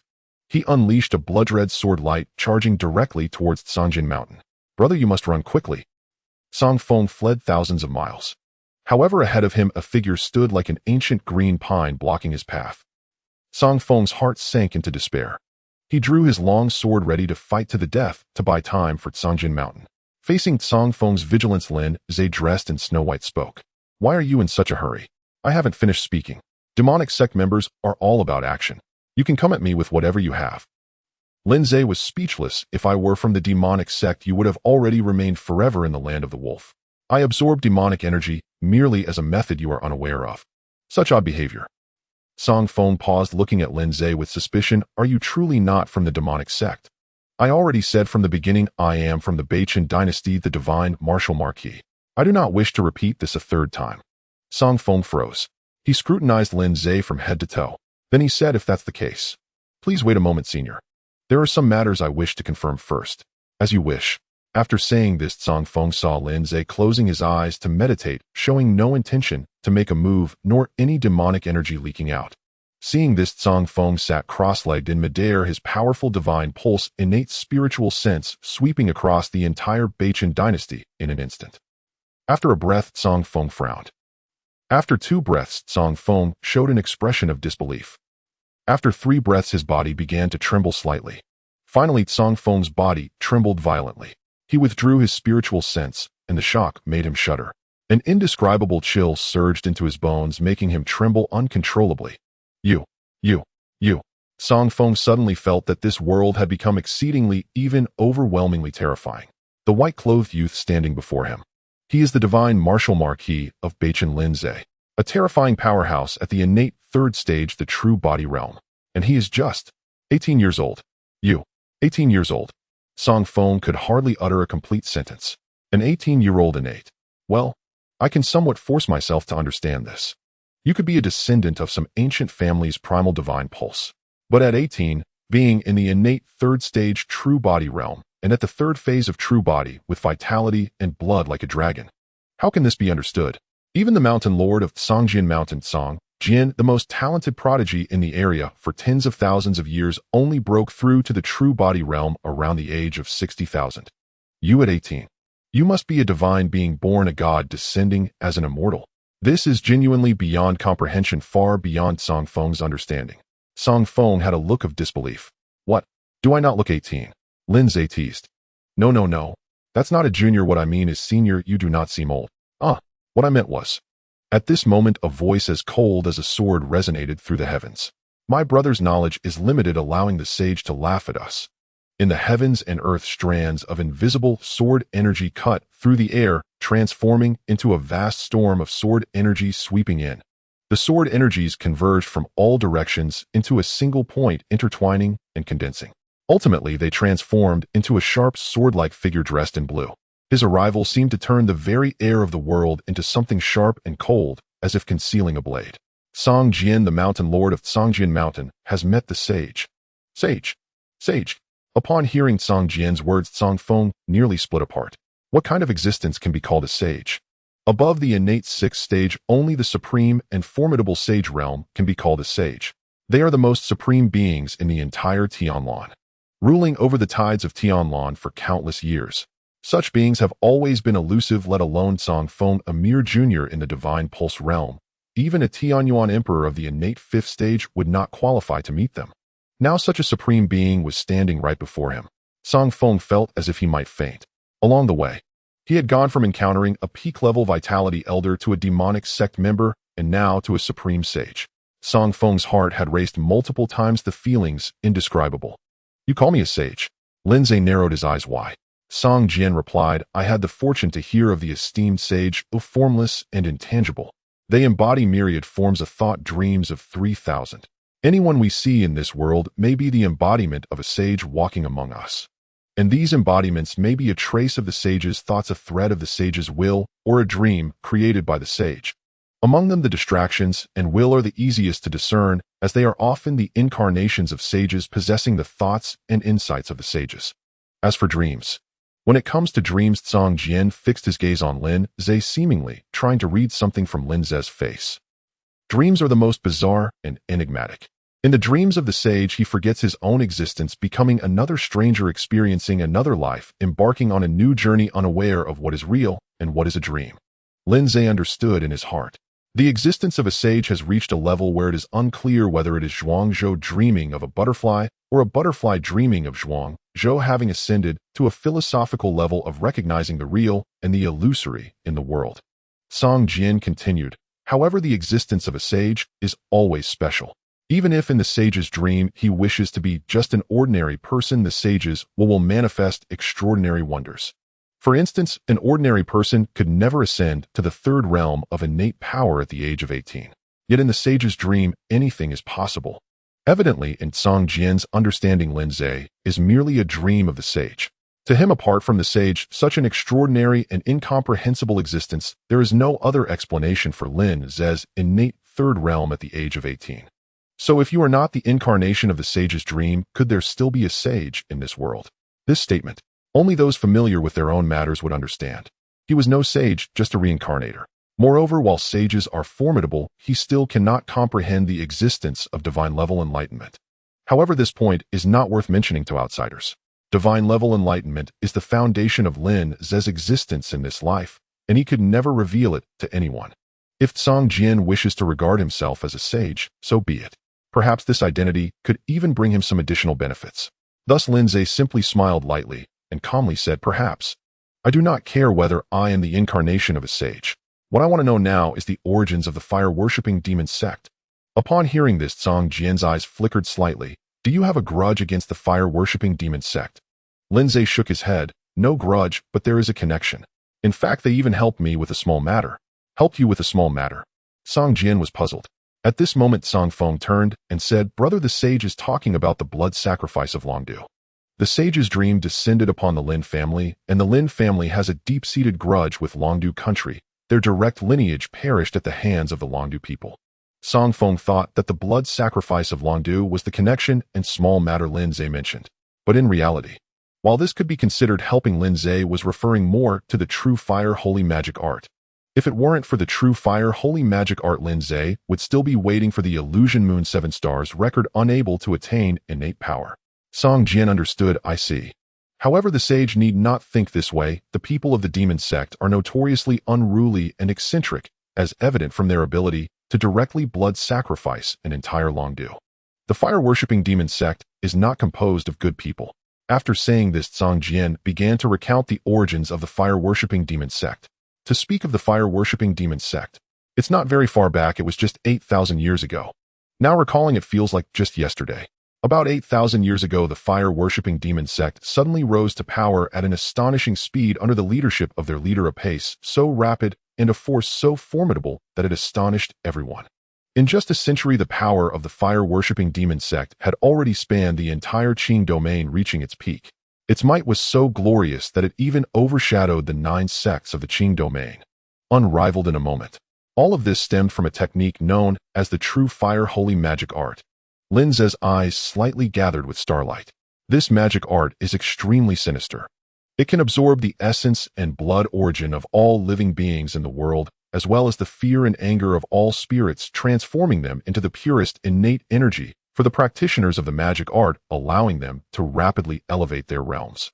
It is said that there was a practitioner of the magic art who, through city slaughter and carnage, directly ascended from a peak of postnatal power to the second realm of innate divine veins in just 10 years. The speed of his ascension was chilling to the heart. Zhang Jian sighed. Moreover, besides this, the true fire holy magic art is divided into 2 different versions within the demon sect. One is called the lesser true fire holy magic art, a low-grade earth technique specifically for ordinary disciples of the demon sect to cultivate. The other is the genuine true fire holy magic art, a mid-grade earth technique only those at the level of hall masters and above in the demon sect can cultivate. And the true fire holy magic art cultivated by hall masters holds absolute control and devouring power over ordinary disciples. In other words, once the timing is right, the Hall Master can devour the disciples, cultivating the lesser true fire holy magic art under his command, stripping them of their cultivation for his own use. It's like raising sheep. Once the sheep mature, they can be slaughtered at will. The cultivation and magic flames painstakingly acquired by ordinary disciples become a wedding dress for the Hall Master. Upon hearing this, Lin Ze realized why he reacted to the residual magic flames and essence over Longdu. It seems that it was merely an ordinary disciple of the demon sect who acted in Longdu. Song Jian continued, "It sounds like this isn't a wise thing to do. Yet even so, for the sake of an innate technique and an opportunity to ascend to Hall Master, countless people still rush to the demon sect. It is precisely due to such means that the speed of the demon sect's rise is unstoppable. Within just a century, it became a colossal entity spanning the Qing domain. In contrast, during that time, the Qing domain often faced deaths, frequently resulting in the demise of entire cities and nations. The number of deaths is beyond estimation. At this point, Song Jian felt helpless. Those years were also the dark times for their Songjian Mountain. Song Jian couldn't estimate how many people had perished in their Songjian Mountain during that time. Did the 9 sects of the Qing domain not intervene? Song Jian said, the 9 sects of the Qing domain did intervene. But apart from these low-level ones, there are also 4 great guardians and 2 leaders in the demon sect. They are the true top core of the demon sect. They wield magic arts that are even more profound than the true fire holy magic art, with unfathomable power. The experts of the 9 sects of the Qing domain have repeatedly surrounded and killed them, but still failed to capture them. Only when the situation became truly dire did the Changhe sword sect among the 9 sects of the Qing domain spare no effort to awaken their slumbering half-saint ancestor, which ultimately stabilized the situation and eliminated the high-ranking members of the demon sect, suppressing its influence. This allowed the Qing domain to return to the right track. Otherwise, if the demon sect were allowed to continue developing, the consequences would be unimaginable. And after that, the fiery demon sect vanished overnight, with all records of the true fire sacred demon art being jointly destroyed by the 9 sects of the Qing domain. Thus, the calamity initiated by the fiery demon sect was finally buried in the dust of the past. However, little did they expect that merely 8,000 years later, the fiery demon sect would rise again. Could it be that the 9 sects of the Qing domain failed to completely eradicate the remnants of the true fire sacred demon art? With the capabilities of the 9 sects of the Qing domain, it shouldn't be the case. Song Jian shook his head. This matter was not so simple. The rise of the demon sect was not merely due to a single true fire sacred demon art, but rather because they had the support of that enigmatic leader behind them. Moreover, the crisis, he sensed, was not something that a single true fire sacred demon art could bring about. However, now was not the time for deep contemplation. The urgent task was to root out the members of the demon sect. Song Feng, you must swiftly inform the various sects and the realm masters so they may remain vigilant. Understood, I will go at once. Saint Song Feng takes his leave. Having said that, Song Feng quickly turned and departed, transforming into a streak of sword light that vanished miles away. Watching Song Feng leave, Song Jian turned to Lin Ze and said, with the saint's arrival at Songjian Mountain, the past ignorance must surely bring many troubles to the innate realm. Why not accompany me for a few days at Songjian Mountain? At these words, a fleeting spark of curiosity flickered in Lin Ze's eyes. As the only immortal sect ruling over more than 20 nations, Songjian Mountain was undoubtedly sacred and mysterious in the eyes of the world. Over the years, countless people have sought to squeeze their way into Songjian Mountain, flocking to it eagerly. During the disciple recruitment, every 50 years, Songjian Mountain was especially bustling with seekers of immortality coming and going in droves. If it were not for the immortal fate order, nor the presence of the true fire sacred demon art, and the Phantom Moon 7 stars record, Lin Ze would likely also be among the seekers of immortality. However, times had changed. Lin Ze had already achieved the 3rd level of innate cultivation, with a status higher than that of the mountain master Songjian. Thus, Songjian Mountain naturally lost its mystery and necessity in Lin Ze's eyes. Now for him, Songjian Mountain was only attractive due to the library tower. As the supreme immortal sect ruling over the North Star dynasty and more than 20 nations, the treasures of Songjian Mountain were certainly not something the mere North Star royal family could compare to. If Lin Ze were to visit Songjian Mountain, even if there were numerous repetitions of various level techniques, he could easily gain several hundred points of progress, and it wouldn't be impossible for him to directly reach level 4. Thus he immediately smiled and said, then I shall impose on you. Songjian Mountain, this is a sacred place that countless people from North Star have dreamt of. The saint jested. Songjian made a gesture and bowed. Please. Lin Ze left a sound transmission for Lin Ao, and then followed Song Jian to the immortal sect that everyone in North Star coveted, Song Jian Mountain. Song Jian Mountain. Upon returning to Song Jian Mountain, Song Jian immediately instructed the disciples to mobilize, urgently sealing off the entire area of Song Jian Mountain and investigating the traces of the demon sect's followers. If there were any discoveries, they were to signal immediately. All disciples above the innate realm move out at once. This matter is of great importance. You must not be negligent. Do you all understand? Yes. We will strictly obey the Mountain Master's decree. After instructing the disciples of Song Jian Mountain, Song Jian added, all disciples of the postnatal 8th level and above will also join the operation. You are responsible for roaming the various nations to gather intelligence. Xianhua, you have always been meticulous in your work. You will lead the team of postnatal disciples. After Song Jian spoke, a long time passed without anyone responding. He glanced at the direction where the postnatal disciples were located. Where is Xianhua? The postnatal disciples looked at each other, and after a while an elderly man with graying hair stepped forward and said, reporting to the Mountain Master, are you referring to senior brother Jin Xianhua? Exactly. The elder immediately replied. Returning to the Mountain Master, senior brother Jin Xianhua was unable to break through to the innate level and has passed away 1400 years ago, reaching the end of his life. Hearing this, Song Jian paused for a moment. He had indeed forgotten that it had been 3,000 years since he last awoke. 3,000 years may be just a flick of the fingers for innate beings, but for mortals, it had already been several long lifetimes. What a pity. He had originally had high hopes for Zhang Xianhua. This child was clever, meticulous in his work, and had good talent. If he could have advanced to the innate level, he would have been a great asset to help manage and develop Song Jian Mountain. For that reason, 3,000 years ago, Song Jian had specially granted Jin Xianhua sword energy baptism to help him refine his meridians, extend his lifespan, and increase his chances of breaking through to the innate level. But the step to innate is a barrier that has trapped far too many. To enter the innate realm, one must have opportunities, comprehension, and talent, each of which is indispensable. Song Jian Mountain always selects the best from various nations, recruiting thousands of the most outstanding disciples each time. Even so, after more than 30,000 years since its establishment, only about 300 have managed to break through to the innate level in Song Jian Mountain. This is the difficulty of the innate realm. Song Jian was not too surprised. He merely nodded, slightly brushing aside the matter without pursuing it further. The world of the innate is always like this. Old ones leave, new ones come. One gets used to it. Since that's the case, you will be responsible for leading the team. The elder with graying hair bowed respectfully before the young Mountain Master. Excellent. Lin Ze tucked away the sword-hiding sect's token with evident satisfaction. Speaking with sword cultivators like Song Jian was refreshingly straightforward. No veiled implications, no circuitous phrasing. Only mutual clarity and shared benefit, leaving both parties content. Having secured the token, Lin Ze began instructing Song Jian on the profound secrets and essential techniques of the Blood as Sun art. Before long, Song Jian, who possessed extraordinary innate talent, grasped Lin Ze's meaning entirely. The fog that had shrouded his mind for millennia dissolved instantly, as if clouds parting to reveal the radiant sun. At once he closed his eyes, his vital qi surging violently throughout his body. Seeing this, Lin Ze quietly withdrew and made his way to the sword-hiding mountain script repository.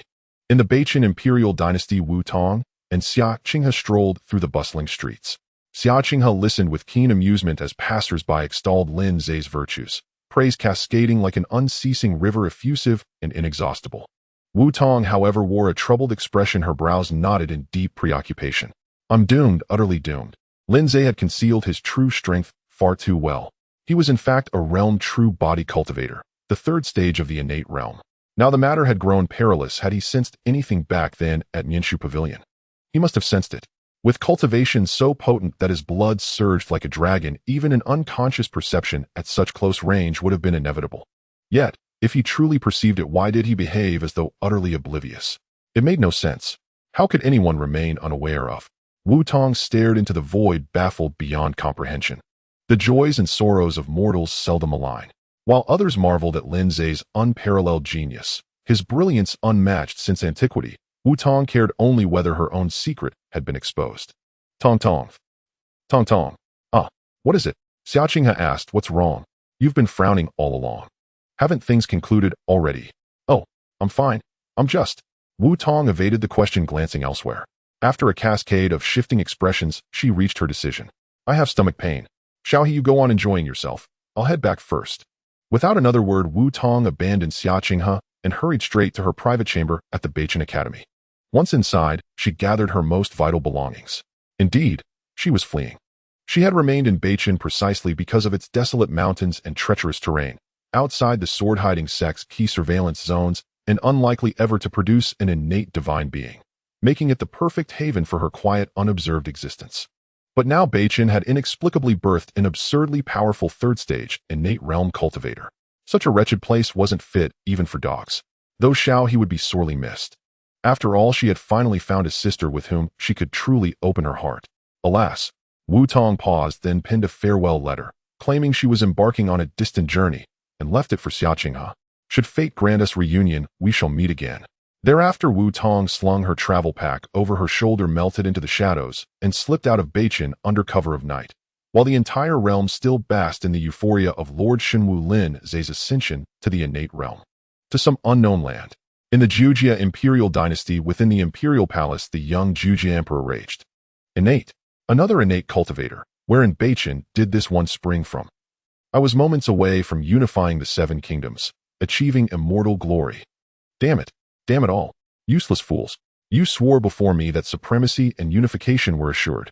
Young emperors, ever impetuous and consumed by haste, burned with volatile fury. At that very moment his wrath exploded across the palace. He slaughtered several palace maids and eunuchs on impulse, driving all nearby courtiers into terrified silence.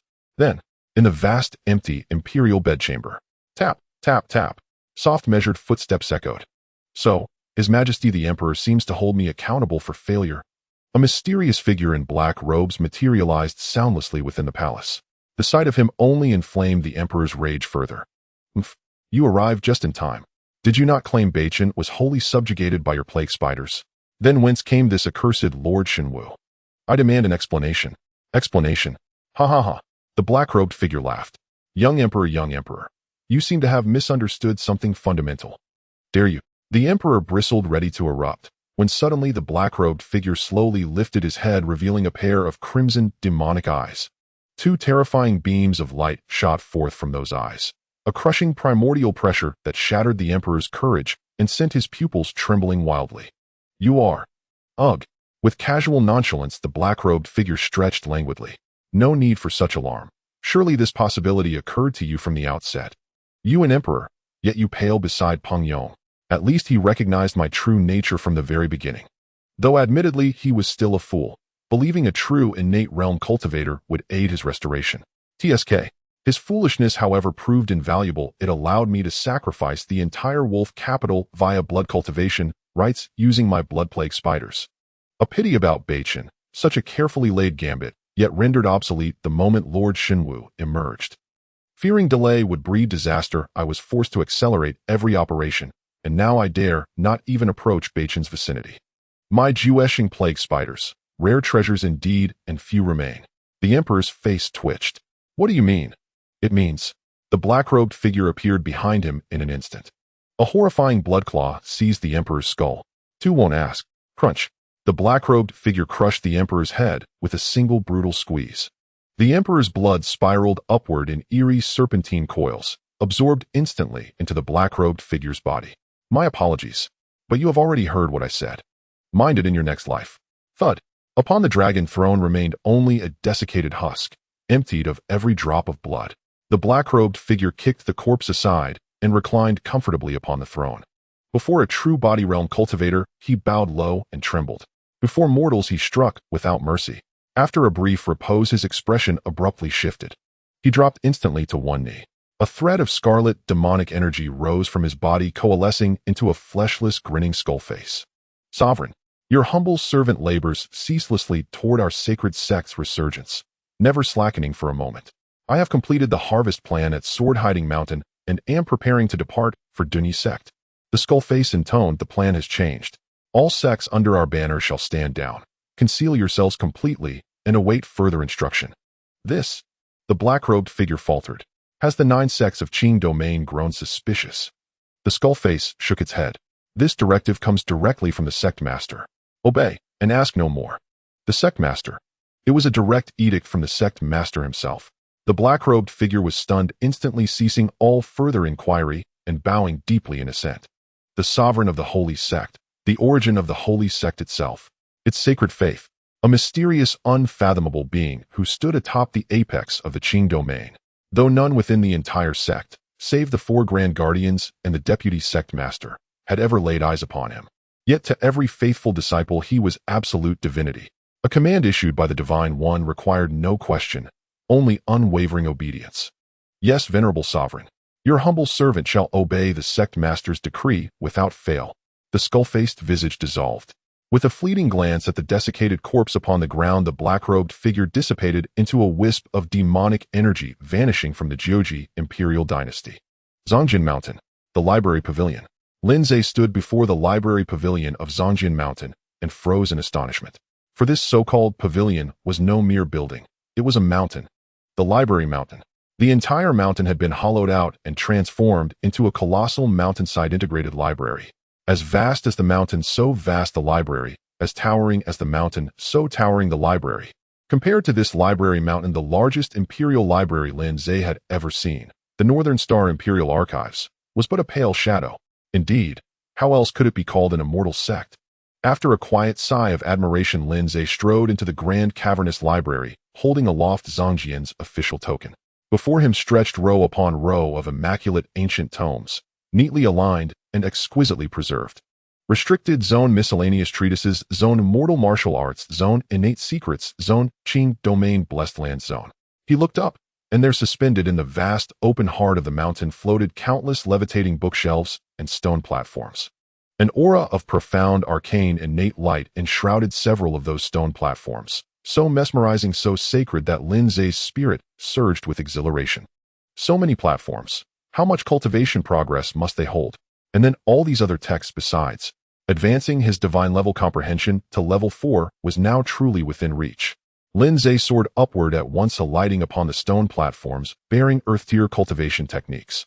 First to greet his gaze was the Mystic Light Heart Manual, a lower-rank earth-tier technique. Over the centuries since Zongjin Mountain's founding, countless innate-level masters had emerged from its ranks. Beyond the legendary Zongjian art personally created and transmitted by Zongjian himself, other prodigious masters, attuned to heaven and earth through lifelong cultivation, had likewise distilled their insights into unique techniques. Though most were crafted by nascent innates newly ascending the first cycle, even these bore the ineffable profundity of the innate realm, far beyond anything attainable by mortals.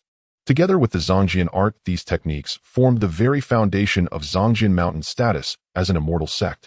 These techniques rested upon the floating stone platforms under specialized restrictive wards, accessible only to sect disciples who earned sufficient merit points through trials and missions. Yet Lin Ze bore Zongjian's personal token, the highest authority in the entire mountain, and thus stood unbound by such merit requirements. Before him now lay the full breadth of earth-tier techniques, yours to choose freely. He lifted the Mystic Light Heart Manual and flipped idly through 2 pages, whereupon a torrent of information amplified by his divine level comprehension flooded his awareness. You have perused the Mystic Light Heart Manual. The Mystic Light Heart Manual Level 10, Perfection Achieved. Divine Level Comprehension Level 3, 105, 1000. He picked up another text, the Ninefold Sky-Shattering Transformation. You have perused the Ninefold Sky-Shattering Transformation. Lin Ze immersed himself utterly in the boundless ocean of innate knowledge. After sweeping through and mastering them all, including Zongjin Mountain's supreme legacy, the Zongjin art, Lin Ze had assimilated a total of 11 earth-tier techniques. All were lower-rank earth-tier, yet together they granted him a staggering 220 points of progression. His divine level comprehension now read level 3, 305, 1000. The progress yielded by these 11 techniques alone surpassed the sum total of all progress Lin Ze had painstakingly gathered across the Northern Star Empire by more than double. Truly the world of innate masters transcended mortal comprehension. With a soft sigh, Lin Ze's gaze drifted once more toward the floating shelves above. Tomes such as An Introduction to Immortal Realms, Blessed Land Talisman, Secrets of the Yin-Yang Realms, 5-Element Esoteric Arts, all akin to An Introduction to Restrictive Arts, Foundational Treatises on Innate Level Arts. Lin Ze selected several at random and launched into yet another sweep, through day into night and night back into day. Thus an entire day passed in silent, relentless absorption. By noon the following day, Lin Ze had finally completed his traversal of the colossal library mountain, its entirety, every scrap of knowledge fully integrated into his being. And the progression bestowed by this single mountain was nothing short of astonishing. Divine Level Comprehension, Level 3, 850, 1000. His talent's progression now stood at 850, just 150 points shy of Level 4. Subtracting the 100 points from the illusory moon 7-star scripture, only 50 remained. With over a month still remaining before the Immortal Fate token trial commenced, those final 50 points would be effortlessly accumulated. His expedition to Zhongjian Mountain had been a resounding triumph. This success stirred in him renewed thoughts of the 9 great sects, the colossal peerless powers dominating the pinnacle of the Qing domain. If even Zhongjian Mountain, a sect anchored solely by a true body cultivator at its first step, could satiate him so thoroughly, how infinitely richer must the 9 great sects be? They might well guarantee advancement to Level 5. Lin Ze's anticipation for the 9 great sects deepened. Setting aside the tome he held, he did not depart immediately. Instead, he found a secluded corner within the library mountain and settled cross-legged upon the floor. Divine Level Comprehension Level 3, activated. This time, he had simultaneously mastered an unprecedented volume of techniques, including 11 lower-rank Earth-tier methods. Now he needed to refine and fuse them, using those 11 techniques as the core, forging new mid-rank Earth-tier arts in the process. After all, his current realm of cultivation was wildly mismatched with the rank of his techniques. Aside from the mid-rank Earth-tier, the Fiery Saint Demon art, only the lower-rank Earth-tier, the 8 Desolations soul-slaying art, was worthy of mention. All his remaining techniques lingered at the mortal tier, utterly inadequate among beings who lived millennia, even tens of millennia. You contemplate heaven and earth, and gain fresh insight into your cultivated arts. You integrate your learned heart manuals. Primary foundation, the 8 Desolations soul-slaying art, auxiliary sources 1367 texts. The 8 Desolations soul-slaying art achieves rank transcendence. You have comprehended the mid-rank Earth-tier art, the Great Desolation, heaven-falling scripture. You contemplate heaven and earth, and gain fresh insight into your cultivated arts. You integrate your learned movement arts. Primary foundation, the 9-fold sky-shattering transformation, auxiliary sources 1425 texts. The 9-fold sky-shattering transformation achieves rank transcendence. You have comprehended the mid-rank Earth-tier art, the sky-soaring crossing. Silently, imperceptibly, Lin Ze had refined and fused his entire arsenal of cultivation arts anew. His mastery had undergone a qualitative metamorphosis, a true leap into the innate realm. Now Lin Ze's main cultivation methods are as follows: Mind Technique, Earth Rank, Middle Grade, Great Desolation, Falling Sky, Record, LV10. Body Refinement Method, Earth Rank, Middle Grade, Burning, Saint, True, Demon Technique, LV10. Body Technique, Earth Rank, Middle Grade, Crossing the Stunning Swan, LV10. Sword Technique, Earth Rank, Middle Grade, Concealing Sword and Hiding Light, LV10. Fist Technique, Earth Rank, Lower Grade, Surging Waves, Extreme, Fist, LV10. Eye Technique, Earth Rank, Lower Grade, Illusory, Heart Demon, ILV10. The advancement of all his learned skills finally allowed Lin Ze's realm to match his cultivation methods once again, making him a hexagonal warrior capable of both offense and defense. At this moment, Lin Ze stood out even among the many prodigies of the entire Qing domain who were at the third step of true body realm, their blood like dragons. He was a unique existence. The upcoming trials of the 9 sects in Qing domain should be secured. After releasing a long breath of turbid air from his chest, Lin Ze's spirit and temperament elevated once again after his transformation. The starlight in his eyes condensed into a sea of stars, shining brilliantly. Under this ultimate light, the mysteries of the entire universe evolved, interpreting the wonders of the great Tao. A wondrous power, neither wholly divine nor entirely demonic, settled and accumulated within his body. If anyone were to touch his reverse scales, they would witness the unparalleled might forged beneath this resplendent light of the great Tao. He stepped out of the Book Mountain and returned to the Sword Concealment Palace.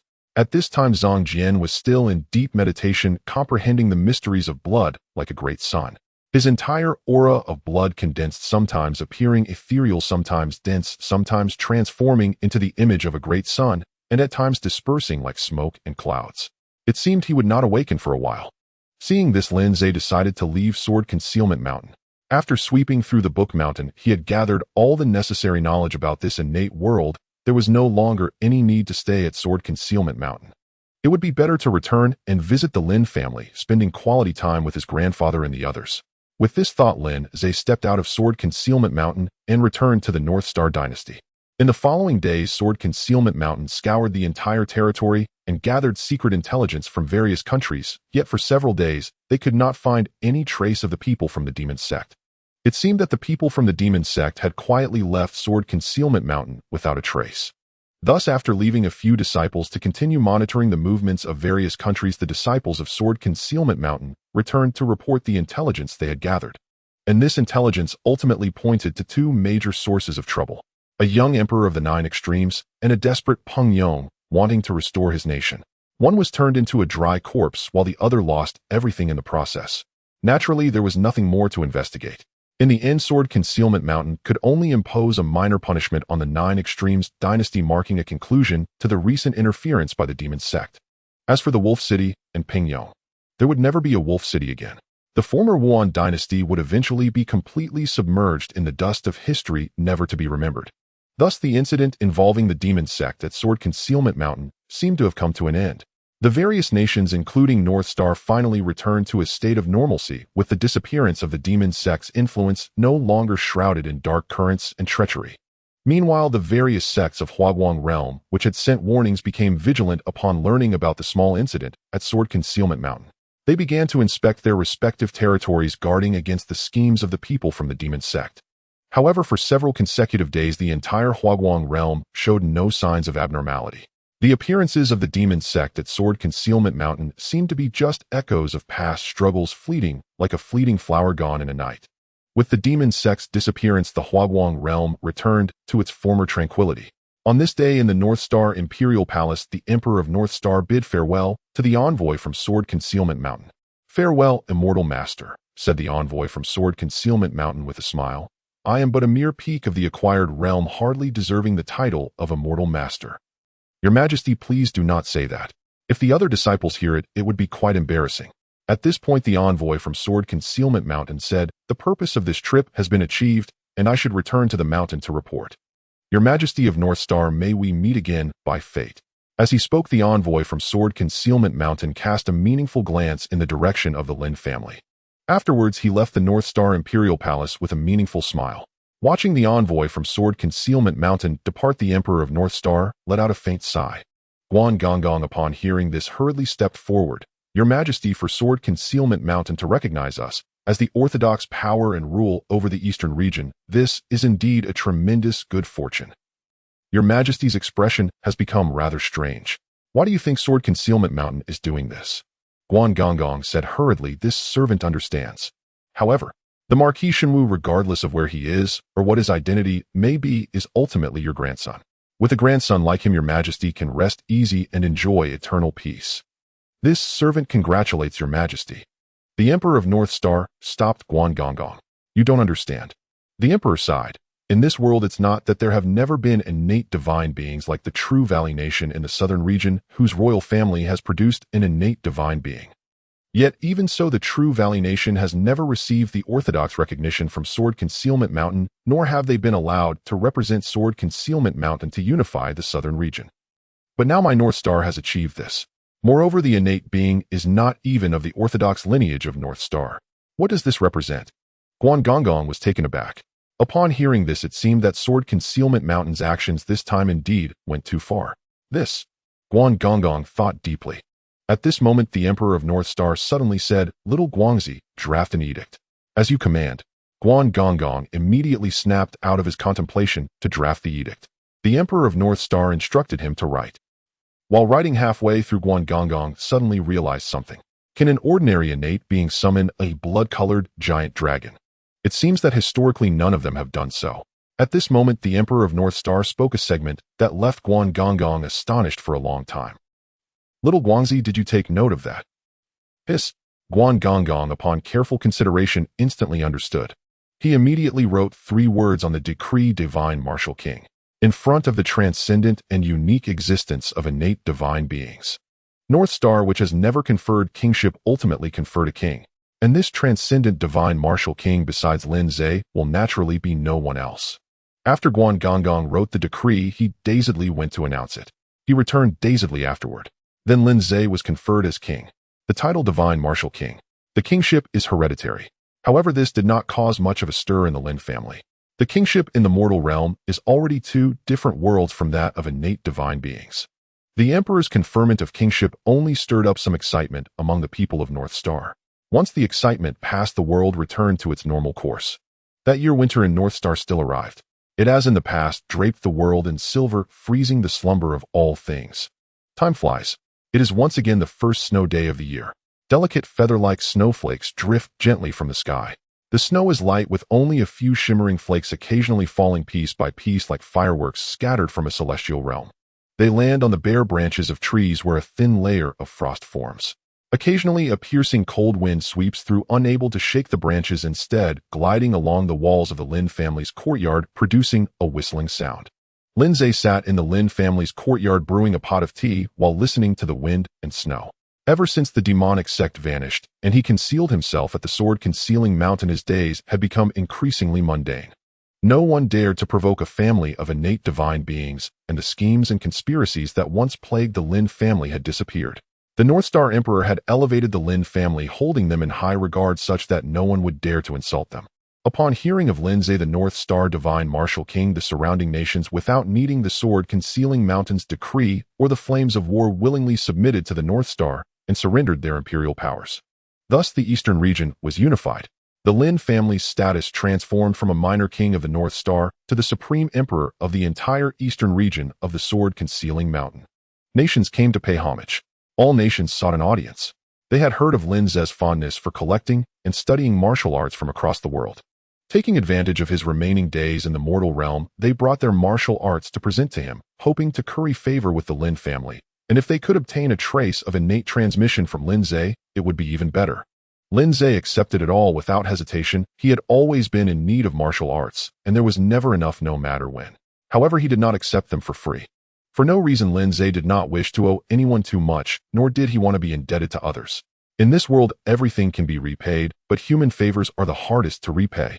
Therefore, when they came to offer their martial arts, Lin Ze treated it as a transaction, whether buying with spirit crystals or exchanging martial arts, settling matters on the same day.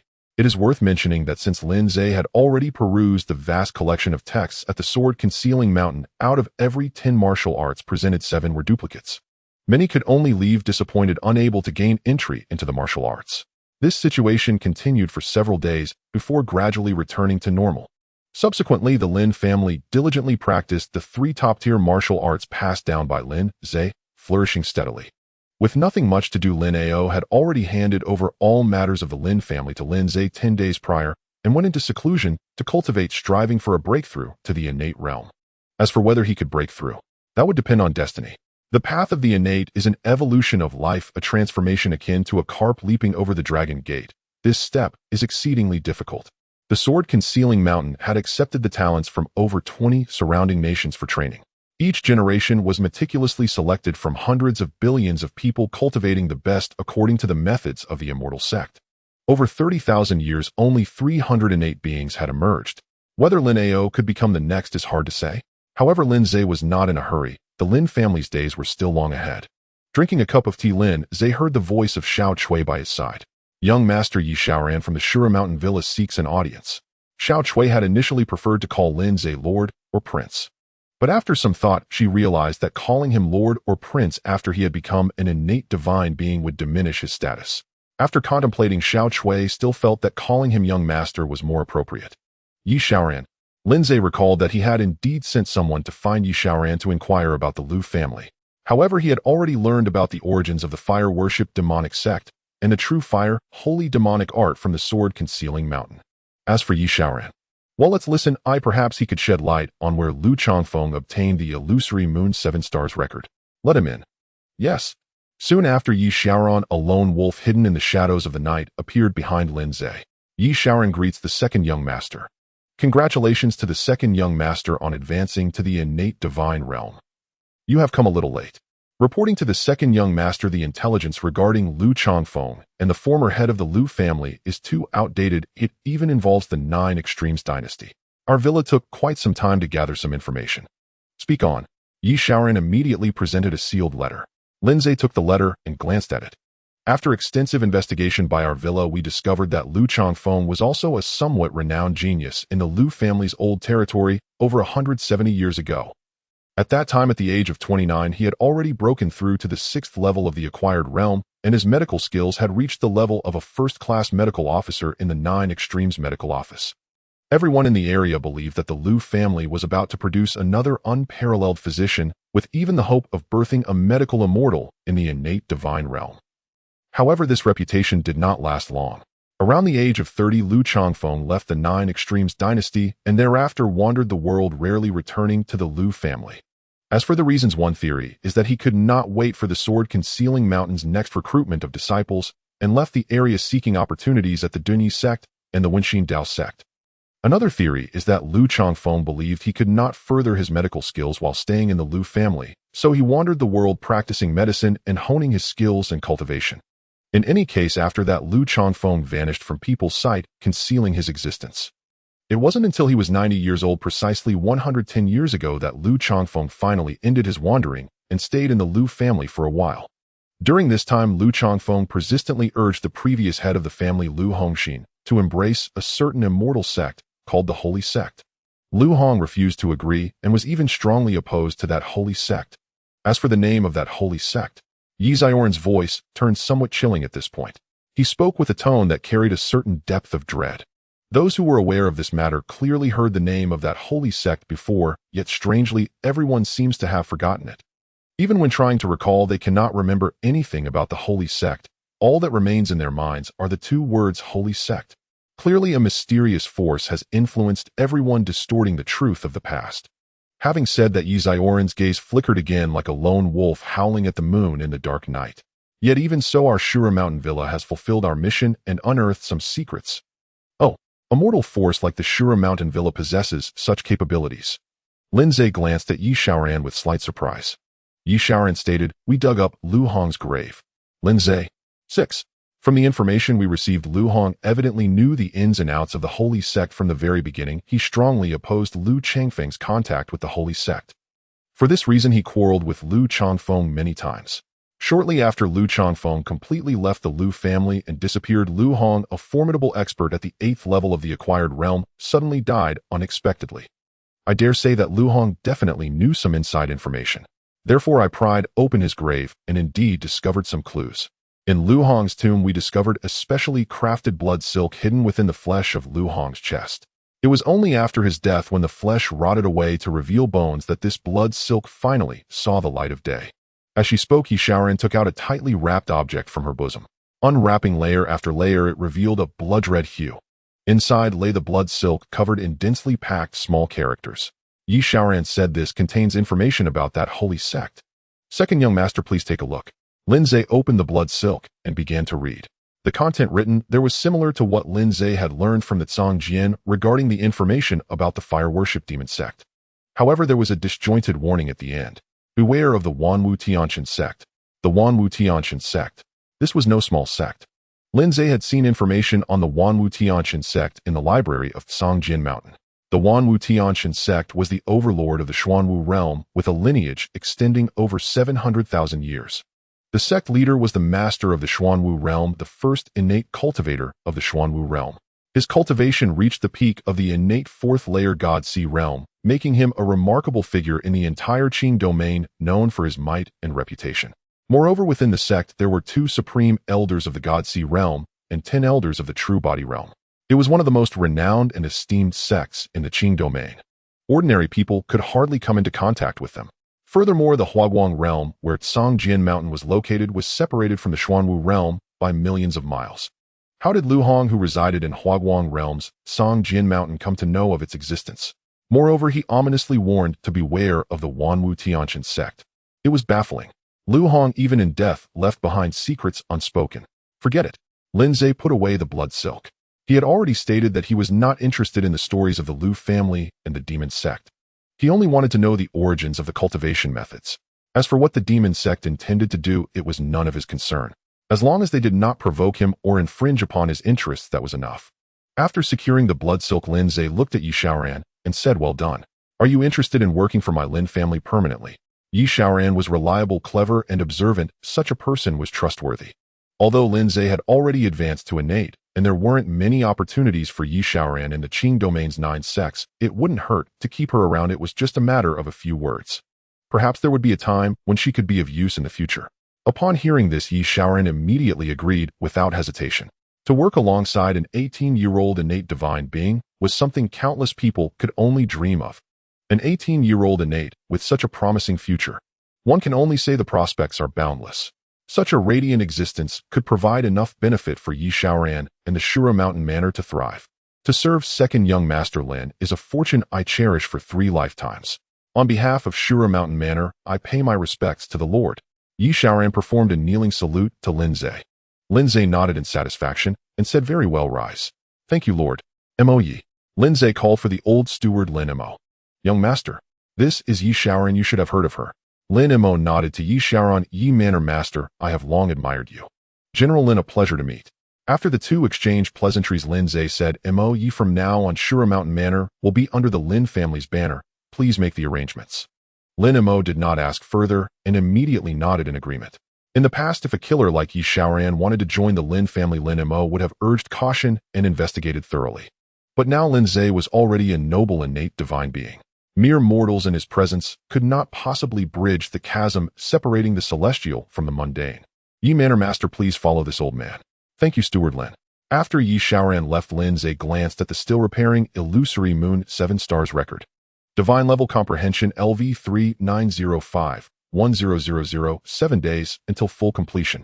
7 days. Not far from divine level comprehension LV4. Putting down the illusory moon 7 stars record, Lin Ze continued to sip his tea. He listened quietly to the sound of wind and snow. It was yet another peaceful day. A few days later, outside Tsongjian Mountain, a resonant laughter echoed throughout the entire Tsongjian Mountain. "Ha ha! Tsongjian Dao friend, this poor Taoist has arrived." Upon hearing this voice, the innate divine beings throughout Tsongjian Mountain all revealed uncomfortable expressions. They were far too familiar with this insufferable voice. Except for the old rascal of the nearby Dunyaizong, there would be no second person. This old rascal had previously come and stealthily taken their 4th spirit sword by Shui. The 4th spirit sword by Shui was a divine weapon nurtured by their mountain master Tsongjian using the Qi-Yang fine iron. For a full 4,000 years, he had yet to bequeath it to the disciples of Tsongjian, and yet the old rascal had sneakily taken it away. This had caused Tsongjian Mountain to argue with Dunyaizong for thousands of years, mutually harming each other. What did he want this time? Tsongjian Palace. While comprehending the final mysteries of blood, like the great sun, Tsongjian awakened. A sharp sword aura surged in his eyes, unleashing astonishing energy. Boom. Countless sword auras descended upon the world in an instant, stirring the winds and clouds of heaven and earth. Raising his hand, he called out, "Sword, come." Bang! The world shook. The earth trembled. Whoosh! Zhun! The Tsongjian Palace, standing proudly like a divine sword of heaven and earth, cracked open. It revealed its true form. It was a colossal sword towering 1,000 feet high. Snowflakes fell upon it, emitting dazzling cold light. Its sword radiance seemed capable of cleaving apart the chaos of heaven and earth. Buzz!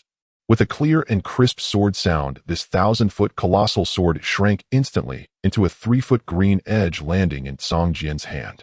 In an instant, as one with the sword, he unleashed an unparalleled aura that could open the gates of heaven. Zhun! Tsongjian's sword broke through the void. This sword, like a brilliant sun, was unstoppable. This was the 1st spirit sword of Tsongjian Mountain, the Radiant Sun. 8,000 years ago, Tsongjian relied on it, one person and one sword, to slay countless demons and establish the reputation of Tsongjian Mountain. Now this sword reappeared in the world, radiating its indestructible brilliance. Within this brilliance, an aura that had already glimpsed the essence of blood like the great sun surged to its peak. A bone-chilling sense of crisis instantly tightened the young Taoist's face. Damn it! Tsongjian had already unraveled the key points of blood like the great sun. This was bad. Wait, Dao friend, please slow down. This poor Taoist is not here to fight. Zhun! Thousands of sword auras transformed into forms. They morphed into countless shadows of Tsongjian, blocking the Dunyaizong Taoist from all sides. In the sky, sharp brilliance filled the air. Return my Bai Shui. Return it. It must be returned. The Dunyaizong Taoist squeezed out a hint of a smile. This poor Taoist has come to return Bai Shui. The blade of the radiant sun still pointed at the Dunyaizong Taoist. This Tsongjian Dao friend, how about first putting away the radiant sun? Let's find a place to have a good chat. Talk. What is there to discuss between us? And Dunyi, the elder dog, never visited the sword-hiding mountain without purpose. His arrival today surely boded ill. He reflected on recent events at sword-hiding mountain. Na flicker of enigmatic swordlight flashed across Zhangjian's eyes. And could it be that news of the saint from Beichen had reached Dunyi's ears? Yet that made no sense. If true, Dunyi could simply seek the saint in Beichen itself. Why come to sword-hiding mountain at all? And Dunyi Daoist glanced around cautiously. This is not the place for words. And Zhangjian remained unmoved. And Dunyi Daoist sighed in resignation. And then 3 words pierced directly into Zhangjian's ear, silent, sharp, and unerring. Daojia Mountain, in Daojia Mountain. In the ancient trial ground of the 9 sects of Qing domain. Nid existed within a hidden void realm of Qing domain, utterly unknown to outsiders. Traditionally, only the bearer of a Xianyuan token could enter Daojia Mountain guided by the token's celestial resonance. In that Dunyi the Elder Dog should mention Daojia Mountain now. In Zhangjian's sword pupils narrowed imperceptibly. He fixed Dunyi Daoist with a long, steady gaze, then slowly lowered the blazing sun sword, planting its hilt upright behind his back. Without another word, he led Dunyi Daoist deep into the mountain, toward the sect's grand hall. The grand hall stood empty, silent, and still. In there, figures shimmered into clarity within the vast, austere chamber. Nanli then did Zhangjian ask, "What of Daojia Mountain?" Dunyi Daoist wasted no time with riddles. "On the 12th day of next month, this generation's Daojia Mountain trial shall commence." And Zhangjian paused, momentarily stunned. Then he turned toward Dunyi Daoist, his expression growing grave. "The timing of the Daojia Mountain trial has always been known solely to the Xianyuan token's bearer. How did you learn it?" And Dunyi Daoist smiled faintly. "You've already answered your own question. And you possess a Xianyuan token." Zhangjian recoiled inwardly. And legends of the Xianyuan token had echoed across Qing domain for eons. Yet Qing domain was vast beyond measure. Not home to 4,981 realms it now held, but 3,980. And yet only 1,000 Xianyuan tokens existed, scarcely enough to grant even a single token per realm. Consider the scale of a single realm. Huaguang realm, the very domain where sword-hiding mountain stood, officially recorded 14 major sects. These 14 sects ruled their respective territories like sovereign lords. And sword-hiding mountain was one among them, overseeing 27 nations and governing hundreds of billions of souls. How immense then must those 14 sects be? And this accounted for none of the desolate forsaken lands ignored by all. In Huaguang realm alone teemed with trillions of living beings, its expanse immeasurable. Across the entire Qing domain, the numbers defied calculation. And to distribute 1,000 Xianyuan tokens among such an incalculable multitude, it was rarer than finding a needle in the ocean. Those who received a Xianyuan token were the absolute paragons of fate and fortune, the most radiant prodigies of their age. And many lived entire lifetimes without ever glimpsing a Xianyuan token, let alone daring to dream of possessing one. Zhangjian had never given the Xianyuan token a second thought, until now. And Dunyi the Elder Dog possessed one. And he studied Dunyi Daoist for a long, searching moment, brow furrowed. Not a trace of celestial favor or destined brilliance could be discerned upon Dunyi Daoist, not even a whisper of a chosen prodigy. And stop staring. The token does not belong to me. It belongs to my disciple. Would he truly confide such a secret to you, fearing you might seize it? And am I truly that kind of cultivator? You aren't. That's precisely why you are. And you fine. Forget it. And Dunyi Daoist shook his head and sighed wearily. He had no choice but to tell me. And I had no choice but to seek you out. And what do you mean? And Dunyi Daoist rose and paced slowly across the grand hall. This year's Xianyuan trial holds unforeseen variables. Variables? And do you recall the half-sage of Changha's sword sect? And who in Qing domain could forget the half-sage? Knees might swept across Qing domain like a celestial tempest. Why had Qing domain shrunk from 4,981 realms to just 3,980? And because millennia ago the half-sage's awakening triggered a final cataclysmic duel with the demon sect's sovereign, shattering entire realms in its wake. Zhangjian would never forget, and neither would Qing domain. And he opened his mouth to speak, but Dunyi Daoist's next words sent him bolt upright. The half-sage is about to ascend. And impossible. And a half-sage shares eternity with heaven itself. So long as heaven endures, so too does the half-sage. How could he possibly ascend? This is not mere rumor. It came directly from the half-sage himself, transmitted through the Xianyuan token. The demon sovereign's cultivation was peerless. In that fateful battle, the half-sage sustained a grievous Dao wound, one that has plagued him for 8,000 years. Now his vital essence wanes, his lamp burns low, its oil nearly spent. Thus, before ascending, the half-sage seeks a successor, an heir who embodies Qing domain's sovereign fortune, worthy of inheriting his legacy. And the method he has chosen is this year's Xianyuan trial of the 9 sects of Qing domain. This year's trial will differ profoundly from all that came before. In past generations, it merely selected auspicious candidates for admission into the 9 sects. In this time, it will determine the half-sage soul heir, a contest destined to shake Qing domain to its foundations. Zhang Jian fell silent for a long while. Then what trial has the half-sage devised? What perilous necessity compelled you to reveal something as monumental as the Xianyuan token? Dunyi Daoist exhaled softly. In prior trials, when the appointed time arrived, the Xianyuan token itself would draw the bearer into Daojia Mountain's void realm. Only then would the trial begin. But this time, the 9 sects have proclaimed across Qing domain the half-sage has manifested a shadow of Daojia Mountain in every single realm. Any bearer of the Xianyuan token who ascends that shadow before the official trial begins will be transported directly to the true Daojia Mountain. They have laid Daojia Mountain bare, exposed, undeniable, visible, and audible to all.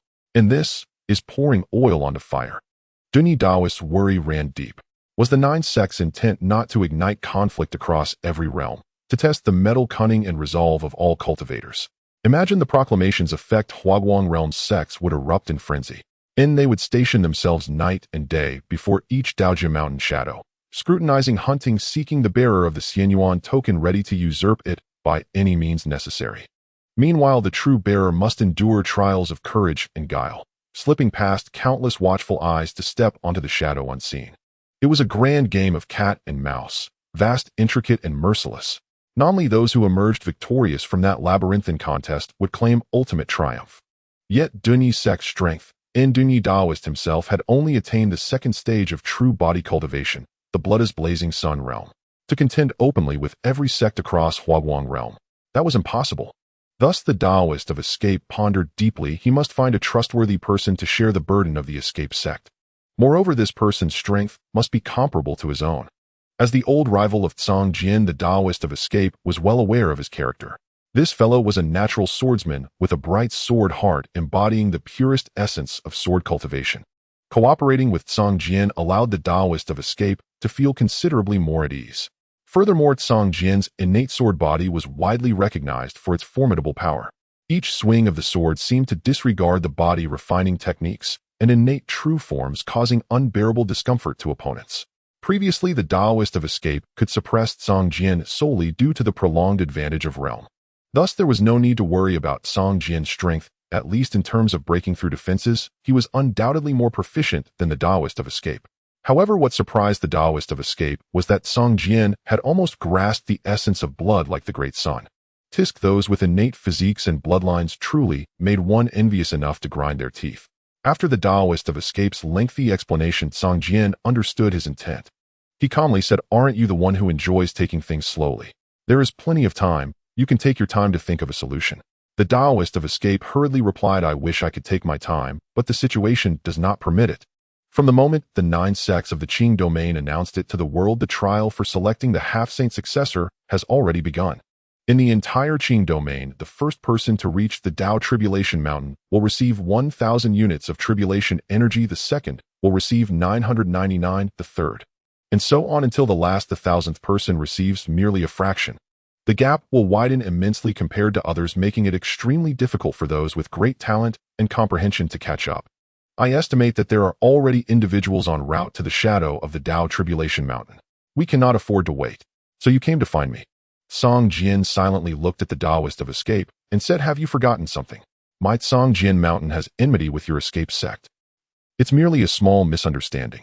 Zhang Jian, my friend, in this world, there are no eternal enemies, only eternal interests. At what price can you offer? I am willing to let my disciple join your Zhang Jian sect and become our shared disciple. A gentleman's promise is never empty. Both he and I are willing to swear with our Dao hearts. If he becomes the half-saint successor." The Daoist of escape began to paint a grand vision. "You dare to dream. All right, as long as he can succeed in the 9 sects of the Qing domain and then return our profound techniques, at least we can get a glimpse of the scenery of powerful cultivators in the Divine Sea realm. This is far better than us groping in the dark in the Huaguang realm," the Daoist of escape earnestly advised. "Zhang Jian, you built everything from scratch, accumulating bit by bit, achieving today's success after over 70,000 years of hard work.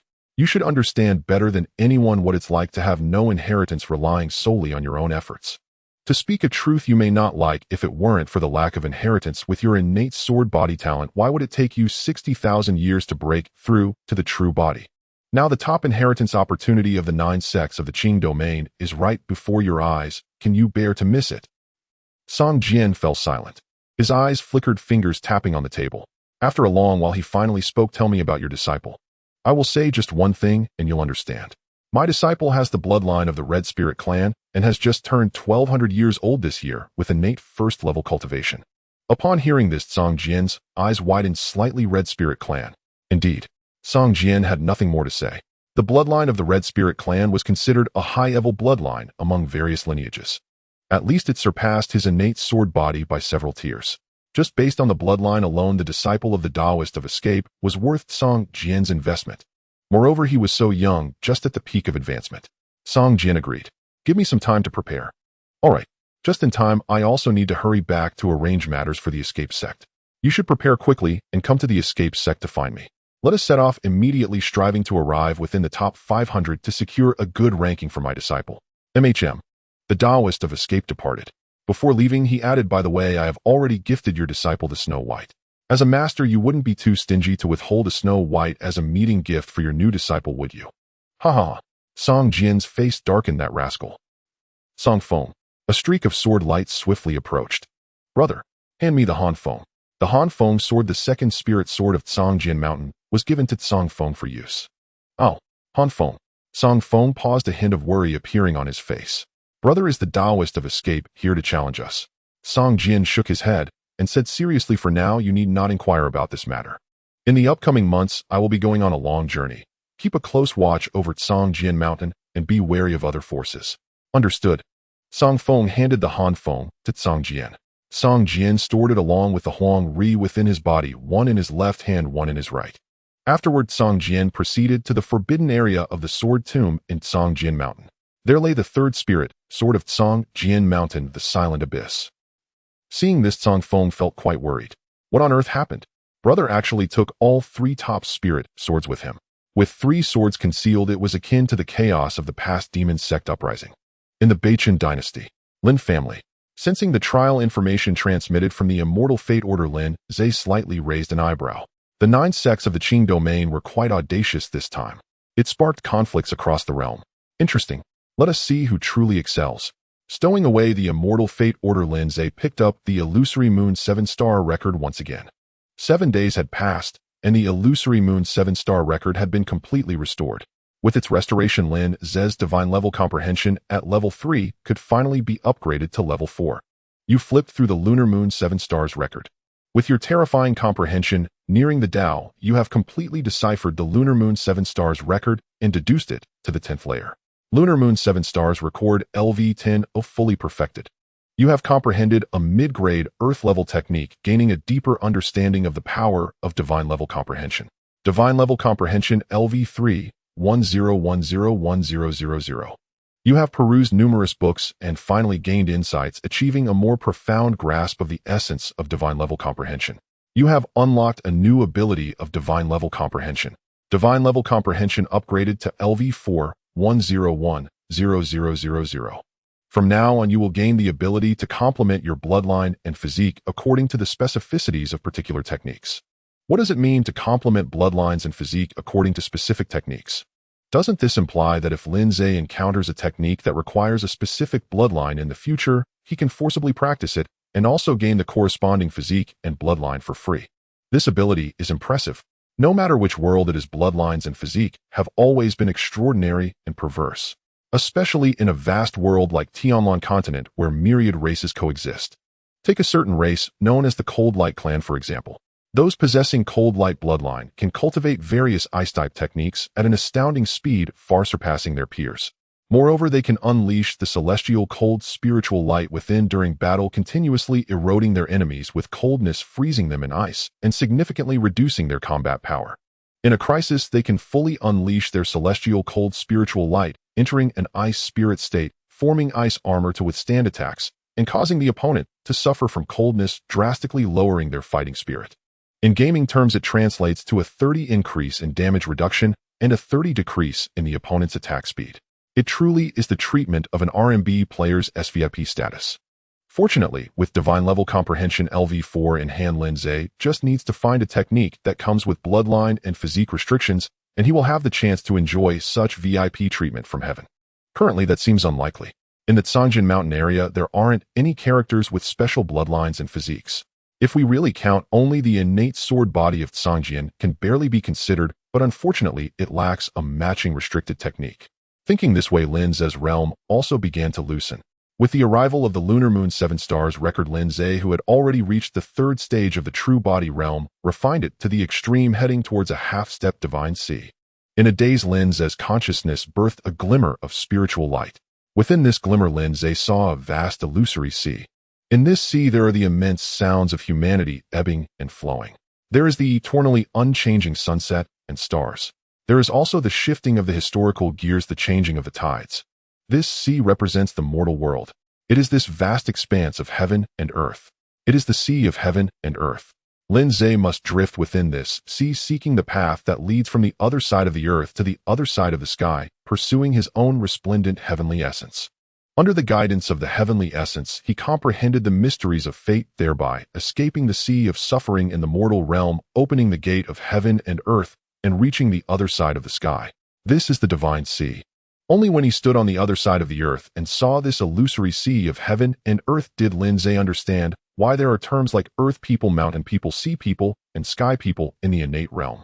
In the innate realm, the cultivation of the three life stages of postnatal, innate, and saintly realms is humorously referred to as the process of humans climbing from the earth to the sky. Postnatal mortals, having not attained the mysteries of the innate, cannot leave the earth, spending their lives gazing up at the high mountains, which is what is meant by earth people. Innate beings have glimpsed the mysteries of heaven and earth, breaking free from the shackles of the earth, climbing one high mountain after another, attempting to approach the lofty heavens. When these mortals ascend the mountain, each person on a mountain becomes an immortal, becoming mountain people. However, mountain people discover that there is no mountain in this world that can connect heaven and earth, leading to heaven through the mountain. Thus, sea people came into existence. Since no mountain can reach the heavens, they abandon the mountains, crossing the sea of heaven and earth, continuously flying towards the sky. If sea people reach the shore, ascend to the sky, and become saints, then they are the final sky people. Indeed, quite an imaginative concept. Standing on the precipice of the half-step divine sea, Lin Ze stood up and gazed at the fine snow in the sky.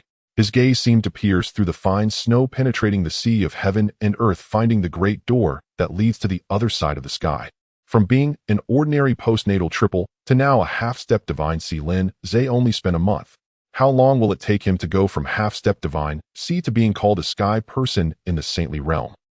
Not far, Lin Ze murmured to himself while looking at the sky. He then withdrew his gaze. Xiao Chui, young master, the servant is here. Xiao Chui walked in. Lin Ze said, next I need to take a trip. There should be no issues with Master Mo in charge of the Lin family here. If grandfather emerges from seclusion, just tell him that I am going to fulfill a 2-month appointment. He will understand. Xiao Chui nodded. Oh, the servant understands. How long will you be gone, young master? I will prepare your travel belongings. No need, you can go. By the way, during this time I am out, the Lin family should cultivate diligently, without any slackness. Yes, go ahead. Xiao Chui left. Lin Ze then soared into the air, leaving Beichen, embarking on his journey to the shadow of Dao Tribulation Mountain. Within the Lin family, a beautiful figure gazed silently at the departing back of Lin Ze for a long time. She looked at the sky for quite some time, not knowing what she was pondering. After a long time, she returned to her room, leaving a trail of light footprints in the snow. In the Huaguang realm, the Tianyin mountain range shrouded in deep clouds and mist. A towering giant mountain exuding an ancient and heavy aura, as if it came from an era long past, had unexpectedly appeared in the midst of it. At times, it emitted bursts of mysterious energies of the great Tao, where countless transformations and vitality evolved, giving birth to the wonders of heaven and earth. At other times, it released an extremely terrifying aura of destruction, with endless calamities erupting within the mountain. It seemed like the tribulation of the great Tao, annihilating the tranquility of heaven and earth, obliterating all manifestations. All beings within the Tianyin mountain range were intimidated by this giant mountain. Silence filled the air, and all was quiet. No one knows how long had passed. A few figures seemed to sense the mysterious aura of this giant mountain. They charged into the Tianyin mountain range and landed before the giant mountain. Dao Tribulation Mountain. Dao Tribulation Mountain. Goodness, I never expected that in my lifetime I would have the fortune to see the Tao Tribulation Mountain legendary in the Azure domain. What a worthwhile experience. I've heard that as long as one steps into Tao Tribulation Mountain, they can become a disciple of the 9 sects of the Azure domain. Let me give it a try. One loose cultivator said this when suddenly a giant hand tore through the clouds and mist reaching for him. Try? Do you have the celestial fate token on you, young friend? Let me borrow it for a moment. The scattered cultivator's expression changed drastically. Senior, I do not possess a Xianyuan order. I am merely curious about the Tao Tribulation Mountain. The enormous hand directly grasped the scattered cultivator in its palm, daring to stir trouble without a Xianyuan order. Oomph! Bang! Blood flowers scattered swirling in the air. The kind of person I detest the most in my life is someone like you who lacks self-awareness. Wasting time. After casually crushing the scattered cultivator to death and failing to find the Xianyuan order, the gigantic hand withdrew back into the clouds and mist. The scattered cultivators near the Tao Tribulation Mountain's shadow felt a chill in their hearts. They looked up at the towering mountains and the swathes of clouds around them. These experts from the immortal sects arrived incredibly quickly. It is likely that the vicinity of the Tao Tribulation Mountain shadow is already surrounded by a pack of wolves waiting for the holder of the Xianyuan order to arrive. The group of scattered cultivators exchanged glances, their expressions constantly shifting as they retreated to the outskirts of the mountain, blocking the major paths, waiting for the fabled fated one to arrive. An invisible battle has already begun, deep within the Tianyan mountain range, upon towering peaks that pierced the clouds shrouded in thick mist. The various sects sat high above the clouds. The bloodstained sword master extended his divine sense, encompassing the entire area of the Tao Tribulation Mountain shadow within 100,000 miles. Any suspicious figure resembling a holder of the Xianyuan order entering within 100,000 miles of the Tianyan mountain range would be sensed immediately, just as the bloodstained sword master was diligently searching for the holder of the Xianyuan order. An old man with white hair and youthful features descended from the clouds, landing before the bloodstained sword master. Those who can hold the Xianyuan order are not simple folk. You won't be able to find him like this. The bloodstained sword master opened his eyes, his blood-red gaze glancing at the old man, spit it out quickly. The old man laughed heartily. What I mean is, if I were the holder of the Xianyuan order, I would certainly disguise myself as one of the hunters engaging in the act of thief, calling out to catch a thief to deceive everyone. The bloodstained sword master's gaze sharpened. Are you implying that this seat has obtained the Xianyuan order? The old man chuckled. I did not say that. But since you brought it up, I must ask. I have never seen what the Xianyuan order looks like in my life. If bloodstained Tao friend has it, why not show it to me first? The corners of the bloodstained sword master's mouth curled slightly, a fleeting glimpse of murderous madness flashing in his eyes. Zhun, a peerless sword radiating a terrifying demonic aura, floated beside him. The sword sheath, bound by countless blood-colored chains, slightly opened a gap, revealing a crimson, icy sword edge. Immediately, a terrifying aura of slaughter surged throughout the entire Tianyan mountain range. The bloodstained sword master fixed his gaze on the old man and waved his hand. Indeed, I possess the Xianyuan order right here in my bosom. Come approach, and I shall show it to you. A heavy word fell like a hammer. Amidst the sea of clouds, a fierce and malevolent aura erupted. Blood-colored cracks resembling rifts in the heavens and earth instantly covered the entire sea of clouds. Slaughter! Slaughter! The frenzied aura of slaughter enveloped the entire Tianyan mountain range. Everyone in the mountains turned pale. Such a frenzied and bloody aura. In the entire Huaguang realm, besides the bloodstained sword master, that madman, there is no one else. The bloodstained sword master took action. Could it be that the Xianyuan order has appeared in the world? Everyone's gaze turned towards the mountaintop. Yet amidst this surging tide of slaughter, the old man with white hair and youthful features remained unperturbed, as unmoving as a mountain. As one of the 5 giants of the Huaguang realm, both are cultivators at the half-step divine sea level. Who would fear whom? I was merely asking casually. Bloodstained Tao friend, why are you so agitated? Could it be that I guessed correctly? Heh! The bloodstained sword master's large hand gripped the hilt of the fierce sword beside him. The chains on the hilt seemed ready to snap at any moment, liberating this peerless killing sword. You can try and see for yourself. The old man squinted, scrutinizing the bloodstained sword master. At this moment, another voice laced with a hint of allure emerged from the other side. I say, both of you, now is not the time for us to quarrel. If you two start fighting, the true holder of the Xianyuan order will likely take the opportunity to escape. Above the clouds, a long-haired woman dressed provocatively with a graceful figure walked barefoot in the void atop a cloud. Her entire being radiated a seductive aura, every inch of skin, every piece of flesh, every bone, exuding an irresistible allure. She appeared as if the goddess of desire had descended to the mortal realm, stirring the most primal impulses within everyone's hearts. Upon seeing the woman, a flicker of wariness passed through the old man's eyes. Even the madman known as the bloodstained sword master tightened his grip on the sword upon seeing her. The old man chuckled. "What wine brought you the alluring fairy of desire?" Miao Yu is also one of the 5 giants of the Huaguang realm. However, her heavenly desire heart sutra makes even the bloodstained sword master and the old man wary, let alone the leader of the 5 giants, that divine sea realm master. Moreover, Miao Yu's origins are mysterious, her methods inscrutable, and she often disappears from the Huaguang realm, always appearing and vanishing like a ghost. It seems she has a background that transcends the Huaguang realm, making her difficult to fathom and not to be provoked. Miao Yu glanced at the old man, exuding a natural charm that effortlessly captivated the moment, stunning the youth. Such a significant matter as the selection of a successor by a half-saint, how could I possibly miss it? I am curious to see which fated son of the Huaguang realm has obtained the Xianyuan order. But it seems the fairy has come in vain. There are only 1,000 Xianyuan orders, while the Qingyu has 3,980 realms. To compete for this quota with other prosperous realms blessed by the Qingyu's fortune, I fear the Huaguang realm lacks this fortune. From the words of Dao friend Tianji, "Are you trying to drive me away?" The white-haired youthful Tianji old man laughed heartily. "How dare I? I am merely concerned about wasting the fairy's precious time. Since there is nothing to do, I might as well enjoy the spectacle. Look down below, they are fighting again." Following Miao Yu's gaze, the two looked down. They saw the scattered cultivators down the mountain were at each other's throats. The reason was that they suspected each other of possessing the Xianyuan order. At this moment, the Tianyuan mountain range is just like this. Anyone in this mountain could potentially hold the Xianyuan order. Battles could erupt at any time. Meanwhile, outside the Tianyuan mountain range, Songjian and Denyeto have brought their disciple Luo Wuchen to the outskirts. From afar, Songjian and his companion could sense the lurking shadows and dangers within the Tianyuan mountain range. Denyeto glanced at Songjian. "From here on, the true test begins. Whether we can evade their watch depends on our fortune."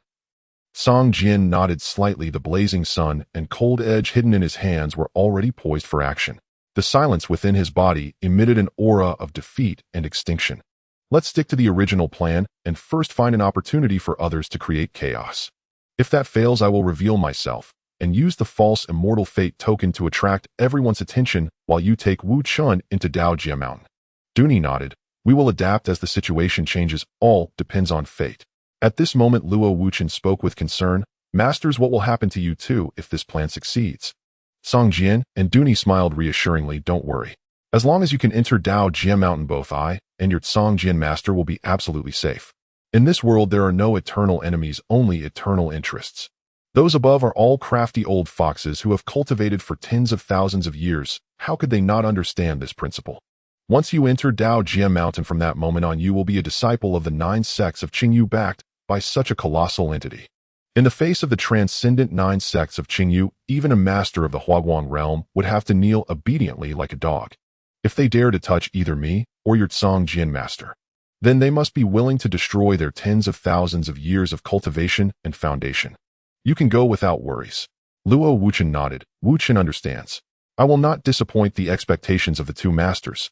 If they dare to touch even a hair on the 2 masters, I will use everything I have to summon an elder from the 9 sects to obliterate that Huaguang realm." "Ha ha ha, you young one. All right, there will be plenty of opportunities to talk later. Right now, the trial of the immortal fate token is the most important, so prepare yourself."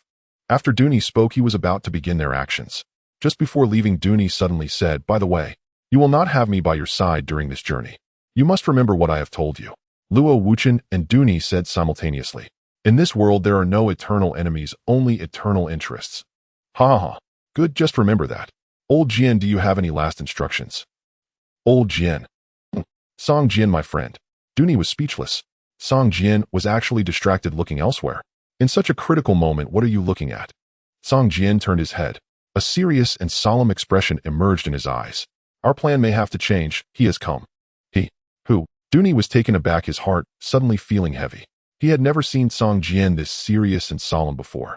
"Who exactly is this he?" Song Jian said with a tone of horror. "Someone who might be the incarnation of a sage." Upon hearing this, Duni and Luo Wuchen were both stunned. The incarnation of a sage? What a joke. A sage is a celestial being rarely seen, like a divine dragon that appears only in glimpses. Common people cannot recognize, hear, or see them. They are supremely sacred.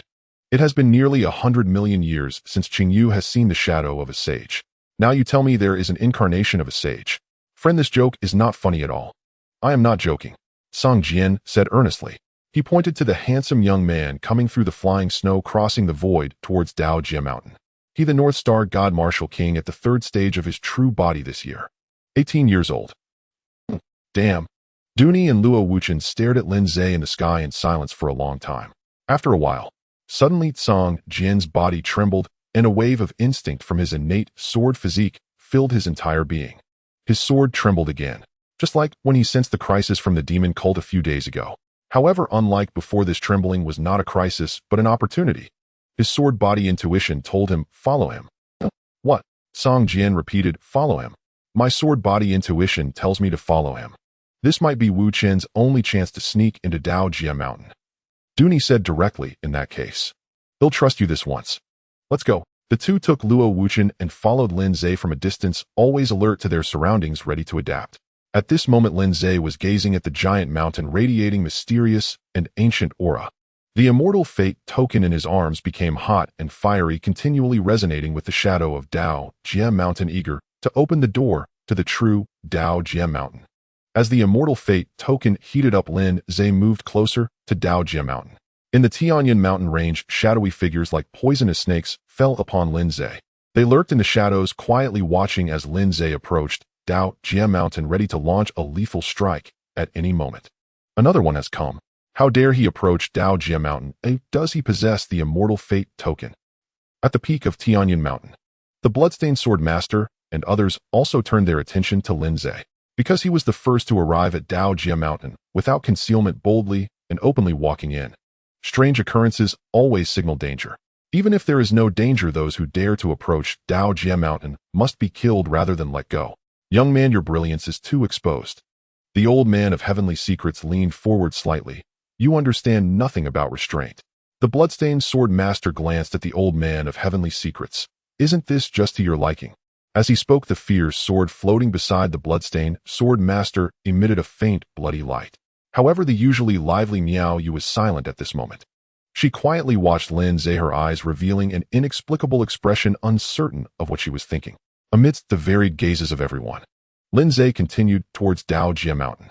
Halfway there, just as he was about to reach the front of Dao Jia Mountain, he suddenly stopped. At this moment, a chilling wind howled. Snowflakes drifted gently in the air. His figure remained motionless, slowly elongated in the midst of the blizzard. What is he doing? Something is off. Many people stepped out from the shadows, their wolf-like and snake-like gazes fixated on Lin Ze. Seeing this, Lin Ze's lips curled into a slight smile. An ancient token inscribed with the character immortal radiated mysterious, immortal light, rising from the palm of Lin Ze's hand and hovering above it. Thank you all for your patience. The immortal fate token is here. Those who are willing to risk their lives, come and take it. Lin Ze's voice, cold yet filled with unmatched audacity, echoed throughout the entire Tianyun mountain range. I suggest you all come at once. Because, in Lin Ze's eyes, a brilliant starlight was eager to shine, dominating the world. I am in a hurry. Lin Ze finished speaking. Whoosh, swish, buzz. In an instant, the entire Tianyan mountain range trembled. Everyone, like the 8 immortals crossing the sea, displayed their unique abilities, each unleashing their skills towards the immortal fate token in Lin Ze's hand. Immortal fate token. You arrogant brat. Daring young one, die now. Various attacks surged forth, shadows striking towards Lin Ze simultaneously. In an instant, the entire Tianyan mountain range was thrown into chaos. Waves of spiritual light were about to turn the mountains into rivers of blood. Yet in the face of the crowd's attacks, Lin Ze remained unfazed, even showing signs of impatience. I have already said I am in a hurry. You insignificant fish should refrain from embarrassing yourselves. With a flick of his hand, he unleashed a strike. Boom. Accompanied by Lin Ze's punch, an overwhelming will surged into the sky, engulfing the entire Tianyun mountain range. The force of his punch descended from the heavens, sweeping away an entire army. Bang. This strike was like a celestial star falling crashing into the calm surface of the lake, sending up 1,000 piles of snow. Buzzing. The mountains crumbled and the earth shook. The ground trembled. A visible wave of chi spread from Lin Ze, sweeping outwards in all directions. The wave carried countless boulders, shattering the mountains and forests for miles around with a thunderous force. Wherever it passed, all the great mountains and peaks were obliterated within the wave of his punch. Boom. With one blow. Thousands of miles of smoke and clouds. Millions of waves. When the smoke and clouds settled and the sound of waves ceased. Looking around, there were no mountain shadows, no trees, no towering peaks, nor the undulating hills of both banks. At a glance, it was all clear and desolate. The Tianyan mountain range had vanished without a trace. What replaced it was a devastated plain of shattered stones. Except for the towering shadow of the ancient Tao Tribulation Mountain, everything within a radius of several thousand miles of the Tianyan mountain range was shattered and collapsed under Lin Ze's casual punch. And the various cultivators who had previously shown their abilities were long gone, buried forever beneath the rubble, or turned to dust. With one blow, the heavens fell. At that moment, above the sky, a phantom blood-colored dragon coiled upon the illusory sea, emitting a resounding dragon's roar as it roamed the seas. An overwhelming pressure emanated from Lin Ze, without concealment. Waves of blood energy surrounded him, making him appear both divine and demonic. This was the half-step divine sea. Continue. After clearing all the insignificant fish, the immortal fate token in Lin Ze's hand floated gently, still drawing everyone's gaze. A hush fell over the surroundings. Everyone looked at Lin Ze with wide eyes. He was actually a half-step divine sea powerhouse. There were only 4 such individuals in the entire Huaguang realm. Those 4 were all the leaders of major sects renowned in Huaguang, each of them recognized. But where did this unfamiliar half-step divine sea powerhouse come from? On a small hill of rubble, a figure in hiding, and Luo Wuchen looked at Lin Ze, then at Song Jian. Is this what you call the 3rd stage of the true body? Song Jian's eyelids twitched. He has broken through again. Damn. In the high heavens. The 2 great figures, the Elder of Heaven's mechanism and the bloodstained sword master, wore serious expressions. Outsiders watched the excitement while insiders discerned the subtleties. Others may have only seen Lin Ze strike, disregarding the combined attacks of numerous scattered cultivators, obliterating the Tianyan mountain range across thousands of miles. Yet being half-step divine sea themselves, they sensed the unfathomable depth of Lin Ze's punch. The intent behind that punch was vast, like the roaring waves of a great sea breaking into the extreme path. The level and mastery of his technique were undoubtedly not low. Such a powerful half-step divine sea. When did such a figure emerge in the Huaguang realm? The bloodstained sword master and the Elder of Heaven's mechanism exchanged glances. As the 5 giants of the Huaguang realm, they were well acquainted with its characters. Anyone with the potential to advance to half-step divine sea was clear in their minds. Yet they searched their memories for all possible candidates and found not a single familiar face. The 2 looked again at the always mysterious Miao Yu. Miao Yu, however, wore a calm expression, a mysterious smile on her face. She seemed unfazed by Lin Ze's outburst. Could it be that she knows this person? The 2 thought to themselves. At that moment, Lin Ze's slightly disappointed voice rang out again. Is there no one left? The people of the sect below lowered their heads, not daring to meet Lin Ze's gaze. If the holder of the immortal fate token were a mere nobody, they might take a chance and gamble their luck. But to snatch something from a half-step divine sea, that would be courting death. The crowd fell silent. Lin Ze's gaze then turned to the 3 conspicuous figures in the sky. What about you? I do not have time to waste with you. Arrogance. The bloodstained sword master narrowed his eyes. Known for his madness in the outside world, he never indulged anyone. Clang. He picked up the unparalleled fierce sword beside him, and the chains on the sword immediately snapped in several places. Whoosh. He transformed into a wisp of blood smoke, appearing before Lin Ze, unleashing unparalleled ferocity. You are quite arrogant, but I wonder if your skills are as fierce as your words. With that, the bloodstained sword master shattered all the chains on the sword with a palm. Clang. With a dark and sinister sword cry. In an instant, a sea of blood formed from countless killing intents appeared in the sky. In the sea of blood, boundless karmic energy surged. Countless blood and bones rolled amidst the crimson waves. A sword that had absorbed the grievances of countless beings, exuding a terrifying killing intent, rose from the sea of blood. It, along with the world's most sinister and fierce power, rampaged through the land, landing steadily in the hands of the bloodstained sword master. With the fierce sword in hand, the aura of the bloodstained sword master changed entirely. He transformed into a slaughtering demon that reaped lives, exuding endless bloodthirst. Under this bloodthirst, the trees and flowers buried in the rubble plain were instantly drained of life, losing their greenery, becoming withered and decayed. The blood energy of the various cultivators was continuously devoured by that unparalleled fierce sword, transforming into its terrifying sustenance. Once my blood sea sword is drawn, it cannot be retracted. The bloodstained sword master donned a layer of scarlet demonic blood armor, and mysterious red bloodlines crawled up his face, giving him a somewhat crazed appearance. He pointed his sword at Lin Ze. The fierce flames erupted like a tangible force, overwhelming and all-encompassing. It dyed the entire world blood red. Do you have any final words? This sounds a bit familiar. Lin Ze's mouth curled into a slight grin. This was the kind of expert he had been looking for. Having mastered astonishing cultivation skills, Lin Ze had never had the opportunity to truly showcase his strength. He had easily crushed Zhang Tong and forced the Jijidi army to retreat. But when he sought to confront his arch-nemesis, the wolves had been blood-sacrificed by the demon sect and annihilated nationwide, leaving Lin Ze with no chance to unleash his strength. He had long been yearning for a truly exhilarating high-end battle. And now this bloodstained swordmaster arrived just in time. Final words. Lin Ze laughed, his smile bright. He pointed at the Elder of Heaven's mechanism and Miao Yu. Then let the three of you come at me together. An uncontrollable surge of madness suddenly erupted. The bloodstained sword master was wild, but Lin Ze was even wilder. Everyone was astounded by Lin Ze's incredibly arrogant demeanor. It is known that the bloodstained sword master is one of the 5 great powers dominating the Huaguang realm. His position was not built on mere flattery, but was solidified through formidable achievements, securing his place among the 5 great powers of the Huaguang realm, sitting alongside the realm masters of the Divine Sea. In his early years, when the bloodstained sword master was still in the chi and blood like a dragon realm, he single-handedly wielded his sword and exterminated an entire clan of a half-step Divine Sea sect, leaving rivers of blood in his wake. This established his fearsome reputation. Subsequently, the bloodstained sword master achieved a half-step into the Divine Sea. From that day forth, his blood sea sword has remained in a state of lockdown. Although the Huaguang realm is vast, it has become increasingly rare to find a master capable of forcing him to draw his blood sea sword. Now the blood sea sword is unsheathed once more. The bloodstained sword master has returned to the state of single-handedly annihilating his enemies. He is once again a threat to this mysterious half-step Divine Sea powerhouse. Yet he shows no fear. Instead, he challenges 3 at once. The bloodstained sword master is formidable, and the other 2 who sit alongside him, as the 5 great powers, cannot be weak either. He actually dares to let the 3 great powers join forces. Arrogance. Utterly arrogant.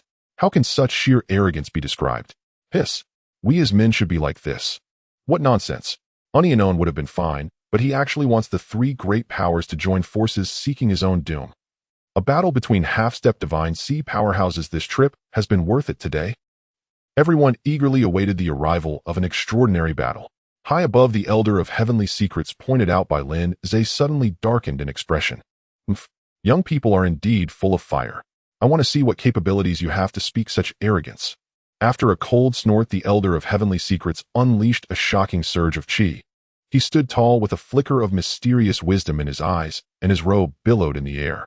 Streams of arcane energy gathered. The Elder of Heavenly Secrets' once gray hair instantly turned shiny black, and the weariness on his face dissipated, returning him to the peak state of his youth. A young man in white, exuding pride, descended from the void, standing beside the bloodstained sword master, facing Lin Ze from afar. Very good. Lin Ze turned his gaze to the final figure, Miao Yu. Miao Yu, however, smiled in an unusual manner. With her smile, a charming aura enveloped the world, and desires surged like the rising sun. But this has nothing to do with me. I am merely here out of boredom to watch the excitement. Please continue, young master. After saying this, Miao Yu seemingly conjured a swing that hung high in the clouds, swaying her smooth long legs as she sat on the swing, quietly watching the imminent battle between the 3 men. Miao Yu's actions caused both the bloodstained sword master and the Elder of Heavenly Secrets to frown slightly.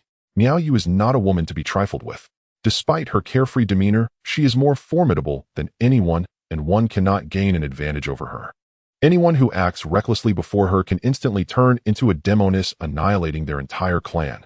Her current actions are not right, completely amiss. The bloodstained sword master and the Elder of Heavenly Secrets simply cannot comprehend. Recalling Miao Yu's earlier expression that seemed to recognize Lin Ze, an inexplicable sense of unease arose in the Elder of Heavenly Secrets. He quietly began to utilize his Heavenly Secrets calculation technique. What he ultimately received was a blank space. Such an omen. The Elder of Heavenly Secrets felt a surge of alarm within. After careful consideration, he said, We are all half-step divine, see great cultivators. If a fight were to break out, it would inevitably lead to the devastation of all life in the Tianyan area, leaving not a blade of grass standing. Young man, you are destined to receive the immortal fate token indicating that you are the person with the greatest fortune among this generation of Huaguang. It is truly a pity that our Huaguang, which is impoverished, has only produced such a person. I shall not make it difficult for you. We will keep it at a standstill. If you have true capabilities worthy of an immortal fate token, I shall grant it to you. Bloodstained friend, what do you think? Heh, the bloodstained sword master scoffed disdainfully. After so many years of contact, how could he not know what kind of person the Elder of Heavenly Secrets is? As soon as he spoke, the bloodstained sword master understood. He is backing down. While you fear him, I do not. The blood-red fierce sword stood before him as the bloodstained sword master said sternly, if you dare not fight, then get lost. After saying this, he pointed his sword at Lin Ze. If we are to fight, let us do so, no more wasted words.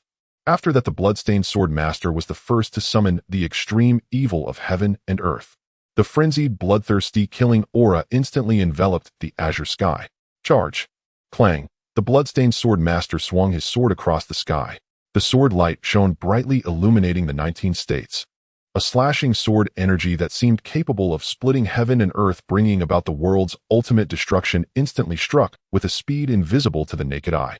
Swift as the wind, thunderous like lightning. A single sword brought forth a chilling, hair-raising bloody hell. Countless souls cried out in anguish amidst the ravaging blood light, their wails heart-rending. Slash! Whoosh! The fierce wind swept past. The maximally compressed sword chi rushed towards Lin Ze, about to tear him apart. Yet in the next moment, sword technique. This young master knows it too. Whoosh!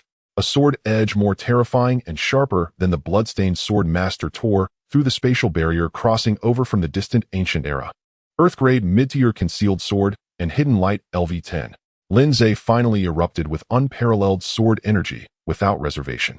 The 10th layer of the Earth-grade mid-tier sword technique, concealed sword and hidden light, was activated in an instant. Having never tested the hidden light for 10 years today, he showcased it for the young master.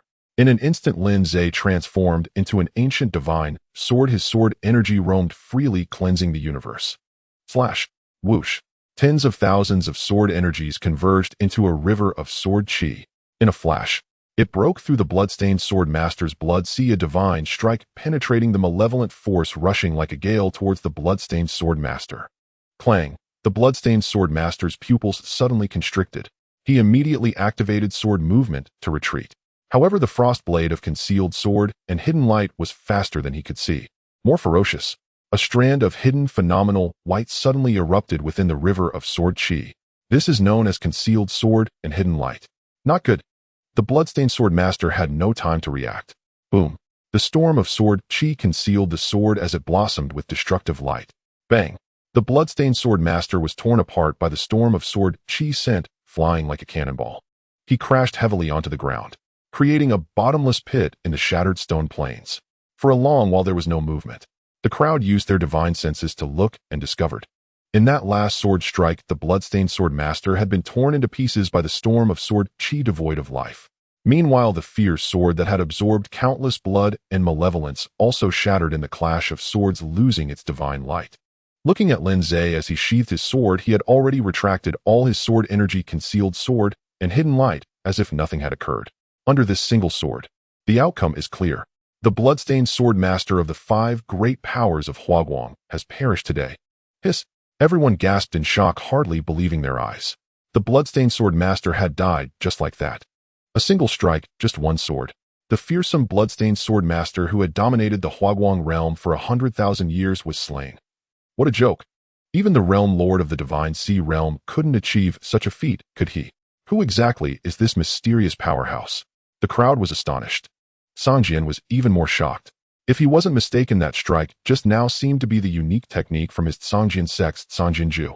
Although this strike carried more meaning and power compared to the basic Sangjianju, the core essence of the Sangjian was unmistakable. This was the technique modified after the Sangjianju. Realizing this, Sangjian began to question his life. How long had it been since he witnessed the Sangjianju?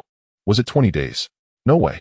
In less than 20 days, this person not only comprehended the core profundities of the Sangjianju, but also modified and innovated upon it. He had spent a full 70,000 years on the Sangjianju. Absurd. Utterly absurd. Even the embodiment of a sage couldn't be this outrageous. Sangjin fell into a deep contemplation of his life.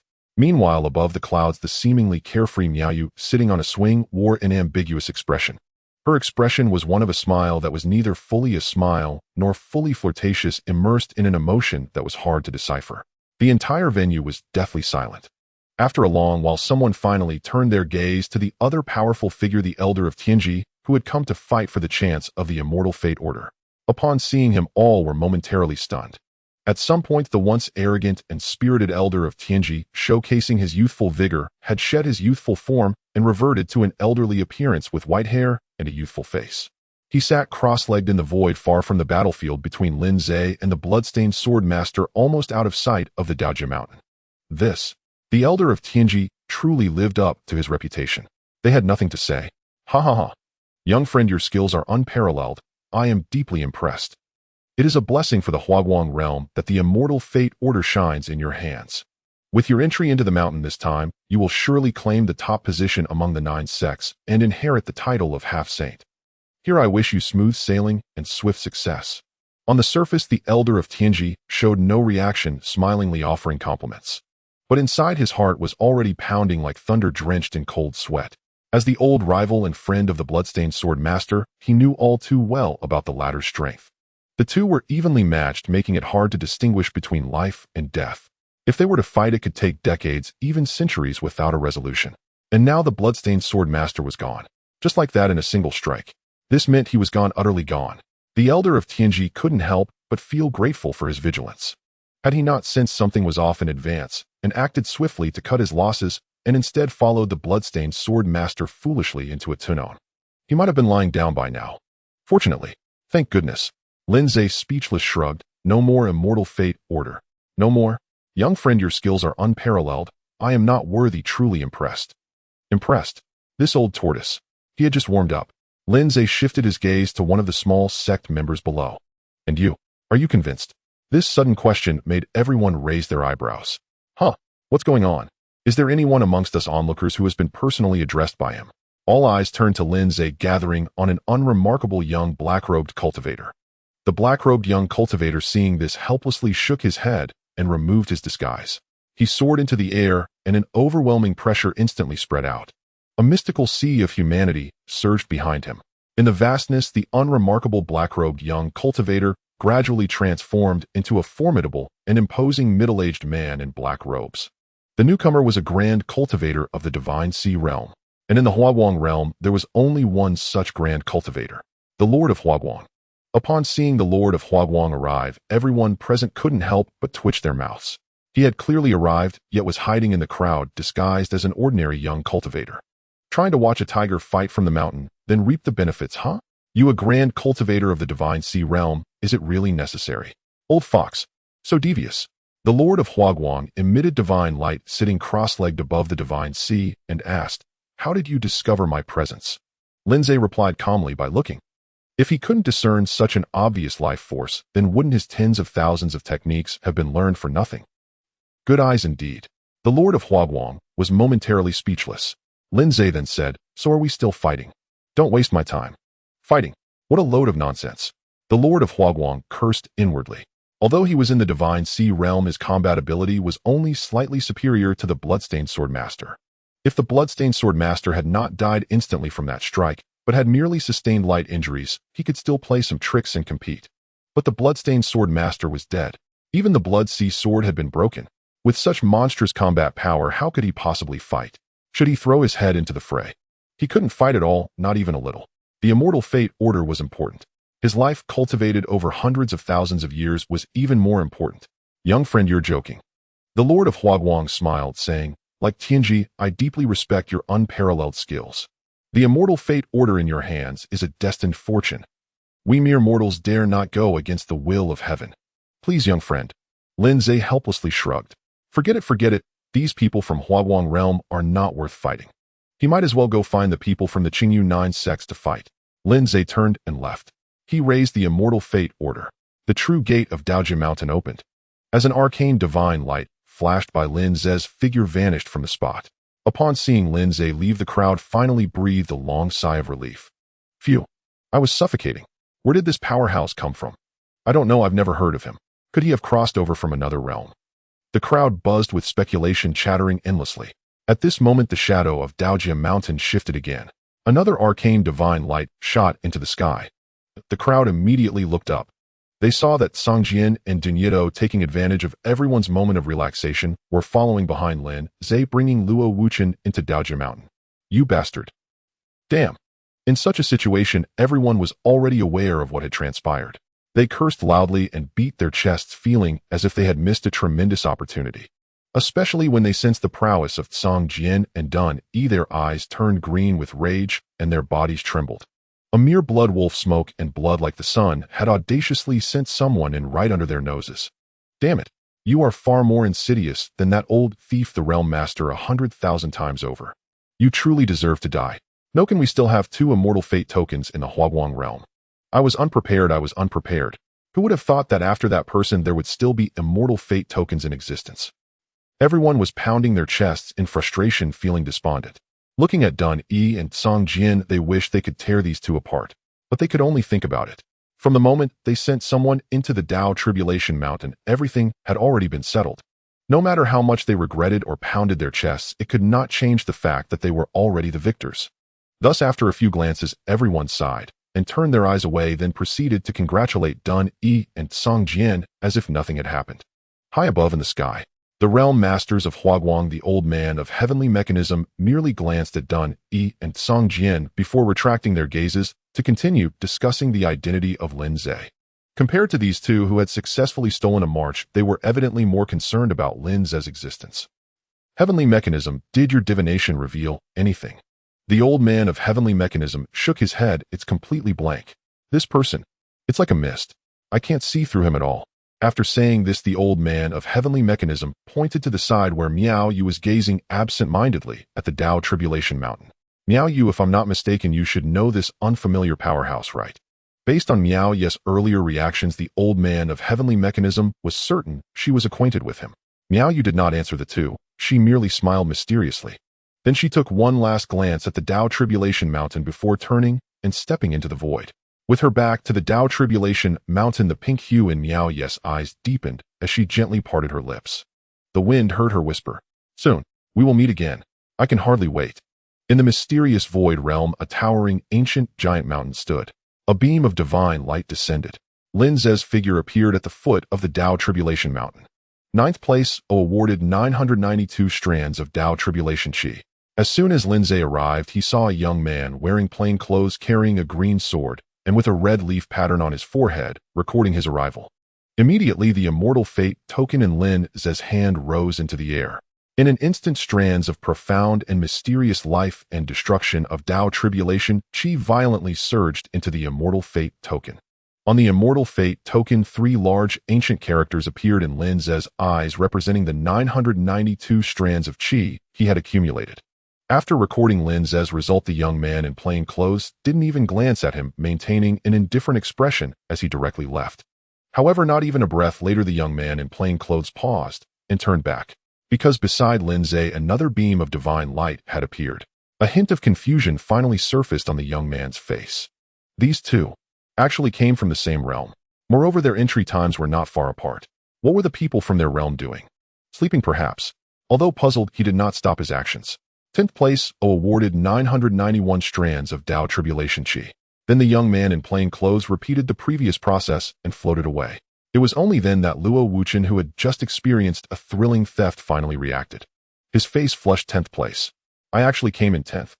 Luo Wuchen had never imagined he could rank among the top in 1,000 great fortune bearers, as this world was vast and full of wonders.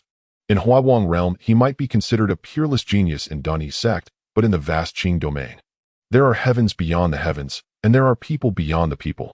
Especially those high-level realms in the core of Qing domain, they had better environmental conditions, longer lineages, and more distinguished and powerful teachers. What right did others have to be more outstanding than the geniuses from his small place? Therefore, Luo Wuchen's psychological expectations were very low. As long as he could place between 400 to 600, that would be considered a high starting point. Yet now he had actually reached the 10th place. This was several hundred strands of Qi higher than his expected range of 400 to 600. Luo Wuchen couldn't help but feel a surge of excitement. However, amidst the excitement, he did not forget whose prestige allowed him to enter the Tao Tribulation Mountain and achieve the 10th place. He deeply bowed to Lin Ze. "Thank you, Senior Wang Shenwu." Lin Ze replied lightly, "There's no need to thank me. Your ability to seize the opportunity is your own skill. Instead of thanking me here, it would be better to think about what your next step should be." "Yes, Senior, you are right." Luo Wuchen tried to calm his excited heart. He glanced around. The previous 8 who had arrived were keenly observing the two of them. Upon seeing the presence of these 8, Luo Wuchen's joy vanished and his heart suddenly tightened. "Senior, those 8 are actually faster than you." To be fair, Senior Wang Shenwu's speed was already astonishing. After all, the likes of seniors who held the Immortal Fate token didn't need to hide, nor did they need to employ tactics. Directly breaking through with absolute force and crushing the first realm was an extremely rare sight. In terms of speed, there truly could be no second way to surpass the senior. Unless they also, like the senior, entered with an overwhelming posture. But is that possible? These 8 people did not seem like the kind of unparalleled powerhouses capable of dominating the first realm. With this thought, Luo Wuchen decided to probe the enemy situation first. However, before Luo Wuchen could act, a seemingly ordinary, plump Taoist boy approached, appearing quite familiar. As soon as he opened his mouth, Lin Ze and the others were left speechless. He said, "Did you two also wake up here?" "Woke up. Just arrived here." Luo Wuchen's mouth twitched. Lin Ze was also at a loss for words. The plump Taoist boy scratched his head and continued, "Yeah. We who arrived early were just inside the range of the Tao Tribulation Mountain shadow. I just woke up and rolled over and I was here. Oh, except for that first guy." Luo Wuchen tried to remain calm. What happened to him? He was smashed right in the face by the Tao Tribulation Mountain. Upon hearing the words of the chubby Taoist boy, Luo Wuchen felt a lingering unease in his heart. He thought about how anxious he and his master had been regarding the incident surrounding the Immortal Fate token, trying every possible means to resolve it. They exhausted all their tactics. They allied with the Tsangjian Mountain, feigned attacks, and schemed against opponents. Yet despite all this, entry to the Tao Tribulation Mountain was still uncertain. Meanwhile, the 8 individuals ahead of them had done nothing, and the Tao Tribulation Mountain just appeared beside them. This truly made Luo Wuchen want to utter a strong damn in his heart. However, as the mystery of the arrival of these 8 individuals was resolved, Luo Wuchen also felt a sense of relief. He had initially thought that these 8 were as formidable as the presumed Saint Incarnation, the Divine Martial King. If that were the case, what chance would the others have? The trials of the Tao Tribulation Mountain would have turned into a mere stage for their performance. Thank goodness, thank goodness. How could that be a good thing? Wouldn't that make the problem even bigger? If they could reach such a level just by relying on luck, who knows what other ridiculous circumstances lay ahead? Thinking of this, Luo Wuchen became even more cautious. He first cast a subtle glance at Lin Ze. Seeing no reaction, he stepped forward as the vanguard. Luo Wuchen chuckled, saying, "I see, then our situation is quite similar to yours, Tao brother, as we are also relatively close to Tao Tribulation Mountain." "You see, I told you so." The chubby Taoist boy, as if he had won a victory, strutted about, proudly showing off to the other 7. Seeing this, Luo Wuchen narrowed his eyes and asked, "Tao brother, since you arrived first, do you know what we are supposed to do next? This time is significant as it's a selection of heirs by a semi-saint. Will there be any additional changes?" The chubby Taoist boy replied, "As for that, I don't know either. The senior brother responsible for record-keeping from the 9 sects didn't mention it either. Perhaps the official announcement will come after everyone has gathered." At that moment, another red-clad youth stepped forward. He said, "If nothing unexpected happens, the first trial will still be climbing the stairs. After all, the procedures of the Tao Tribulation Mountain trials have been the same for over 1 billion years." As he spoke, the red-haired youth pointed to the ancient stone steps at the foot of the mountain, which were winding and marked with signs of damage. That was the only way up the mountain. "They're right over there." Lin Ze and Luo Wuchen looked over. However, aside from a sense of ancient decay, they didn't find anything particularly mystical about the damaged stone steps. Luo Wuchen then asked, "These stone steps, do they have any special significance?" The red-clad youth smiled. "You've asked the right person. It is said that the ancient stone steps of the first trial in Tao Tribulation Mountain can test a person's will. With each step you take, illusions from ancient times will disturb your thoughts and challenge your will. If one's will is not steadfast enough, they will find it nearly impossible to climb. Often they can barely take 2 steps before being consumed by the ancient illusions, unable to extricate themselves for a long time. In severe cases, it may even leave a lifelong shadow." Upon hearing this, Luo Wuchen's expression tightened slightly. "So the first trial is to select those with steadfast will. Those whose minds are not strong enough to complete the stone steps will be eliminated." Hearing this, the red-clad youth laughed. "Ha! Completing the stone steps." Luo Wuchen did not understand what made the red-clad youth laugh. The chubby Taoist boy then explained since the establishment of the Tao Tribulation Mountain trials over 1 billion years ago, only 13 people have completed the stone steps. So not being able to finish the stone steps does not mean elimination, otherwise the trials behind Tao Tribulation Mountain would be unnecessary. Each trial in Tao Tribulation Mountain is independent and there is no concept of elimination. Each trial allows participants to earn corresponding tribulation energy, and only at the end, when all tribulation energy is summed up, does the real ranking emerge. This is also the standard by which the 9 sects of the Qingyu select their disciples. In the eyes of the 9 sects, some disciples are simply lucky advancing through sheer fortune, while others are steadfast relying on their determination to persevere and achieve greatness later on. And some disciples possess extraordinary talents and insights using their innate gifts to dominate for millions of years. There are all sorts of possibilities. Thus, the 9 sects of the Qingyu do not adopt a one-size-fits-all approach. They evaluate disciples based on their performance and potential in various aspects, tailoring their teachings accordingly. I see. Thank you for clarifying, Tao brother. Luo Wuchen couldn't help but sigh. Otherwise, how could the 9 sects of Qingyu have been the absolute ruler of the Qingyu for millions of years? With this selection model for the Tao Tribulation Mountain trials, the 9 sects of Qingyu should undoubtedly be the eternal rulers. And he right now was about to step into such a sacred sect. Thinking of this, Luo Wuchen felt a bit excited. It's alright, most people only know that the Tao Tribulation Mountain has a tribulation energy trial, and many are unaware of the specific details. The chubby Taoist boy added, I suggest you sit down and adjust your breathing, bringing your mental state to its peak to prepare for the ancient stone steps. In the past, many suffered due to poor mental states, losing the opportunity to gain more tribulation energy. Hearing this, Luo Wuchen looked at the chubby Taoist boy with a slightly peculiar expression. Tao brother, aren't you afraid of telling me these things? The chubby Taoist boy smiled. You're overthinking it, Tao brother. To quote my father, if everyone clings to their own interests, competing against each other and suppressing others, then the Qingyu will have no future. Moreover, my father also said constantly comparing oneself to garbage will only turn oneself into garbage. Only when facing worthy opponents can one truly inspire oneself to rise to the occasion. A golden region should be vibrant, filled with prodigies. If we keep indulging in petty schemes, the Qingyu will wither away. Luo Wuchen was at a loss for words. The chubby Taoist boy's father must be a great sage in the Qingyu. Thank you, Tao brother. This sentence was uttered with heartfelt sincerity by Luo Wuchen. The chubby Taoist boy waved his hand. It's nothing, just focus on your breathing. We don't have much time left.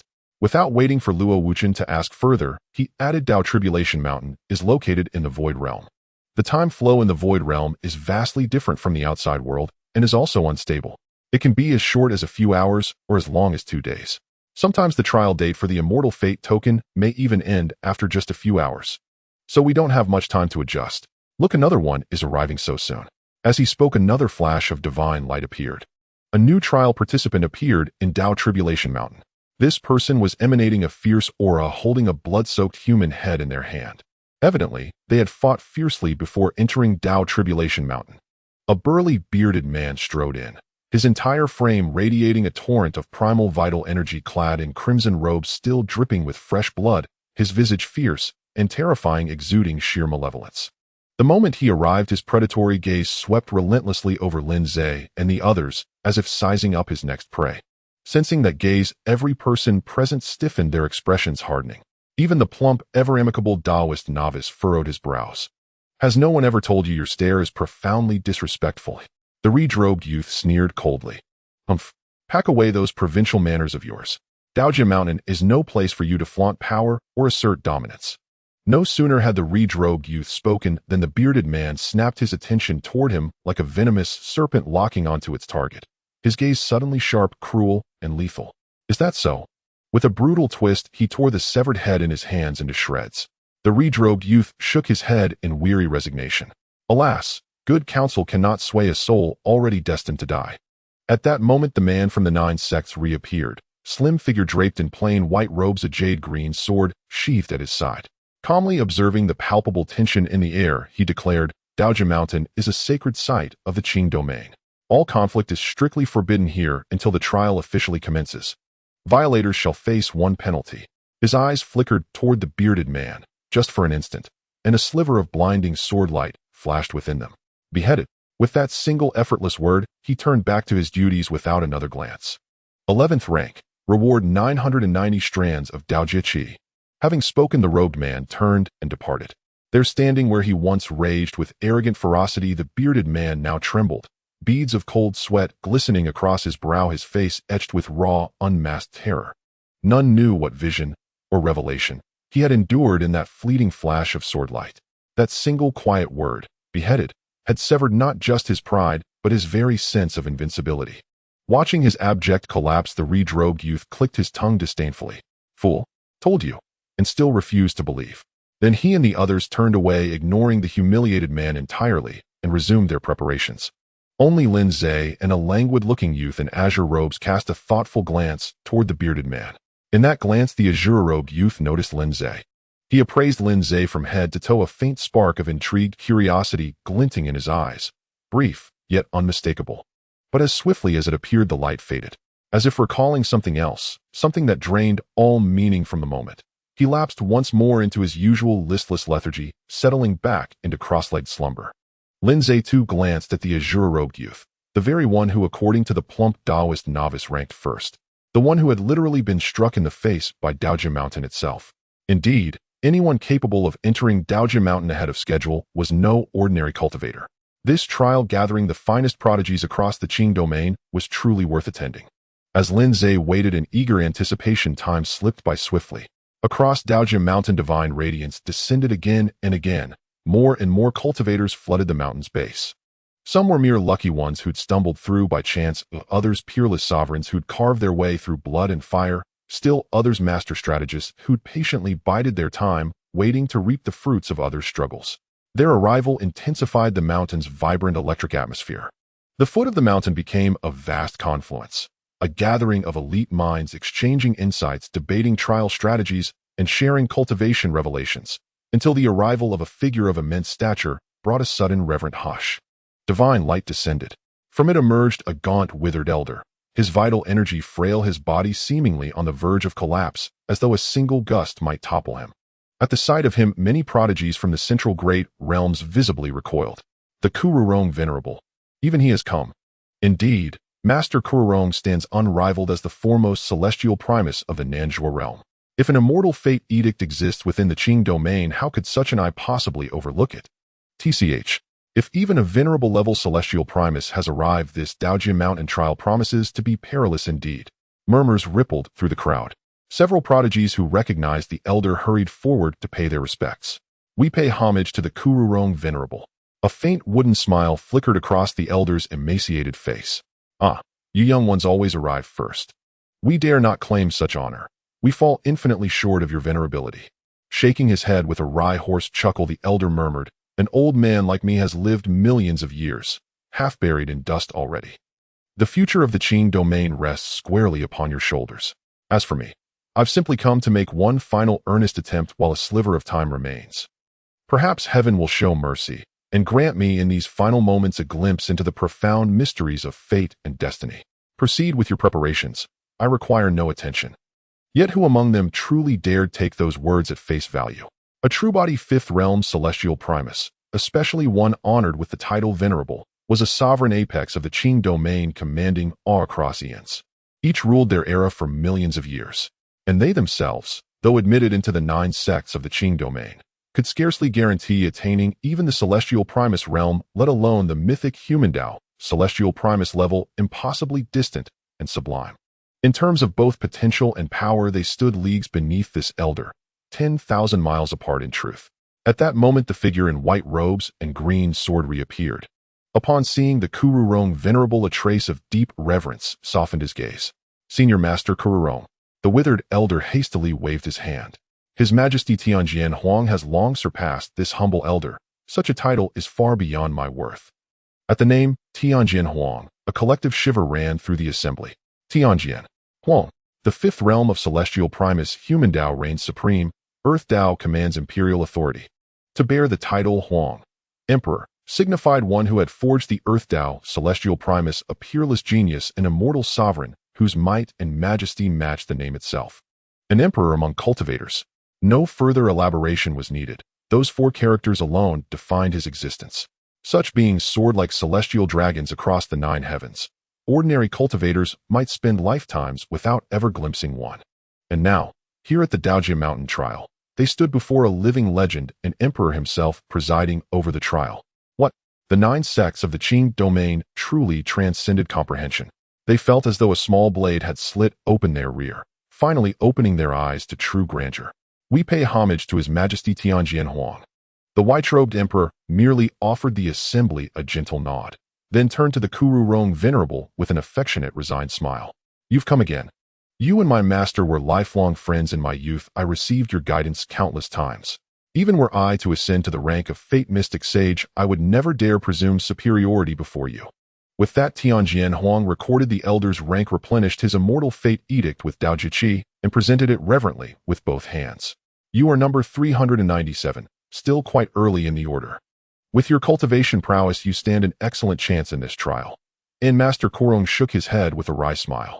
An old man like me, already on the verge of returning to dust, possesses no such formidable abilities.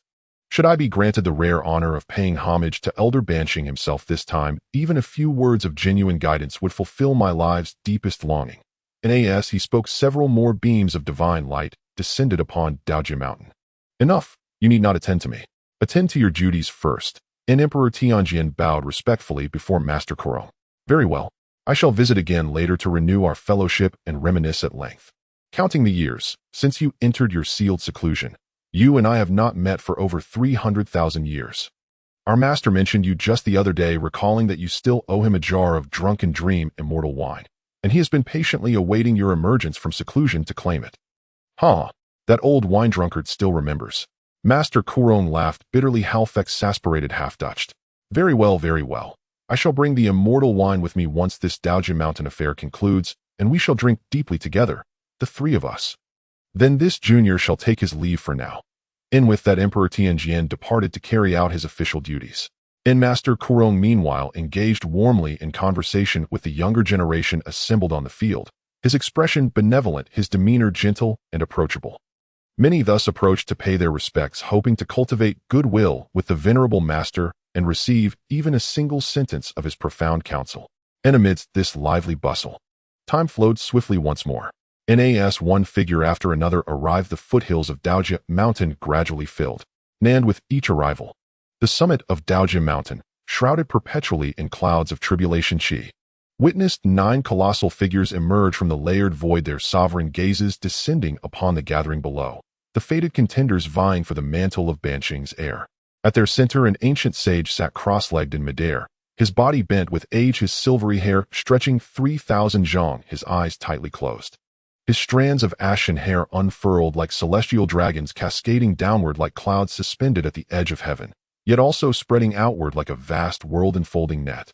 Their tips vanished beyond mortal sight, vanishing into the unseen void, yet faint luminous radiance could be glimpsed surging upward along each silken filament.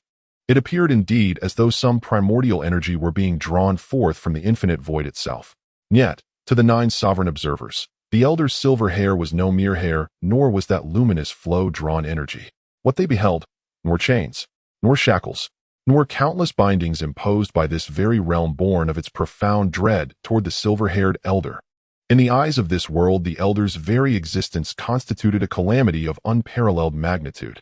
And he was none other than Qingyu Domain's true supreme sovereign, the peerless paragon beneath the saintly throne. He was also the architect of this immortal fate decree trial, in Banshing Qinghe, and he had personally descended upon Daoji Mountain to witness and meticulously select the one destined to inherit his legacy. Thus the scale of this Daoji Mountain trial reached unprecedented heights. And ordinarily, emissaries sent by the 9 sects to recruit disciples were merely sect elders. Only during exceptionally brilliant trials would a deputy sect masters will descend in person. But with Banshing Qinghe's arrival, all 9 sect masters, their absolute apex, had gathered in full. And moreover, the cultivator originally appointed to oversee the trial's progression, the celestial origin cultivator, had been elevated on the spot to the rank of sovereign. A sovereign of peerless genius now presided over the entire trial, recording every moment, ensuring absolute fairness and impartiality, drawing forth each disciple's most authentic self for rigorous evaluation. For a Banshing heir was no trivial matter. Enthi could afford no negligence. And they observed each trial participant in silent vigilance. And time slipped away soundless and unseen. Soon one of the 9 spoke, his voice resonating across the void. The appointed hour has come. And Only 812 have arrived. And nearly 200 failed to enter. And a full 20%, rather too many. And shall we wait longer? No. The time was declared, so the time must stand. Those who failed to enter simply lack the requisite capacity, and are thus disqualified from this trial. Indeed, so it must be, and I concur. And then let us begin. And as the 9 sovereigns spoke, their gazes converged upon Banshing Qing'e, the elder whose silver hair stretched 3,000 zhang. The Banshing did not respond, and he remained motionless, eyes closed, spine bent, utterly silent, as if already sunk deep into eternal slumber. And seeing no reaction from the Banshing, the 9 immediately instructed Emperor Tianjian to announce the official closure of entry and to commence the trial without delay. Time is up, and begin the trial, and ensure strict adherence. Elder Banshing Qing'e watches closely, and Emperor Tianjian received the command from the summit of Daojia Mountain. He gazed upward at the sky veiled in tribulation qi, as if striving to pierce its dense layers and glimpse the Banshing's sacred visage. And then he turned, and materialized beside the ancient stone steps at Daojia Mountain's base. He unleashed a piercing, cloud-shattering sword cry. Enjung, Enchong. And time is up, and the trial begins. And as Emperor Tianjin's voice echoed, all pathways into Daojia Mountain sealed shut. Simultaneously, the illusory reflections of Daojia Mountain across all realms dissolved into nothingness. And outside, those on the cusp of breaking through stared in utter despair. Roars of fury pierced the heavens. No. And so close, just one step short. And damn it, and just one more hour. 1 hour and I'd have slipped in. Yet these cries of rage never reached Daojia Mountain's inner sanctum. Within Daojia Mountain, the long-awaited trial had commenced, and Emperor Tianjian stood beside the ancient stone steps ascending the mountain, his gaze sweeping across every soul gathered at the foothills. Tribulation qi surged and spread across the entire mountain, reawakening Daojia Mountain from its cycle of birth and dissolution, imbuing it once more with vibrant, pulsing life. The ancient stone steps beside him shimmered with arcane, ineffable luster, possessing an almost soul-grasping power, drawing every eye irresistibly, plunging each observer into profound reverie and boundless imagination. The first trial, the ancient celestial stairway. Forged in antiquity, this stairway awakens the deepest roots of greed, wrath, delusion, and desire within your heart. And it reveals the world's extremes, the utterly vile, the breathtakingly beautiful, the profoundly virtuous, the absolutely true, the utterly false. And the higher the step, the greater the number climbed, the more terrifying the visions become. All phenomena herein demand utmost caution. Caution, and should any fall prey to illusion and lose themselves irrevocably, they must instantly activate their immortal fate decree, a safeguard that will extract them from the phantasm and usher them into the second trial. Do not overreach, lest you suffer consequences that haunt you for eternity, and that is all. The first trial begins now, in its duration until these 1,000 filaments of tribulation qi burn completely away. Observe, na slender thread of tribulation qi burns steadily in Emperor Tianjin's palm. And when the final ember fades, regardless of how far you have ascended, the first trial ends, and you shall proceed automatically to the second trial. So be it. And with those words, Emperor Tianjin's form dissolved into emptiness, leaving only that quiet, unwavering flame of tribulation qi burning on. In the next moment, whoosh, whoosh, whoosh, whoosh, countless figures rushed forward like hungry tigers pouncing on sheep, charging up the ancient heavenly ladder. They raced up the ladder, taking 2 steps at a time, vying to be the first to ascend, eager to present their best selves to the influential figures at the mountain peak. Their demeanor was one of youthful vigor and proud elegance. The Tao Tribulation Mountain's heavenly ladder. It's nothing but this. Is this the extent of the illusion? This won't stop my steps. Dear friends, I shall go ahead to the summit and wait for you. This is too easy, isn't it? Will there be any problems? What problems could there be? Those who can come this time are the strongest in their realms, or the most fortunate among them. Each one is no simple character. The first half of the journey is naturally smooth, while the latter half will depend on individual skill. Indeed, let them revel for a moment, the difficult path still awaits ahead. Despite their words, everyone's speed did not slow in the slightest. Each took 2 steps at a time, moving with the grace of dragons and tigers, having already crossed dozens of levels of the heavenly ladder, drawing closer to the summit. It seemed that this selection of the semi-sane inheritor would proceed quite smoothly under the guidance of these elite individuals. But in reality, the situation was quite the opposite. Within the ancient heavenly ladder, most people were indeed chatting with their companions about how easy it was to ascend, They laughed and joked, yet their feet remained completely still, all standing in place. Only a few could barely take a few steps. Only a select few maintained a resolute gaze as they made their way up the mountain. From the very beginning, this competitive and synchronized group had already exhibited a severe polarization. They had fallen into an illusion without realizing it. This scene made Luo Wuchen shiver with fear. To be cautious, Luo Wuchen hesitated on the ladder for a moment before stepping back, waiting for others to scout the path ahead. Little did he expect that this caution would indeed leave him feeling chilled to the bone. Is this the illusion of the Tao Tribulation Mountain? The plump Taoist boy beside Luo Wuchen's face also grew serious. Indeed, this is the most terrifying aspect of the first trial of Tao Tribulation Mountain. Do you think you're climbing the mountain? Compared to those sudden appearances of beauty's divine skills and fortuitous encounters, this is what truly catches one off guard. Because deep down you know that beauties and divine skills might be false, whereas ascending the mountain is so real yet so illusory. This is what you desire most at this moment, what feels the most genuine. At this moment, a red-haired youth also leaned over. He grinned mischievously. Not just that. It is even possible that what we are saying now and everything you see is already within the illusion. You think you've retreated down the mountain wanting others to scout the path first, and the illusion of Tao Tribulation Mountain has helped you achieve that. You believe you have returned down the mountain, but in fact you are still on the mountain. True and false, false and true. Saying this, the red-haired youth laughed heartily. All right, I've had enough of the show. Let's go, Tao friend Luo. Luo Wuchen fell silent. After a while he suddenly felt a chill all over. He glanced at the already departing red-haired youth and plump Taoist boy. He shook his head and smiled wryly. You really hit the nail on the head. Ooh, I truly have entered the illusion. Saying this, he looked again at Lin Ze, who remained motionless as if he had turned into a stone statue. Even the illusion cannot see through the existence of the god martial king. No wonder he is suspected to be the incarnation of a sage. Luo Wuchen sighed. He understood that he had indeed entered the illusion. The reason was simple. Tao friend Luo. The red-haired youth's words awakened the dreamer. He had never mentioned that his surname was Luo. Boom. The illusion shattered. Luo Wuchen returned to the real world. Back in reality, he had unknowingly distanced himself from the foot of the mountain, having crossed dozens of levels of the heavenly ladder. Only then did Luo Wuchen breathe a sigh of relief, wiping the cold sweat from his forehead. The Tao Tribulation Mountain trial lived up to its reputation. With a long breath, Luo Wuchen looked up again. Ahead, that red-haired youth who had awakened the dreamer was looking back at Luo Wuchen with a mysterious smile. Then he quickly turned away, silently continuing up the heavenly ladder. Seeing this, Luo Wuchen broke out in a cold sweat again. Damn, here it comes again. Could it be that I thought I had come out, but in reality am still in the illusion? Luo Wuchen began to doubt his life. At this moment, at the peak of Tao Tribulation Mountain among the 9 great beings, someone chuckled softly. 2 members of the Qi Ling tribe, quite interesting. In recent hundreds of thousands of years, the Qi Ling tribe has indeed developed rapidly. It seems that fortune is beginning to favor them. What do you mean?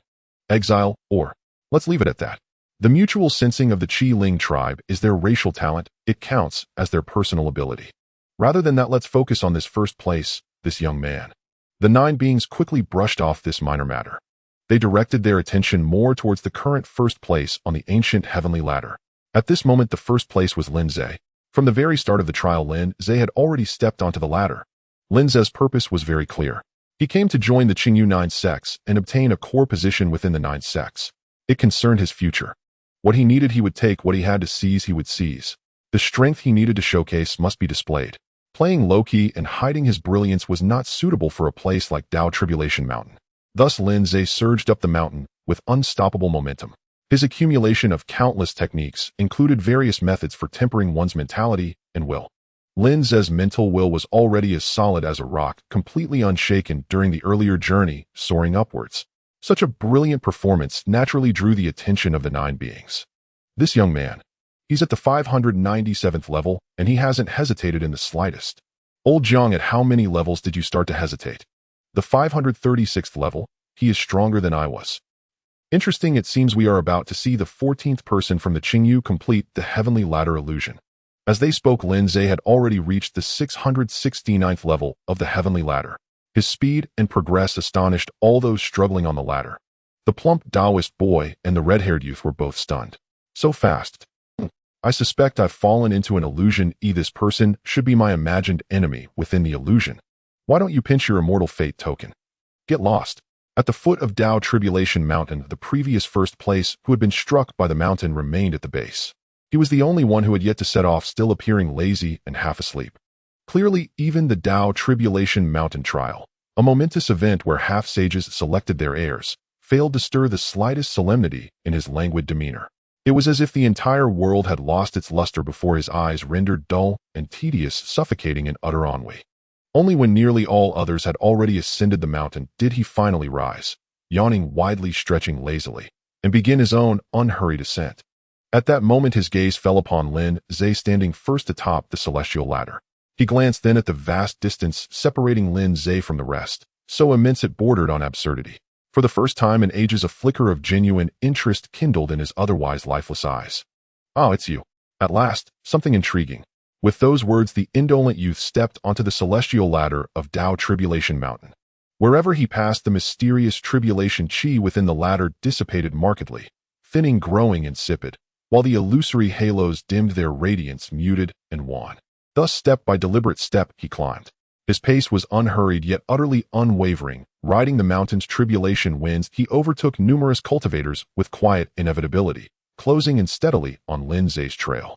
Meanwhile, Lin Ze, still leading unchallenged, had already reached the 789th step, the threshold where the final 200 steps began, the most arduous stretch of all.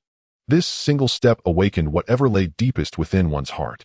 Among the elite geniuses who had ever endured the first trial, 9 out of 10 had fallen here. Yet Lin Ze hesitated not for an instant. He stepped forward. In the next breath, tribulation chi coalesced into illusion. And at last, what slumbered deepest within Lin Ze's soul stirred awake.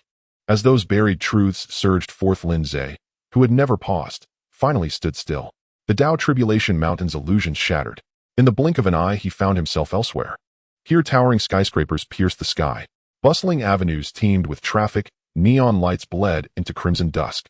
Lin Ze stood inside a familiar residential complex, his white cultivation robes replaced by modern casual where he hadn't worn in 18 years. He had returned to Earth. Silent, Lin Ze touched the keys in his pocket, climbed the stairs, and unlocked the door. Swift and seamless.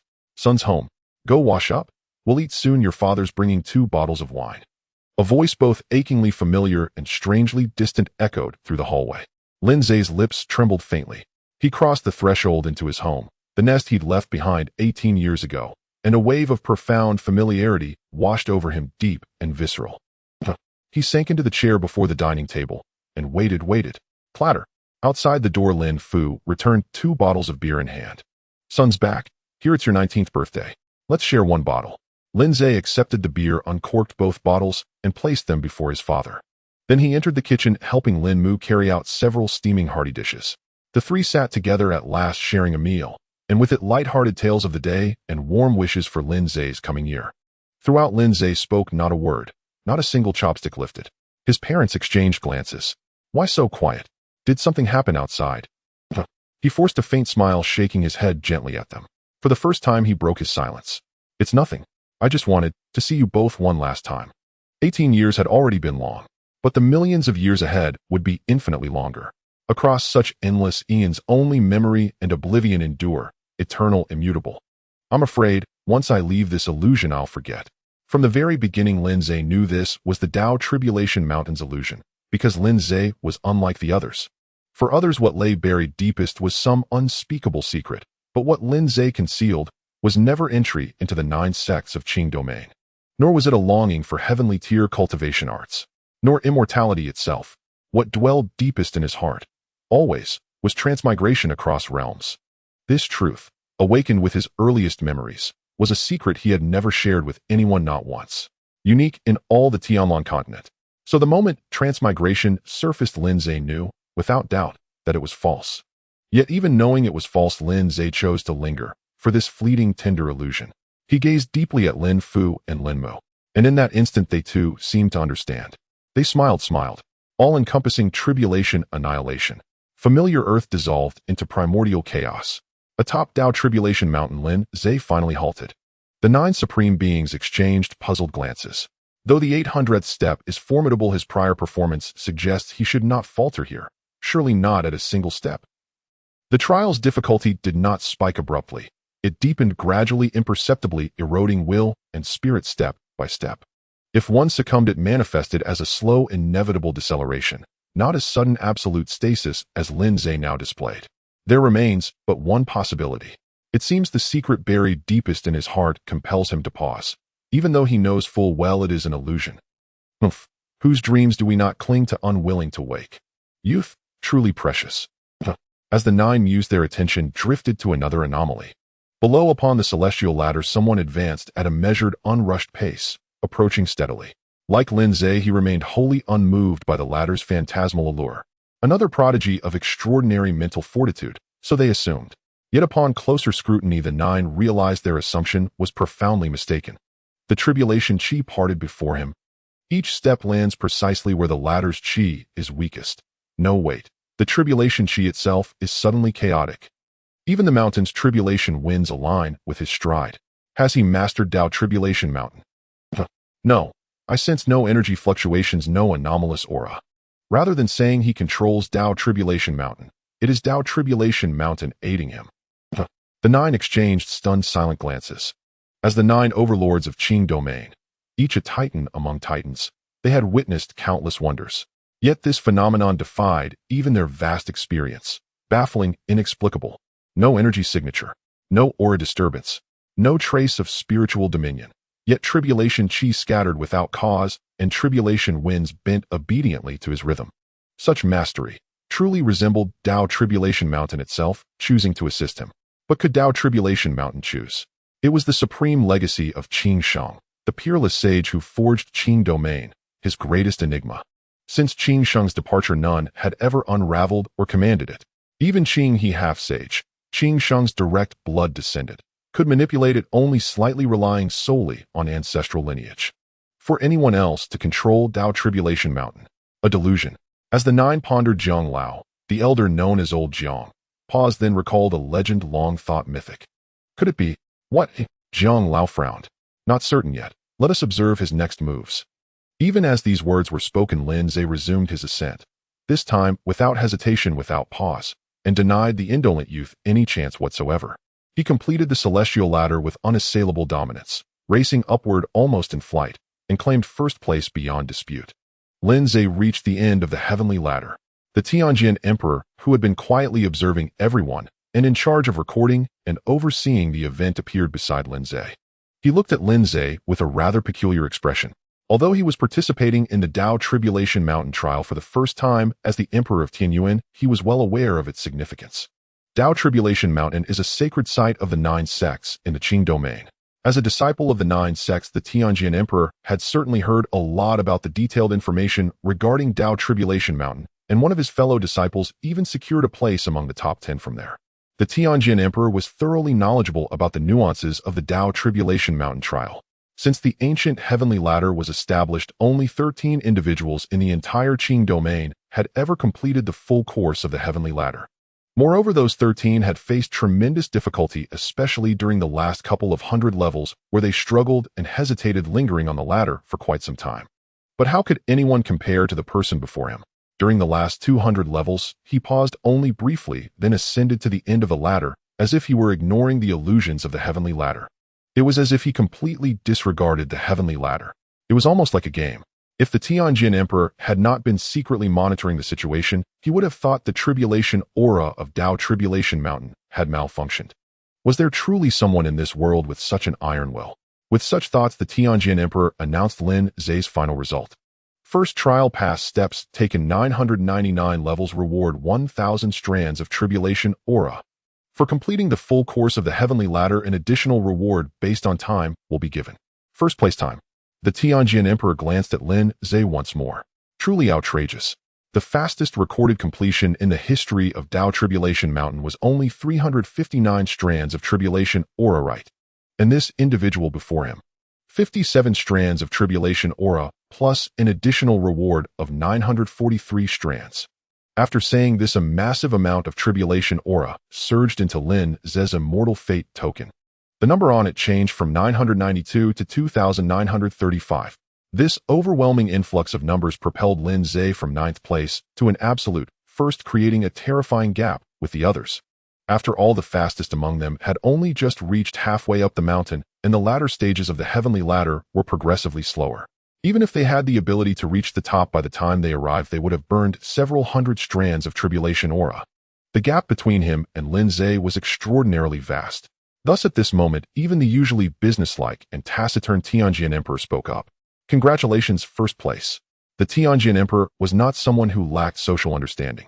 His indifferent reaction to others was simply because those individuals were merely transient figures in his long life, not from the same world. But for Lin Ze, in the eyes of the Tianjin Emperor, Lin Ze had already belonged to the same tier, the same world as him. After all, the previous individual who completed the entire heavenly ladder and set the historical record had become the master of the 9 sects, ruling over the rise and fall of the Qing domain.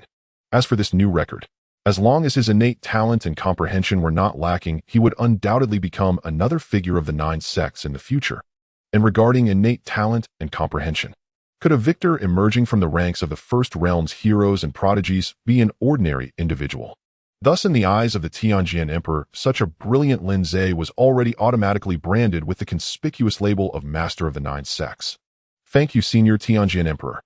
The Tianjin Emperor smiled and shook his head. Let's skip the title of Senior. Next, perhaps I might even call you Shishio or even Shizu. The implication of the Tianjin Emperor was clear. Lin Ze would either join under the Master of the 9 Sects or directly become a semi-holy heir. At that time, Lin Ze's status would reach the pinnacle of the 9 Sects. I am Xue Jianqing of the Tianyuan, known as the Tianjin Emperor. I am Lin Ze, the North Star Divine Martial King. North Star? Xue Jianqing raised an eyebrow. Just a small mundane nation. Lin's maternal grandfather is its emperor. That's not what I meant. I just thought the name North Star sounded somewhat familiar. Xue Jianqing then asked, are you referring to the North Star dynasty under the Cangjin Mountain in the Huaguang realm? Lin Ze was surprised. It was already extraordinary that the Tianjin Emperor, such a significant figure, knew about the Cangjin Mountain in the Huaguang realm, but he even knew there was a mundane nation called North Star under it. A nation that had only been established for a few decades. The North Star was so well known. Does the Sword Emperor know? Xue Jianqing laughed. Indeed it really is. Fate and destiny. This word indeed is beyond words. What do you mean by that? Xue Jianqing said. I have a useless junior disciple who just took in a little apprentice from the Huaguang realm a few years ago. This little apprentice is from the Wuan dynasty of the Cangjin Mountain, and like you has a bit of royal blood from the Wuan dynasty. However, I heard later that the Wuan dynasty was destroyed by rebels, splitting into North Star and Longdu. It was from him that I heard the name North Star dynasty. After that, Xue Jianqing added, but don't worry, little brother. Although that little apprentice has royal blood from the Wuan dynasty, he is not close to the Wuan dynasty and has long severed ties. So after hearing this news, he did not rush back to help. The mention of the royal bloodline of the Wuan dynasty made Lin Ze squint his eyes. Oh, the Huaguang realm is millions of miles away from the 9 sects, and he is in the immortal sect detached from the mundane world. How did he hear about it? Xue Jianqing thought for a moment. I heard that it seems to be a distant relative from Longdu who wrote to seek his help. A distant relative from Longdu seeking help. Lin Ze immediately realized something.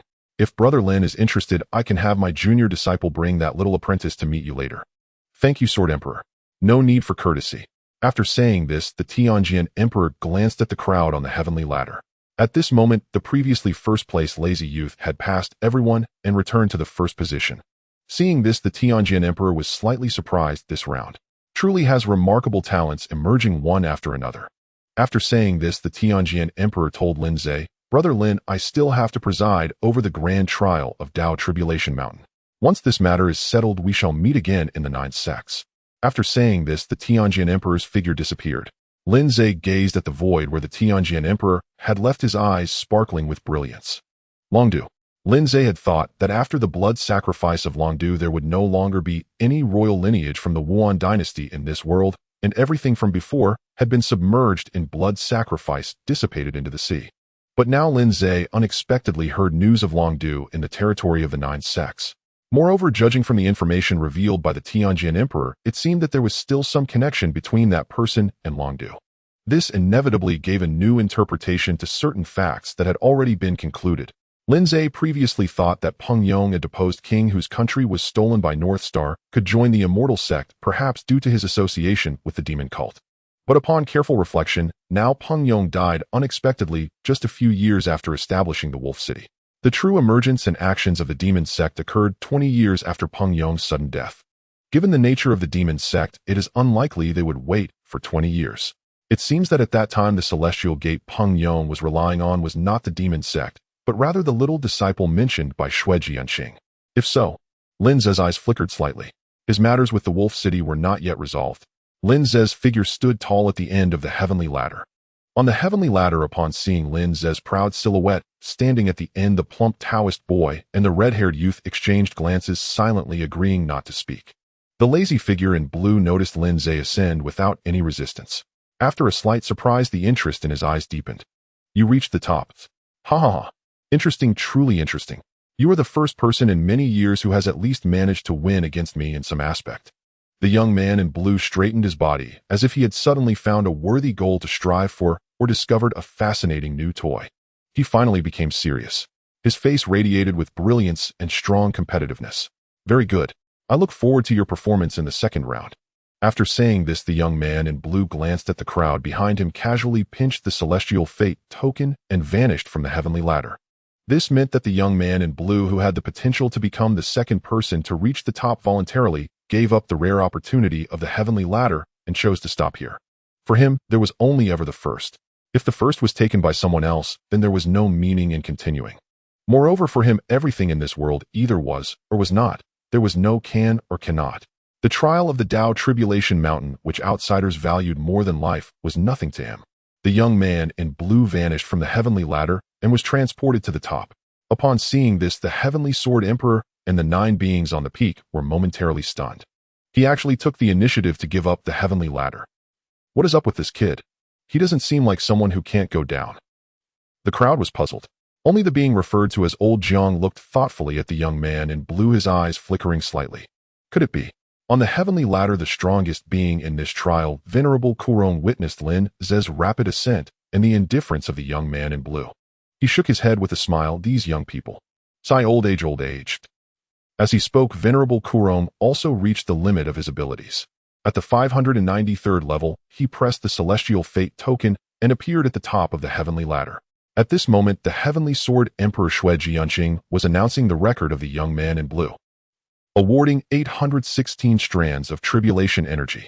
The young man in blue ignored the esteemed heavenly Yuan Emperor Xue Jianxing. At this moment, his eyes were solely on Lin Ze. Xue Jianxing subtly furrowed his brow. He did not like arrogant individuals. Such people were difficult to deal with and quite annoying, especially since he himself was a heavenly Yuan Emperor standing at the pinnacle of the Azure domain.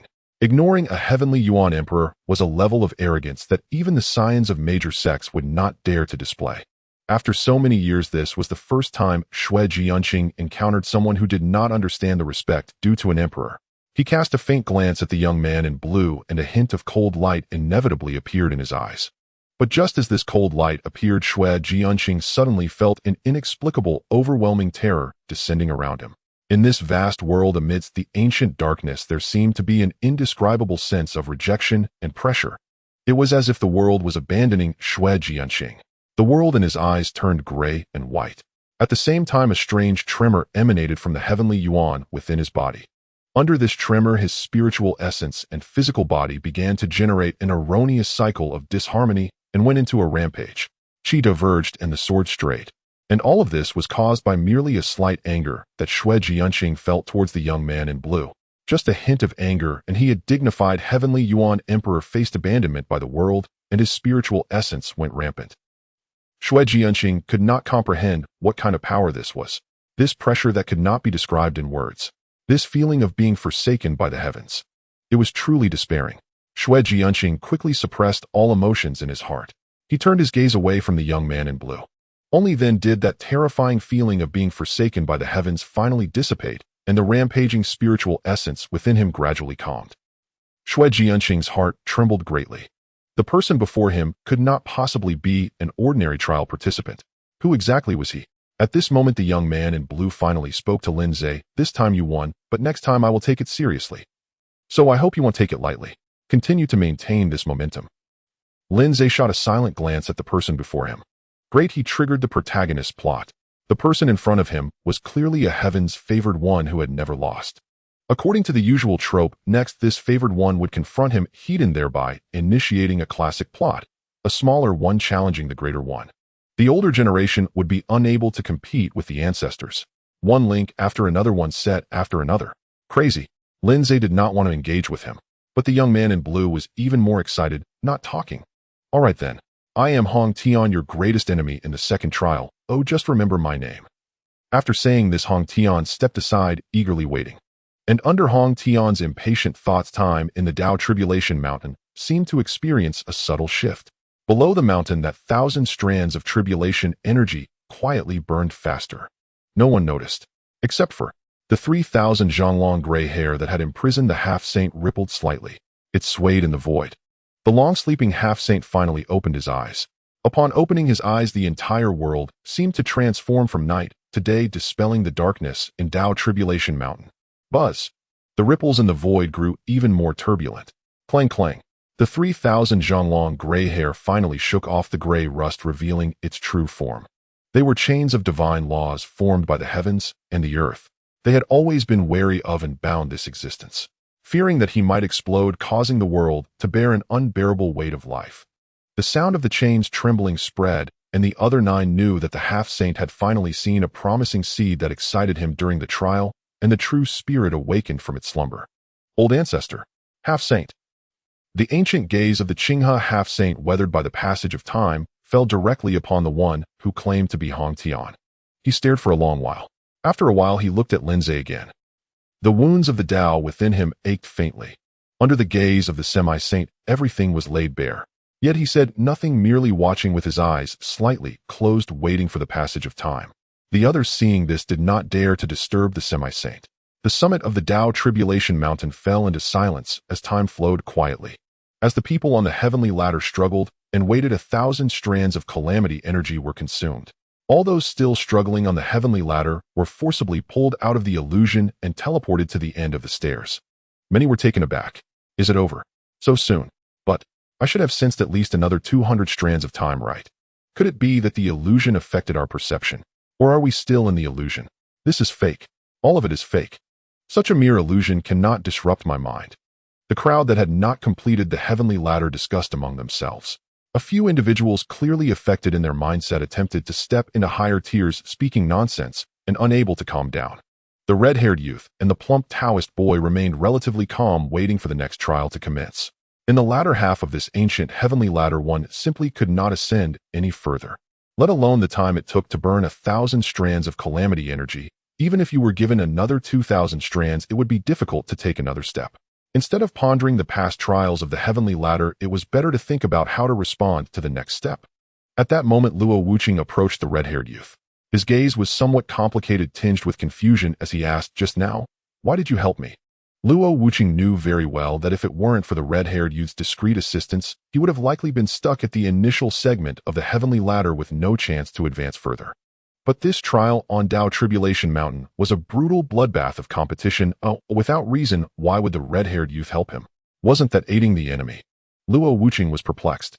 Seeing this, the red-haired youth smiled. He did not keep him in suspense, directly stating, "Because you are of the Qi Ling clan." Luo Wuqing's heart sank. The bloodline of the Qi Ling clan was his greatest secret. Apart from his 2 masters, he had never revealed it to anyone else. During battles and trials, unless forced into a desperate situation, Luo Wuqing would never easily expose his true Qi Ling form. Moreover, those who had forced him into such corners and witnessed his true form had long since turned to ash in the crucible. How did this red-haired youth come to know? Luo Wuqing instinctively stepped back from the red-haired youth. In this land of myriad races, a bloodline physique was extraordinarily precious. If the world were to learn of its owner's existence, they would all wish to turn it into medicinal ingredients or blood offerings, seeking to capture the essence of that bloodline physique. Especially the Qi Ling clan's bloodline, renowned even among the myriad races. It was a coveted treasure, coveted by many. Thus, this Qi Ling clan bloodline was not only Luo Wuqing's hidden talent, but also the root of his original sin. He had to be cautious. Seeing Luo Wuqing's reaction, the red-haired youth helplessly said, "Don't be so tense. In terms of relations, you still need to call me 3 Uncle Grandpa." It should be correct. My Qi Ling clan has always intermarried, so newborns of blood spirit completeness like you who have not yet awakened could only be produced by my little good for-nothing nephew. 3 Uncle Grandpa. Luo Wuqing understood you. You are also of the Qi Ling clan. The red-haired youth nodded. Otherwise, I wouldn't be so free to kindly introduce a stranger of the primordial realm to Tao Tribulation Mountain's heavenly ladder. Once this matter on Tao Tribulation Mountain is resolved, come back with me to recognize your clan and awaken your innate blood spirit. At that time you won't need to hide anymore. Our Qi-Ling clan still holds some power in this Qingyu. Upon hearing this, Luo Wuqing was momentarily speechless, left unsure of the emotions swirling within him. The red-haired youth then asked, by the way, it seems you have a deep relationship with that person. Following the gaze of the red-haired youth, Luo Wuqing saw Lin Ze standing proudly like an ancient pine. You kid, you actually know such a monster who is the first in the Tao Tribulation Mountain trials. Luo Wuqing scratched his head. Well, it's not really a deep relationship. It's just that my second master knows him. I don't know much. Oh, tell me about it. The red-haired youth became interested. Luo Wuqing then leaned closer to the red-haired youth's ear, sharing all the information he knew about Lin Ze. After listening to Luo Wuqing, the red-haired youth frowned directly. He shook his head in denial. That's not possible. Although it's said that saints can manifest in myriad forms and thoughts can transcend the ages, every person we meet could potentially be an incarnation of a saint. But this is merely a possibility without any actual likelihood, especially in our Qingyu where saints have not been seen for millions of years. Then what do you think he is? Luo Wuqing did not understand the perspectives and insights of those in higher echelons. Regardless from their viewpoint, they could only speculate that Lin Ze was a manifestation of a saint. The red-haired youth said nothing. He furrowed his brow, watching Lin Ze, sometimes lowering his head, sometimes looking up, remaining silent for a long while. At this moment, the plump Taoist boy suddenly uttered 4 words. Void spirit, celestial body. Upon hearing this, the red-haired youth's pupils suddenly constricted. Void, celestial body. The red-haired youth and the plump Taoist boy exchanged glances, and infinite waves surged in their eyes. They remained silent for a long time. In the distance, the venerable Ku Rong, who had been stroking his beard, also paused.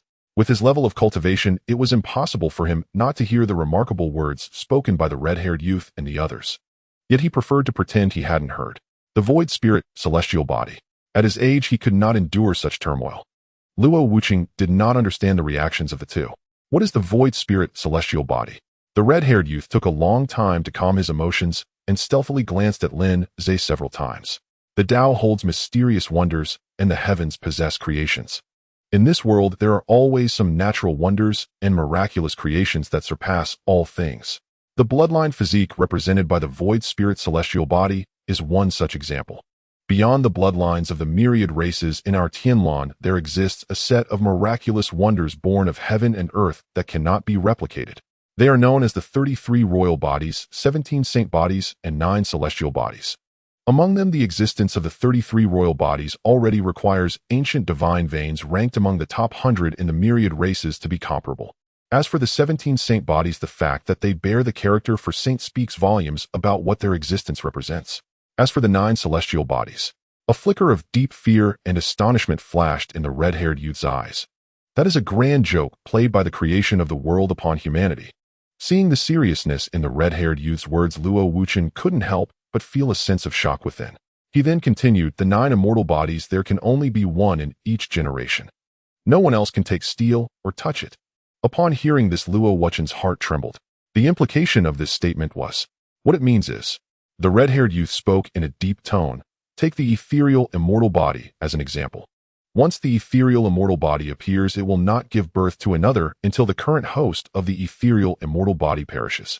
If the ethereal immortal body remains alive, no new ethereal immortal body will ever be born. Even its offspring cannot inherit even a fraction of the immortal Bodhi's power. Those who wish to steal the ethereal immortal body are destined to end up with nothing. The red-haired youth lamented helplessly as he spoke. Like our other bloodlines, there is a chance that a powerful being can refine blood medicine to steal it, but the essence of the ethereal immortal body is bound by the laws of the Tao. It cannot be stolen or usurped apart from its recognized original owner. No one else can not only take it, but cannot even touch it. Those who attempt to taint the ethereal immortal body will surely suffer retribution and be punished by the heavens. In other words, the existence of the 9 immortal bodies can only be envied by others, but cannot be coveted. And that is the most tyrannical aspect of the 9 immortal bodies. Upon hearing this, Luo Wuqing took a deep breath. The 9 immortal bodies cannot even be touched by others, let alone thought about. This thing is truly tyrannical. At this moment, the red-haired youth continued, this is just a manifestation of the immortal Bodhi's tyranny, its true power. Just look at this individual, and you'll understand. At 18, half a step into the divine sea. This would be impossible for anyone else, but for the ethereal immortal body, it is as easy as pie. Because the power of the ethereal immortal body is precisely the emptiness of the Tao, clear as the heavens.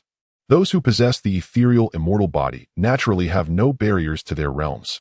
They do not need to comprehend laws, nor do they need to understand the so-called Tao. They only need to continuously accumulate spiritual power and foundation. As long as their spiritual power is sufficient, their realm will naturally be attained. The red-haired youth thought for a moment.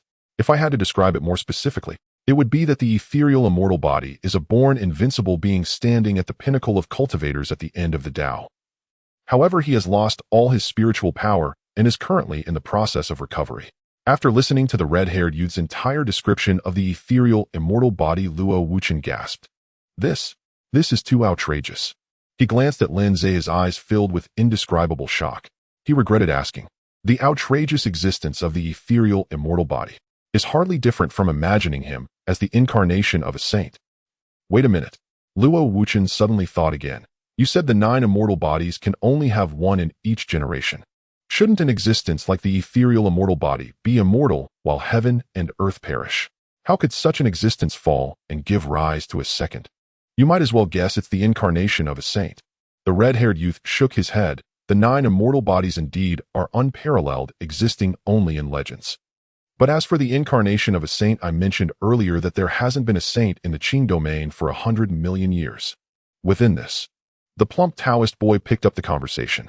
It is impossible for the incarnation of a saint to exist in the Qing domain. This does not mean that my Qing domain is weak. The environment of heaven and earth does not support it. On the contrary, my Qing domain ranks among the top in the Tianlan regions, situated at the center with formidable strength. As for why there are no saints, the reason cannot be explained in a short time.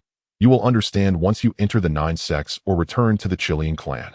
Luo Wuchen seemed to understand. He glanced at Lin Ze again. Doesn't that mean? Luo Wuchen took a deep breath. I can't think of any other possibilities. After saying this, the plump Taoist boy and the red-haired youth fell silent. At the same time, they were at the peak of Tao Tribulation Mountain.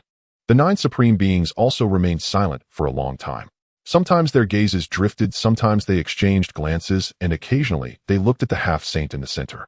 The half-saint's eyes remained slightly closed, unaffected by wind or rain, and uttered not a word, making it impossible for others to discern what thoughts were crossing his mind at that moment. Seeing this, the few could only glance at each other for a moment and say, "Let's wait and see." The figure of the Sword Emperor Xue Jianqing appeared in a forest of steels at the end of the heavenly ladder. The forest of steels was shrouded in mist. Only faint outlines of the steels could be discerned. Xue Jianqing let out a piercing sword cry once more. The second trial, the ancient heavenly steel. Buried within this forest of steels before you are the 9 ancient cultivation methods. They exist in the form of fragments within each ancient steel. What you need to do is piece together and comprehend the complete ancient cultivation method from these ancient steels. Within the time limit, the more methods you comprehend, the greater their integrity, the more calamity energy you will obtain. After finishing speaking, Xue Jianqing waved his hand, dispersing the mist in the forest of steels, revealing its true form. What entered the eye were ancient stone steels buried in the dark earth. They were worn and damaged. The ground was littered with scattered stones. The site was desolate and dilapidated. Whoosh! A wisp of calamity energy danced and once again condensed into a burning fireball. The time for this trial is 5,000 strands of calamity energy. How much you can comprehend depends on your own fortune. After saying this, Xue Jianqing glanced at Lin Ze and Hong Tian. Then his figure vanished once more. The second trial begins now. As soon as his voice fell, the youth in blue, named Hong Tian, instantly appeared in the forest of steels. At the same time, a phrase drifted into Lin Ze's ears with the movement of the wind. This time I won't hold back. I look forward to your performance. Lin Ze cast a glance at Hong Tian, his expression one of amusement. Compared to others, that is one thing. But when it comes to comprehension, you might not realize whose home ground this truly is. The forest of steels hiding the ancient cultivation methods, isn't this just an alternative library? No one understands the library better than Lin Ze. With this thought, Lin Ze entered the forest of steels with great anticipation. The 9 ancient cultivation methods within Tao Tribulation Mountain are at least of earth-grade quality. Entering the forest of steels, Lin Ze's godly comprehension level 4 activated automatically. You discovered a fragment of the earth-grade middle-tier cultivation method, Sunset, Sword Technique. You discovered a fragment of the earth-grade middle-tier cultivation method, Tai Xian Divine Skill. You discovered a fragment of the Earth-grade middle-tier cultivation method, Rising Moon over the Sea. You discovered a fragment of the Earth-grade middle-tier cultivation method, Yin-Yang Mystic Transformation.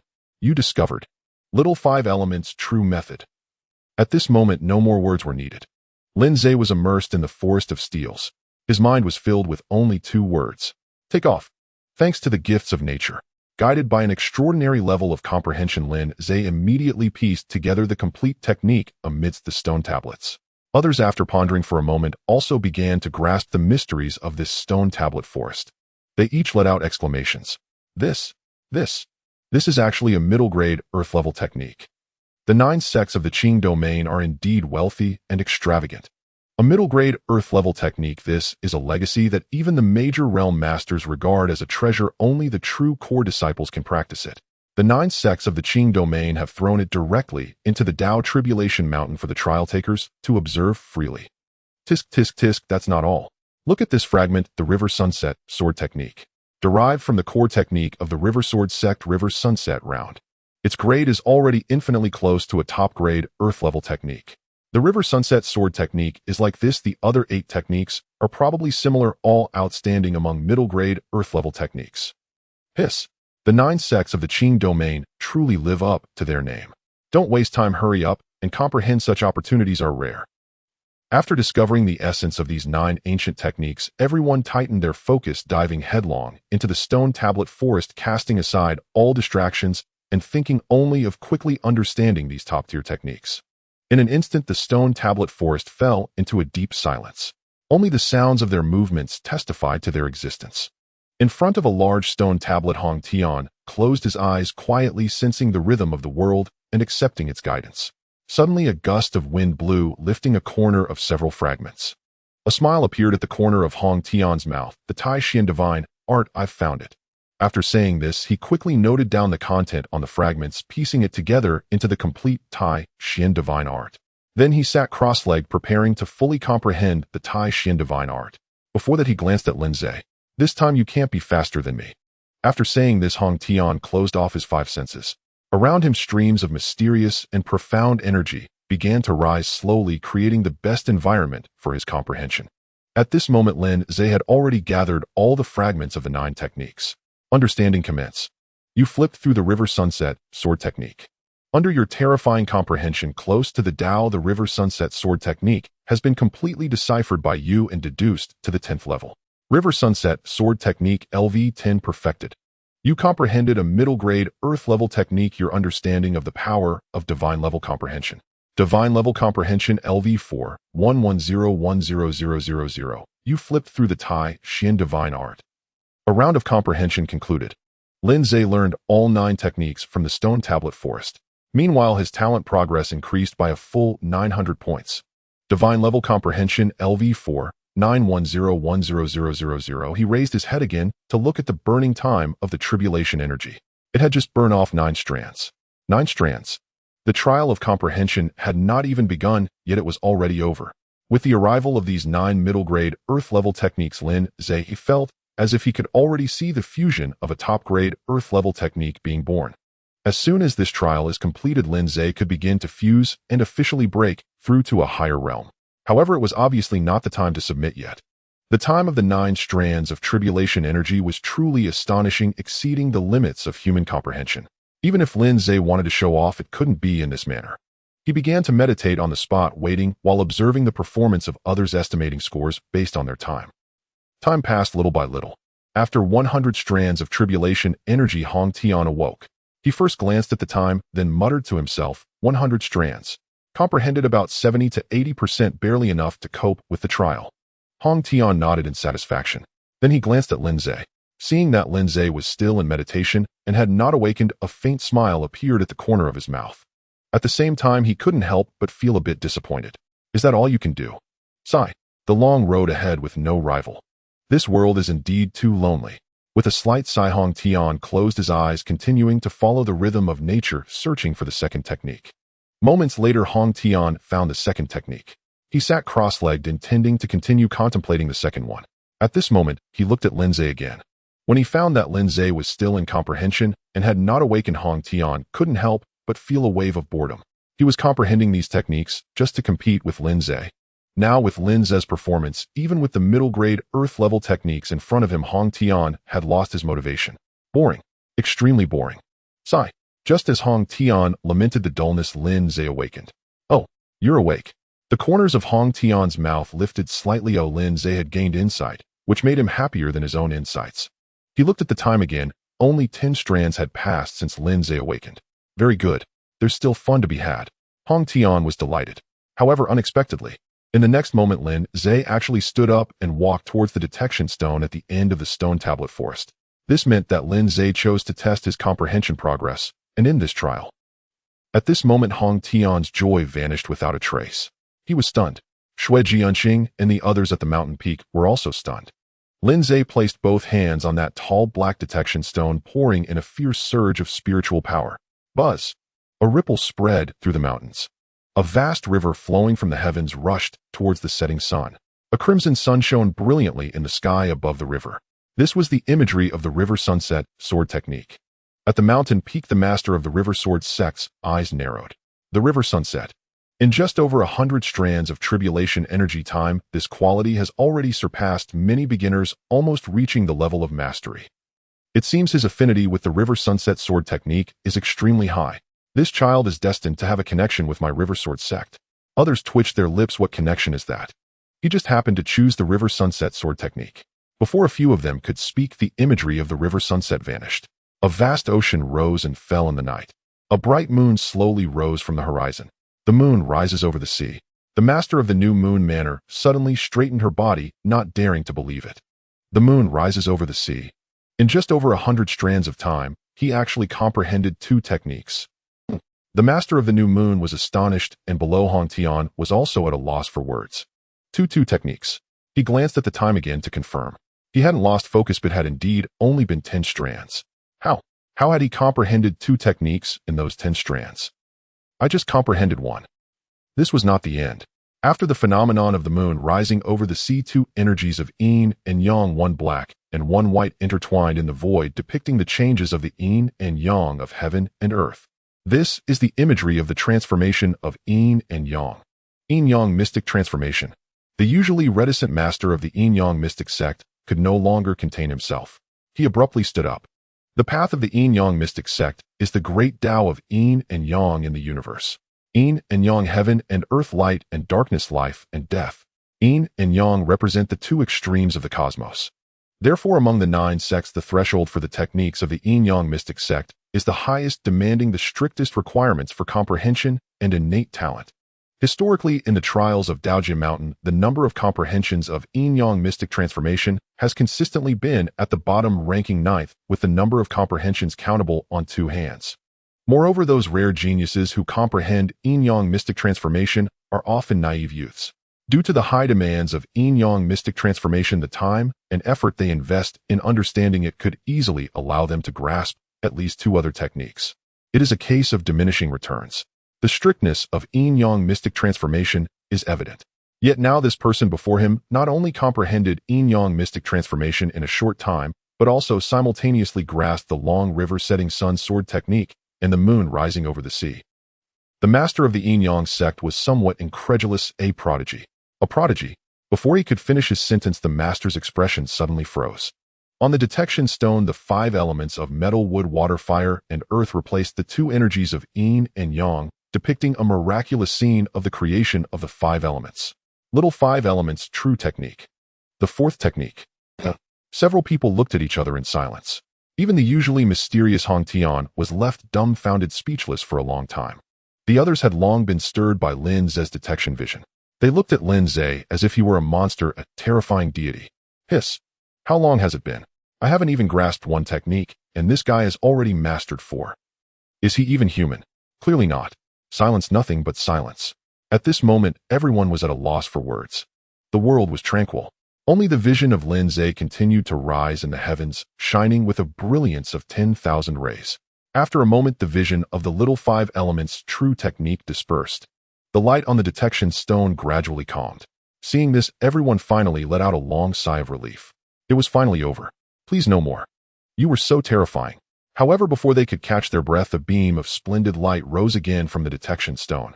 Supreme mystique, Tao descends upon the world. Everyone stood stunned, their expressions dazed as if they were dreaming. Even the rare genius seen once in a millennium in the Qing domain should not be like this, right?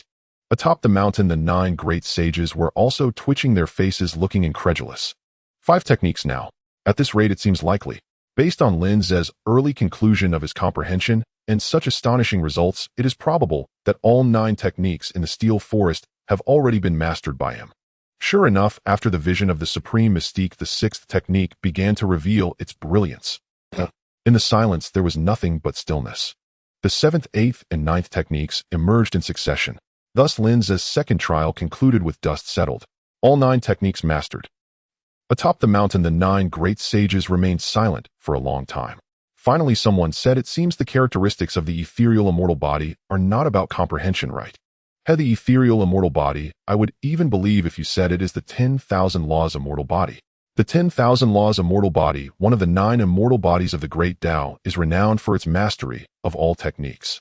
It is said that those who possess the 10,000 laws immortal body have comprehension close to the Tao, understanding the myriad laws of the universe.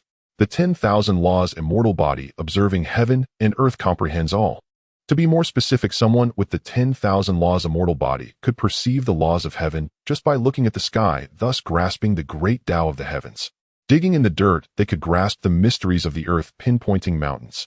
Even drinking water, they could comprehend extraordinary techniques from such an ordinary action.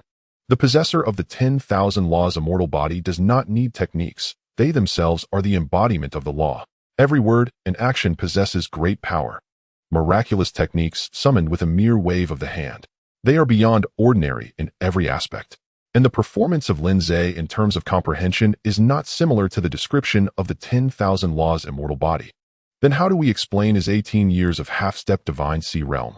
Without the bottleneck of realms, this is the power of the ethereal immortal body. Is there a possibility that 2 immortal bodies could simultaneously appear in one person? Several strange gazes were cast. Forget I said anything. Another moment of silence. In the end, they could no longer contain themselves.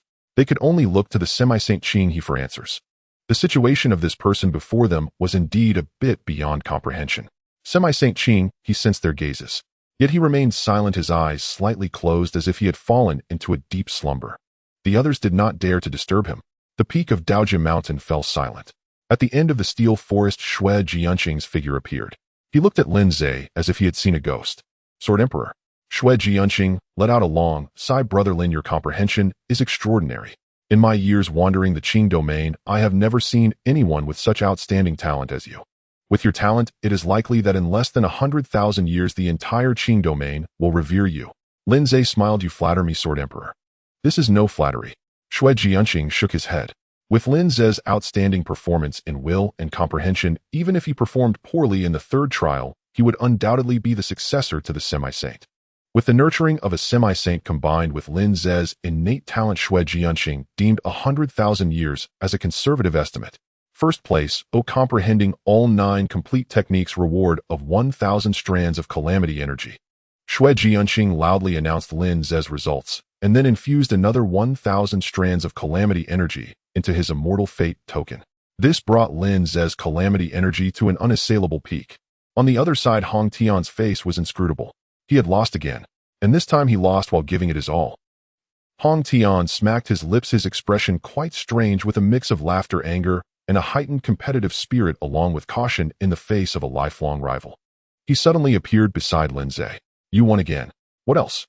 Hong Tian smirked. This is somewhat interesting. He turned to Xue Jianqing. Will comprehension and willpower be tested next? I want to compete with him again now. I don't believe you can still outperform me in actual combat. Speaking of actual combat, Hong Tian's face was filled with fighting spirit, unafraid. Clearly compared to comprehension and will, actual combat was his strongest suit. Xue Jianqing frowned at this. The next moment, the feeling of being abandoned by heaven and earth resurfaced. The next trial is indeed a battle of magic.